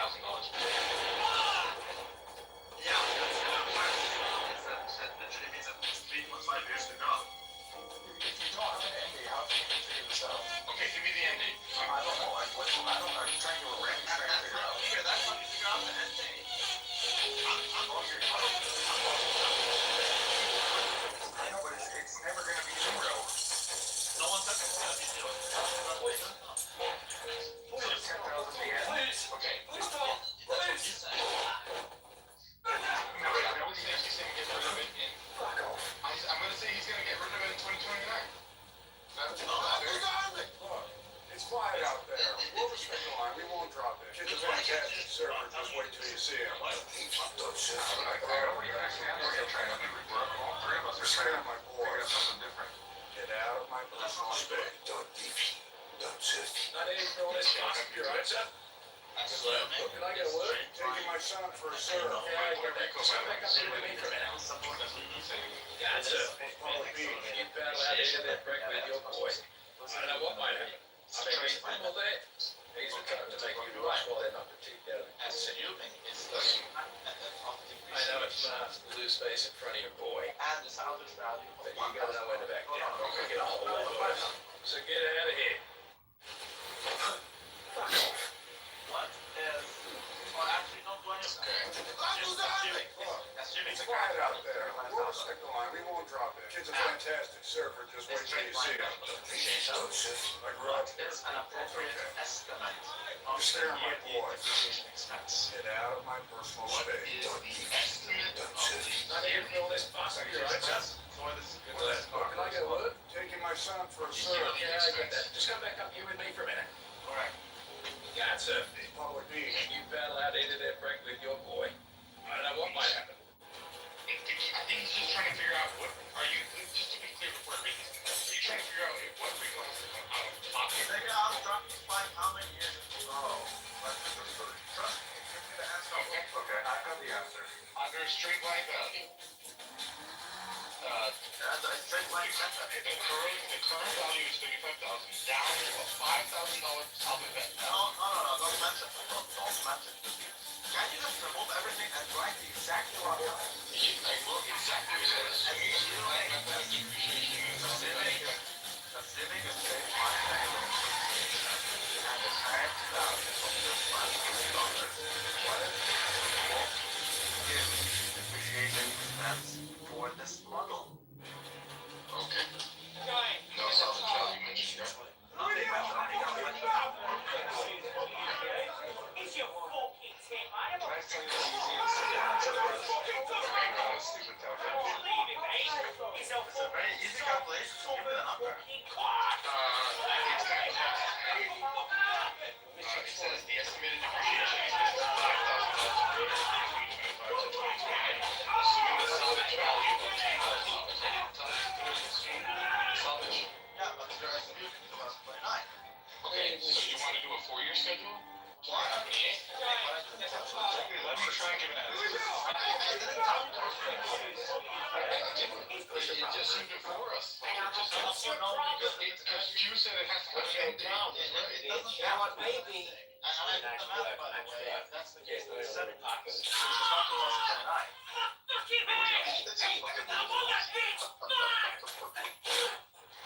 Alright, here's the answer. In 15 years, it's going to be worth like $5,000. Correct? So 2,000 a year, if you want a stupid straight line, which was a stupid way to do this. Take $2,000 a year from 35, and that'll get it down to 5,000. In 15 years. It's going to be $5,000. Yes. So what does that mean? That means that it loses $2,000 of value a year. That's Oh my god, that's awful. why? Oh my god.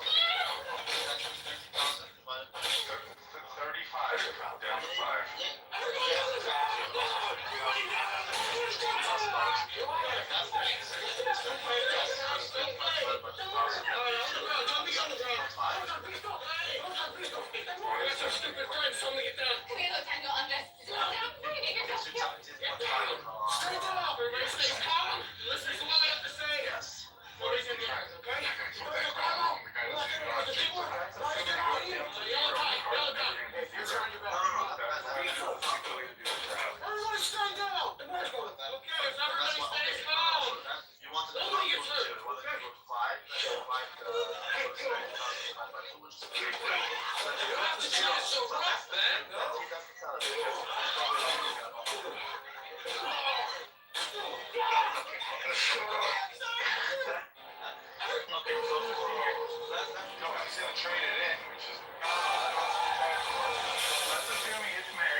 Based on the current rate of inflation, it means that his actual purchasing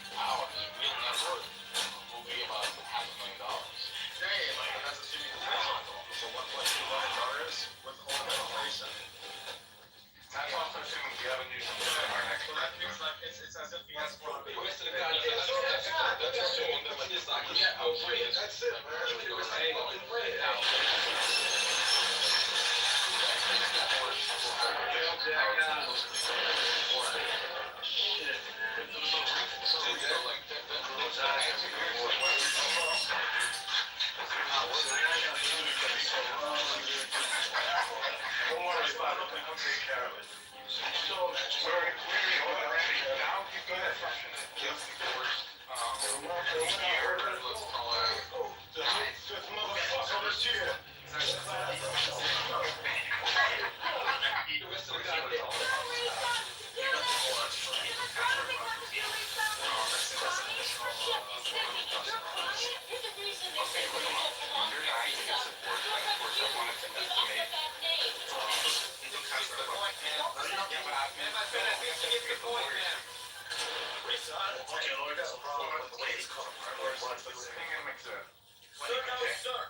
You're 9%. Come on, son. You're going to do this. Okay, so what you do is calculate this roll for 9 years, and at that point, you add 300, and then it continues to grow in a similar trend from there till the end. So it says, divorce in year 9 in Florida with lawyer's fees, which would be around 20 to 25,000. And by the way, it's not going to be 20 to 25,000, it's going to be a lot higher than that. It says that you'll have a purchasing power of $25,000 to $30,000 in 2034. Okay, but did you calculate in 9 years without the lawyer fees? That means, dude, like, you get in a car accident or something. There you go. This is exactly what I want to do. Just backtrack a little bit. I want you to calculate this net worth 9 years from now without the lawyer fees. Hey, mister, got a match? Okay. Without the shit. Yeah. Let's see the money, man. So are we going backwards, or what do you want me to cover? Yeah.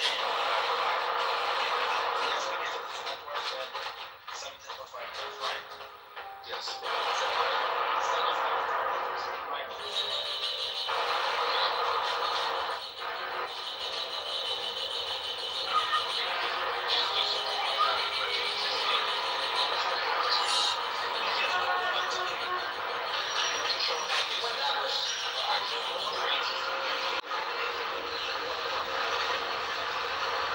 Hey, mister, got a match? Put the shit out. Let's see the money, man. You'll have to take it.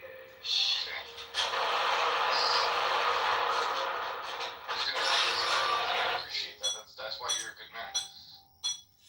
No, I want to see how much he has for retirement first. 9 years. You know, you should be a certified financial planner, honestly. This is fun. Okay, so we're recalculating net worth projection. Now down to 9 years. His home equity is $140,000. His car is $35,000, but depreciating at $2,000 per year. His Bitcoin is $40,000. So total now, he has $217,000. Wait, net worth now. In 9 years.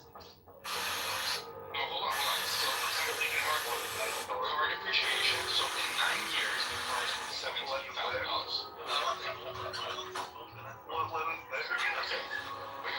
In 9 years, his nominal net worth is like $450,000 to $500,000. Well, let's say 500. Maybe you should take your watch. 500,000.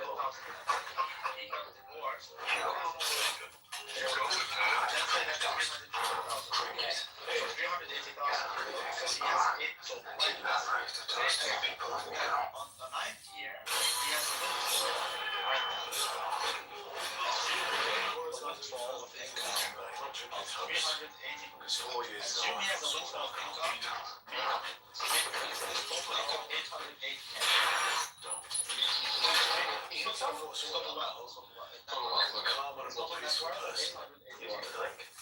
So, assuming things continue to grow the same way they grew, then by the time he reaches 65. One room and you're both dead men. You hear me, asshole? Is this something new to you, son? Shut up! Shut your goddamn mouth! Hey, fine. No problem. There's the cash cash register, and right up there is a television camera. There's a nice full face shot. How about a profile? There's a couple of ways we can do this. Fine. I'm just saying you gotta think these things through. You don't just come walking into someplace, waving a gun around, and expect the world to put up with it. It's not acceptable behavior. Yeah, you gonna stop me? Hell no. Okay, right here, 9 event. You get to $880,000. No, he doesn't get. Maybe you don't. You said windfall. Just trying to help you. Windfall. His net worth today, his net worth equals $880,000. Even after windfall. Boy's got a bad attitude. Growth assumptions. Investments grow at 14% per year. That's what your interest is. Yeah, he continues to save $500 a month. His windfall baseline at age 46. Okay? It is 800,000 times 1.14 to the negative power, which is about 800,000 times 12.3, which equals 11.2 million. So the win, 11.29. I'm sorry, do I know you? You got a little cream on your mouth. Yes, sweetheart. Yes, Dad. What? Excuse me. Lucky guy or Dad. No problem. Would you like one? Oh, come on. Hey, festy at that, huh? Okay, thanks for clarifying. Do you know a guy named Coco? What? He was out on a date last night and he came over and pulled some crap. He came up out of nowhere and just Growth rate at 14% annually. He's gonna have $11 million at retirement. exactly did he say? Yeah, but Now, going savings. His savings are $67,000. His health so far.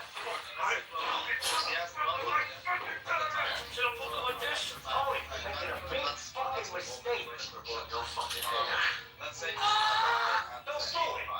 so that's 20 years of retirement. So that means he has $600,000 kid, right? after retirement.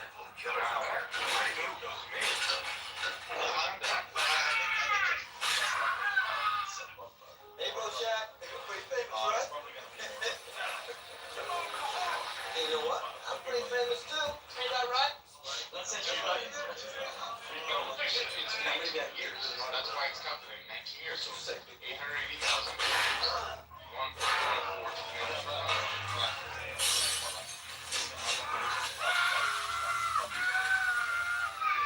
Not bad. I can live with that. You seem to understand. Minus. You're not locked in here. You're locked in here. I don't want to go back to this divorce thing. I want to see how it affects his savings over time. Word of mouth and jealousy is very powerful.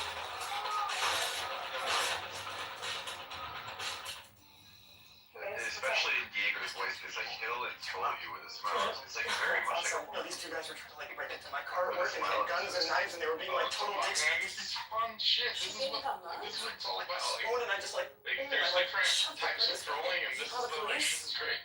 I'm the murderer, okay? I also have like, a lot of weed and hash mushrooms in my car. I just killed 2 dudes in a parking lot, okay? If you don't come here right now, I'm Okay, just so gonna look, start pissing in my pants. I swear to God, I'm just gonna divorcing start year like 9, right? And by the way, that's How the fuck lucky did this if happen? you're divorcing year 9 because I like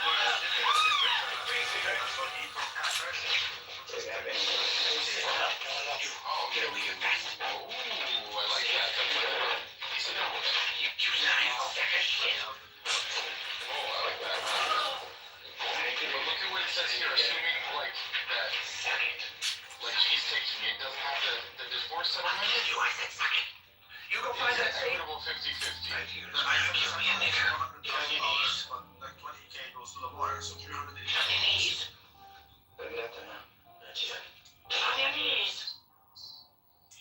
So it says by year 17.5, instead of having 1.2 million, he'll have 300,000.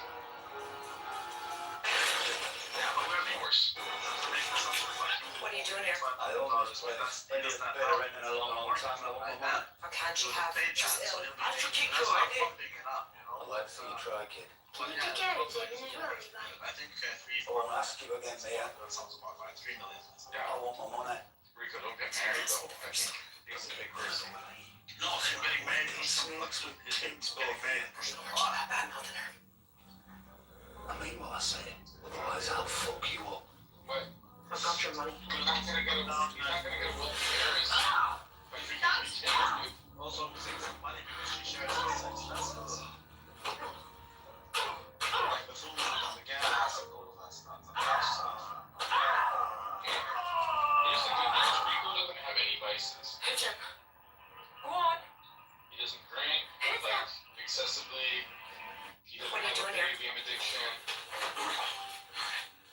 Sorry, I should be going. Yeah, sure. Just you say you're sorry. Talking to me. Are you talking to me? There's another guy who seems taxi driver. Doesn't play It's golf. not the I'm talking to. Trust me, let it go. Come on, party. See, so you gotta talk to these guys. He says that the trips to Miami are down to a minimum. Right. It wasn't like large. Look at this right now. No heart, no foul. If we factor in, okay, I wanna ask you.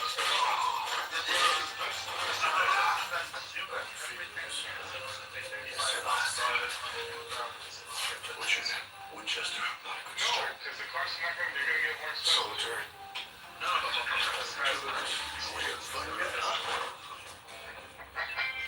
But every 5 years. Every 5 years. Yeah, but Which is not employed and he never gets married, and therefore. Our collection's the local blood bank. Anyone care to make a donation?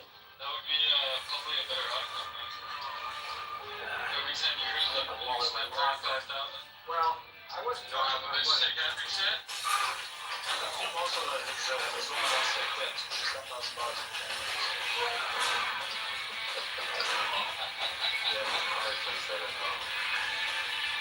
Rico, for $3 a day. $3 a day, you get us some nice big titties.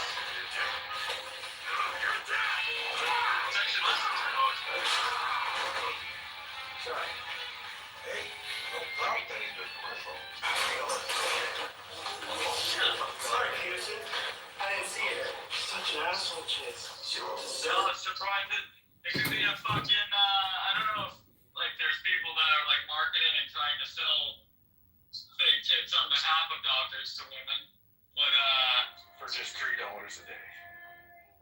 yeah. So, Diego, are you going through a divorce? For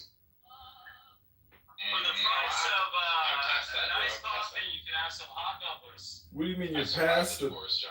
Oh, you got divorced. I see. Uh, Damn. She took you to the cleaners, you might say. Wow. I love the positivity in this room. Everyone says tomorrow is better. 34 more minutes. So,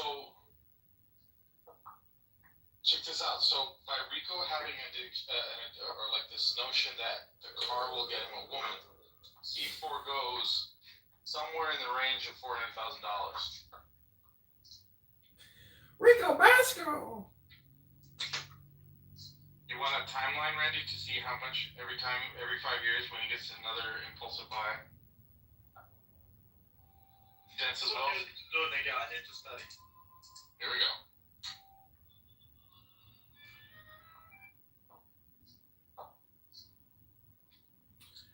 Well, it's been fun, my Negroni. Penis Micheladas. I hope you all have a great evening and a good life. It's been fun recording you all, wasting your time. God bless. Good luck to you, John. I hope you win. Thanks. You gonna contribute? You're gonna give me 10 shekels? Who said I haven't already? See, you don't pay attention to your donations, dude.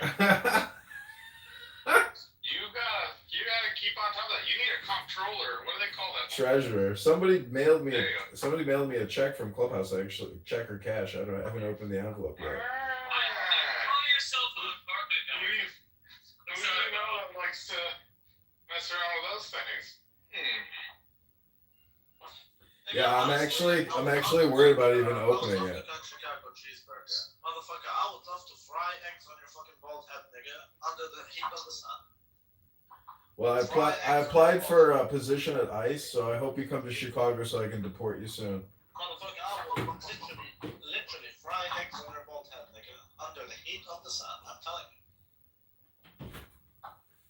When I put you in cuffs and I bring you on that airplane to send you back to Amman, I'm gonna tell you, have a good night, N-word. Put your flags on your ass. As that plane takes off to Amman, Jordan, you're gonna be screaming, N-word!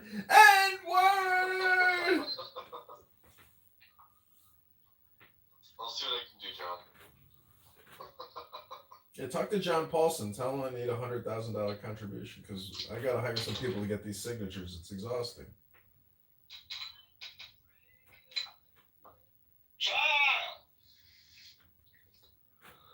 So wait, Diego, when I met you at the gas station, you were already divorced?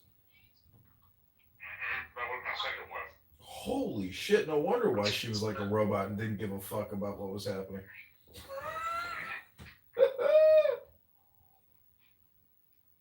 I needed one that obeys a little bit more. So what are you gonna do now that you're single again? Are you gonna use Hinge and Bumble to find your next future divorce? I'm gonna buy a Range Rover to solidify the deal. Damn, you are a bitch. No more jalopies for me, John. Could you imagine having to buy a car for a woman just to make her love you? That's real cuckery. But since you can't do simple multiplication, I understand your position. Thank you. Child.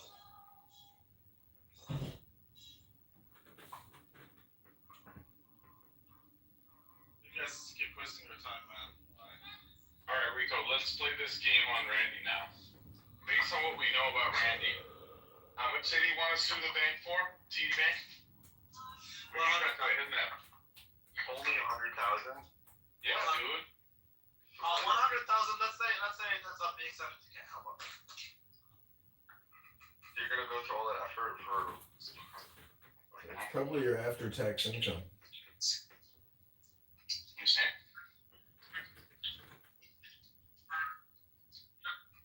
You never notice how the word income sounds a lot like income? And mortgage sounds like death. Wait, how does mortgage sound like that? In French, mort means death. Engage means contract. Contract of death. Oh, it's so true, but it's really the property taxes. Zero mortgage. Yeah, I don't think you can do this thing with me because I'm younger.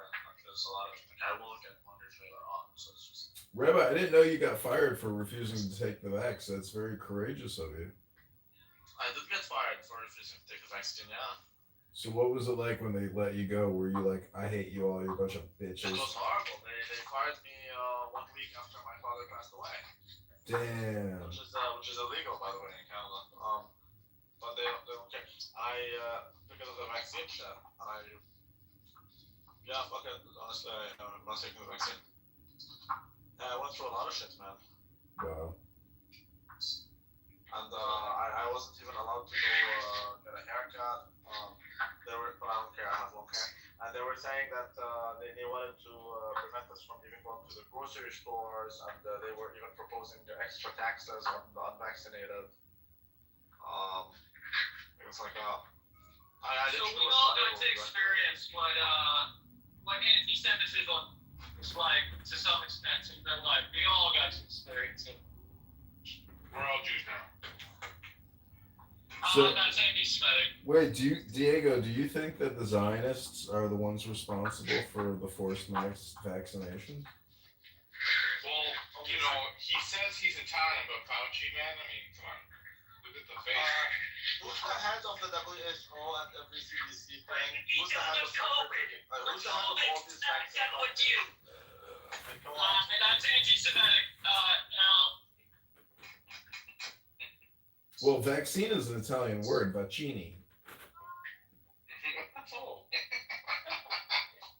Well, let me have some broccolini with that.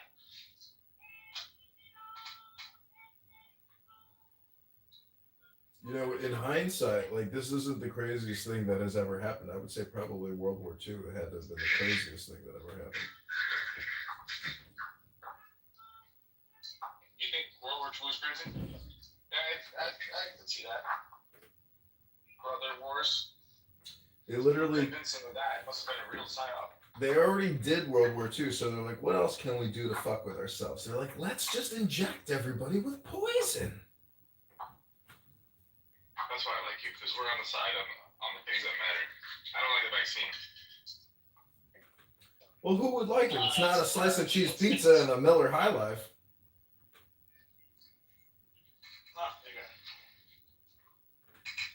Well, they were actually offering people, I think, cheese pizzas beer to get vaccinated. Remember that?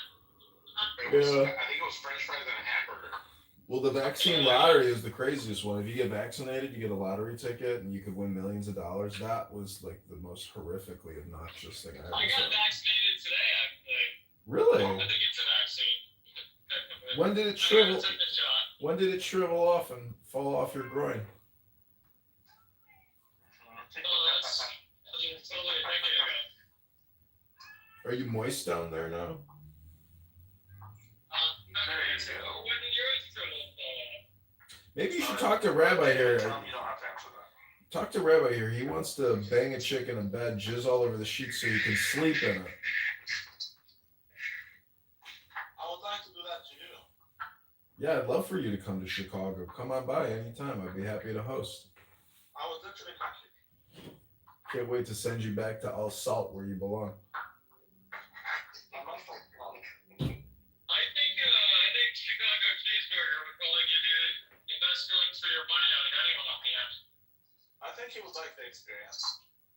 Just for the So I'm saying he might steal your girl. No. This guy, So he even said that he'd like to be more engaged in King. I've never done a citizen's arrest, but I hope you come to Chicago soon.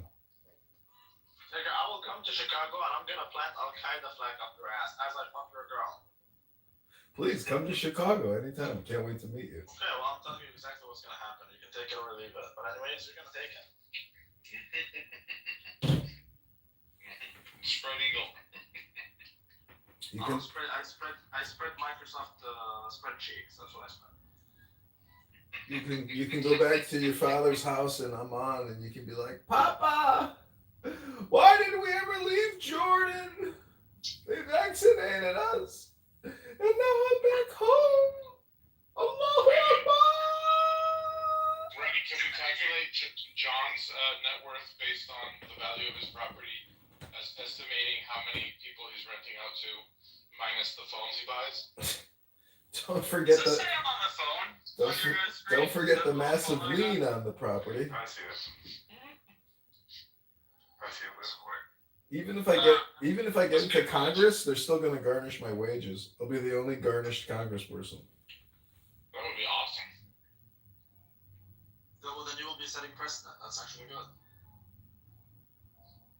Well, Let's just going right back to the fucking people that are. No, see, if I get into Congress, I'm going to pass an act that disallows debt collection for mortgages, so I'll be okay. There we go. John, do you get into like watching movies about politics now that you're doing it? Wait, they can take your home. They can like take your home, repossess it, sell it off, and then still like come after you for debt collections. Yeah, still they could. Just on a difference from They what don't they sold it for. Lawyers don't care if you die in the streets. They will take from you whatever the fuck they can take from you. What do you hear from the track? It doesn't matter. Lawyers are their own fucking industrial class. They don't give a fuck about you. They would gladly see you die. They could give two shits. That's why. But wait a second. But look at what Larry Silverstein did with that congressman guy. What? The one that had the sex scandals. What was his name? Larry Silverstein. Elliot Spitzer. Elliot Spitzer got the payout for the 9/11 attacks. So that's really all you need to do is you need to get in Congress and do the loophole thing. Wasn't Elliot fucking the high-end quality escorts? Yeah. Nothing wrong with that. I didn't know he got Silverstein a payout. Yeah. So Silverstein, they were gonna have the insurance thing was just gonna go on forever. You know these things take like 20 years to settle, right? Mm-hmm. Elliot Spitzer got it for him like in 4 years. He got the payout. Wow. So So not only did he double insure, but he also got paid out within like a reasonably short amount of time. And here's the kicker. This French girl that I know, she fucking sent me a video of this fucking guy, Larry Silverstein, talking about the importance of a wife. Like right now he's like 89 years old, and she sent it to me like as a sweet video. She's like, oh, look at this sweet old man talking about the importance of having a good wife. She was Jewish? Well, no, she's not Jewish. She just saw some video on Instagram and thought it was like worth saying. Oh, I thought maybe she went to some event or something. No, things matter at the end of the day. Well, Larry Silverstein's wife famously told him not to go to work that day. Yeah, but when does that mean? The older I That get, means that when he says the importance of having a wife, he really means it. the older I get, the more I think that we're in some kind of simulation or reincarnation or something is real. Oh, we've met before, John, for sure. Well, what I'm saying is 9/11. What I'm saying is 9/11 and COVID-19 aren't just like coincidences. I mean, they're definitely planned operations, most likely internally. In combination. I mean, the new world and the old world is one world. There's no such thing as America really anymore. It's like it's really the European. It's the old world. It's the European elites that really control, I think, the shots in a way, combined with America. European elites. Where is Burla from Pfizer? Where is he based out of? Italy? Oh, look at this guy. Look at this guy. Is that the guy with the frog neck? Borla's the CEO of Pfizer. That's the guy that they had like these videos where his neck moves all weird like he's an alien? You know what I'm talking about? I never saw those videos. Yeah. He has a PhD in animal Is he fertility. the one that didn't vaccinate himself because he's healthy at 55 or whatever? Yeah, he got his own exemption. Yeah. So many people got exemptions. Congress got exemptions. Senate got, everybody got exemptions. So fucked up. I mean, look at Rabbi here. Rabbi here told us today that his I'm meeting my Jewish friend this week. Rabbi here told us today, unfortunately, that his father passed away from turbo Well, you better cancer. get the 12 shekels and come to Montreal because I want my money. What's more cancerous, the COVID-19 vaccine or 100,000 packs of cigarettes?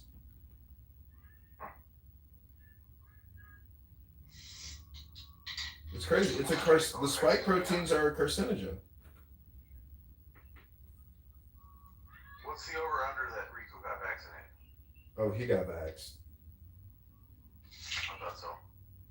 He's not smart enough to resist. This was that generation's 9/11. They all got rug That's pulled. amazing. No, it was much less than that. 9/11 was much more serious. There was much more implementations. For this, it was just a lot of money moving around, which the same thing happened with 9/11, but 9/11, they also tied in security implications of the war on terror and all of that stuff, invaded 2 countries, went to war, lost so many lives, so much money. I would disagree. More people died from the COVID vaccinations than the past 20 years of war. Yeah, but we don't care about either COVID or 9/11, honestly. And I think they're both. Actually, I think they were both good. They both turned out to be for the better. Did you read today? They released a report saying that the vaccinations changes your pituitary glands and your. Yeah, but did you what's read the about other how had it not been for 9/11, Israel wouldn't have gotten what it wanted by getting the U.S. to lose 2,500 soldiers while paying $3 trillion to take out Saddam, which is Iraq's enemy. At the same time, COVID made the Jewish companies a shit ton of money with dollars pumping into the freaking market. Do you guys not see these things?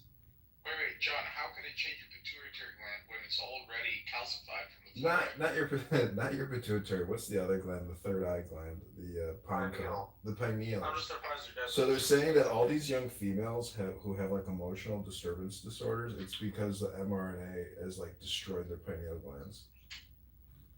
I knew it. I knew Nuno was fucking vaccinated. Yeah. And you just literally dipped your balls in a vaccinated bench. I mean, when I saw that elevator shaft video, I was like, damn, this bitch is ugly. What a catfish. And it was exactly like these dating apps. I'll go out on a date and then I'll be like, "What the fuck? Your photo was from 10 years ago? Oh fuck, I forgot. I got almost catfished lost my again." fucking office in that building, man. Where that fucking debacle. It's terrible. Yeah. Well, if they only knew, the extent of which you have conditioned her. People are. I was saying that you conditioned the shit out of her, and then everybody was like, "Dude, she conditioned the shit out of him." I was like, "Oh, that's true."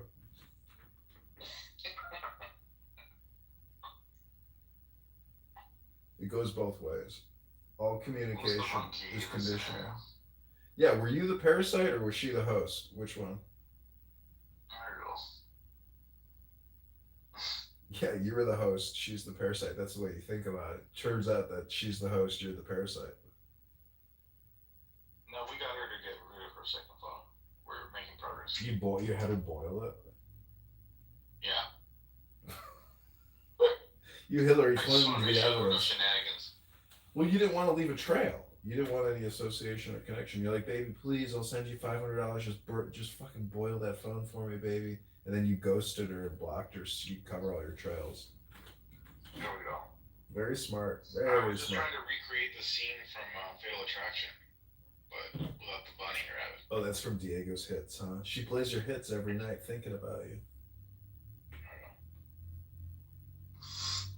I've only met a couple girls like her where they have like schizophrenics, psychotic breaks. Look at who's talking. I love it when this nigger talks about bipolar disorders. Listen, I hate to say it, but there's a reason why I'm sitting here talking to you right now instead of dead up in a fucking mountain in Afghanistan serving for Tamika so she can get her fucking silver star. There we go. As soon as I got out of the military, I went to some department store or something. There's some veteran with a hat on. I was like, "Oh, hey, I just got out of the army." He goes, "Oh, that must have been terrible." I said, "Why do you say that?" He goes, "All the fucking minorities." I couldn't stop laughing. I was like, "How did you know?" What's the biggest minority in where you were serving? Was it in the military? Yeah, the military is just full of people who have jobs that would otherwise be unemployable.